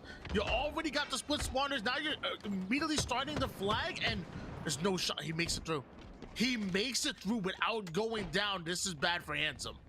Yeah, once you get that flag past that door, past the 50% portion of the map, it's pretty much gone. But you see the stop coming out from Grand Shiesty there. And it's going to be Tricky that jumps on top of it. So this might be okay for Handsome if they can get a couple more kills. This might be a flag stop. The flag is pulled through, but Manny, he gets a triple, and he's going to secure this flag for his roster. It's going to be Sharks up 1-0 on Argyle CTF. He may not come when you want him, but he's always on time. Let me tell you, I was wondering the same thing as you. I'm like, this flag is going to be automatically captured. There's no way that Sharks aren't watching bottom mid, and little do we know, Handsome busts through bottom mid, barely being touched, but then Manny clutches it out with that triple kill. Eventually, that flag goes in, and now they continue to slay, by the way. 2 down are Handsome. Sharks fresh off of a capture, and on top of that, they've been able to alleviate the pressure that's being put on them. It's actually beautiful, right? That's a really good point. You get that cap, and then you're also able to push up on the map, get that space. Like you said, alleviate that pressure. It's all about that fight for the mid side in those vents. The vents being the most powerful power position on this map. Getting control of those vents can decide whether a flag cap goes in or not. The thing is, you see a bit of a difference here with these two rosters. A little bit more scrappy, a little less disciplined, but it makes for some interesting gameplay. Despiteful having 7 bullets with the sniper. Monster having 4 of his own, and also numbers advantage. But would love to see Sharks really demand control of the mid map as Despiteful. I was hearing that nade kind of bounce around on the screen there, and even though he's one shot, still doing max damage and getting max value out of his life. 3 shots left in the sniper for Monster. Make it 2 after he plants 1 under the head of Grand Shiesty, and now with Sharks that look to push up, they're already trying to command control of their opponent's pistol side. They're the first one to go down. Some great timing here by Monster. Is going to catch one of the pushes coming in from that pistol side. He gets one, gets a nice assist there. Lots of damage being done to this push, but it's going to be Monster who ends up going down pretty quickly. 11 assists on his name, though, so might not have all the kills in the world, but is being a part of a lot of these kills. Free kill for Super CC. Turns into a beautiful body shot. Make it 2-2 one-shot players toward the pistol side. And although Super CC didn't get the kills, you would imagine that Sharks are able to push up because of it. But now both teams 2 down. Tricky almost readying the needle to take down the leading slayer from Sharks. Manny with 16 kills. Super CC back off his spawn. He does what he does, and that's damage. Yeah, it just showcases again how important that vent is, and Manny being able to stay alive in there because of this QT allows him to do so much. He's able to run around the map like crazy. Super CC getting a kill as well. It's going to be 2 down on the side of Handsome, and an opportunity for the side of Sharks to pull this flag even further. This flag might be too far gone. I don't think Handsome's going to be able to stop this one, Tony. Yeah, and this time you see Monster and the rest of Sharks watching the mid angle. They just immediately find out that the player's pushing towards their pistol, and they're blocking that line of sight as well. This perfectly leads to a 2-0, simply watching angles and making sure you secure, you guarantee that flag cap on your side. 2-0 lead Sharks, 2-0 in the series as well. Oh! Oh boy. Well, that was funny. Great shots by Monster right there. Ends up getting that cleanup. I don't know what to say about that one. That was very unfortunate. You can't let that get to your head though. As hard as it might possibly be, you got to move on and continue on. Sharks 2-0. This is going to be a tough comeback here. Grand Shiesty trying to do all he can. It's going to be 4 dead for Sharks. Yeah, big 4 down for Handsome. It's not in favor of Handsome, I should say. It's not over until it's over right now. You got that flagpole right as the enemy team is spawning up, so it looks like the Spiteful and Handsome want to secure their slays, especially with the Spiteful with the sniper. Beautiful shot onto Monster. Now in a bit of a counter snipe battle. I believe it's Super CC on the other side of things. Luckily, Kid Nasty has a QT and Despiteful has a grapple. This is a fight and it could just determine the game here. Yeah, it's up to Despiteful right here. It is 100% up to him. He's got the top position in this vent. He's got the sniper to work with as well. He's got to create some space for his team, though. They do get the kill onto Manny, but that's not going to be enough. They've got to get a couple more. And it's up to Despiteful, but he gets taken out instantly. It's going to be 3 dead for the side of Handsome and a return here for Super. It's going to be 3 dead for the side of Handsome and a return here for Super CC. Their chance of putting 1 on the board here is going to be deleted by the side of Sharks. And you must be frustrated if you're on the side of Handsome. I mean, you literally had Sharks 4 down at one point, and somehow even that's not enough for you to get a capture. Like what else do you have to do? 3 down goes Sharks. This time Handsome have to capitalize. Otherwise, it's going to be a long battle for them in this 2 minutes and 47 seconds. Luckily for them, Kid Nasty gets the flag over toward the mid. The timing was a lot better on this one, and this man doesn't even get touched this time. Forget 4 down, 3 down, apparently good enough as long as your timing is right. Yeah, that's just a really good cap by Handsome, right? Like you said, they absolutely needed that one. It was a very important cap, especially with the time dwindling down. 2 minutes and 27 seconds remaining. And you have a 3 down, make that, yeah, still 3 down for Handsome here. It's up to Sharks now to play aggressive and realize the spawns that are coming out on the snipe elbow. 3 down for Handsome. And Sharks are already into your base. Now we get to see what your defense is like, because if you don't slay out here, I promise you Sharks are quickly going to be on your flag, and losing a pivotal battle like that isn't what the doctor ordered. A double kill now out of Monster. As they're looking for the final 2 players, looks like Tricky wants to get aggressive, and he finds out what can happen. You know, what they say, what the kids say, mess around and find out. God bless. Yeah, everyone's got a plan until the first punch hits, and that punch will be delivered. Monster still staying alive in the enemy team's base. This is so crazy, right? He's able to stay alive for this amount of time, create time for his teammates to push on through, and all the while, it's going to be Handsome trying to get out of their base as best as possible. And he picks up the snipe there, but he's going to drop it for Shiesty. Let's see if Shiesty can open up the map a bit with his sniper in his hands. Sharks really muddying this game up a bit, and it's gonna work out for them in the long run. There's a minute and 17 seconds worth of regulation, and Handsome maybe having the opportunity to force a sudden death. If they don't at least get a pull, they're gonna end up losing this game. So as Sharks make it really difficult for Handsome to cross that 50% portion of the map, giving them unorthodox angles and looks, it could work out in their favor, or you just put the sniper in this young man's hands, and maybe, just maybe, they can make something happen. Grand Shiesty down to just about absolute, comes right back at him with the quick scope. Who is this man? Looking like stellar. Absolutely insane by Grand Shiesty here, but you see that flag is not going anywhere just yet. You see he hits a lot of shots. He's able to put a lot of damage in. I was a little bit worried seeing Sharks kind of turtle in the back of their base, but it worked out. All the kills don't matter because the spawns come right back up. Lots of staggered kills, and because of that, you're not able to get a flagpole or any sort of a setup with 3 dead momentarily as all of Sharks spawn.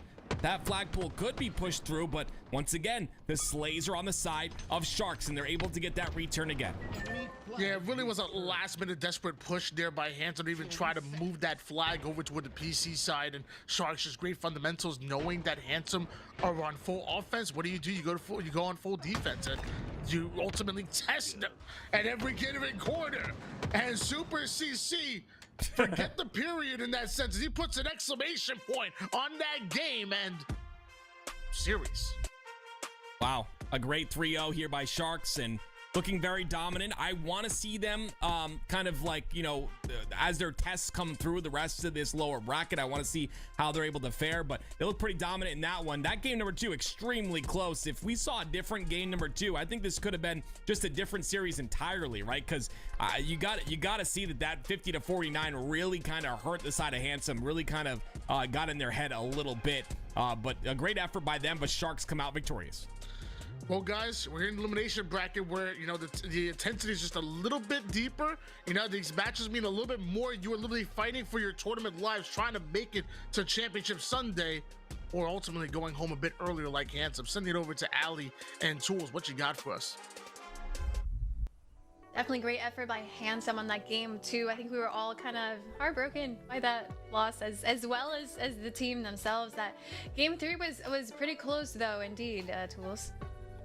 Yeah, game 3, there was that little back and forth. I mean, game 2, remember the 50-49? Just like, oh, I felt so bad for that Handsome roster. Like, everything just fell apart. It all started with the Piv loss over at Top Gold, and then it's just sometimes you get that pit in your stomach where you're like, oh, this is gonna be bad, and it was just as bad as I felt like it was going to be. The game 3 was tough. I felt like they had a really missed opportunity there to get that first flag home, and then they could have maybe had an even score and try to make something happen in extra time.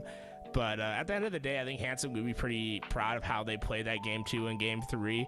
It's just being on the other side of that bubble, right? You got to be able to pop it eventually, and they just haven't been able to find that solution yet. And congrats to Sharks, who are now going to be moving forward in the elimination bracket, and they're going to go up against Cloud9 on Live Fire, King of the Hill. Rules, give me your thoughts on this one. Cloud9, very, very interesting roster. Has flown under the radar with some of the changes they have made. This is nothing like that Cloud9 roster that you saw at the end of last year. Some big, big changes. The first one happened a few weeks ago. Tusk being added to the team, replacing Breaking Shot.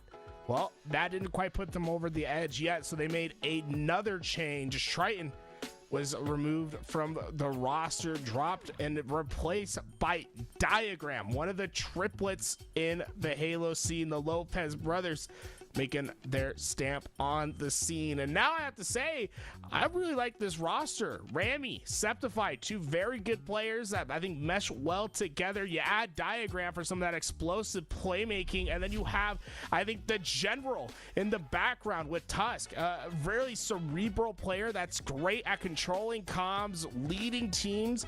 I think him and Diagram are really going to be a 1-2 tandem at controlling the IGL position for this team. Honestly, think that this Cloud9 roster is kind of an exciting roster to me. I don't know how long it's going to take for it to quite mesh completely, but this is going to be a great test for them, right? A roster seems kind of like a pickup roster.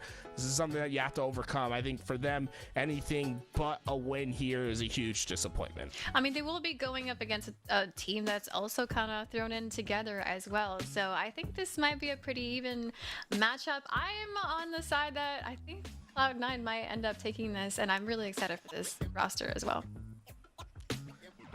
Yeah, I think that this is almost a fight for like these final pool play spots. You know what I'm saying? Like, we have 10 NA pool play spots this year.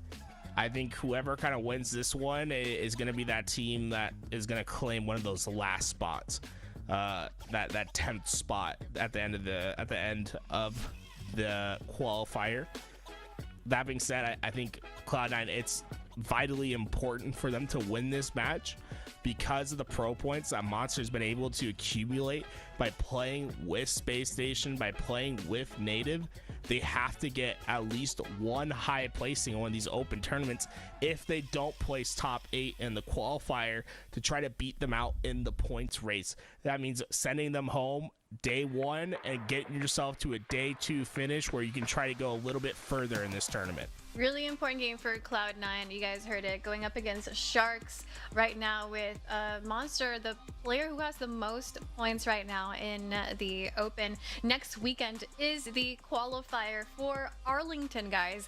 It's just around the corner. And I think we're going to just blink and it's going to be March already. And Arlington's going to be here. I think we have like, I don't know, just weeks, right? Less than a month until everybody gets to go to Arlington. I think it's actually exactly 1 month. So a lot of exciting games up ahead today and also tomorrow when we start our winners semi-finals.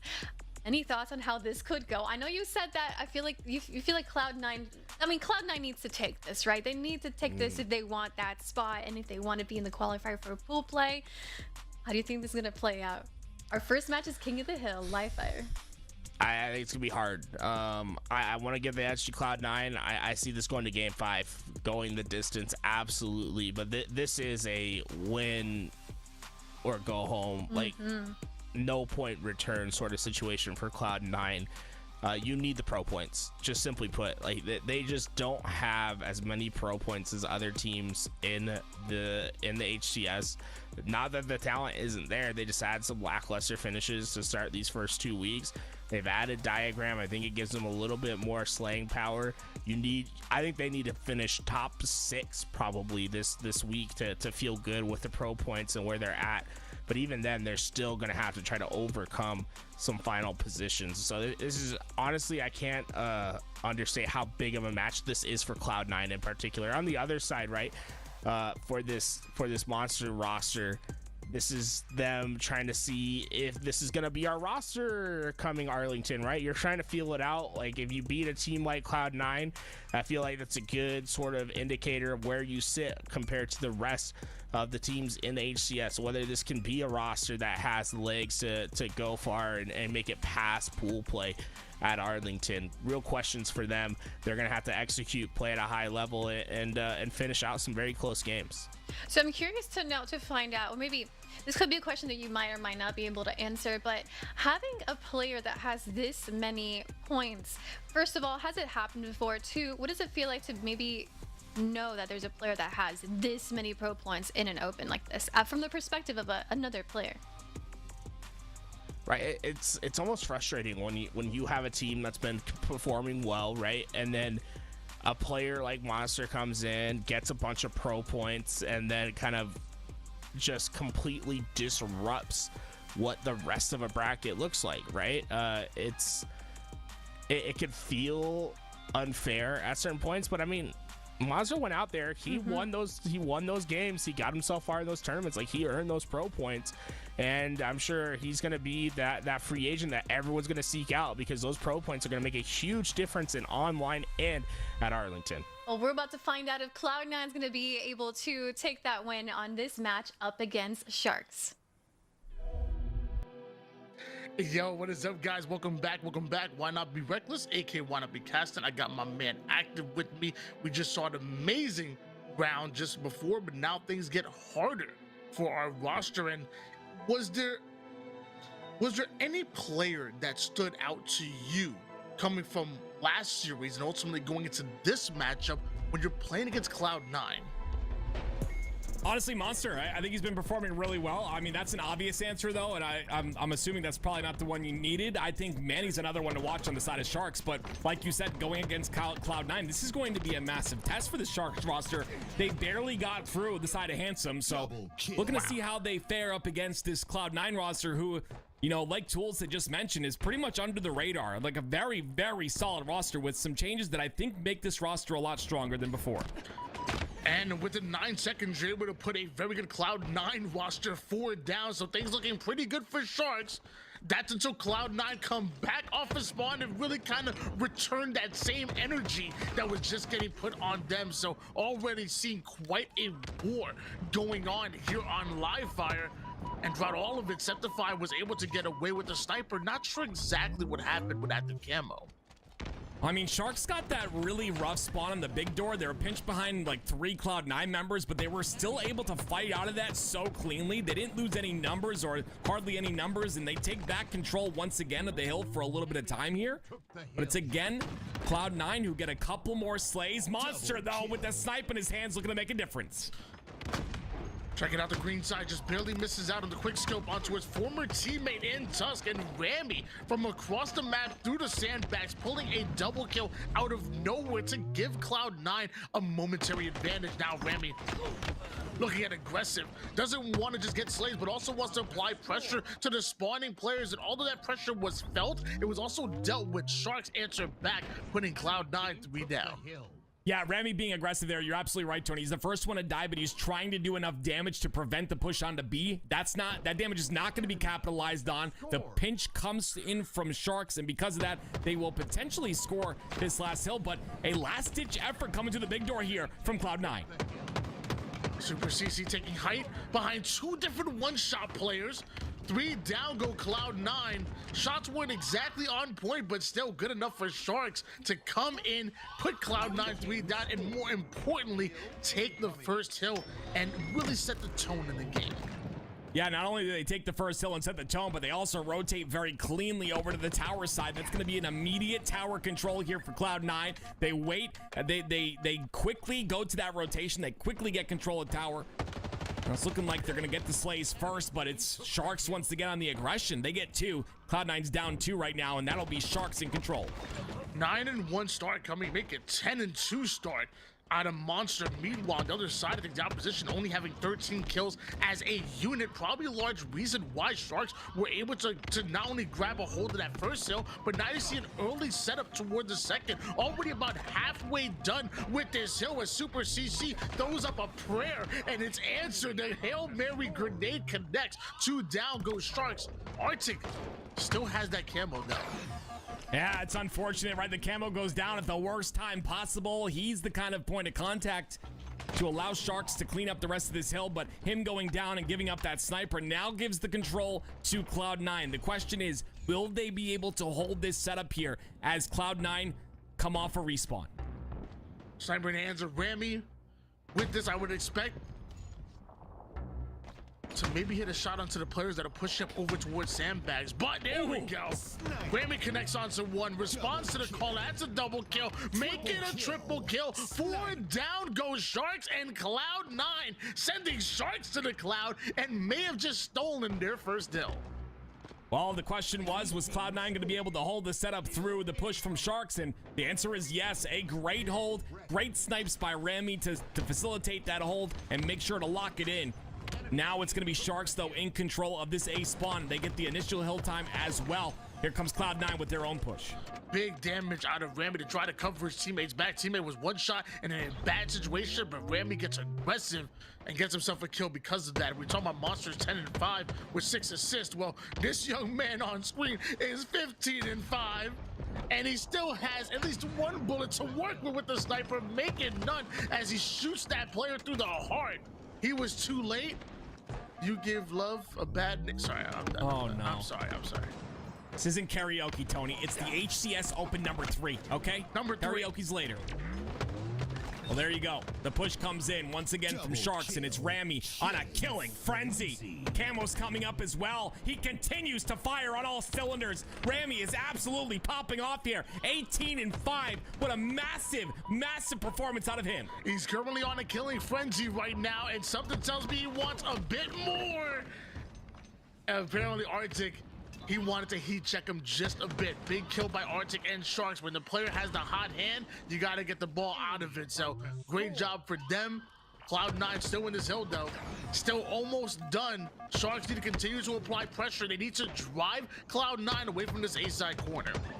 Yeah, Zentify overstays just a bit, but they're just trying to get as much scrap time as possible. Diagrams can be found out there. A massive job by Monster to have those camo eyes. And he's continuing to put that damage in, so now it's a chance for Sharks to come on back in this situation now. Set up here for Sharks.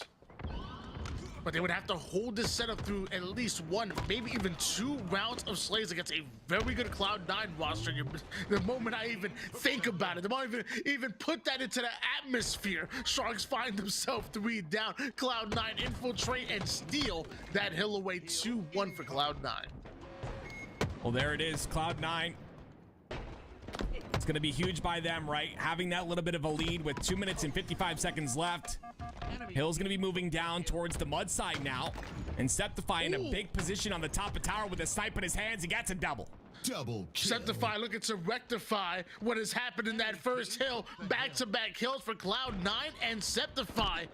Still manning the tower side, making it very hard for Sharks to cross that 50% portion. Down to 1 shot he goes, but still alive, still thriving.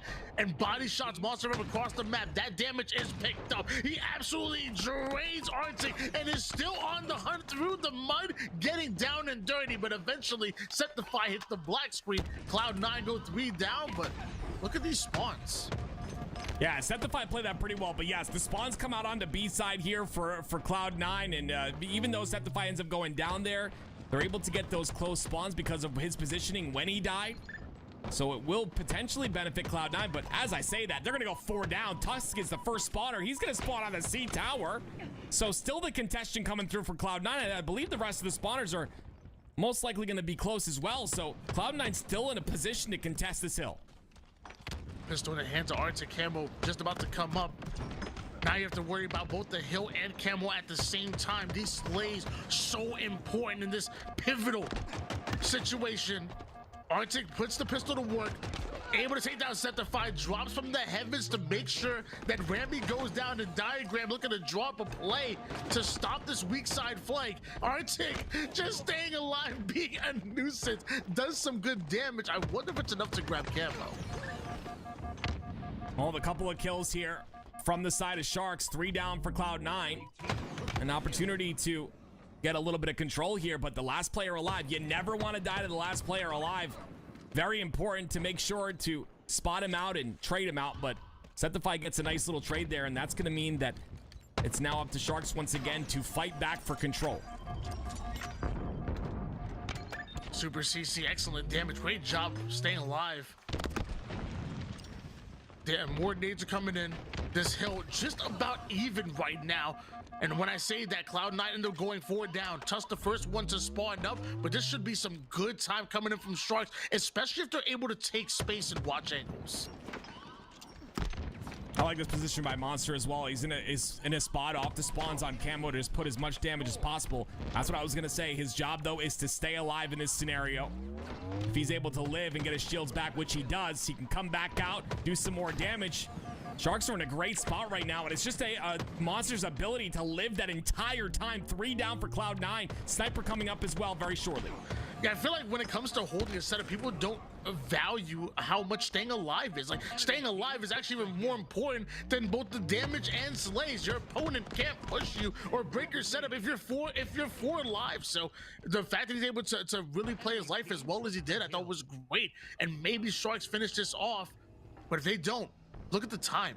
If a Cloud9 go up 3-1 and there's only, say, 40 or 30 seconds left in the game after that, it's going to be really tough for Sharks. They've got to get through Rami. The guy's 30-12 right now. It's an absolute incredible showcase by him. Monster's trying to fight his way through. A lot of damage being done. Somehow he makes it in. The 4 down for the side of Cloud9. That's going to be a cap here. 4 Sharks. They tie it up at 2.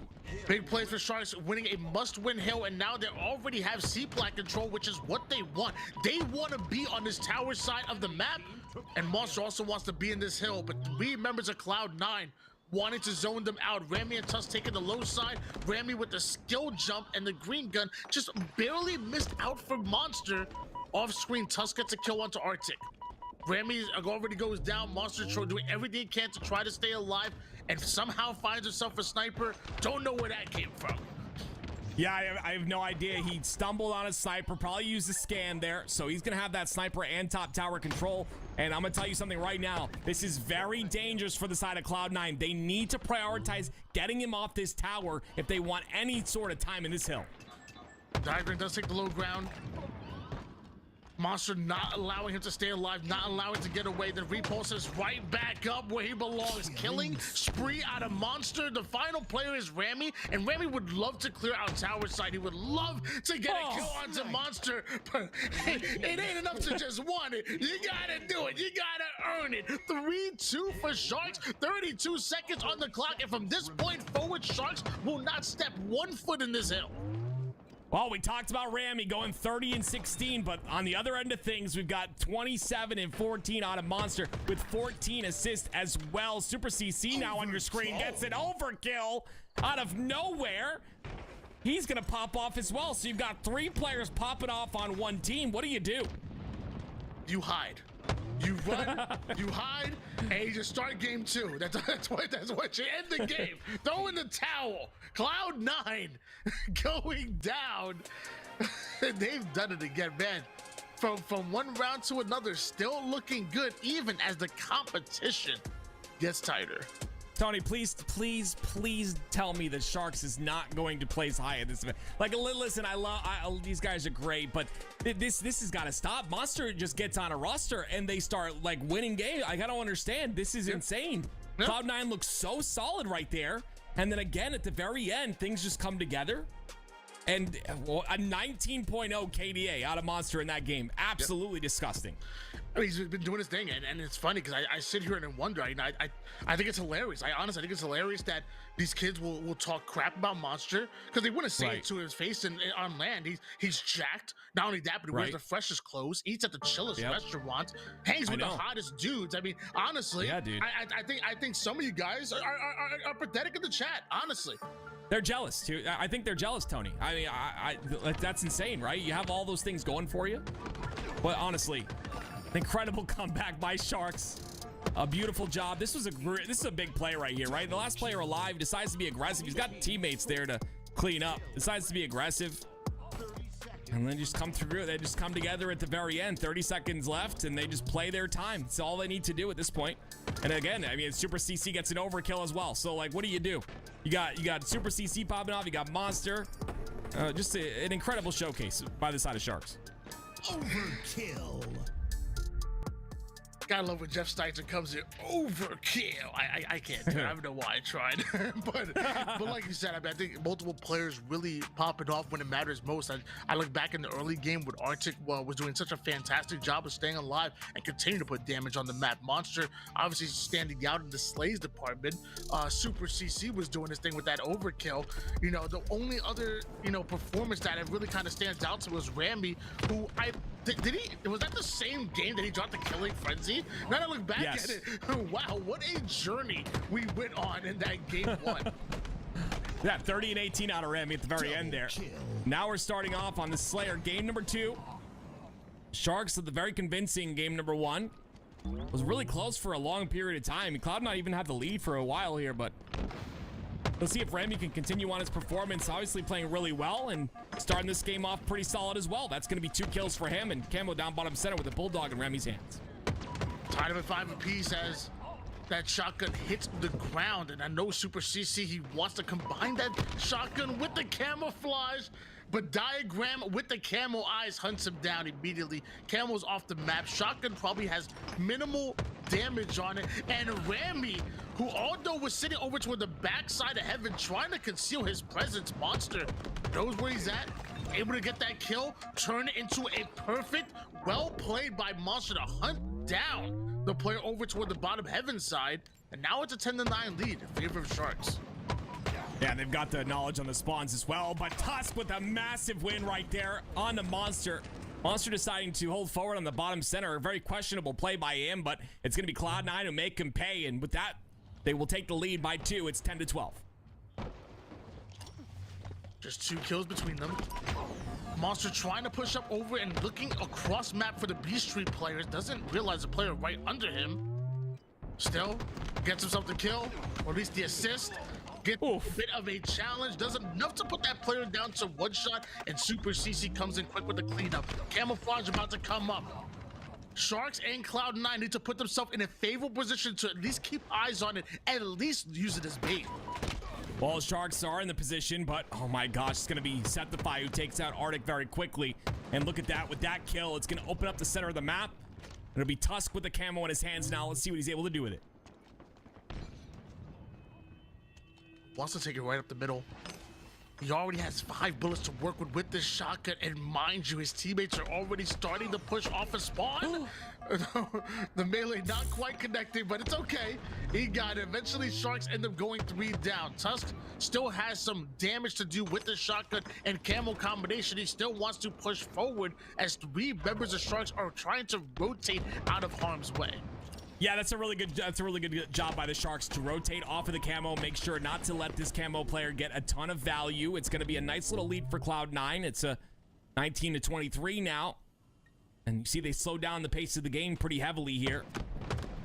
Super CC's in a position to push on this, but Arctic's got to get a few shots of damage in first, and he's not going to get that. He's going to be isolated very quickly and taken out. 25-20, another perfect kill coming out of Super CC, and he drops right down, really feeling himself there. Does some good damage onto 75. I see 3 members of Cloud9 pushing up purple. I know Manny wants to get involved. He has Monster with him, but hopefully he can recognize that. Don't put yourself in a non-favorable position. They might just burn you because of it. But the Tusk is down to 1 shot. Manny's pushing up. He finds the 1-shot players, able to deal with them, avoiding the Stalker damage. Although Septify takes down both Monster and Manny at the same time.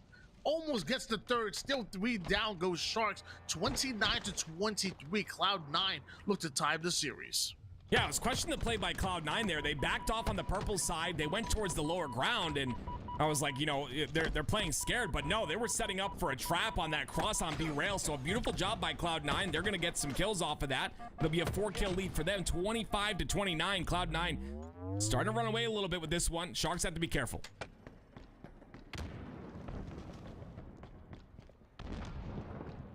I'm also trying to get some information here on the arcade side. Now that he knows that Super CC is battling out towards the subway side, he wants to push up, able to do just that. The first domino falls for down. Now you can address the spawners. They know where they're coming from, and they're already having their reticles trained on them. Yeah, nice little lead change here for the side of Sharks. And like you said, very aggressive off of the spawns of Cloud9, and they're going to trap them inside of PD. The question is, are they going to be able to find any isolation? It's Monster who's kind of out in the open on the arcade side of the map. They don't have the info, but he's waiting for that push on the purple side, which is about to happen. Tied up at 30 apiece here. Diagram ends up going down once again. The first player at the black screen. Luckily, Rami cleans up at least some of that damage, turns it into a double kill. Big kills now coming out of Rami as they take back the lead and end up right into the shotgun of Manny and turns it into yet another kill. It looks like Manny and the Sharks gonna take the lead only by 1. Oh, great awareness of the spawns as well. He knows the spawns are coming on the PD side. He's got the Bulldog to utilize and a teammate as well. Tusk. Oh my gosh, Tusk gets both. With no shields, that's 3 down for Sharks. That's a massive couple of kills by Tusk. Tied up at 35 right now. We're moving into the late game, the 3rd quarter, if you will. Things get so important here. Now every bit of damage, every life matters right now, especially that camouflage as well that's going towards the mid-map. They have to stay alive, they have to get aggressive, and they have to put down damage if you want that camo. Monster ends up going down. The same for Arctic. Cloud9 have a momentary advantage. Still a tied up game. They're taking map control, taking space immediately. The spawning players now from Sharks are fairly favorable toward the cafe side and are able to get the first kill on Diagram once again. Yeah, that's massive by the side of Sharks, right? Diagram very aggressive in that situation. He pushes up by himself. No one's really able to rotate through. Because of that, he goes down first, and you can see all the pieces tend to fall around him. It's going to be now a 3, make that a 4-kill lead for Sharks, all because Diagram died in that situation. He's going to end up dying again off a spawn. He's in a spawn cycle right now. Sharks are taking over. And Monster hunts this player down toward the red room. This might be the largest lead that we've seen in quite some time right now. And although Cloud9 mostly have had control during this game, Sharks have bloated wide open. Cloud9 inching their way back into it, down by 3 kills. But again, this is the end game right now when Cloud9 clear out the subway side. They weather the storm. Now they look to push up. Now they look to take the strong side of the map. This is where that discipline comes into play for both teams, right? If Sharks had a massive lead and then they throw away their lives in a couple of isolated plays, you got to learn how to pace the game. And I'm not saying they don't know how to pace the game, but at that very moment they pace a little bit too fast, and it's Cloud9 to take advantage. Still a lead though for Sharks, though, 43-41. Sharks lead by 2. Things should slow down just a bit. In a 4v4 situation, a game this important, you can't be the first one to go down. On board now with Super CC, playing a bit of a 3-1 split. Looks like Sharks are favoring that strong side of the map, but they're playing tight around corners, trying to find the angle, and apparently they won't. Diagram awarded the kill onto Monster. Septify backing down to stay alive, but he's hunted down by Manny. They find the exit route to get out with their lives. Do Sharks back to a 2-kill game. Diagram, camouflage in hands. The game in his hands as well right now, honestly. He has the ability to make a massive play here. He's just got to make sure not to get caught out with camo eyes. It is literally in the hands of Diagram right now. Sharks up by 2. A situation where he has to push in. Tony, he's about to do so. There's a trade on the map. 45-43. Shotgun to the body. Players gets drained of their shields, but I think they were able to get away alive. But Diagram eventually gets taken down. Tusk in a 1v1 battle uses the environment to at least trade out his life with Arctic. That trade favors Sharks as it inches them closer to that 50 kill mark. Just 2 more needed, but just 2 kills behind within striking distance is Cloud9 and Septify. Throwing some denial grenades down. Grammy with this Stalker looking to get into an individual pivotal battle. He knows he will have the advantage with the red gun. Yeah, this red gun is huge right now. It's a 1 shot puts you down to half shields. It's a 2-kill lead here for Sharks, 48-46.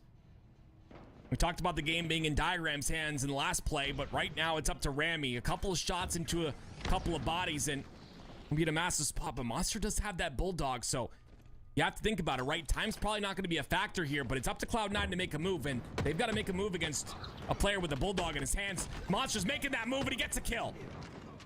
What a play by Monster. Blocking that line of sight with the Shroud so that he can attack the B stair side with that shotgun and bandit combination. Gotta love the heads up play there. Gotta love the execution out of Sharks, who came from behind for most of that game and took 2-0 series lead against a very good Cloud9 roster. Very close match. But look at that. Couple of shots. Shroud is dropped, and that's the avenue he plays with. I think that's a huge play, and will oftentimes be just go under notice, undervalued right there. Couple of shots. Get him out with that Shroud. That was a great play.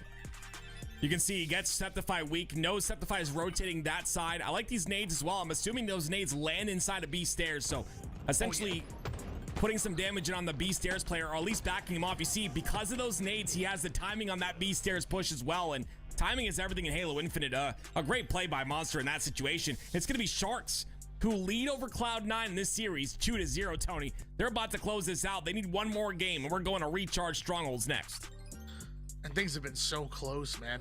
I mean, you look at the back of that game number 1, it was a 2-1 lead in favor of Cloud9. You go into that game number 2, Cloud9 had the advantage throughout most of that game, going into maybe up until maybe like the 35 kill mark. And then at one point, maybe Sharks ran away with like a 5-kill game at some point. But these for the most part have been very close matches so far. But the scoreline is what the scoreline is. You know, you are what your record says you are. And as of right now, Cloud9 are down 0-2 in the series. Doesn't matter how close you are. And what they say, close but no cigar. That's exactly right. Close is only in horseshoes and hand grenades, I think, is the saying. We'll see. Sharks again look really solid. It's just up to discipline, right? Cloud9 have had the lead so many times. They've been in a position to really take over a map or a game type. It's just, they just tend to overextend. It's like they get a bit too excited sometimes. They throw away their advantage with a little bit of an aggressive push or something of that matter. But now it's going to be Sharks again with the 2-cap locked in on B and C. Early double cap for Sharks, but don't have the slays onto Cloud9 like they would want to, so Cloud9 can still choose to get aggressive. And looks like at least 2 members are going to attack Charlie. Meanwhile, on the other side of things, Tusk trying to clear out A, playing this Shroud, playing his life masterfully. AC setup, a little bit unorthodox for Cloud9 as Sharks do find themselves 3 down. It looks like they're gonna hold at least for now. Yeah, they'll set this. They'll make the setup happen for just a little bit of time, and then they'll try to rotate through and get a more favorable setup. Looks like B not going to be taken just yet. It's 3 down now for Sharks and an opportunity for Cloud9 to go for that triple cap if they want to, but they've got to get rid of one person first, and it's Monster inside of the pipes playing his life. I feel like Rihanna taught us this. You know, you gotta get friends with the monsters under your bed. Otherwise, he's gonna strike. He's gonna be the MVP of the series. I mean, it's tough. Befriend the monster. Do not make an enemy of him. I'll have to use that advice for the monster under my bed tonight. Thank you, Tony. Always helpful. Sharks, though, are scary as well as a whole. And it'll be a couple kills that go into Cloud9. Look at this. Arctic's going to get the 4th one. 3 down for Cloud9. Rami the first one to spawn. They understand where Rami spawns, so now they have the information. They're potentially going to go for C off of this. It's a triple cap locked in for Sharks. That's what you want to see if you're a fan of Sharks right now. They're looking to close things out, and a triple cap is going to be devastating for Cloud9. Not only do points, you know, practically double here as they're starting to gain, but the moment that Cloud9 hop on a base, if they have the timing, Sharks can strike. Though how much being gained right now, but also so much to lose. Bravo goes in the hands of Cloud9. Alpha the same. Looks like they're not able to really attack either or, so you trade out that triple cap, and now you only have 1 Sharks. What I really like about Sharks and what I'm seeing from pretty much every player up until that moment at least is just the fact that they're playing their lives so well. And again, we talk about how important playing your life is in Halo and the ability to, you know, maybe, you know, not go for a slay that's not, you know, very important, or, you know, to keep that map positioning with that life that you're playing. And, you know, I feel like Sharks are doing a really good job of that in this entire series. And I think that's a big factor of why they're leading this series 2-0. Shotgun in the hands of Monster.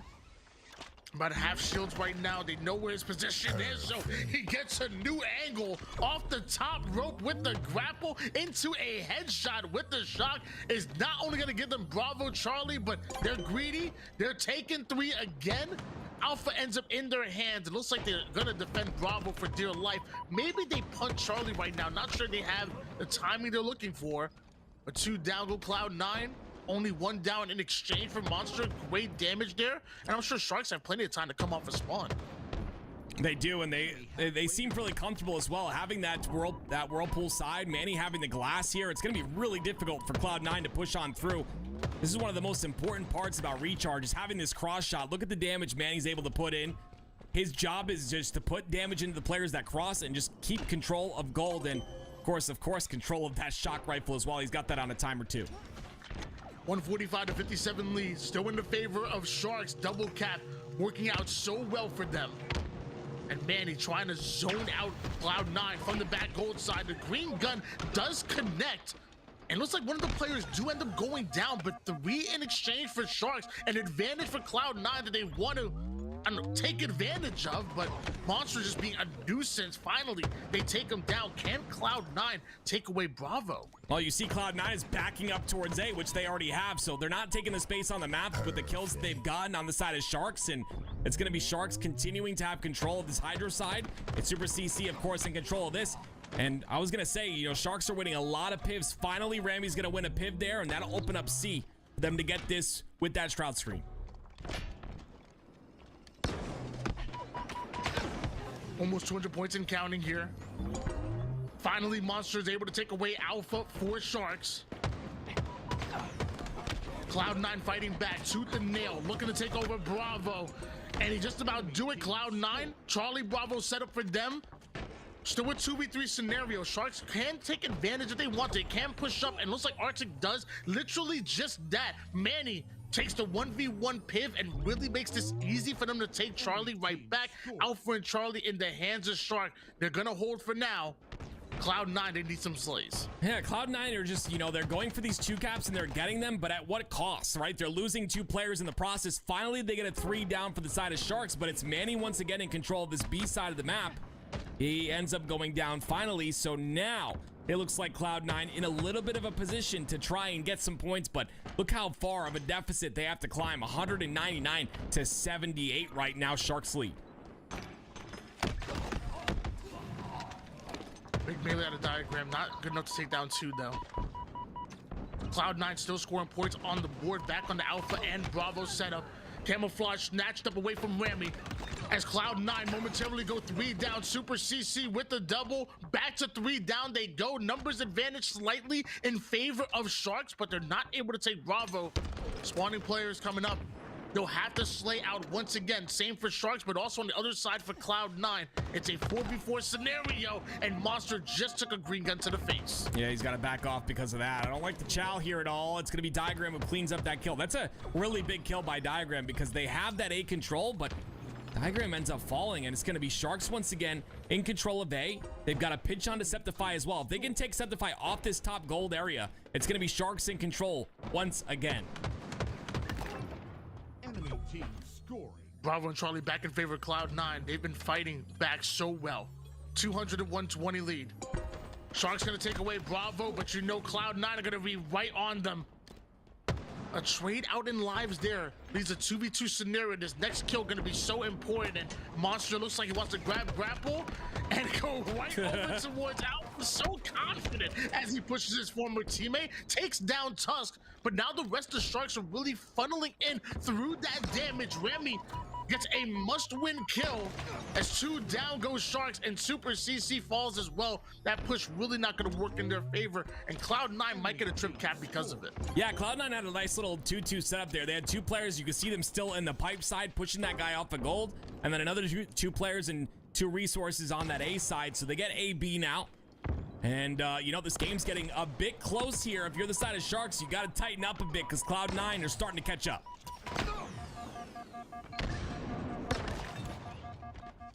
Three down for Sharks once again. Cloud9, they refuse to go down easy. They do not want to be swept. As a fresh round of slays favor Cloud9, not only able to hold on to the setup, but confidently enough to go in for yet another trip cap. If Sharks continue to flirt around with danger, they may just lose it, because right now Cloud9 are looking like they got the Riz. As of right now, Cloud9 are looking like they want to steal this one away. 3 down again for Sharks. Manny now the final player alive. 184 points in counting. This is going to be a crazy, almost inconceivable comeback for Cloud9. Yeah, it's all about the rotation game right now. Septify with a ninja. Oh my goodness gracious. It's gonna be Monster, or I'm sorry, Manny, who ends up going down to that ninja. And like you said, a comeback is exactly what it is. 215 to now 200 for the side of Cloud9. They are just rolling off of momentum at the moment. It has been a fundamental breakdown. They are getting cycled right now, our Sharks. Sharks have had moments, but Cloud9 have continued to dominate them at almost every given turn. And it may just pay off now. Alpha and Charlie in the hands of Cloud9, who were so close to taking their lead, which, to be honest with you, from what I can remember, might just be the first of the game. Yeah, it looks like you're absolutely right, Tony. Cloud9 take their first lead of the game, and with 2 kills on the side of Sharks, it's going to be Tusk who tries to stay alive. Some slays are coming out for Sharks now, though, and they have that cross shot as well on the top of glass. And that cross shot is going to allow them to get a couple slays, and it's going to be 3 down for Cloud9. Sharks with a chance now to solidify this comeback of their own. Finally, Sharks able to stabilize. They've desperately needed this moment. They desperately needed to slow Cloud9 down literally all game long. 3 down go Cloud9, make it 4. Sharks already holding on to the Alpha Bravo setup. They're going to hold. They're going to wait for Cloud9 to spawn and then ultimately address where they're coming from. We see limited options here. Tusk by himself. He has to push Alpha by himself right now as they're running out of time. He makes it into Alpha, but they eventually go down. So do all 4 members. All those Sharks almost gave it away. They were just waiting to clutch things up. Wow. That's insane. I really thought Cloud9 were going to bring that back and then use that momentum for the rest of the series, but that's not possible any longer. Cloud9 are going to get taken out. Sharks with a 3-0 sweep, and that last game and the game before that and the game before that, very close. A very close series here, but Sharks come out on top, and I believe, Tony, with that, they'll go play Rebellion tomorrow. So, wow, what an incredible showcase here by Monster's team once again. They kept making it close, man. They kept making it close. Cloud9, so, I mean, look at the scoreboard.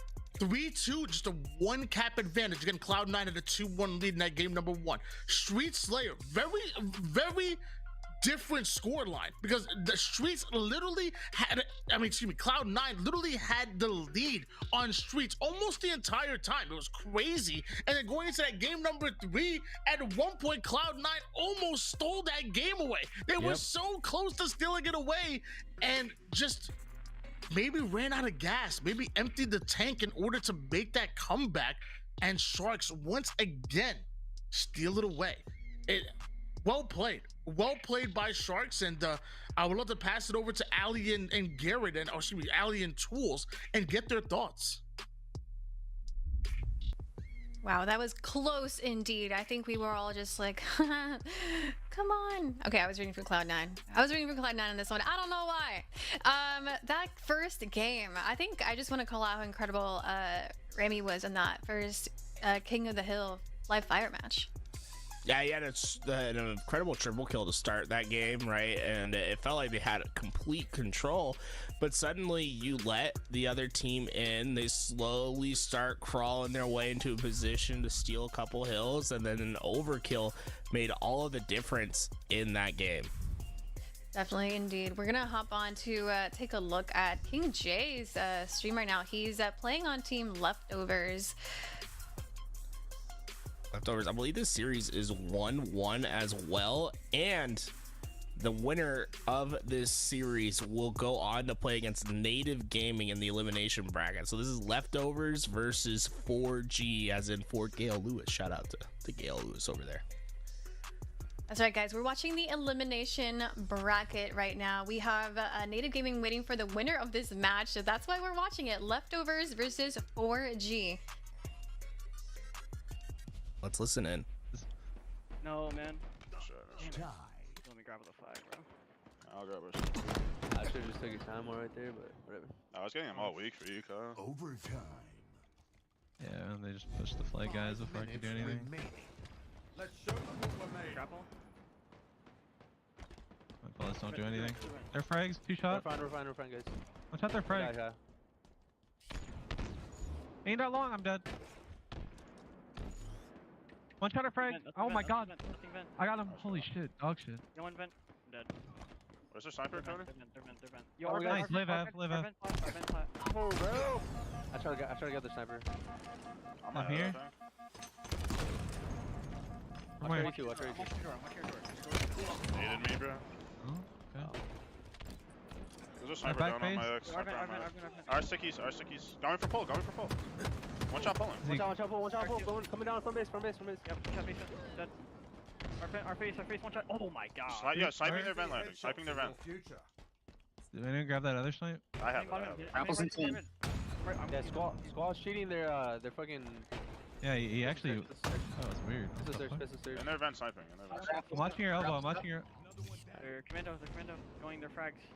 Pushing you. The fuck is this guy peeking like that? He's PCs. He's going... Their elbow as well. He's killing long. One? Yeah, our vent. They're vent. Nice, there's a sniper Maybe our down on my pistol door. Pushing our pistol, I think. Yeah, on our pistol, one shot. Another one E1 as well. One's our E1. 1530. I heard you. Yeah, it's our basement, our back base. Okay. Dude, I just died, bro. I'm coming, I'm basement here. He's one shot. He's not. I got a blank. He lifted. We gotta start getting eyes more. Start getting eyes more. There, Mando, Squall. Yeah, Mando, one shot. Yeah, sniping our vent, bro. Mando over there. Doubling the re. Oh, watch out, he's leading us. Oh, dude. Hey, bottom mid, trying to go for it. Under me? I don't know where he's at. QT's up, Might QT's be chase me, maybe. Translocator ready for pickup. They're Mando right now, Kyle. There you. And their basement. Going their E1, Tony. Two on me right. Yeah, our lights.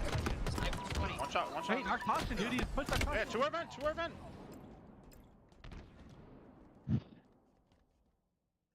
They didn't cross yet, Tony. Yeah, no, hold on. That's, yeah, snipes up, snipes up. And chase me. Yo, one shot or long. Power weapons on You want our coils, guys? Where's that ammo if you have? Yo, our frags. Yeah, pushing you, one shot, Kyle. Pushing you, And our vent.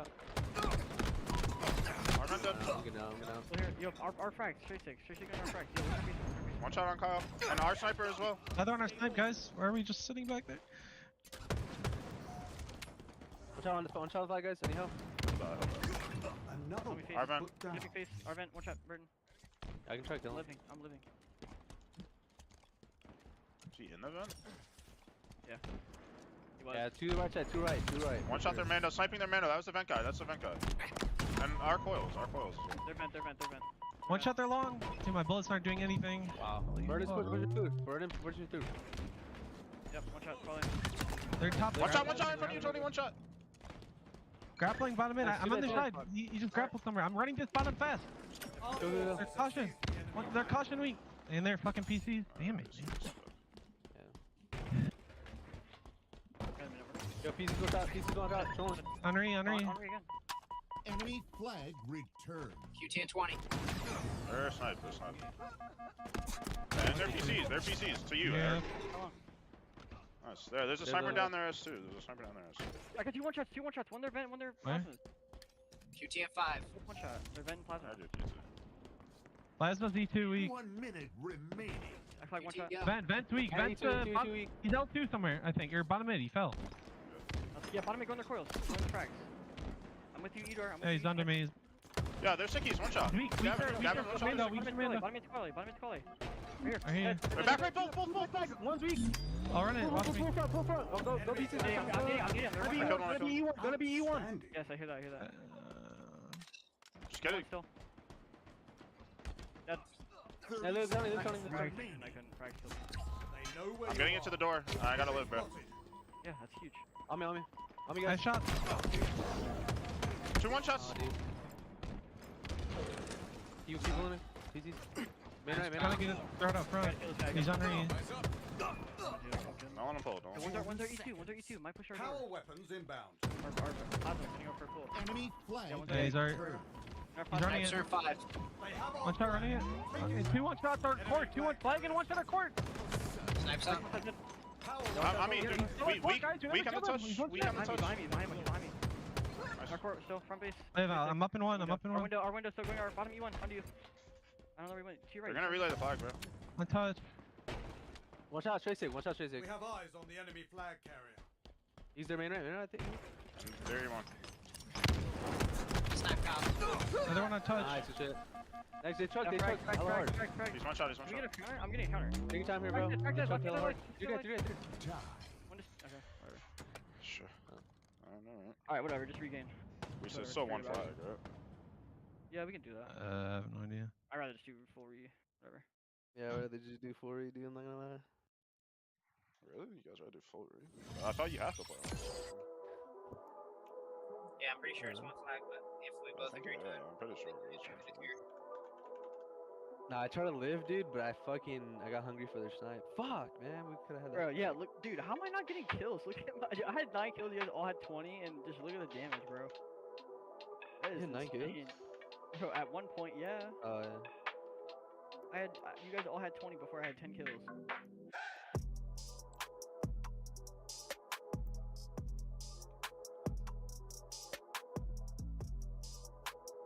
Alright, so full read. Alright, it's full read. Alright, bet. Yo, someone should get BR, dude. That shit is so crucial on this map, dude. Like, literally, you can like fucking get damaged so much, bro. I'd be grabbing that shit, but I only grab it off like the first rip. I gotta remember to grab it. Yeah, just grab it right now. Man. Get down.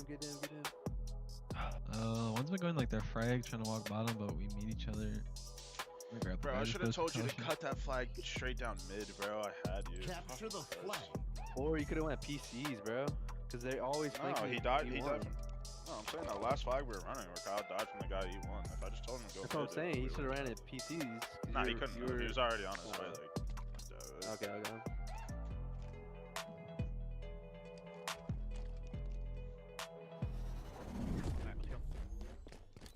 Call grapple. Just got it. Right now. I see headshots in your future. Yeah, sniping long. J6.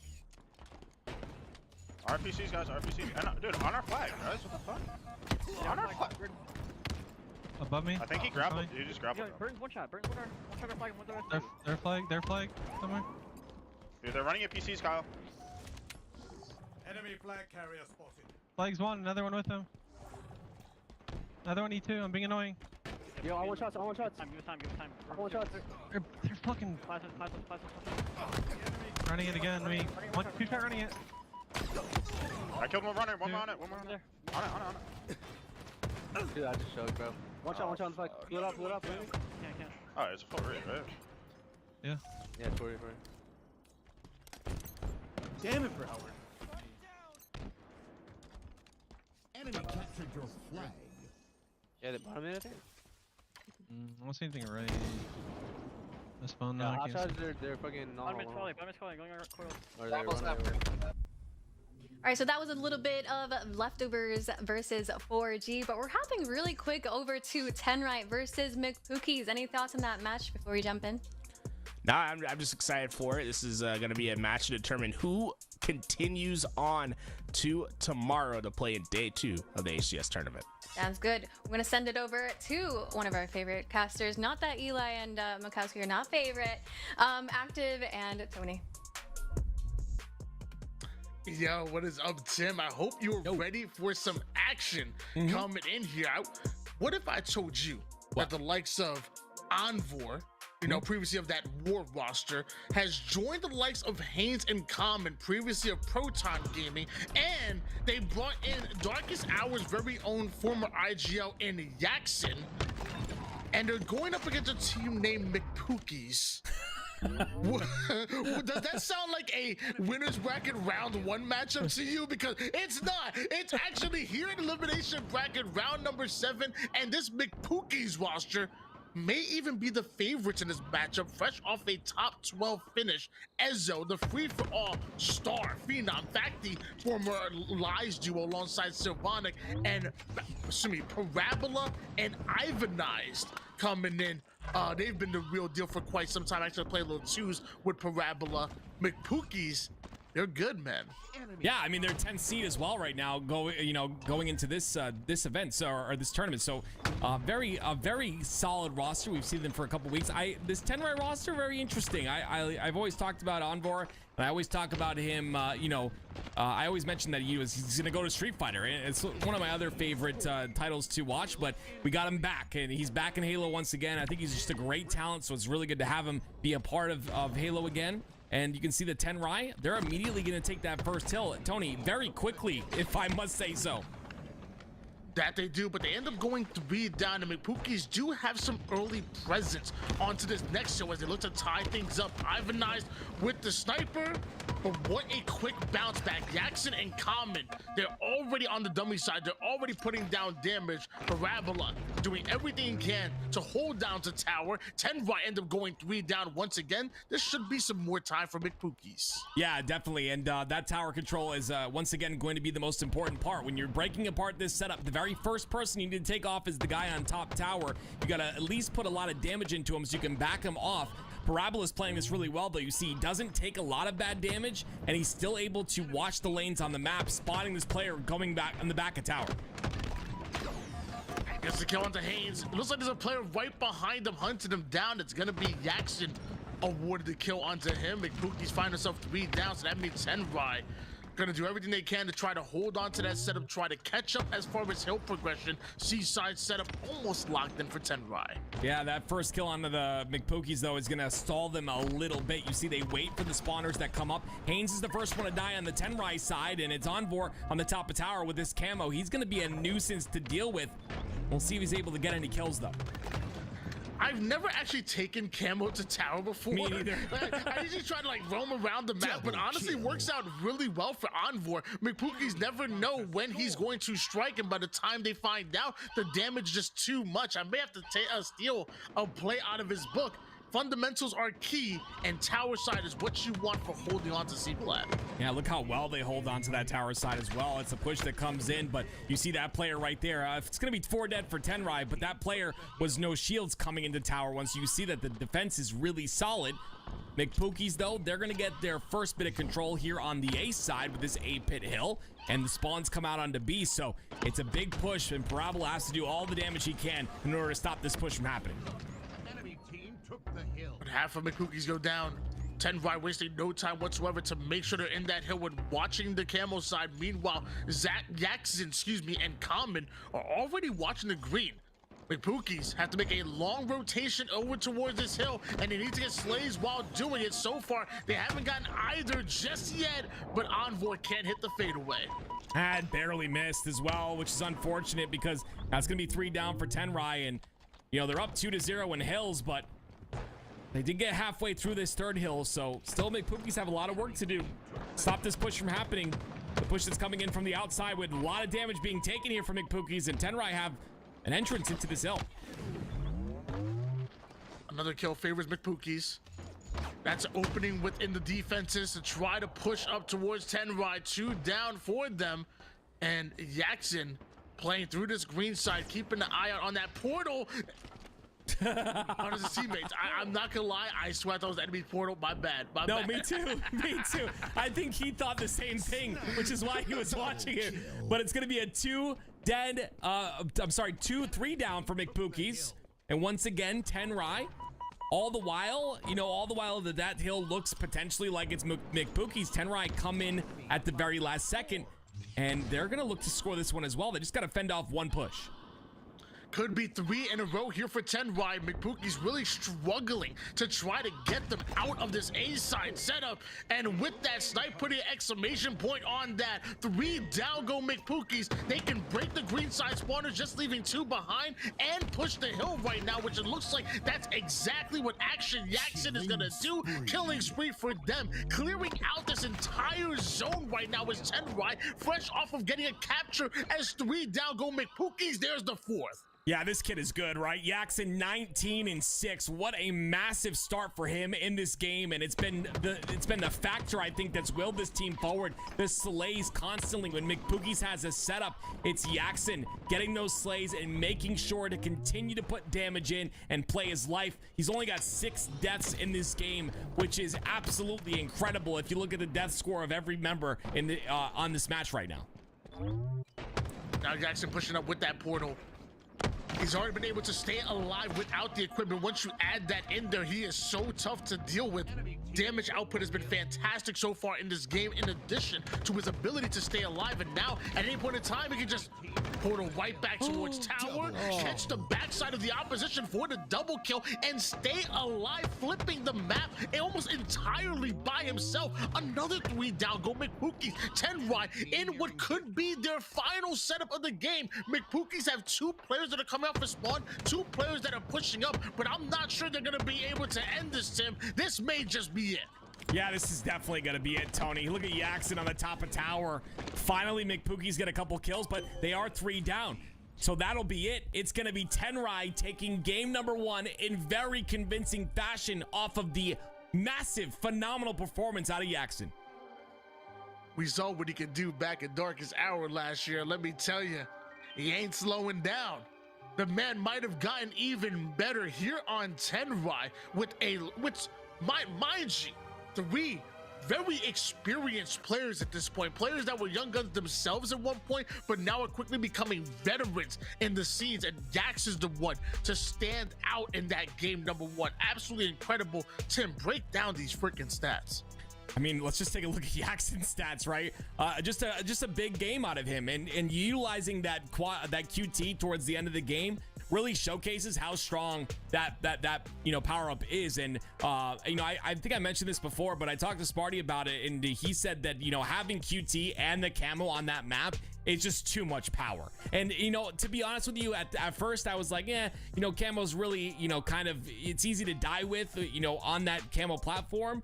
So maybe it makes, you know, camo a little less powerful, but I disagree now. I 100% agree with Sparty. I think it's a lot of power on the map. And honestly, if you can use QT correctly, you can really take over a game. And we saw that out of Tenrai and Yaxin.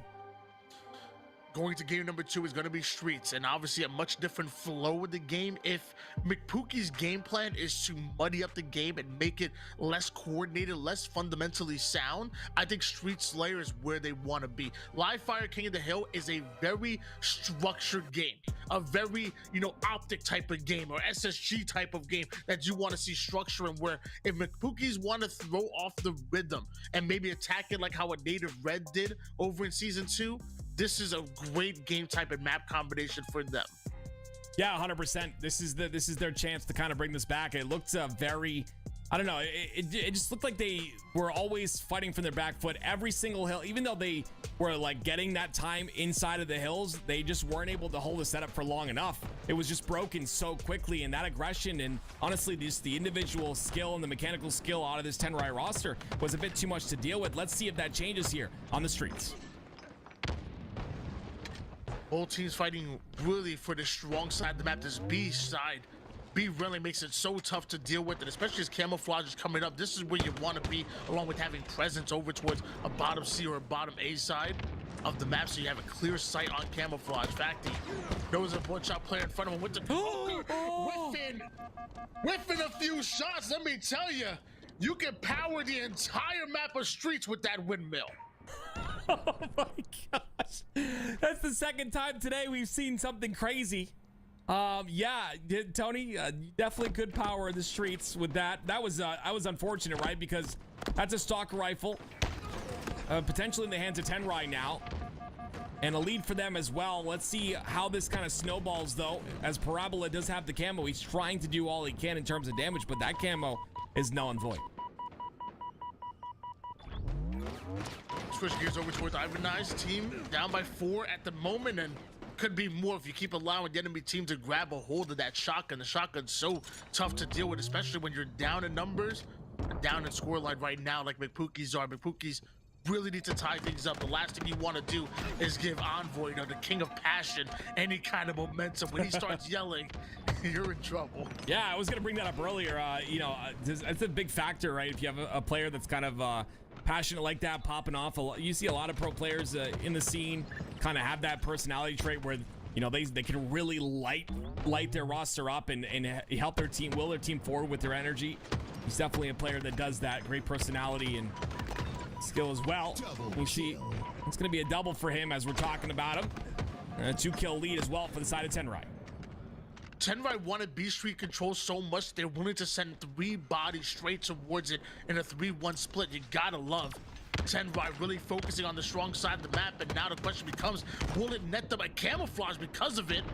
He actually almost catches a long-range pass from bottom C right there in that spike grenade, and that Shroud just might have allowed Ivanize to steal away a camouflage, and if he ends up alive, this is really good for McPookies. Yeah, you know, shout out to Yaxin there, just doing as much damage as possible, but nothing was cleaned up whatsoever. It allows Ivanize to sneak on through, grab the camo for himself, punch it into his body, and get tons of kills and damage as well.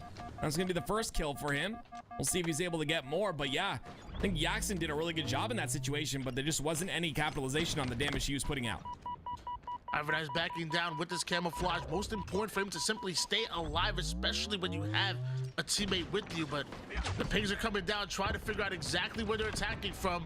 Camouflage just ran out, still has the repulse to work with. First 2 players going down for Tenrai, but the next 2 are McPookies. This battle's so important. And looks like Facty and Ivanize is going to win over that one. Envoy off of spawn, getting a kill or 2. Down by 3 right now are McPookies, but they're off of spawn, and they're playing fast. McPookies are keeping this pretty close. It was a game led by 5 kills for Tenrai, but McPookies have constantly found opportunities to get kills, isolated, open up the map a little bit. It's Facty now playing the slow game. And you see the push here from Tourney. Facti in a pretty rough spot in the corner there. Tries to do as much damage as possible, but once again, it's Envor now with the Stalker in his hand, and all the while, just as quickly as McPookies looks solid, it's a 7-kill lead for Tourney. Young man out of Mississippi and Envor not able to play his life over towards bottom mid. And maybe if he was, maybe they grab a hold of camo. Now both teams kind of scrambling. Both teams find themselves 2 down. Nobody exactly set up properly for this camouflage, which has been up for quite some time. Jackson cannot find the kill onto Facti, who clearly refuses to go down. And camouflage, I believe, just got burnt in the hands of Calm. Once again, McPookie's keep it a bit close. It's within 5 now. I start to slow down the pace of the game. You see, again, it's going to be a solid defense onto the side of McPookie's here. Understanding where Tourney is. Who's going to make the first move is the question. Game slows down here.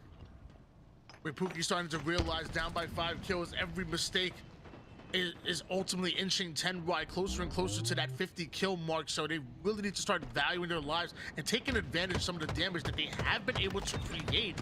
There we go, Facti with a bit of a sneaky beaver play.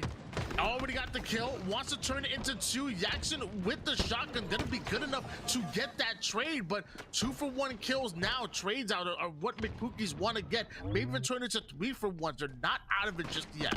Yeah, you see Facti kind of plays that bottom stairs side, and it allows him not to be seen by the players from Tourney pushing on the B side of the map. They think the spot is clear. They go for that push. Ends up getting punished pretty quickly. And now it's Envor once again with a Stalker. I talked about how important this weapon is to have in your hands. And we're going to see him put this to work as it's 2 down for McPookie. He's going to try to isolate these last 2 players inside a tram. Yeah, you can tell Tourney playing really aggressive now, really playing for trades, and as long as they're pushing together, it's going to work out in their favor. In fact, maybe work out better than trades, as Common ends up with a double kill to completely clear out the subway side. And now, with a little bit of a hesitation, Tourney, they know when McPookies are spawning. Now they want to get an angle. Already find yourself a one-shot player, make the other one one-shot. Look at the damage that they're able to create, limiting the options of McPookies as Common gets himself a killing spree before going down. And the rest of Tourney are continuing to play aggressive through that. Yeah, Tourney is just picking them apart 1 by 1. You can see a lot of 1v1s that are happening. Even though McPookies is trying to go for those bait and switches like you saw on the side of PD and Tire Gen, it's just not enough. Tourney are winning those 1v1s. They're winning those 1v2s as well, and they're making this lead out of, become out of reach here. 46-34 now, Tourney lead. One squad wipe away from putting down McPookies here in 2 games in a row. I think McPookies have been fighting well and trying to keep things close, but so far it's been really stopped at every given turn. Everything that McPookies have been looking to accomplish from game 1 to game number 2 has been ultimately been answered by Tourney. Final kill comes in. That's a back smack for Common, giving him 14 and 9 plays, making not so common plays, rare plays, if you will, did Common of Tourney. 1 more game and then pulling off the sweep. Yeah, this is a 10 seed of McPookies too. Like they've done really well in these opens, and it's Tourney coming for the spot. Beautiful 2 games in a row. We haven't seen many games go to game 5 today, Tony. I think it's just been 1 game 5. The rest have been kind of 3-0 sweeps. We're hoping to see something a little bit different here out of McPookies. I feel like they are capable, but Tourney just has their number right now, and it's being showcased in the stats and, of course, the series score. Take a look at some of the score lines here. 14 kills out of both Common and Haynes. Longtime duo. Haynes, the Brett Favre of Halo, if you will. How many times he's retired and come back? Hey, I ain't mad. I love having you here, Haynes. Wow. Decent damage. Jackson and Haynes actually really leading out with that damage. On the other side of things, Ivan Eyes with his 4,300. Ezzo, pretty damn close. There's Parabola that finds himself, or excuse me, a Parabola that really finds himself really far behind on that damage sheet. Yeah, it's tough. It's tough, especially when you're getting cycled in a Slayer. It's just tough to get out of that, right? You tend to essentially spawn without your teammates, and you got to really change the pace of the game. And then you get isolated, and with how aggressive Tourney was playing constantly in that game, Parabola was on the lower end of that, and he was just kind of stuck in a situation where you just cycled off a spawn over and over and over again, and then it just doesn't allow you to do much. So we'll see if that changes here on the recharge. A little bit of a different style of map here, obviously, with all the crosses. I really like the shroud screen on this map. We've talked about it before, but utilizing it to find yourself crossing through catwalk or top glass is just, it's so strong. I'm excited to see how that develops as the HCS Season 3 year moves forward. But McPookie's looking for something here, looking for some sort of momentum to potentially bring this reverse sweep to fruition. It's going to take a lot, though. Tourney looks extremely solid, and like you mentioned before, extremely passionate as well. Yeah, I really want to see a bounce back game out of Parabola. I just think, you know, obviously 1600 damage, really tough and really hard to stop the enemy team from doing what they want to do with that. I actually got the chance to play twos with them literally up until like 2 o'clock in the morning one night, and I know how good this man is. He puts down shots and he barely misses. So if there's one player that I'm looking for to bounce back, it's definitely him. He's way too skilled to be putting up stat lines like that. Meanwhile, it's going to take a full team effort from McPookie. So although I'm really putting a lot of pressure on that young man, and you still got to deal with the entire team of Tourney, which is obviously not easy. You know, Tony, you sound a bit biased to me, okay? That's not allowed here on the LVT Halo channel, okay? No more biased casters. I mean, I've done content with Chris Common. He's on my YouTube right now. You already know I love me some Envoy. Going back to Fnatic days, let me tell you, I am biased. I'm biased because I love me some good gameplay. So whoever's winning, whoever's popping off, I'ma hype them up, baby. Well, we need McPookies to pop off, and we need to hype them up, Tony, because I 100% agree there is a lot of talent on that roster. We've seen what Ivanize is capable of, and having a bit of a decent start. Would you agree? 4-1 already in this game. They're going for that double cap air on A and B, and have locked in a couple of points for themselves. So far, he's doing his thing as Ivanize right now, but it's a long game ahead of us. Alpha and Bravo in the hands of McPookies, but they're the first ones to end up going 2 down without getting a single kill onto Tourney. With that, Tourney a little bit slow to make their way towards Alpha. Is it because Common has lost his clamber button? I don't know. It might be. He got the kill release, and there we go. We got there. We got there. What was that? Maybe he's trying to learn a skill jump. Maybe there's a double jump we don't know about on a recharge. I don't know. But it's Tourney with Common getting top A control that allows them to get that A and C set up. And a trade there as well is going to get A reset. And potentially a triple cap as B's being capped as well. Big bounce back come out of Tourney, but having to give up 3 lives in order to get that triple cap maybe is an opportunity for McPookies to push up. Damage going down. Ezo does enough damage for Ivanize to come in for the double. Now it looks like they want to attack B while already going after Charlie. Tourney had the triple cap, but McPookies want to grab it and maybe hold on to it to run strongholds. Yeah, that's really good by Tourney, though. You see that, right? They're on the glass side. They decided instead to get their teammate spawns on long and push for the C side. And you see that kind of stops the bleeding here of this triple cap. But they don't lock in C. Wait a minute here. C doesn't get locked in. The triple cap continues. 2 points every second. McPookies are starting to do well. Spawners over toward the back gold corner. It looks like Ivanize and McPookies are able to identify just that. 9-3 right now with this young man. Make it 10. Ivanize having one hell of a game. Tourney want to win it. They're going to have to shut this man down 100-33 at the moment. With Ivanize, your leading scorer. Well, we might have woken them up a bit, Tony. This is a definite different type team than we saw in the past 2 games. Is even a bit of aggression, some confidence coming out of them. Common, though, shuts that down real quick. Now a 2 cap here for Tourney. Oh my goodness, the triple out of Common. Hitting some nasty shots, gonna stay alive as well with the shock rifle in his hands on C. Chris Common making some super rare plays right now. Almost gets the timing with the overkill, so close. But the triple into the 4 down, into a killing spree by Chris Common, formerly of Florida. Florida man out here going crazy. That's what's needed, right? You need a player to pop off like this, and triple cap is answered back by Tourney and all the work that McPookie just did. All the work that they put in is just completely deleted by the side of Tourney. Approaching 100 seconds now is them. Switching gears over towards Haynes, gets an easy cleanup. That nade perfectly placed. Parabola not happy about that one, as Haynes looks to slow things down, holding on to Alpha. They don't have the timing to push it for Charlie, but you see them literally cut the map in half. Yeah, I really like this play, right? You just solidify control of A. You have control of B already, and you have players on the top of glass. Look at them creating space on the glass right there on your screen. That's going to trap McPookie's inside of the tower here, and it's up to Haynes to try and do some damage and stay alive, but he gets taken out pretty quick, and that'll be 2 down, I believe, for Tourney. 130 to 112. Why? Why? Commando in the hands of Ivanize. Long range shot's gonna connect. Doesn't want to use it for short range, so right back to the bandit he goes. Thought he might be able to push the weak 1v1, but it was actually a 1v2. There's an opportunity now for Tourney to maybe infiltrate that gold side of the map as Envor holding on to the tower side for dear life, because now he's down to 1 shot. Parabola in his face. Ivanize getting himself some kills as well. Things are really starting to speed up, both teams throwing haymakers at each other.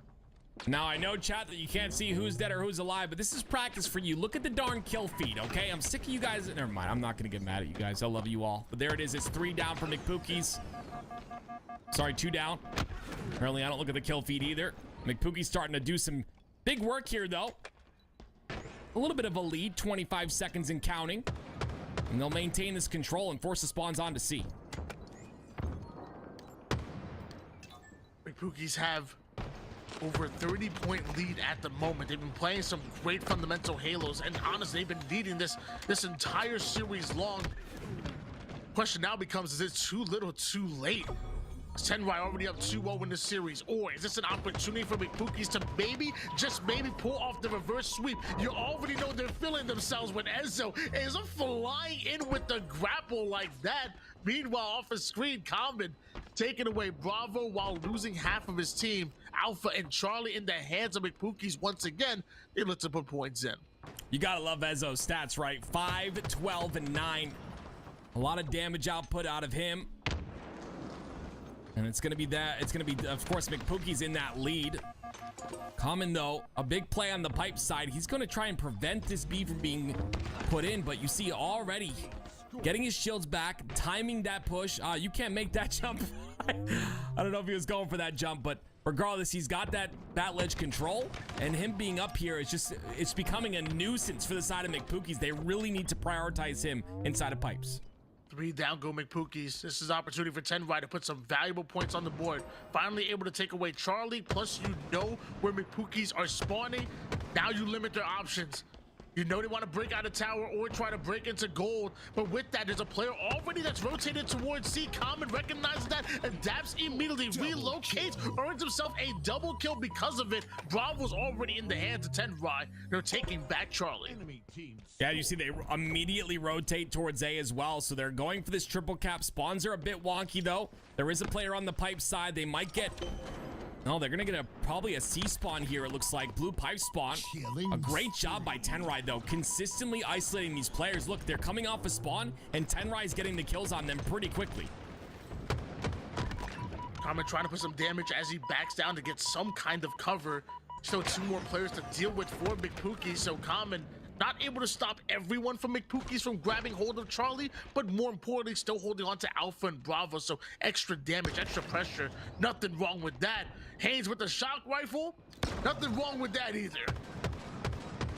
I believe it is Facty who gets away with that camo, though, so Haynes not going to be able to spot him out.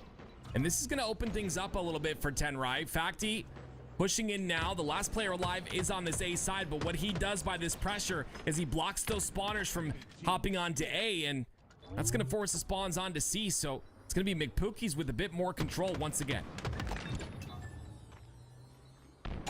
Easy kill by Facty. This was tied up at 200 apiece. Tourney were able to weather the storm, able to make a massive comeback there, but now McPookie's take back control. A 4v4 situation. The last thing you want to do is be the weak link, be the first one to go down. And it looks like 2 end up hitting the black screen for Tenrai. A double kill out of fact leads to the 3 down for Tenrai. There's no chance that Tenrai are going to be able to take away Alpha and Bravo. No chance they're going to be able to break the setup if they end up going down once again. They're coming off a spawn. This may just be Tenrai's final push. Yeah, you see that shroud screen once again coming into play, but like you said, the final push was thwarted there. They're going to get C as well, so a triple cap if Common can't stop it. But even if he can, they still have to get A. So a great job. 3 down for McPookie's. A great fight by Tenrai to keep this game in their hands. It's 242 to 205. McPookie's lead. Tenrai not only taking Alpha and Bravo, but excuse me, Alpha and Charlie, but looking to take Bravo. Stopped just short of doing so, but it looks like it's going to be relayed. Triple cap for Tenrai. This is dangerous for McPookie's. The first thing they do is attack C. Luckily for them, Tenrai aren't attacking them right now, but now they have to bust through. Now they have to get that first kill onto a perimeter player so they can ultimately break this setup, and them going 2 down isn't what you were looking for. 3 down for McPookie's. Now somebody is gonna have to make a god play because Tenrai have numbers on the map. Tenrai have Alpha and Bravo, and McPookie's don't have time. Oh my goodness. Okay, we have to talk about this. We have to talk about this right now. Tenrai are gonna sweep 3-0. Did you see the very ending play there out of Haynes and Anvor? What a beautiful, magnificent showcase of teamwork and chemistry. Holding down those crosses so beautifully, not allowing any players from McPookie's to get through on the setup. Force the spawns on long haul. Masterful out of the side of Tenrai, and that's why they won that game. So close, man. So close and yet so far away. They're just dropping like flies. And then at this point here, it's 2 down. Somebody has to make a play, so now you have to straight beeline it. And this is just easy pickings. Easy pickings for Tenrai, because they know where you're going. It would be crazy to know where the enemy's going and the missing shots. Like, it's not even possible right there. McPookie, excuse me, played so well in that game number 3, and I honestly thought they could steal away that one and maybe extend the series, but it looks like Tenrai coming up with the 3-0 sweep. We're gonna send it over to Ali and Garrett. I thought so too. I thought they were gonna steal that last game and extend it for us. Maybe even see a game 5. It didn't happen, Tools. It didn't happen, and now Tenrai is going to be going up against Native for our next match. Yeah, I'm very excited about the Native matchup that we have. I believe it's actually 4G that'll be going up against Native. That'll be our last. I think it's the last match in the entire bracket. You can see that everyone's getting in. So that's what I love about these Halo weekends, Aliak, is that like when we get towards the end of it, it's like we get to watch the tournament until it's at its conclusion, until there's no matches going on. This is the very last match in the bracket. Everything else is done. We got here just in time to see it start as well. This is it. It's 4G, guys. 4G versus Native that we're going to be starting in just a few moments. But while we wait, I actually got some jokes for you all here. I saw Unishek in the chat, and I just had to pull up my puns. So I'm actually not really that great at puns, but I'm gonna try this out. See if I can make Unishek proud. Let's see. All right. Let's see if you guys can guess these. Okay. What do people have for breakfast in an earthquake zone? What do people have for breakfast in an earthquake zone?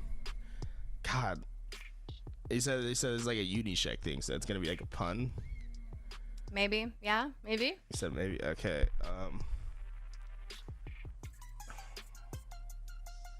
It's not. It's cracked eggs. Scrambled eggs. Scrambled eggs, like cracked eggs. Scrambled eggs. Hold up a minute. Earthquaker oats, that's kind of good. I could see that one. Quaker and oats.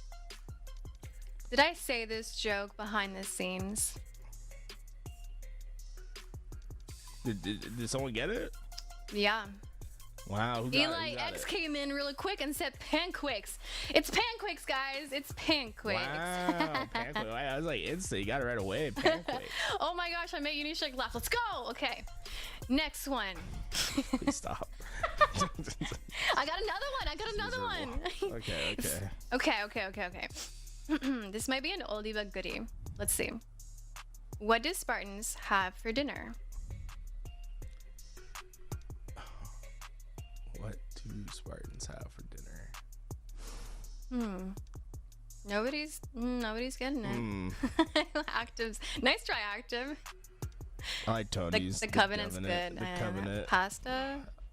Grunts. Stress says grunts. Grunts. All right. Flood. The flood. The flu because it's like food. Flood. That's a good guess. Flood. All right. I'm getting ready. Oh wait. Alia, what do Spartans have for what was the question? For dinner. Okay, Alia, what do Spartans have for dinner? Oh, I'm so glad you asked.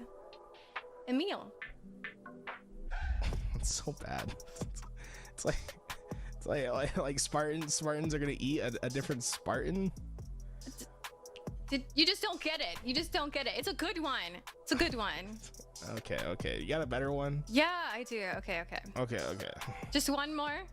Or I got two.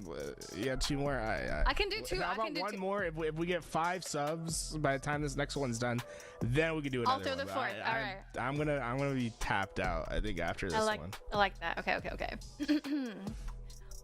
What do you call an elite who takes every vehicle? A bad teammate. True. Oh, okay. I mean, I might need chat for this one. Let's see. What? So repeat it one more time. What do you call an elite who takes every vehicle? The Carburetor is a good one. I like that one from Eli X. That felt good. A Sang Steely? A war thief. Someone said a warthog. You guys got it right. Okay, so wait. Okay, let me. So, Aliek, what do you call an elite that steals every vehicle on the map? A warthog. Oh my god. It's good. That one was better than the other two. I'll say that for sure. I think that one's the best one that you've had yet. Maybe we finish out high. Okay. You know, I feel like I'm gonna regret this. At least I got you to fake chuckle. But I feel like we can do one more. Okay. We could do it. My expectations are a little bit higher now, so I expect something very good. Okay. For this last one. All right. You guys are not ready for this one. Why does no one go near elites? Why does no one go near elites?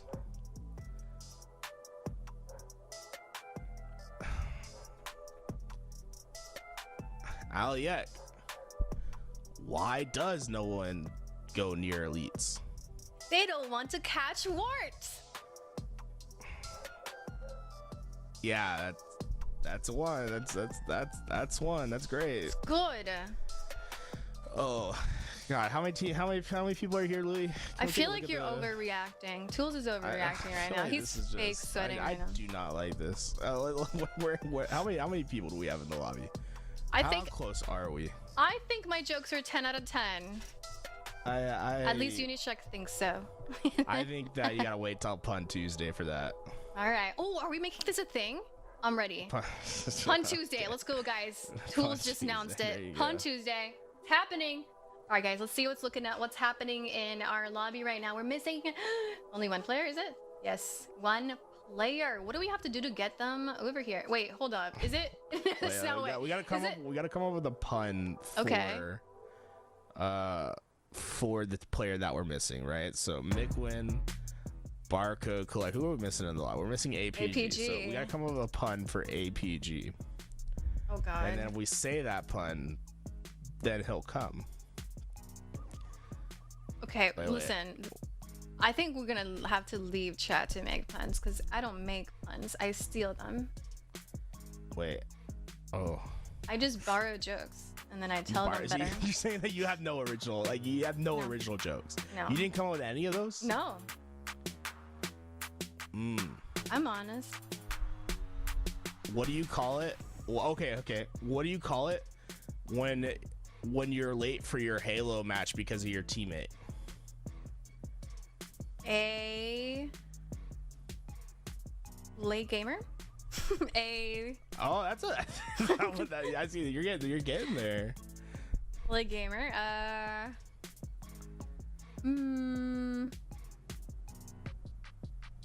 Fashionably like a punctual gangster.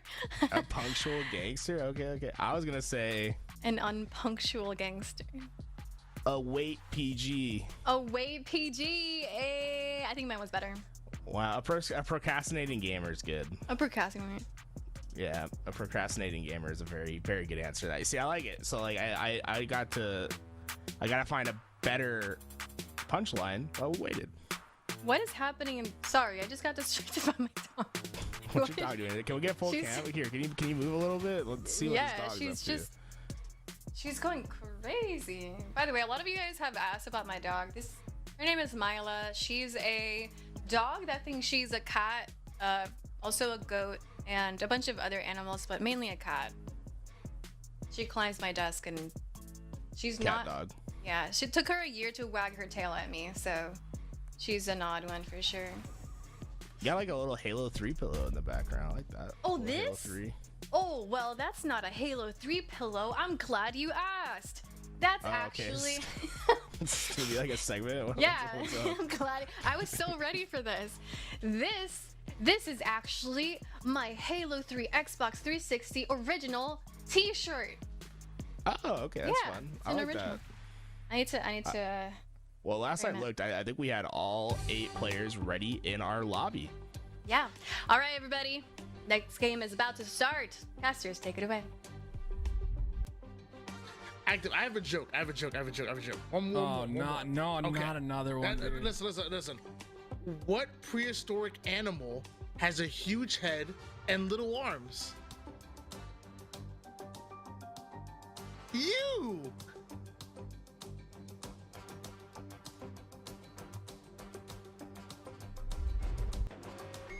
Ladies and gentlemen, our matchup is here. It's Native Gaming going up against, is that for Gail Lewis? Oh my gosh, I'm definitely biased. I definitely want for Gail Lewis to win this matchup. Oh my gosh. 3 down, go for Gail now. No, I want you to cast this alone, Tony. I am not a dinosaur or T-Rex. I am a human being, okay? Anyway, here we go. Native Gaming versus 4G for Gail Lewis. Native Gaming's an interesting roster to me. You know, I like Barcode a lot. I'm not a biased caster like Tony is, but I like Barcode a lot because of his smile, right? The smile lights up a room, but what I'm looking for him to do is light up some heads, and Nikwin's doing just that. The snipe in his hands, nets control as well, halfway through this first hill.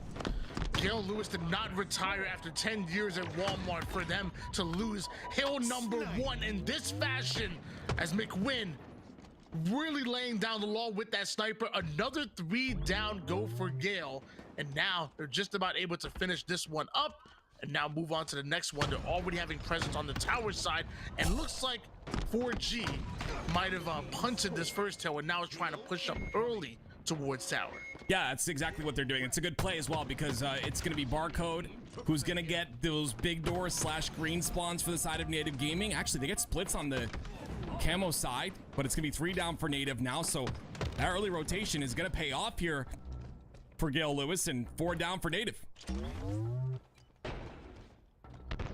QT just about coming up here. Squale stretched out all the way towards the green side right now, really trying to limit the options of Native Gaming, and Native Gaming desperately having to break this setup or be in danger of an early tie-up before 4G staying alive, almost about taking this entire hill without Native Gaming getting a single touch. But here we go, 3 down, go 4G. Native Gaming have this set up, and Now they look to put in a perfect hold right now. They would literally need to hold them off for what, 2, maybe 3 rounds of slays? Yeah, 4G did a really good job there, though. You saw they waited for their spawns to come through it, then they peeked towards the big door, and I don't think Barcode or whoever was on Nest has information that 3 are pushing on the Nest side, so they might make it all the way through, and they break a bit of a setup here, so it's 2 down now for Native. Barcode, though, gets a nice little trade. And that trade might just be enough. They might be able to hold off this push here, Tony. There's one more player on that Nest side. That QT, though, it's so ambiguous. I'm gonna be honest with you. I thought it was to the point where maybe Native Gamer would have to rotate and get over towards that early third hill, but no, they get the break. They hold off just long enough to go up 2-0 in this game, and now they're continuing to play forward through that. Barcode able to go right at his former teammate in straight sick, and McWin doing everything he can to stay alive with this camo and sniper combination. Like, he's gonna no scope his teammate. That's a pretty big deal that they were able to get the camo and get to the hill and get the hill to halfway and be up 2-0. Okay, I know that's a lot of ands in my sentence, but it's a big deal. They're pretty much juggling everything at once like a clown at a carnival, and it's beautiful to see. The third hill is gonna be possibly capitalized on as well, but it's gonna be finally 4G who gets there and gets control, and it's up to Native Gaming for another push.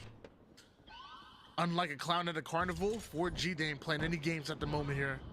They're looking to hold on to the setup and finally put 1 on the board. No scope into the melee, straight sick. Ends up running right into McWin while one shot and hot shot Ghost gets left by himself there. Momentary 2v2. McWin still feeling confident enough to push after this hill. 4G really need to push them out. The last thing you want to do is fall 0-3 in this game. Yeah, especially when you've had control of 2 of the hills, right? I mean, 4G have had many opportunities to grab these hills. Finally, they get 3 down the side of Native Gaming, but it's Barcode who somehow makes it in. I thought he was going to step in for 2 ticks there. That would have been insane, but finally, 4G is the one pushing out here, trying to create space on this Nest side as the spawns come out on the mud. And it looks like this hill might go on the side of 4G. One more push is all Native Gaming have to break this setup. But 4G are just about done closing this one out, and they're finding the kills that they needed back to back in favor of 4G. And, oh, wow. Wow. Did you see that? That was literally Barcode just tiptoeing his way through screens, gets in the hill for 2 ticks, and the third hill goes in for Native. This is not good, Tony. It's got to be a real big blast to your mental to be in control of multiple hills. I would say at least 2 of the 3 hills. You're in control. You have a chance to win them out, and you just can't. And now Barcode has the camo once again. He dies with it, but it means you don't have it. So again, Native Gaming in a great spot here for this next hill. Barcode fresh off of a plane here in America and already committing robberies at the moment. Stealing away that third hill, 3 in a row for Native Gaming. 3 minutes and 25 seconds on the clock. So even if 4G are able to steal this one away, like how much time gets drained off the clock while they do it? Meanwhile, Native Gaming, they've been playing damn near perfect so far. And looks like they might take the lead once again in this 4th and potentially final hill. Look at this. This is so beautiful by McWin. The timing is perfect. They push through the bottom center, the bottom tower, and a nice repulse flank play by McWin. This is kind of nice. I was honestly doubting this Native Gaming roster. It's not that I doubted them. I just didn't expect them to make this much of an impact this early, especially with Barcode just getting to the US. But they look really solid here. I mean, it's 4G, but I don't think this team is no slouch. Like, this is a really nice roster, and that's a 4-0 that quickly. That's pretty impressive if you ask me. Native up 1-0.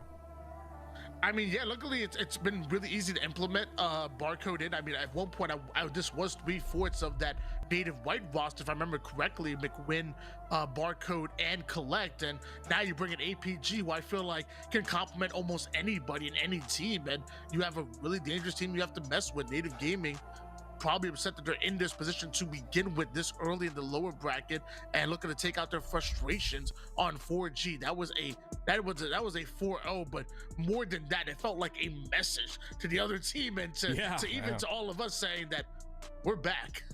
Yeah, I love it. And you're right, Tony. Yeah, this roster was a thing in previous seasons. To me, it's just like, that's a lot of moving around for Barcode. And I remember talking to him because, you know, it's definitely rough to have those visa issues and have to go back. And all of that. I think it's been a little bit of a mental battle for him, and you know, see him come back. And I didn't expect him to be unsuccessful, but I just expected it to take a little bit longer. They just look really solid together, and what you said makes sense. You know, 3/4 and then APG being added. I 100% agree with you. We'll see if they're able to continue that dominance here on the streets. They find themselves in the lower bracket again. This is going to decide who moves on to tomorrow on the Championship Sunday. This game decides that right here for Native. Are they going to be able to make it happen, or will 4G enter back in this Slayer game? If you're looking for a fight, you gotta take it to the streets of New Mombasa, and that's exactly where we land here for game number 2 in a do or die for both of these teams here. Elimination bracket round number 7. One of these teams will most likely make it into tomorrow as far as onto Championship Sunday, and the other will not. And for all 8 of these teams that are used to making it to that point, you know, it's gonna be a difficult talk. It's gonna be a difficult situation as the 5-2 lead for 4G to start things off. Active camouflage sitting and really teasing both teams over toward the mid map. Yeah, I really like how slow they are to get this, though. They look for control first. You see Native Gaming, they have to get 3 dead before they even step foot in the camo area. Barcode's gonna pick that up, and now information on the new spawners from PD. Let's see how Native Gaming play this with this camo in Barcode's hands. He's gonna take his time. He sees 2 players in front of him, now gonna play this perfect strike right when they're weakest, right when they're in a false sense of security, and get yourself a double kill. Barcode making priceless plays right there as 4G staggered deaths 3 down for them. Look at that stat line, Tony. I know you love to see stuff like that, right? It's only 1 death for Barcode, 4 assists and 3 kills. That is just beautiful out of him. Look at the impact he's making too. The damage is so crazy out of this man. He's come out with some fire here in this matchup. A beautiful showcase. 13-7 now. Native Gaming dominating in this game number 2. Well, there's one thing that we know for a fact when it comes to Barcode. The man didn't travel thousands and thousands of miles away to get here to compete and not take things seriously. If you are going to travel to another country to compete professionally, you know you're putting your heart and soul into every game, every practice. You want this to work out. Barcode may want this more than anybody in the HCS right now. The man traveled to another country away from his friends and family in order to do so, and look what has happened. Barcode, an amazing start for him. Native Gaming with a 4-kill lead, looking to make this a 2-0 series lead for them. On top of that, Tony, you got Sparty watching on the big screen. We saw that on his Twitter, right? He's probably the cheering section for Barcode as well. That's what I would do for my boy. I'd be screaming when he does something crazy. We'll see if that energy is going to affect him whatsoever, though. It's a 15-13 lead now. 4G has done a great job of bringing this within 1 now, so bringing this game back heavily is 4G. We're on board with Burton, and he's going to look to push on this purple side. Excellent shots coming in from Burton, but not able to take down APG. Luckily, Hotshot Ghost plays his trades out. He's able to take down Barcode. Still momentary advantage, which usually means momentary map control for Native Gaming, but Hotshot Ghost, maximum output as far as damage-wise, doing everything he can to stay alive, being such a tough kill. Might have bought time for 4G to take back this control that Native Gaming almost stole away. Well, Bird does a pretty good job of cleaning up a couple kills, but it's not going to be enough. That's 3 down for the side of 4G. You see the isolation of the spawns here coming out from Mikwin and his teammate. They know this player is inside a red room, but the spawns come out onto C, so they got to be a bit slower about it. They wait for APG with the flank. Massive job by him. That's a double now, and a 23-16 lead. Native once again running away with this one. APG's only died 2 times so far. Damn, 7 kills, 3 assists, 2 deaths. That was my area code back in Jersey. 732. I'm sorry. Camouflage is coming up. APG wants to work a bit of a 1-2 combo here with McWin. Shroud goes down as they attack Camouflage. Couple grenades gonna shut him down. I believe he was able to burn out that camo, so at least that won't be a factor. But 3-kill advantage for Native Gaming. 4G look to chase them off in the mid-map. Yeah, Native Gaming is holding on to this lead very slightly, though. I like this push once again. Look at this triple push. They've got to be careful of the C plat player, though. Or the player on top C. And it's going to be Burton, but look at that. Isolate the first player, push in for the second one, take minimal damage as well, and clear out another one. A great job by Native on that push. Their pushes have been phenomenal, honestly. McWin immediately taking a perimeter side. Killing spree being earned after the first kill. Just playing a bit of peekaboo as he puts down damage. I wonder if his damage is going to be picked up. I know Barcode is already in the PD side. It looks like he has some help with them.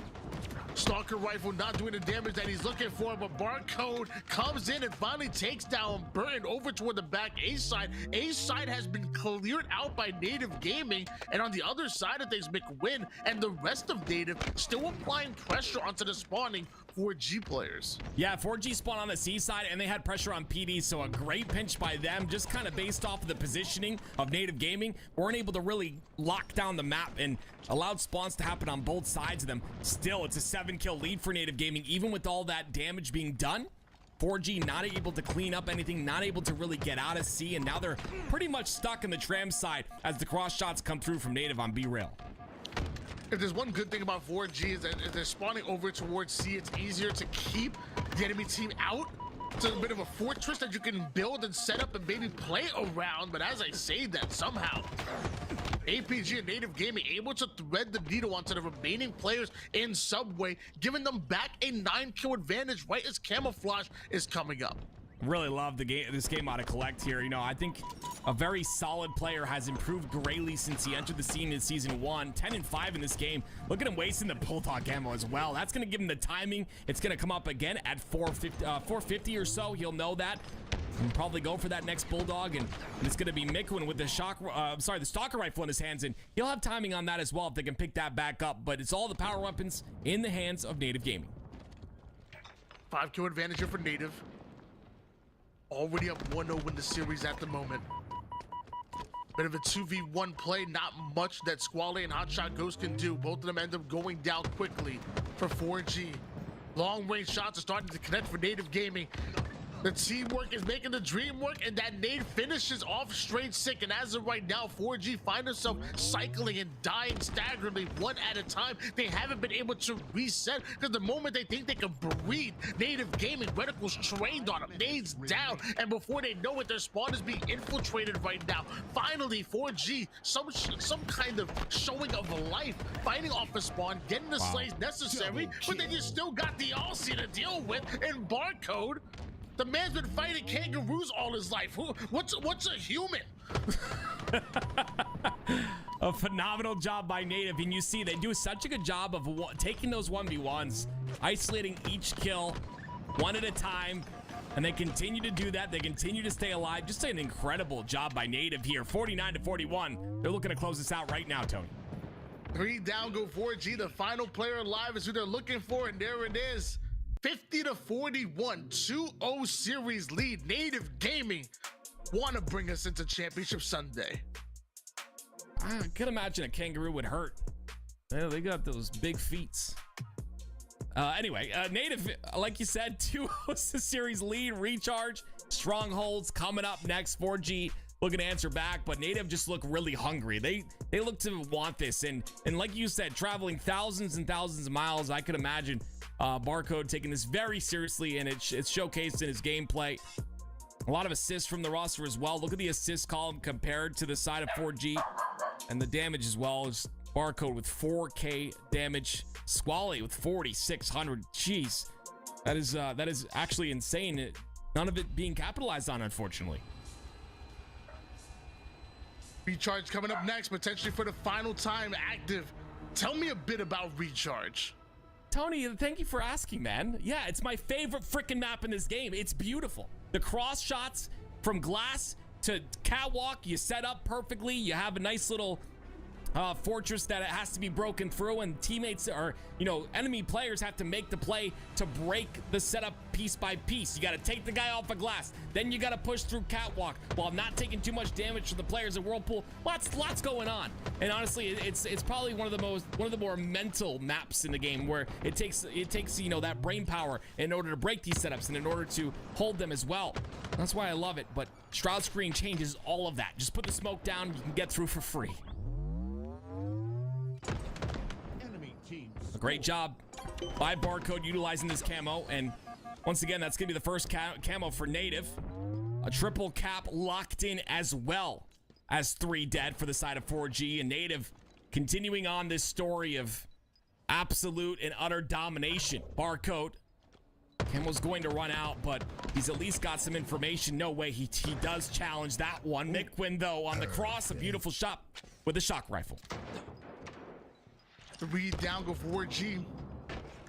Native Gaming able to get a triple cap from it. 66-0 start here for Native Gaming. Looking to put an exclamation point here on the series. Looking to end it right here, right now. Oh, looking really good in terms of that storyline. They got the first camo. They got the shock rifle in the hands of Miquin. 9 bullets left to work with on that. So if Miquin decides, they'll go back for that pipe control and timing of that shock rifle coming back up. But Straight Six, someone we haven't talked about a little, a lot in this series. One of the older veterans in this lineup here. Definitely has his accolades. He's going to be on the aggression here. Camo coming up very shortly. It's going to be about who gets these first initial kills. It's going to be who controls that camo. Straight Six did a great job of catching an off angle on this player toward the A side. It's going to be APG that goes down because of it.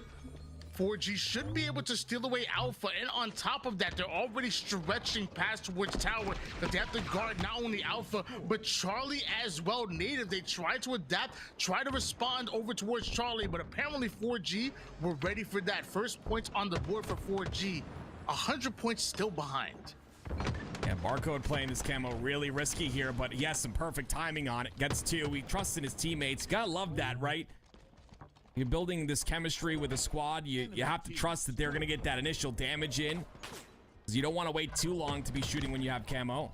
That camo is going to come to be valuable for Barcode once again. That's the second camo in a row that he's done some big work with, trying to solidify A, and he'll get that kill in order to do so. Killing spree. Killing spree out of Barcode. Alpha just about taken back, so some points in favor of 4G, but 17 is just simply not going to be enough. When they get these double casts, when they get these setups, they have to find a way to start chaining points the way that Native Gaming are. Native Gaming are simply running away with this game at the moment. Bravo was momentarily in the hands of 4G, but Barcode, before going down, ends up stealing it right back. Collect tried to take advantage of some of the damage that he's able to put down, but he don't need no damage. He wins pivs. Yeah, that was a great job by Barcode, right? Gets the information where the pressure's coming from, hears that contest sound, immediately throws a nade perfectly in the batteries, and that'll delay a little bit, but it's going to be, of course, 4G who get that 2 cap.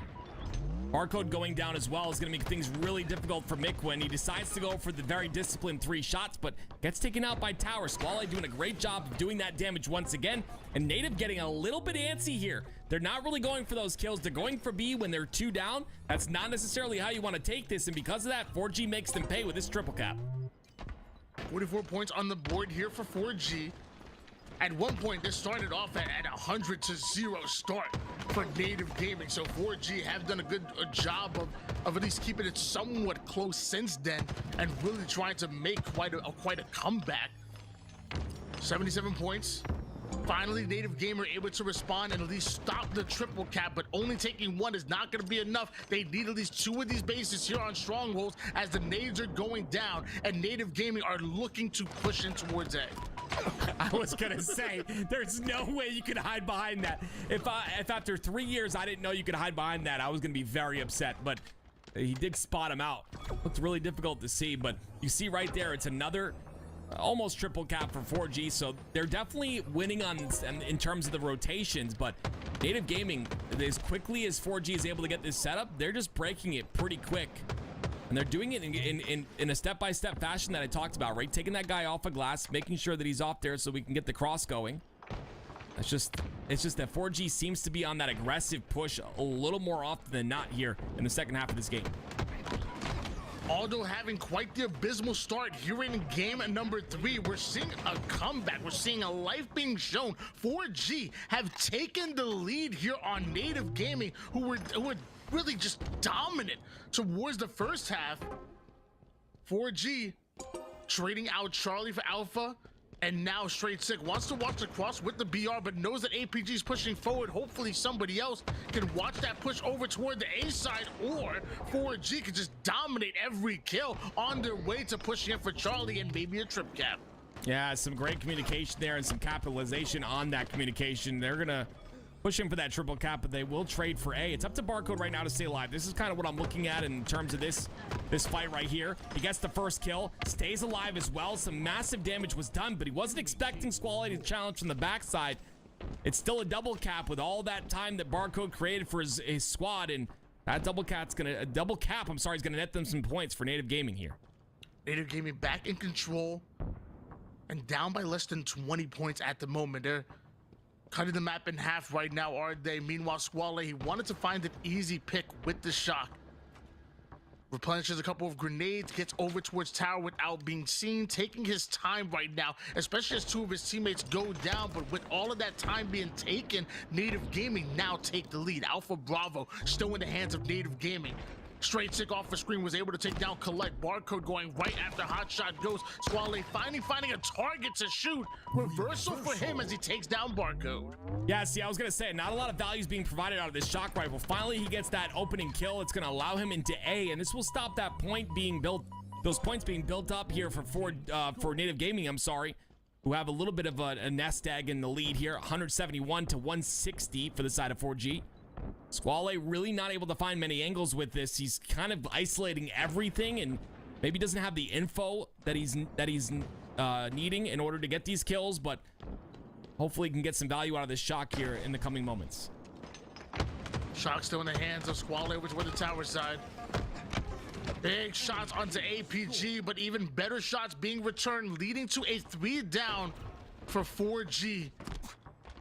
178 to 170 in favor of Native Gaming at the moment. Another triple cap goes down. Straight Sick having to watch while it all goes down, as he knows by himself there's really not much he can do. Still wanted to push forward right now. Might be in a momentary 1v2 as he shoots. His location is known. Still getting aggressive over toward the A side. Trades out his life there, but Native Gaming still have numbers advantage.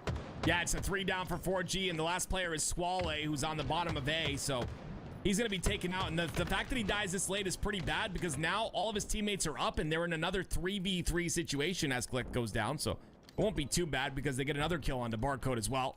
I was thinking numbers advantage would be a factor there, but Native Gaming going down, trading a couple deaths means that 4G can get a bit of map control and get B, especially with this camo. Hotshot goes trying to get value out of his camouflage. 3 members in front of him, make it 2, make it 1, make it none. 3 down. Go Native Gaming. And Hotshot Ghost gonna trust his teammate to finish off A as he gets aggressive over toward the Charlie side. They're gonna grab Charlie as well. Triple cap now for 4G. Native Gaming already having 218 points, but as of right now, they're in danger of ultimately losing their lead here in the end game. Yeah, look at this. I mean, 4G's doing a phenomenal job. They've locked in the triple cap. They got a couple of kills as well. 3 down for the side of Native. And now Hotshot Ghost with a shock rifle as well. Spawn's coming out on that C side. It's up to Hotshot now to prevent them from getting C, so this can continue to be a triple cap. And he'll do that with some great shock shots to the C platform. You gotta love shooting that stronghold plant, using that chain damage. Oh my gosh, the heat seeker nade not enough though. The beautiful shots from shock rifle all the way toward that stronghold pad, zoning the enemy team out of C, and ultimately a crazy comeback. But this is what for Gail Lewis is about. Gail Lewis giving up 10 years of her life to the company. This is for G. This is for Gail Lewis. I'm excited to see this forbidden map, and honestly I think Native was in a position that entire game, you know, in a winning position that entire game. It was that very end though where they were just able to capitalize fast on those kills, and that's the big thing, right? You saw Mikwin staying alive on that C side, trying to get C to the best visibility, and just they were aggressive on that player, on that isolated player, and they were getting those isolated kills. I think isolation is key, especially if you're starting to feel good. You go for those individual pivs, You win them, you're in a good spot. The point is you got to win them. But now we go to Forbidden. Like I talked about before, this is one of my, I kind of like this map now. It's growing on me a little bit. It ain't no midship. It ain't no sanctuary, but it's Forbidden. You know, it's growing on me a bit. I'm excited to see who comes out on top of this one.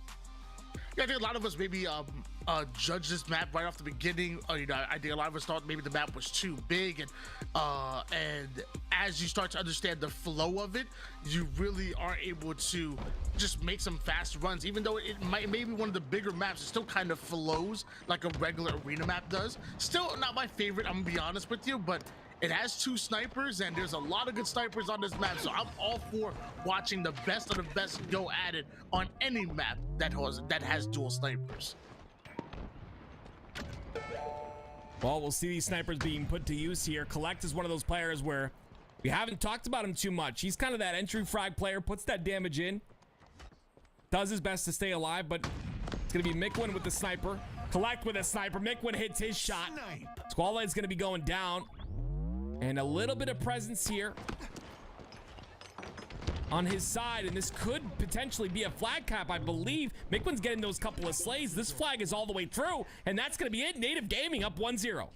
Big capture within just a minute worth of gameplay for Native Gaming, and Mikwin is not slowing down whatsoever. One of the best snipers in the history of the HCS. 3 bullets in his gun, and honestly, that could be 3 kills. In this man's hands, maybe 6 kills. Oh, a double kill out of Mikwin leads into a killing spree and potentially another pull for Native Gaming. I mean, that was disgusting. That was a 2v1. There's double kills, and then there's 2v1 kill. Like, that was beautiful. Utilizing that snipe. Great target switching out of him. He's turned up here. You can tell just by the way he's moving. Mikwin wants to win this quickly, and another flag is being run here as Mikwin plays defense on his side of the map. The man hasn't died a single time whatsoever, and now the enemy team is coming off his spawn. And Mikwin is already trying to draw a line in the sand on where they can cross, putting down that damage and really influencing on where 4G can push. Finally, Burton and the crew are able to take down Mikwin, but now you have to deal with Barcode and the rest of Native Gaming who have already gained ground. I can't believe Barcode stays alive here. There's no way, right? The damage he's doing while playing his life as well. You don't see those very often. The shock grenades, I think this is the only map that they're left on being utilized. There goes that overshield. Great job by Barcode. Lots of output. That's max damage, they like to call it. But is it going to be capitalized on? Squall is the only one to fall. Very quickly trying to move into position. You have 2 members of 4G over toward the top mid side, making 1 as his teammate goes down. That flag returned. Burton stays alive toward the mid map. Barcode getting aggressive. Snipers, both of them coming up in about 20 seconds now.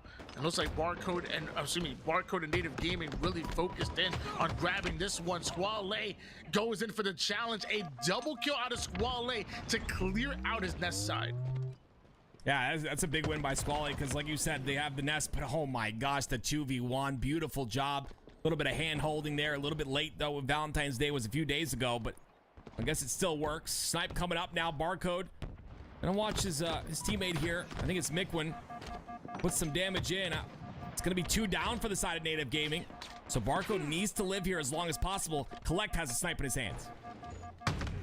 7 bullets to work with. 6 now, but Collect ends up going down. Burton, the only player right now with an active sniper. That's until hopefully Native Gaming are able to grab theirs. Burton catching a bit of a new angle.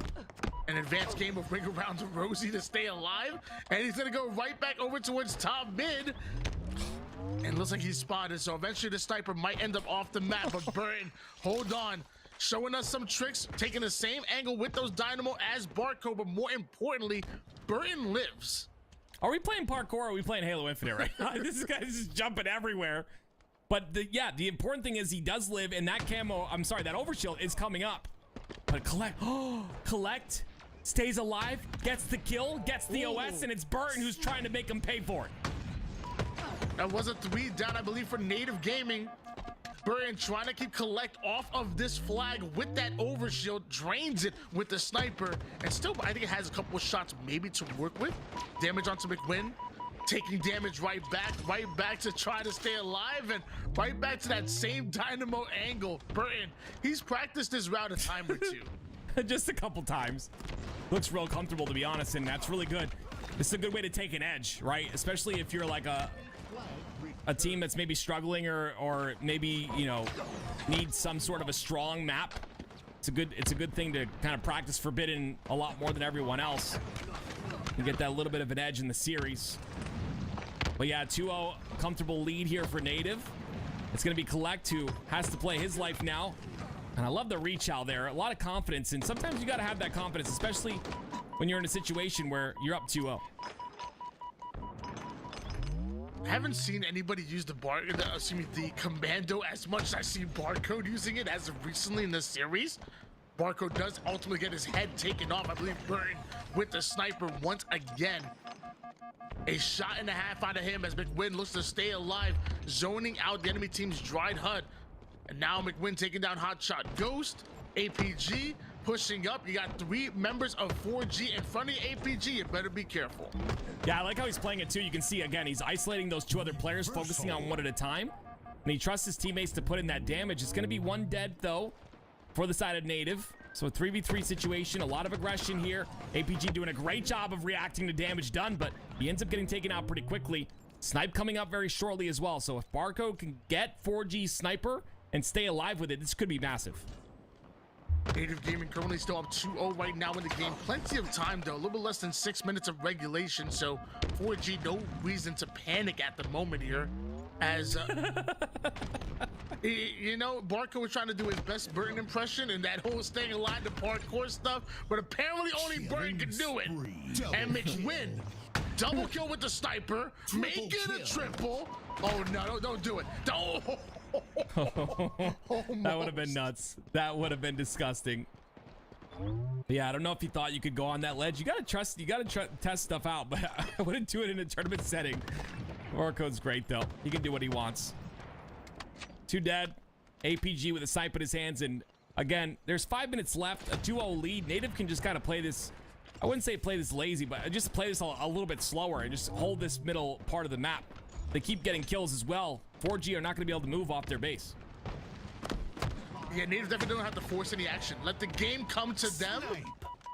Oh my gosh, APG. What a snipe out of him.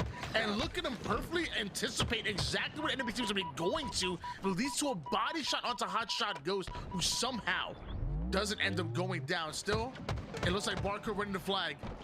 Already past that 50% portion. Burton now pushing that flag out, continuing the timer, working on the return. I believe it was touched. Yes, it was. APG keeps it alive. 3 down, go 4G. The return is in, and so is the flag. Native Gaming taking it 3-0. Native Gaming taking the series 3-1. And Native Gaming will move on to Championship Sunday. They look really solid, to be honest with you, Tony. I think it was a testament, you know, watch that whole series is just a testament to, you know, maybe they're putting in that work. Maybe that VOD review is being put in, and it's only going to be a matter of time. And these teams that have made these changes, bringing people from across the pond over, it's only a matter of time till they get nice and comfy. As you can see, an update of the elimination bracket there. FaZe Clan and Native Gaming going to be playing against each other tomorrow. Rebellion versus Sharks, Business versus Stainers, and Reversal Perfy versus Tenrai happening tomorrow. Lots of interesting matches that we're gonna see here. You know, I'm looking at one side of things. I think Business and Stainer is gonna be a very, very good matchup. I know Swish was recently running with G1, but to my knowledge, both of them are looking for organizations right now for year 3. You know, this is just another resume builder for them. You know, on FaZe going up against Native Gaming, I obviously want to see. I was surprised to see FaZe get dropped down as early as they did.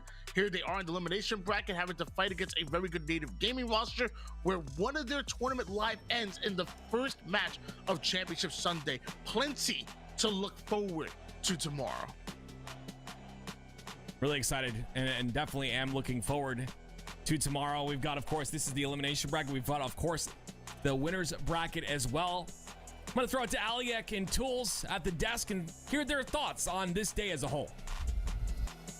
my thoughts on this day as a whole. Tools, this was an incredible day, honestly. We had a lot of incredible matches and even an upset towards FaZe, which was, I think it's still on everybody's mind. As you guys saw on the bracket, they're gonna go up against Native Gaming tomorrow. And here's a quick look at that lower bracket. At that upper bracket, we have Complexity versus Sentinels and Space Station Gaming versus Optic, and that will be the first match we will see. Space Station versus Optic tomorrow at 12 p.m. Eastern Time. Yeah, right off the day, starting off our day right, two incredible organizations going to be going up against each other, and then the two teams that had to play game 5s today to get themselves into this position will play each other right after Complexity versus the Sentinels. It's upset city, right?